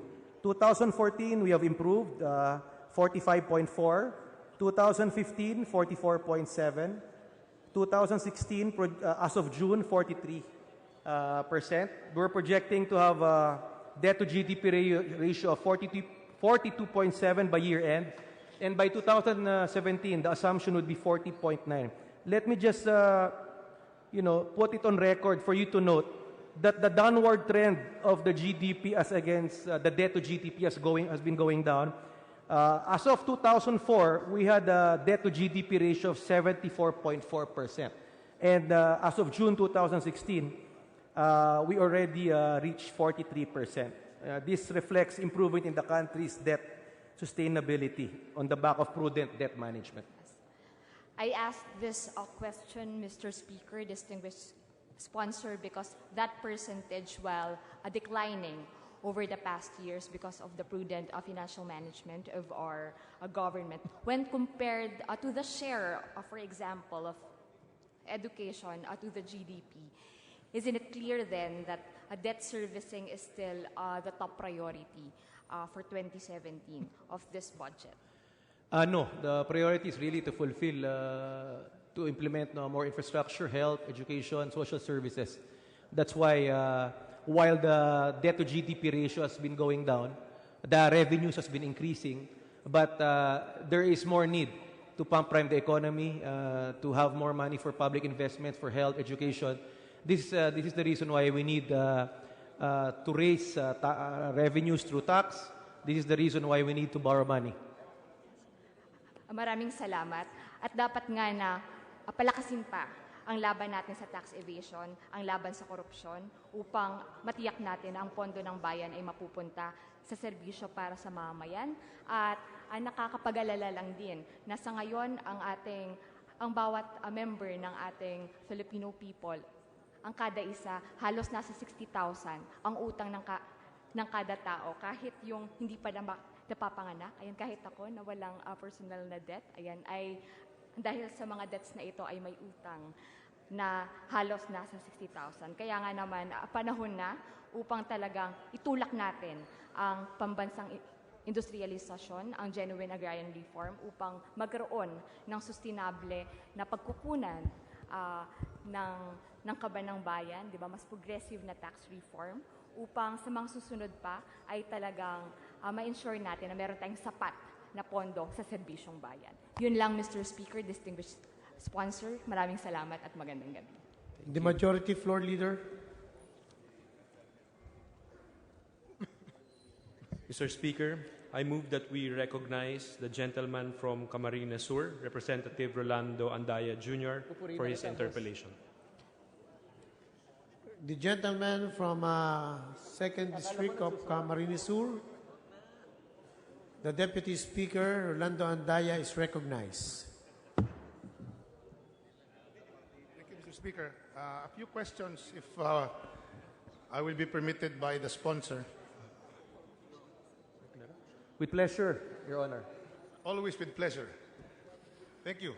I, Mr. Chairman, Mr. Speaker, Honorable Sponsor, come from the school of thought that budgeting is just a downstream industry of revenue generation.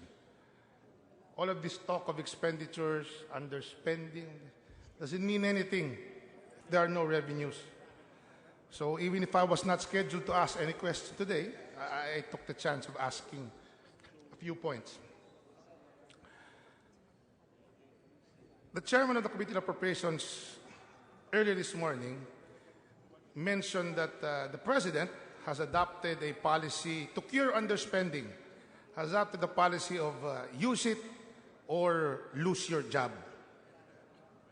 Now, coming from the school of thought of revenues are more important, in the reverse side, shall we now say, as regards revenue-generating agencies, you raise it, or also, if you don't raise it, you lose your job? Would be seeing the same treatment, Mr. Speaker? Well, as part of Your Honor, Mr. Speaker, that is the essence of the attrition law. If you generate revenues, you perform, you will be rewarded. If you underperform, you will be terminated or attrited. So do we expect any attrition? The point is, let's take, for example, the favorite whipping boy of the DOF at this point in time, the Commissioner of Customs. Is there anything new that has been, any new policy, any new, meron bang bago? For us to expect any increase in revenue in the coming year? Mr. Speaker, Your Honor, barely 3 months on the job. His collection efficiency is actually 97%. 97%? 97% based on targets. Meaning to say you are below target? Below target, but higher as against a year-to-year basis. As against, if you compare it to the 2015 figures, he has, the BOC under the leadership of Commissioner Faldon, has collected more based on a 2015 revenue generated. Yes, but as to the 2016 revenue target, are we anywhere close? An average of 97%. So, so we're below target? Below target, but that's very minimal. I think we're closer to the goal. Okay, I have been informed that I will hurry up my line of questioning because I will take my oath daw. Okay. Next question. Hinanapan ng paraan no? I've been hearing from the chairman and from you, your Mr. Sponsor, that we are very liquid at this point in time. Agree? Can you tell us how we got there? No, I was referring to the domestic market is liquid. Yes, precisely. How did we get there? How did we get to the point that we are liquid at this point in time? Well, sound good, sound macroeconomic fundamentals, both from the public sector. Investments are going up, GDP is going up, consumption is going up, liquidity is going up. We are depending more on the banks are depending more on liquidity as against leverage, as against borrowings. So, this is it's an overall effect, positive effect on the economy, Your Honor, Mr. Speaker. Coming from what factor? Are you, Mr. Speaker, Your Honor, you're asking... Yes, we're coming now from a regime of almost 0% interest rate. And we are very liquid now. Okay? We have almost a 1:1 correspondence as to our dollar reserve in our debt. How did we get to that point? By sound monetary and fiscal policy, we have had 40 quarters of continued sound positive growth in monetary the GDP. policy. Meaning to say, the BSP, what did the BSP do? What monetary policy? Interest rates have unchanged. So what policy are we talking about? The point I'm trying to drive, Mr. Speaker, to cut the long story short. The last 8 years had been a regime of almost 0 interest rate. We are awash with dollars. The Pinoy administration, we can say that is the luckiest of all the presidents. 0, walang bayad yung halos walang interest. The sin taxes was, shall we say, negligible. Of course, there were some efficiencies in the collection. But the point being, the regime of low interest rates is about to come to an end. There's pressure from the Fed that rates will increase. Remittances are on the downside. You have OFWs from Saudi coming back home. So pababa na ho yun eh. You have investments going out. Do we see now a regime of higher interest rates in the coming year? Mr. Speaker, Your Honor, we wish what you mentioned is true, that 0 interest rate. But actually, when you speak of interest rate, when we borrow from the World Bank, ADB, they give concessional rates of 1%, not 0%. And in the domestic market, it ranges from 2 to 5%. So we wish we had that 0% borrowings. But going back, foreign direct investments are increasing. Remittances are increasing from abroad. Maybe the volume of OFWs have decreased, but the value of remittances based on BSP data are increasing, Your Honor, Mr. Speaker. It is increasing, but on a year-to-year, it is on the downside. For example, Your Honor, Mr. Speaker, for the 2014 data, $24.6 billion was remitted from OFWs. And in the year 2015, 25.8 billion was remitted. So there was an increase of 1.2 billion in terms of OFW remittances. Yes, but if you look at it from a 5-year perspective and the growth rates per year, you can come to the conclusion that it is declining. Let me now go to my last point so that we will end our interpellation. We will have a regime of deficit spending of 3% of GDP for the next 6 years. Would that be correct, Speaker? Mr. Speaker, Your Honor, that is correct. That is correct. Now, what is the nominal GDP projection for 2018? The nominal GDP projection is 5.9?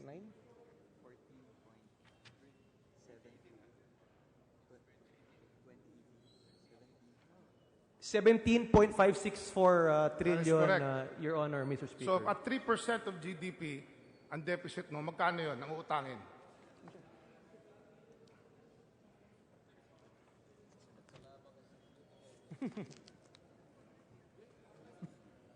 %3 of GDP projected for borrowings would amount to 674.5 gross borrowings or net financing requirement, which if you deduct amortization would amount to 526.9, Your Honor, Mr. Speaker. 2019, how much is the deficit requirement?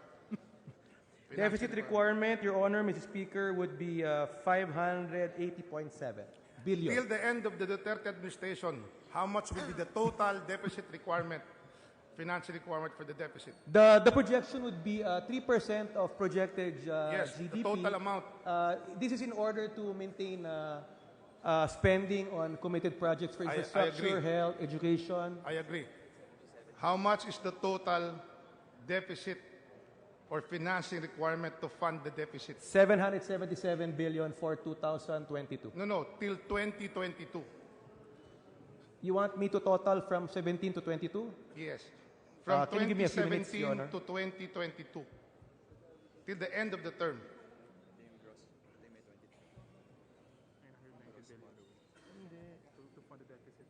That will amount to around 3.4 trillion pesos. Para hindi ka na mahirapan. You probably made the computation earlier, Yes, Your Honor, 3.4 Mr. trillion Speaker. pesos. How much was the total financing requirement of the Pinoy administration for 6 years? For deficit spending? Yes. Less than that. Yes, it's at about 1 trillion.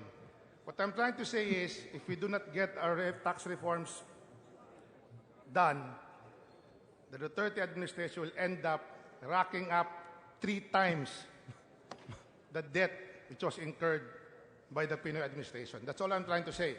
What I'm saying is revenues are more important than expenditure in terms of budgeting. Thank you very much, Mr. Speaker. Thank you, Mr. Sponsor. The Majority Floor Leader.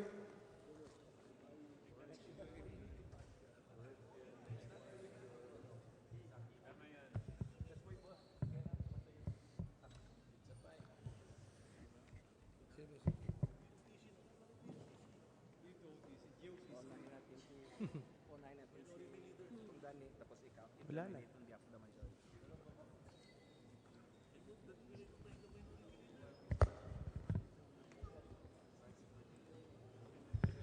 Mr. Speaker, I move that we recognize the Honorable Minority Leader, Honorable Danny Suarez.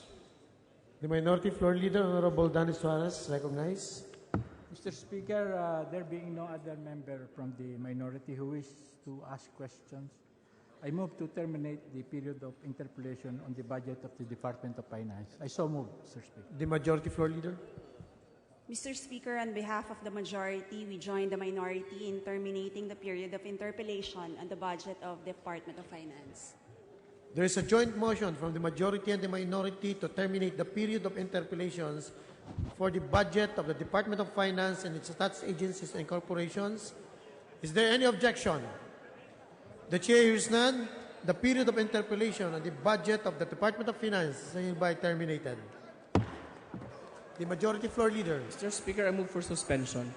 Session suspended.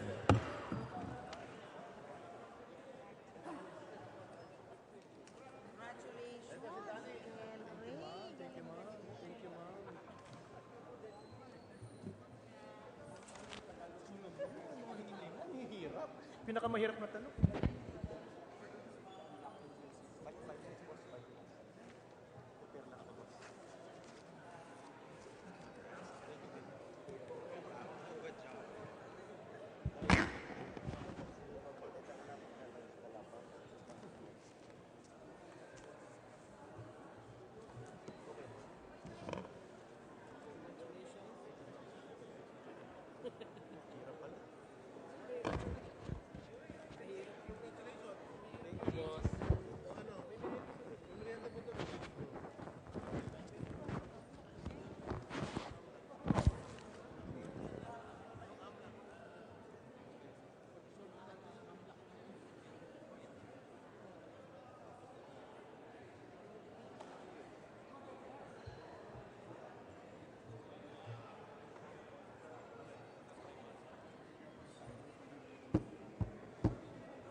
bukas.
Neda?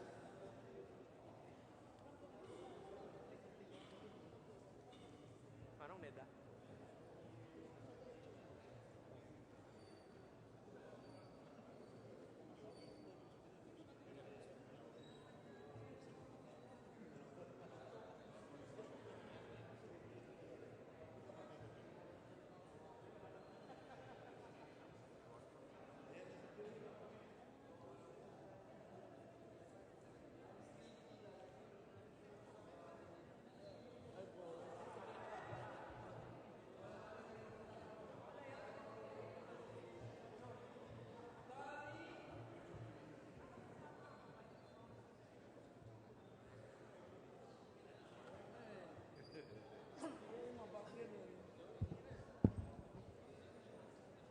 Kasi ang layo nito. Ay.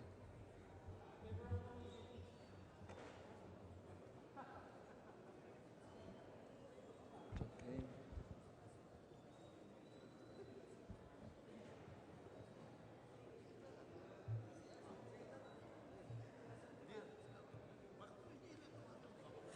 Ay, okay lang. Kasi ang layo-layo.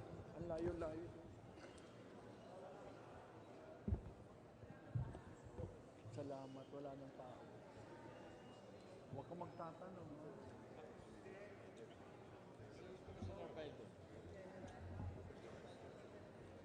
Uy, ang layo ko sa hindi doon. Sige, wala mo na. Hindi, yung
I think si Danny will ask questions.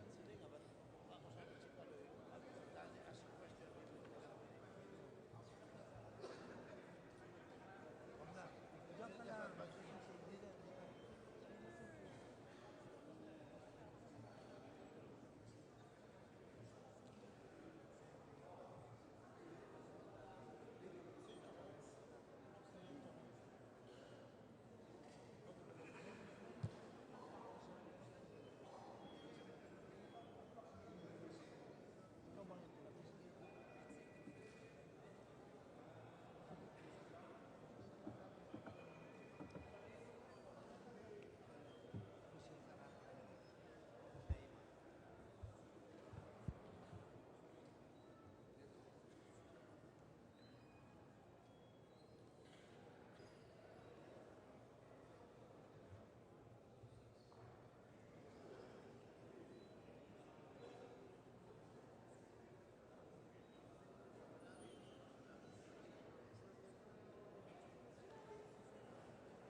Sessions resume.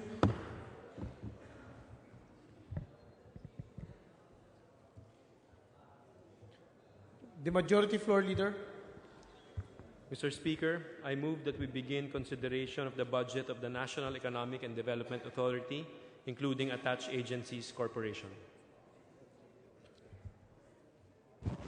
Any objection? Hearing none, motion is approved.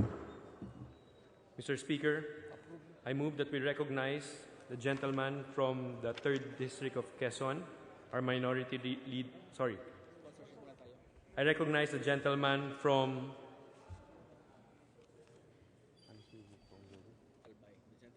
Albay, Representative Joey Salceda, to sponsor and answer questions, if any, on the budget of the National Economic and Development Authority, including attached agencies corporation. The representative from the 2nd District of Albay, Honorable Joey Salceda, is recognized to sponsor and answer questions, if any, on the budget of the National Economic and Development Authority, including attached agencies and corporations. I have no sponsorship speech, Your Honor. Mr. Speaker, at this point, we may already proceed to the interpellation. May we recognize the Honorable Minority Leader, Representative Danilo Suarez, for his interpellation. The Minority Floor Leader is recognized. Thank you, Mr. Speaker. Will my good friend, the sponsor, willing to yield to some very minor interpellation? Willingly. Your Honor, Mr. Sponsor, my concern might be a little parochial, but will concern also the interests of some members who have one way or another might be moving to the local government. And my question is the implementation of PPP and the authority of local government to enter into a joint venture with private sector. My first question is, the authority of local government for local leaders to enter into investment with private sector is clearly stated in the local government code. Does the sponsor agree to that? I mean, you're nodding your head, but you're not saying yes, Mr. Speaker. Yes, Your Honor. Okay. Do we set limit? I think so, Your Honor. There has to be certain limits. First, it should be in consonance with the national goal. I think that pertains to every behavior of agents of the government, of the state. The drive of PPP, distinguished sponsor, Mr. Speaker, is to hasten implementation and remove red tapes. That's correct. Now, my concern is this. I talked earlier to the good gentleman, the chair of NEDA, and it was mentioned that there was a ceiling of 5 billion. Correct, Your Honor. Local government doesn't indicate any ceiling, neither with the implementation, with the IRR. So which prevails, the interpretation of the NEDA or what is embodied in the local government code? To the extent, Your Honor, that there are certain regulations that still exist, but what's good for the gander is good for the goose. So and therefore, if it's 5 billion for the national government, it's the same for the local governments. Well, Mr. Sponsor, the point is this. A local government entering into a foreign company with local counterparts, venturing into noble projects like hydro, wind farm, harnessing water resources, without any single centavo coming out from the government, should be given a policy, a clear, not a policy, but maybe a working act together with the local government wherein NEDA will be given all the data so it will be in the record of accomplished project. I think, so, Your Honor, the first instrument aside from the law would be the forthcoming NTPDP.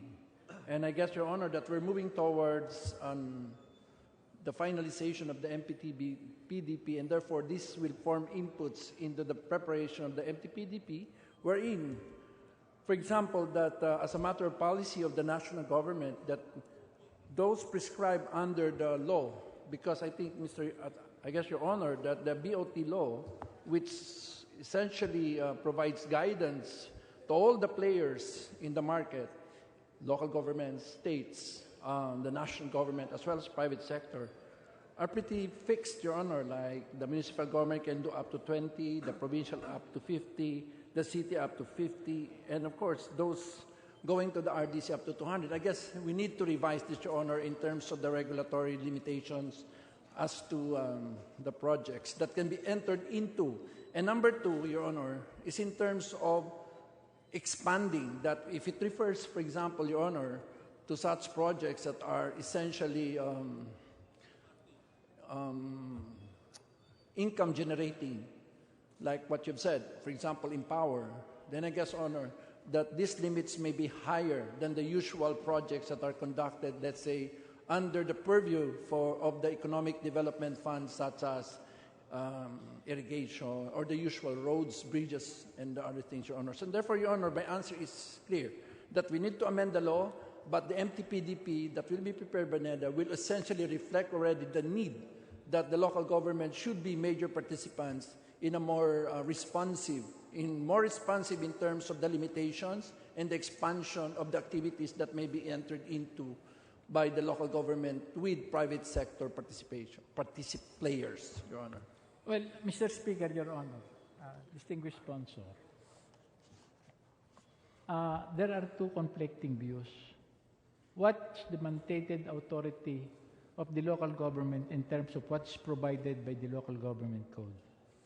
Now, my point is this. If a government entity, a local government, enters into a program with noble intention, like water, and at the end of the day, government earns revenue because once you sell water to the service utilities, you earn VAT, value added.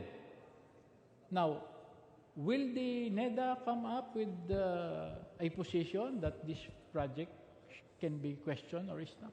It's certainly covered by the BOT law, Your Honor. The LGUs are free to enter into... Can the distinguished sponsor differentiate, give me a differentiate meaning on PPP and BOT? I'm sorry, Your Honor, but to me, they're the same. Are you sure? Yes, Your Honor. Because what is different probably Can I request for a 1 minute suspension? 1 minute suspension.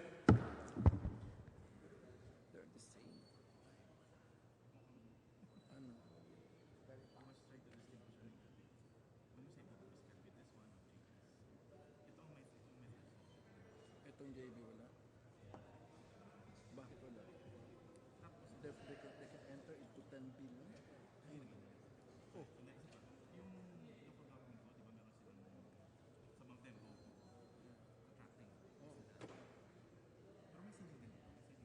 Okay, anong ceiling is the same. Ayaw niya sa akin.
Sessions resume.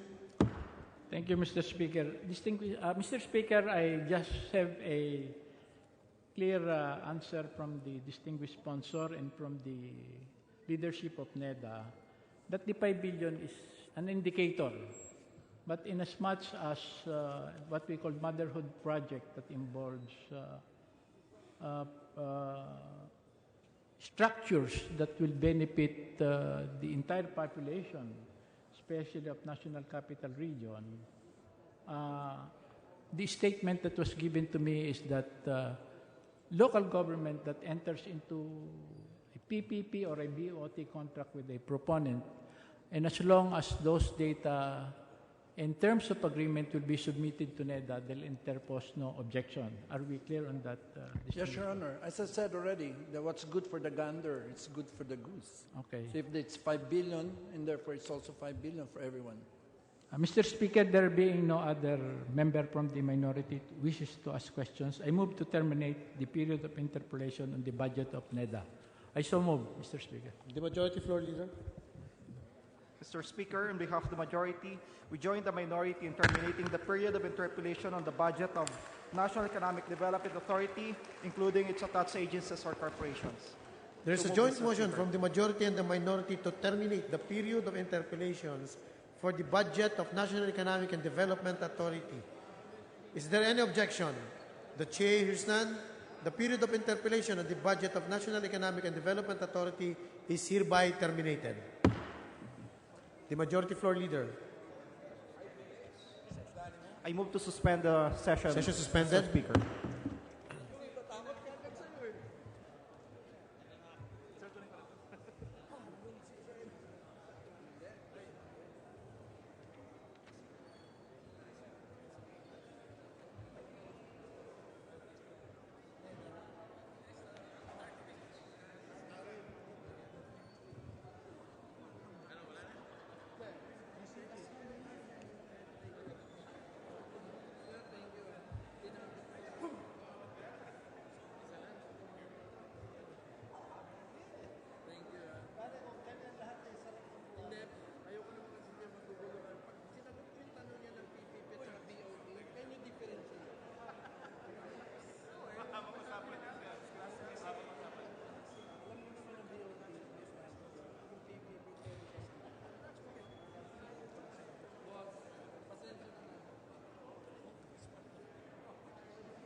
Sessions resume.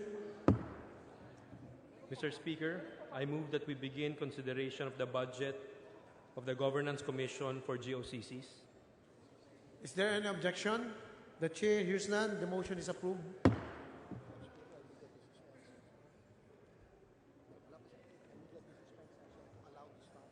Mr. Speaker, I move that we suspend the session for a few minutes to allow the technical staff and resource persons of the committee access to the floor.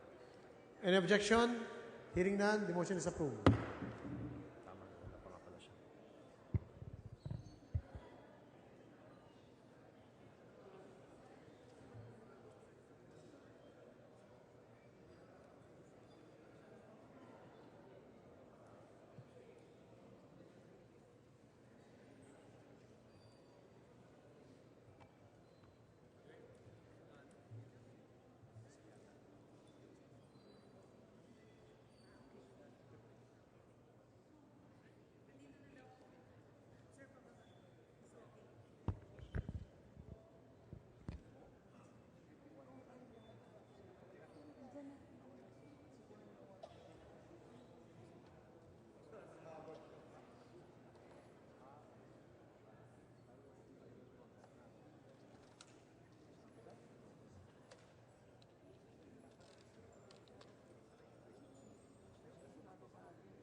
Sessions resume.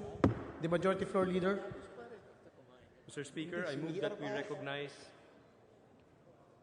the gentleman from the 2nd District of Camarines Sur, Representative Luis Villafuerte Jr., to sponsor and answer questions, if any, on the budget of the Governance Commission for GOCCs. Honorable Luis Ray Villafuerte is recognized, representative from the 2nd District of Camarines Sur, to answer questions, if any, on the budget of the Governance Commission for GOCCs. The Majority Floor Leader. Mr. Speaker, I move that we recognize the gentleman from Albay, Honorable Representative Edsel Lagman, for his interpellation. Representative from Albay, Honorable Edsel Lagman, is recognized. Thank you, Mr. Speaker. Will the distinguished sponsor yield to a series of questions? With pleasure, Your Honor, Mr. Speaker. The Governance Commission for GOCCs was created under Republic Act 10149, which took effect sometime in 2011. Is that correct? Mr. Speaker, Your Honor, correct.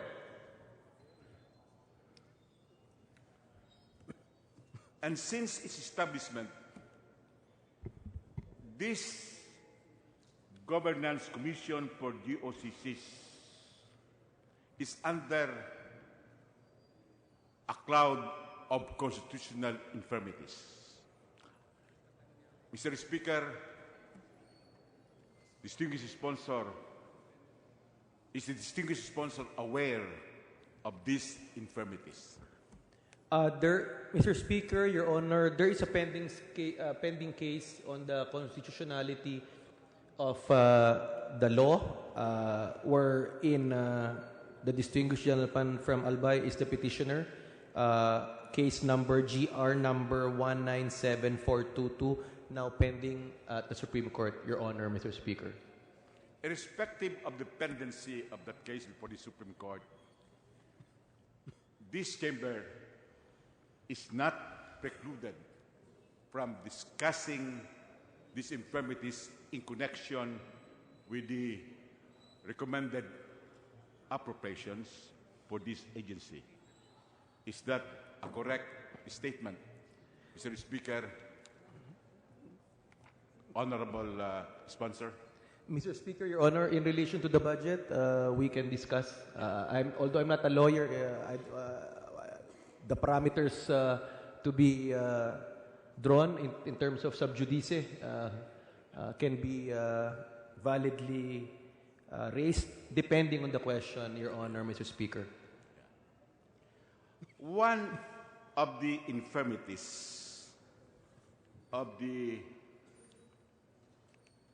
Governance Commission for GOCCs is that it violates the constitutionally guaranteed security of tenure of officers, trustees, and directors of GOCCs, which have original charter. In other words, they are chartered by no less than the Congress of the Philippines. Is the distinguished sponsor aware of this challenge to the constitutionality of the Governance Commission for GOCCs? Mr. Speaker, Your Honor, I'm aware of the issues you have raised. It is the position of the GCG that appointed members of the GOCC boards are not covered by the security of tenure provisions of the Constitution and the Administrative Code. It is also their position, Your Honor, Mr. Speaker, that a board member is not an employee of the GOCC and therefore not entitled to a security of tenure. I understand the contradictory position of the distinguished gentleman from Albay. I just have to state the position of the GCG as they made on the case. Well, GOCCs are part of the civil service, and those belonging to the civil service enjoy security of tenure. Let me quote Section 2, Paragraph 1 and Paragraph 3 of Article 9-B of the Constitution, which provide, the civil service embraces all branches, subdivisions, instrumentalities, and agencies of the government, including government-owned or controlled corporations with original charters. And then Section 2, Paragraph 3 provides, no officer or employee of the civil service shall be removed or suspended except for cause provided by law. In the case of the Governance Commission for GOCCs, Section 17, Paragraph 3 of Republic Act 10149 provides, any provision of law to the contrary notwithstanding, all incumbent CEOs and appointed members of the board of GOCCs shall, upon approval of this act, have a term of office until June 30, 2011, unless sooner replaced by the President. In other words, the Governance Commission for GOCCs is empowered to pre-terminate the term of office of CEOs and members of the board of GOCCs, which is patently against the Constitution.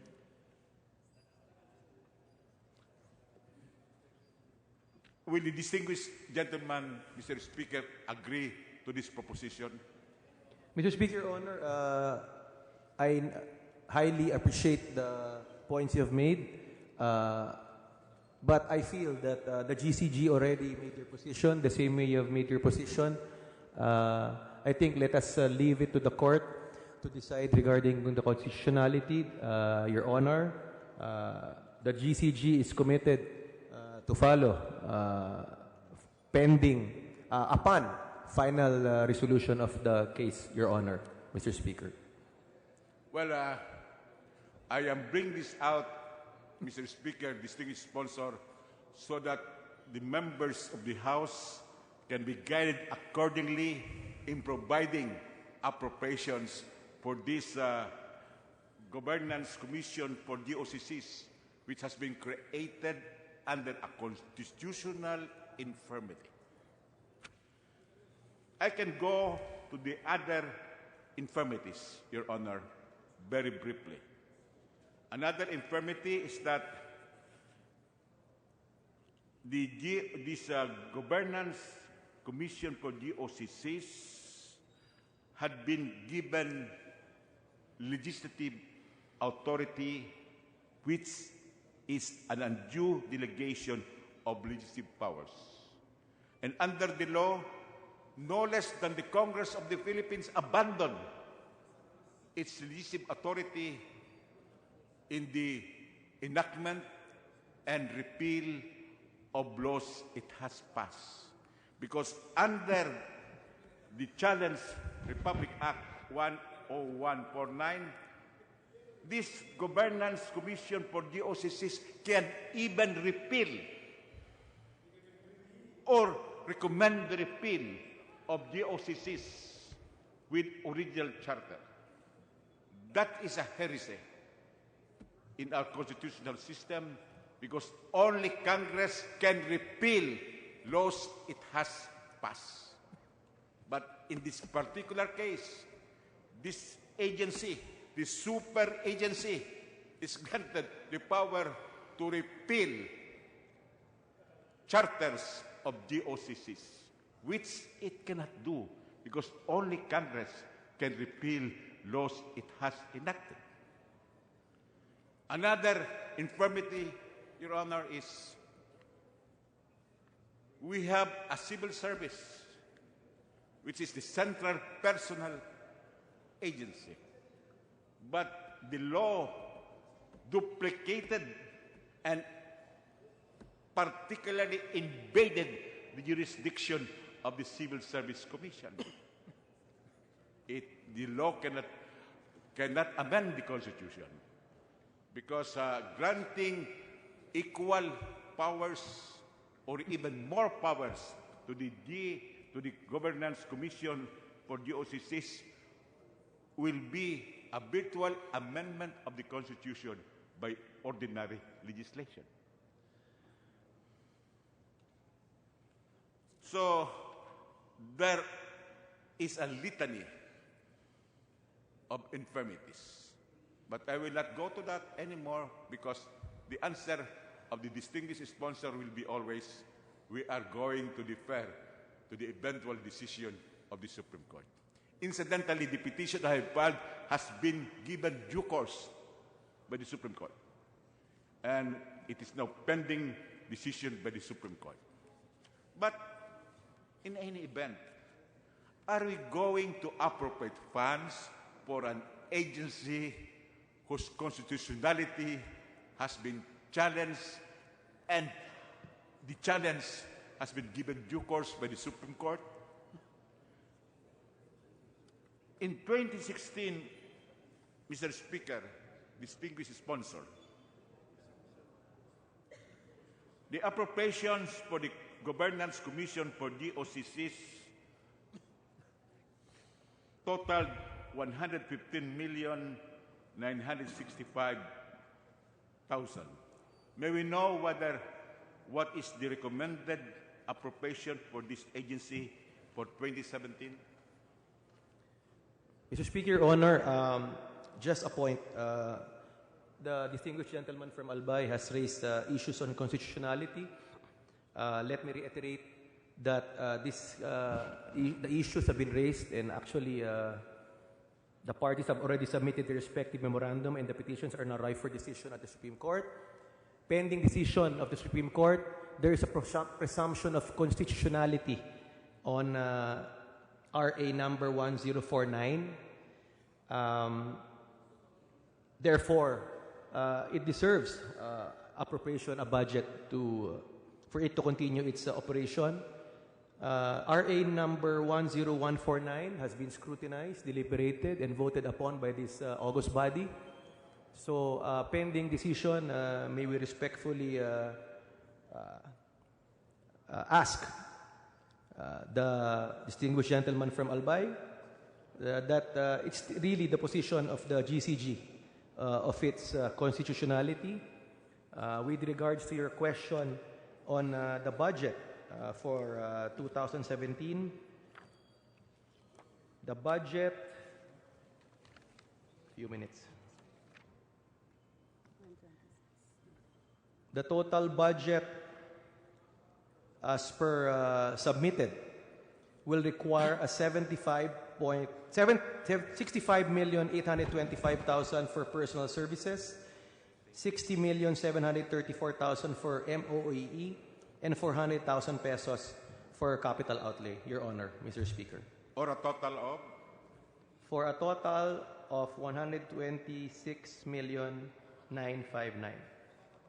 Or more than 20 million augmentation compared to its 2016 budget or its current budget. Yes, Your Honor, Mr. Speaker. Now, has the Governance Commission for GOCC submitted its performance report? Mr. Speaker, Your Honor, can you repeat the question? Has the Governance Commission for GOCC submitted its performance report? They have a performance report. Can we provide you a copy of the report, Your Honor, Mr. Speaker? I have secured a copy, and it is in a glossy paper, and must have this agency must have spent a sizable amount for this publication.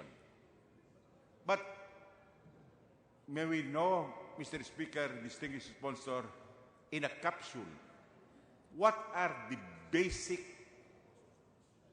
performance of this agency per the report? Mr. Speaker, Your Honor, permit me to highlight in a quick manner the performance of the GCG. First, it curbed abuses in the GOCC in terms of excessive bonuses. It enforced the moratorium on increases in allowance, bonuses, benefits, which resulted in the issuance of Executive Order Number 7, Series 2010. It increased in dividends remittances of various GOCCs, particularly an average of 24 GOCCs paid 81.5 billion from the period 2002 to 2010, and upon creation of the GCG, an average of 47 GOCCs paid 131 billion from 2011 to 2015. It rationalized the GOCC sector. It conducted annual performance evaluation of GOCCs, implemented the fit and proper rule. It resulted in the professionalization in the hiring and appointments of GOCC directors and trustees. And of course, the GOCC encourages the adoption of best practices on corporate governance by applying the Code of Corporate Governance for GOCCs, among others, Your Honor, Mr. Speaker. Well, does it say in that report how many GOCCs with original charter has been abolished or recommended for abolition by the Governance Commission for GOCCs? Your Honor, Mr. Speaker, there are 3 GOCCs approved for privatization. There are 26 GOCCs approved for abolition, Your Honor, Mr. Speaker. And there are currently 22 inactive non-operational GOCs. Has this, well, with respect to those recommended for abolition, may we know, Mr. Speaker, distinguished sponsor, whether they've actually been abolished?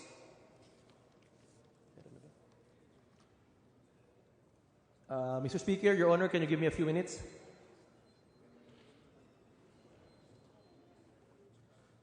Measure suspended.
Sessions resume.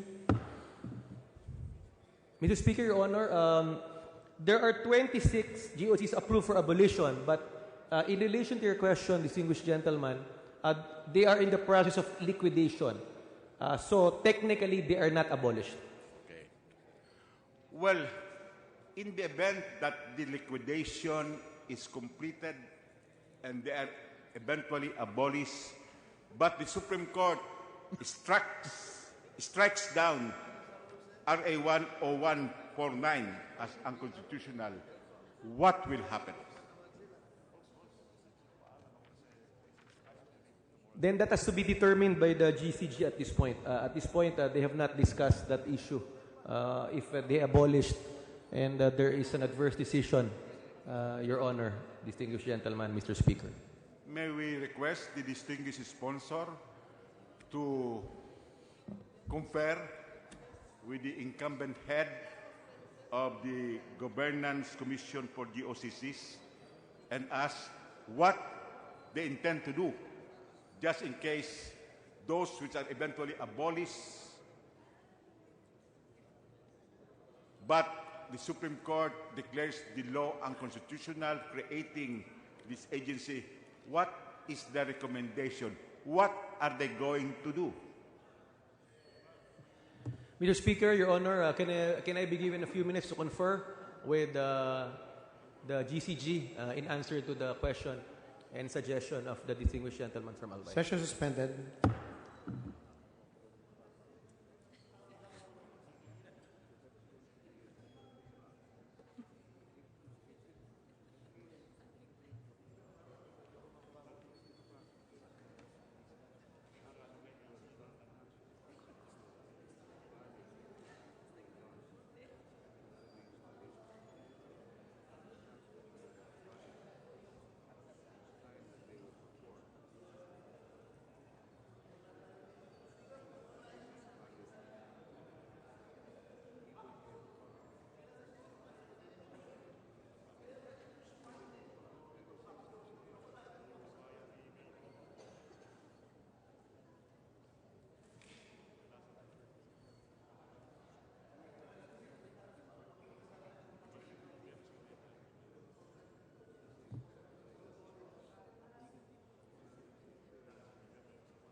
Sessions resume.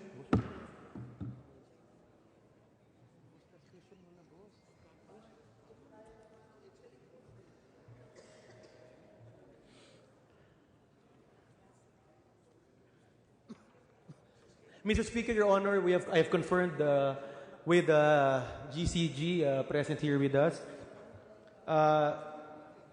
Their answer to your query would be the doctrine of operative fact will apply. Acts which they have done at that time that are valid when their actions were performed will stand even if there's an adverse decision on the matter. That is truly contestable, Mr. Speaker, because we have damaged not only the GOCCs as institutions, but their personnel and officers. It will be truly an evasive answer to say that they will be covered by operative acts. That will lead us to another legal battle. Mr. Speaker, distinguished sponsor. But in the event that the Supreme Court would rule that those abolished should be reconstituted and revived, how much budgetary allocations would be necessary?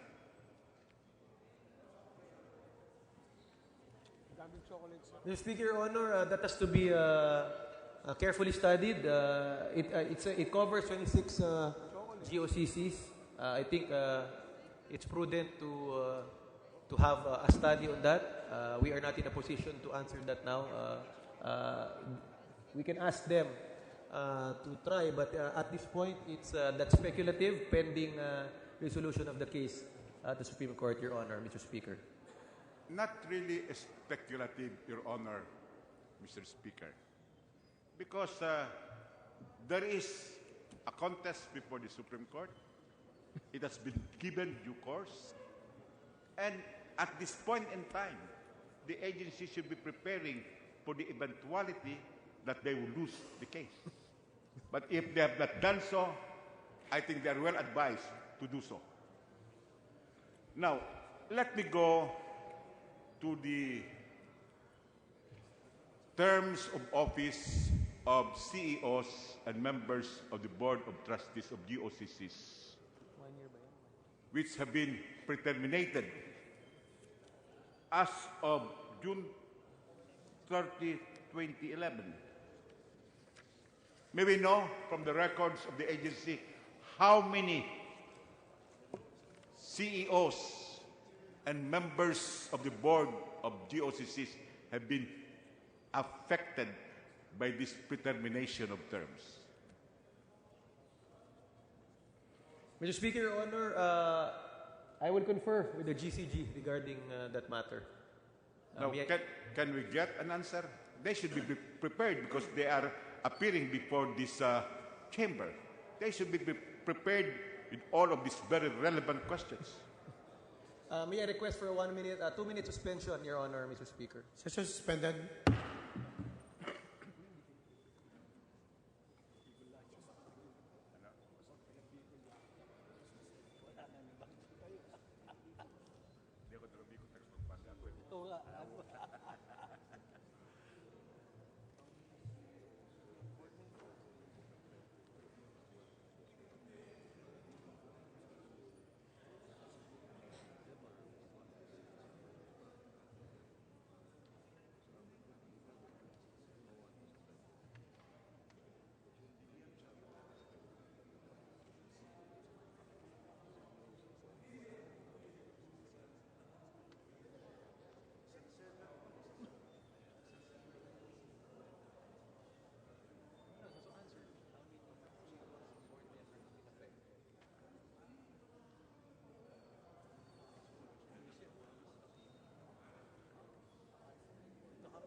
Session resumed.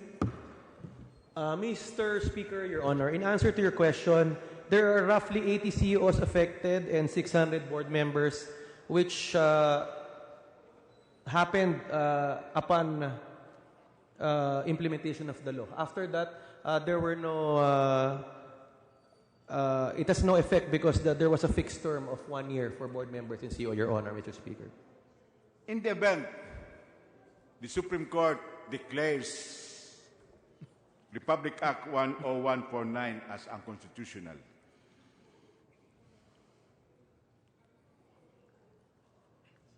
thus depriving the Governance Commission for GOCCs any shield of validity.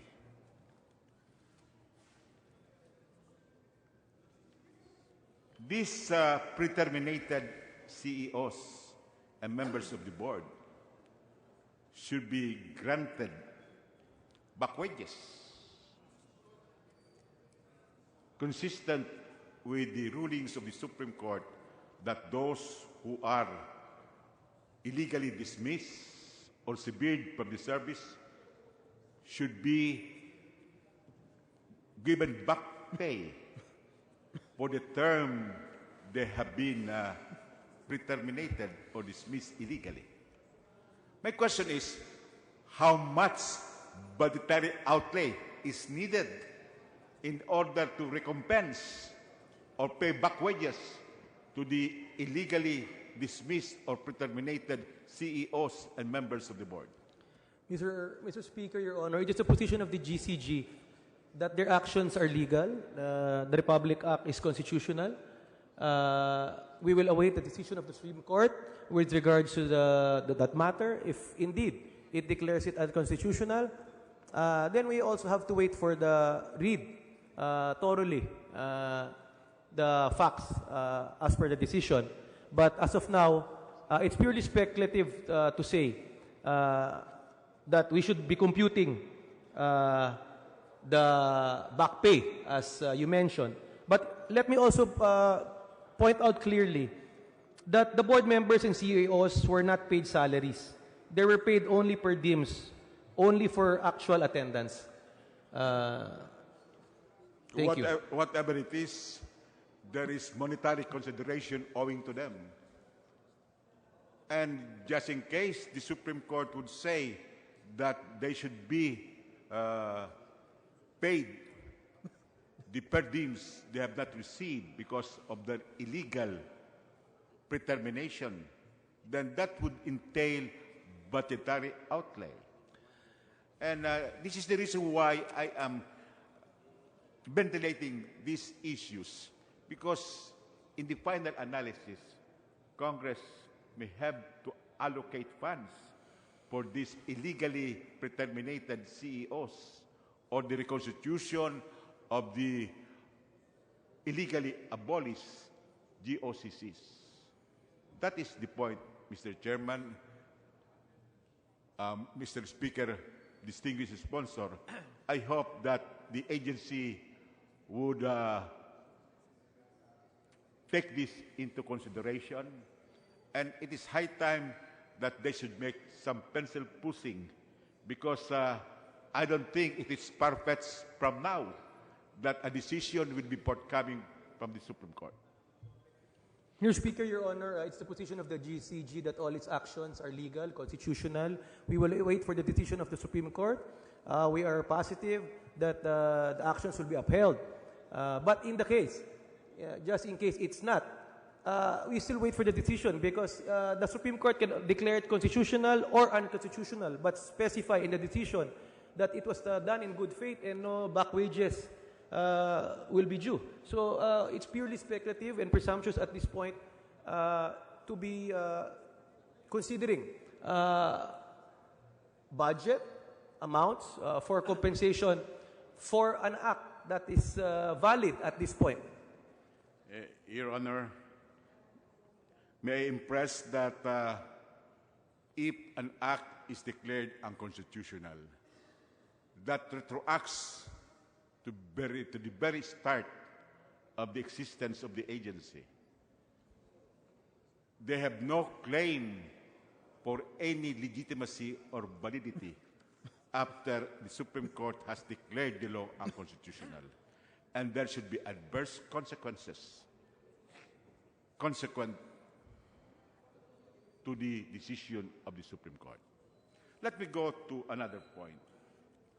One of the functions of the Governance Commission for GOCCs is to prepare and have the schedule of salaries of GOCCs approved. May we know what is the status now of the schedule of salaries of GOCCs, which is under the jurisdiction of this agency?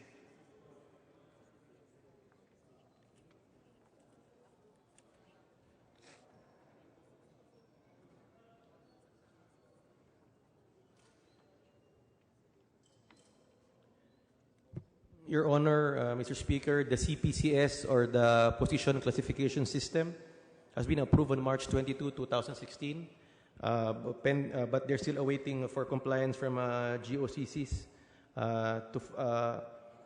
to fully consider implement the CPCS, Your Honor, Mr. Speaker. Who approved the same, Mr. Speaker, Your Honor?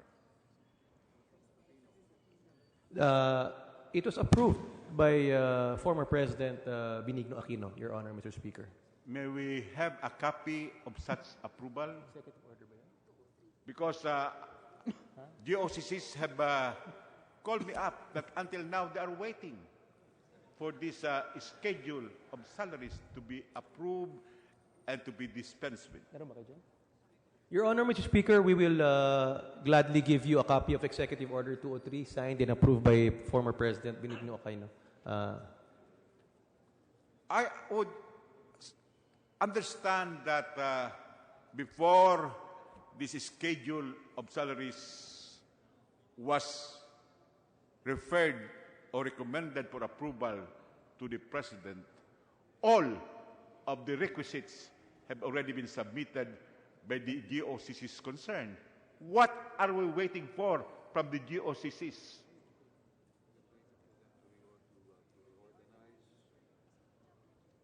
We are waiting for the GOCCs to reorganize, job leveling, approval of the total compensation framework, among others. This is just dribbling the ball, Mr. Speaker, distinguished sponsor. Which are the GOCCs concerned wherein additional requirements are being awaited? May we know the specific GOCCs which may be errant in their submission? Mr. Speaker, Your Honor, the said requirements were stated in the EO. This is just not dribbling the ball. It was stated clearly in the EO. And out of the 104 GOCCs, Your Honor, Mr. Speaker, only 24 have complied so far. So, which GOCCs have not complied so that I could tell them that it is their fault and not the fault of the agency?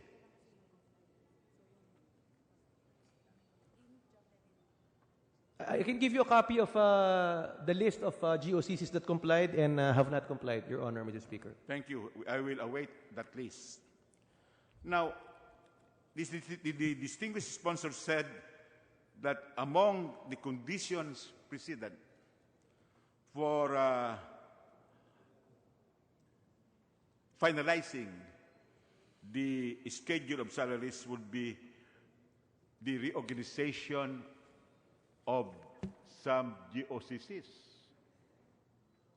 Which GOCCs are supposed to be reorganized and has pending reorganization?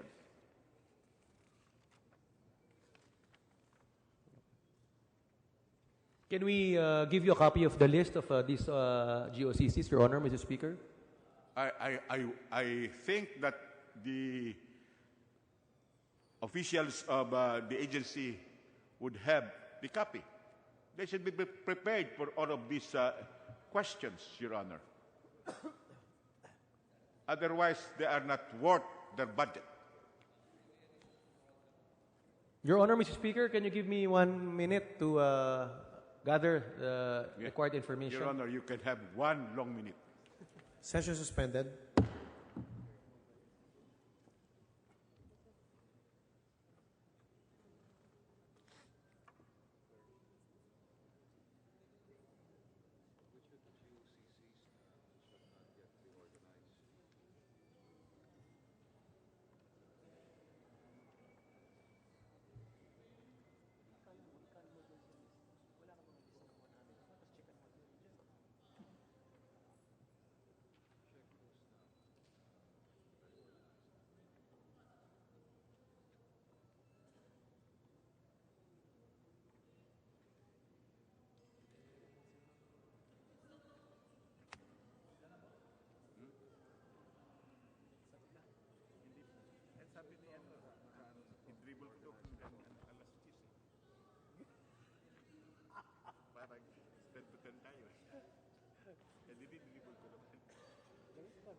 Adjourn na rin tayo para makita lang.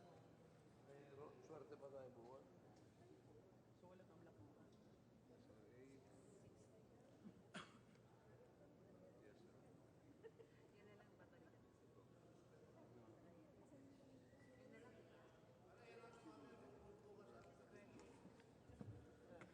Kaya lang sumami. Actually, hindi ko kailangan makakita.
Sessions resume.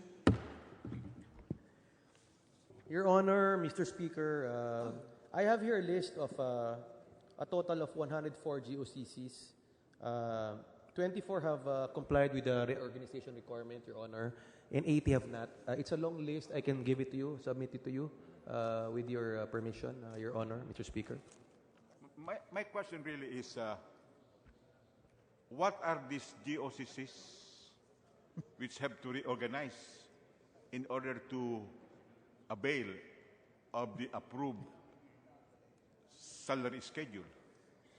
Can I cite some examples, Your Honor, Mr. Speaker? Yes. One of them is the Cultural Center of the Philippines. Another one is the Tourism Promotions Board, Your Honor, Mr. Speaker. Another one is the Palacio del Gobernador Condominium Corporation.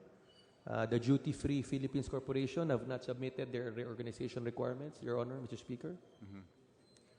And what are these reorganization requirements?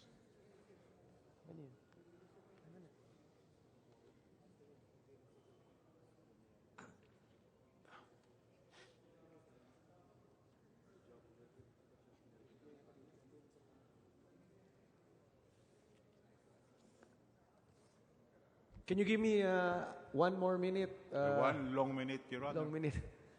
Thank you. Session suspended.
Sessions resume.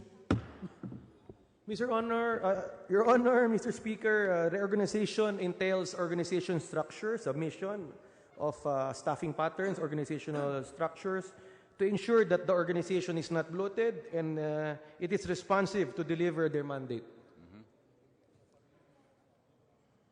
May we know, Mr. Speaker, distinguished sponsor, whether the Social Security system is compliant with the requirements of the agency? Your Honor, Mr. Speaker, yes, they are compliant in the submissions. With respect to those who are compliant, like the SSS, when are they going to avail of the new scheduled salaries? As soon as they comply, but they are already compliant. There are three requirements: reorganization, job leveling, and some more requirements as per the EO 203. One of which is approval of the total compensation framework. Well, my question was premised on whether the Social Security system is compliant with the requirements of the agency. And I was informed that the SSS is compliant. So my question is, when are they going to receive SSS employees their benefits under the approved schedule of salaries. Your Honor, Mr. Speaker, they are compliant in the requirement of submitting reorganization. But full compliance, which requires submission of job leveling and approval of the total compensation framework, they have not fully complied, Your Honor, Mr. Speaker. In other words, no GOCC is completely compliant with the requirements of the agency. Mr. Speaker, Your Honor, you are accurate. None of the GOCCs has fully complied. And I would have to refer this to the GOCC's concern so that we will know whether they are compliant or not fully to the requirements. Yes, Your Honor, Mr. Speaker. And I would await the submission of the reports which the distinguished sponsor, Mr. Speaker, undertook to give to this representation. Yes, Your Honor. Yes, Mr. Speaker. May I congratulate the distinguished sponsor for a valiant defense of an infirm agency. It's always a challenge facing the distinguished gentleman from Albay. And I have learned a lot. Thank you very much, Your Honor, Mr. Speaker. The Majority Floor Leader. The Minority Floor Leader. Mr. Speaker, there being no other members from the minority who wish to ask question, I move to terminate the period of interpellation of the budget of Governance Commission for GOCCs. I also move, Mr. Speaker. The Majority Floor Leader. Mr. Speaker, on behalf of the majority, we join the minority in terminating the period of interpellation on the budget of the Governance Commission for GOCC. There is a joint motion from the majority and the minority to terminate the period of interpellations for the budget of governance on corporations for GOCCs. Is there an objection? The chair hears none. The period of interpellation on the budget of governance commission for GOCCs is hereby terminated. The Majority Floor Leader. Mr. Speaker, Your Honor, I move that we suspend consideration of Committee Report Number 2 on House Bill 3408. So move, Mr. Speaker, Your Honor. Is there any objection? Hearing none, the motion is approved. Mr. Speaker, I move that we adjourn session till tomorrow, September 27, Tuesday, 10 o'clock in the morning. So move, Mr. Speaker, Your Honor. There's a motion to adjourn until 10 o'clock in the morning tomorrow. Any objection? Hearing none, the motion is approved.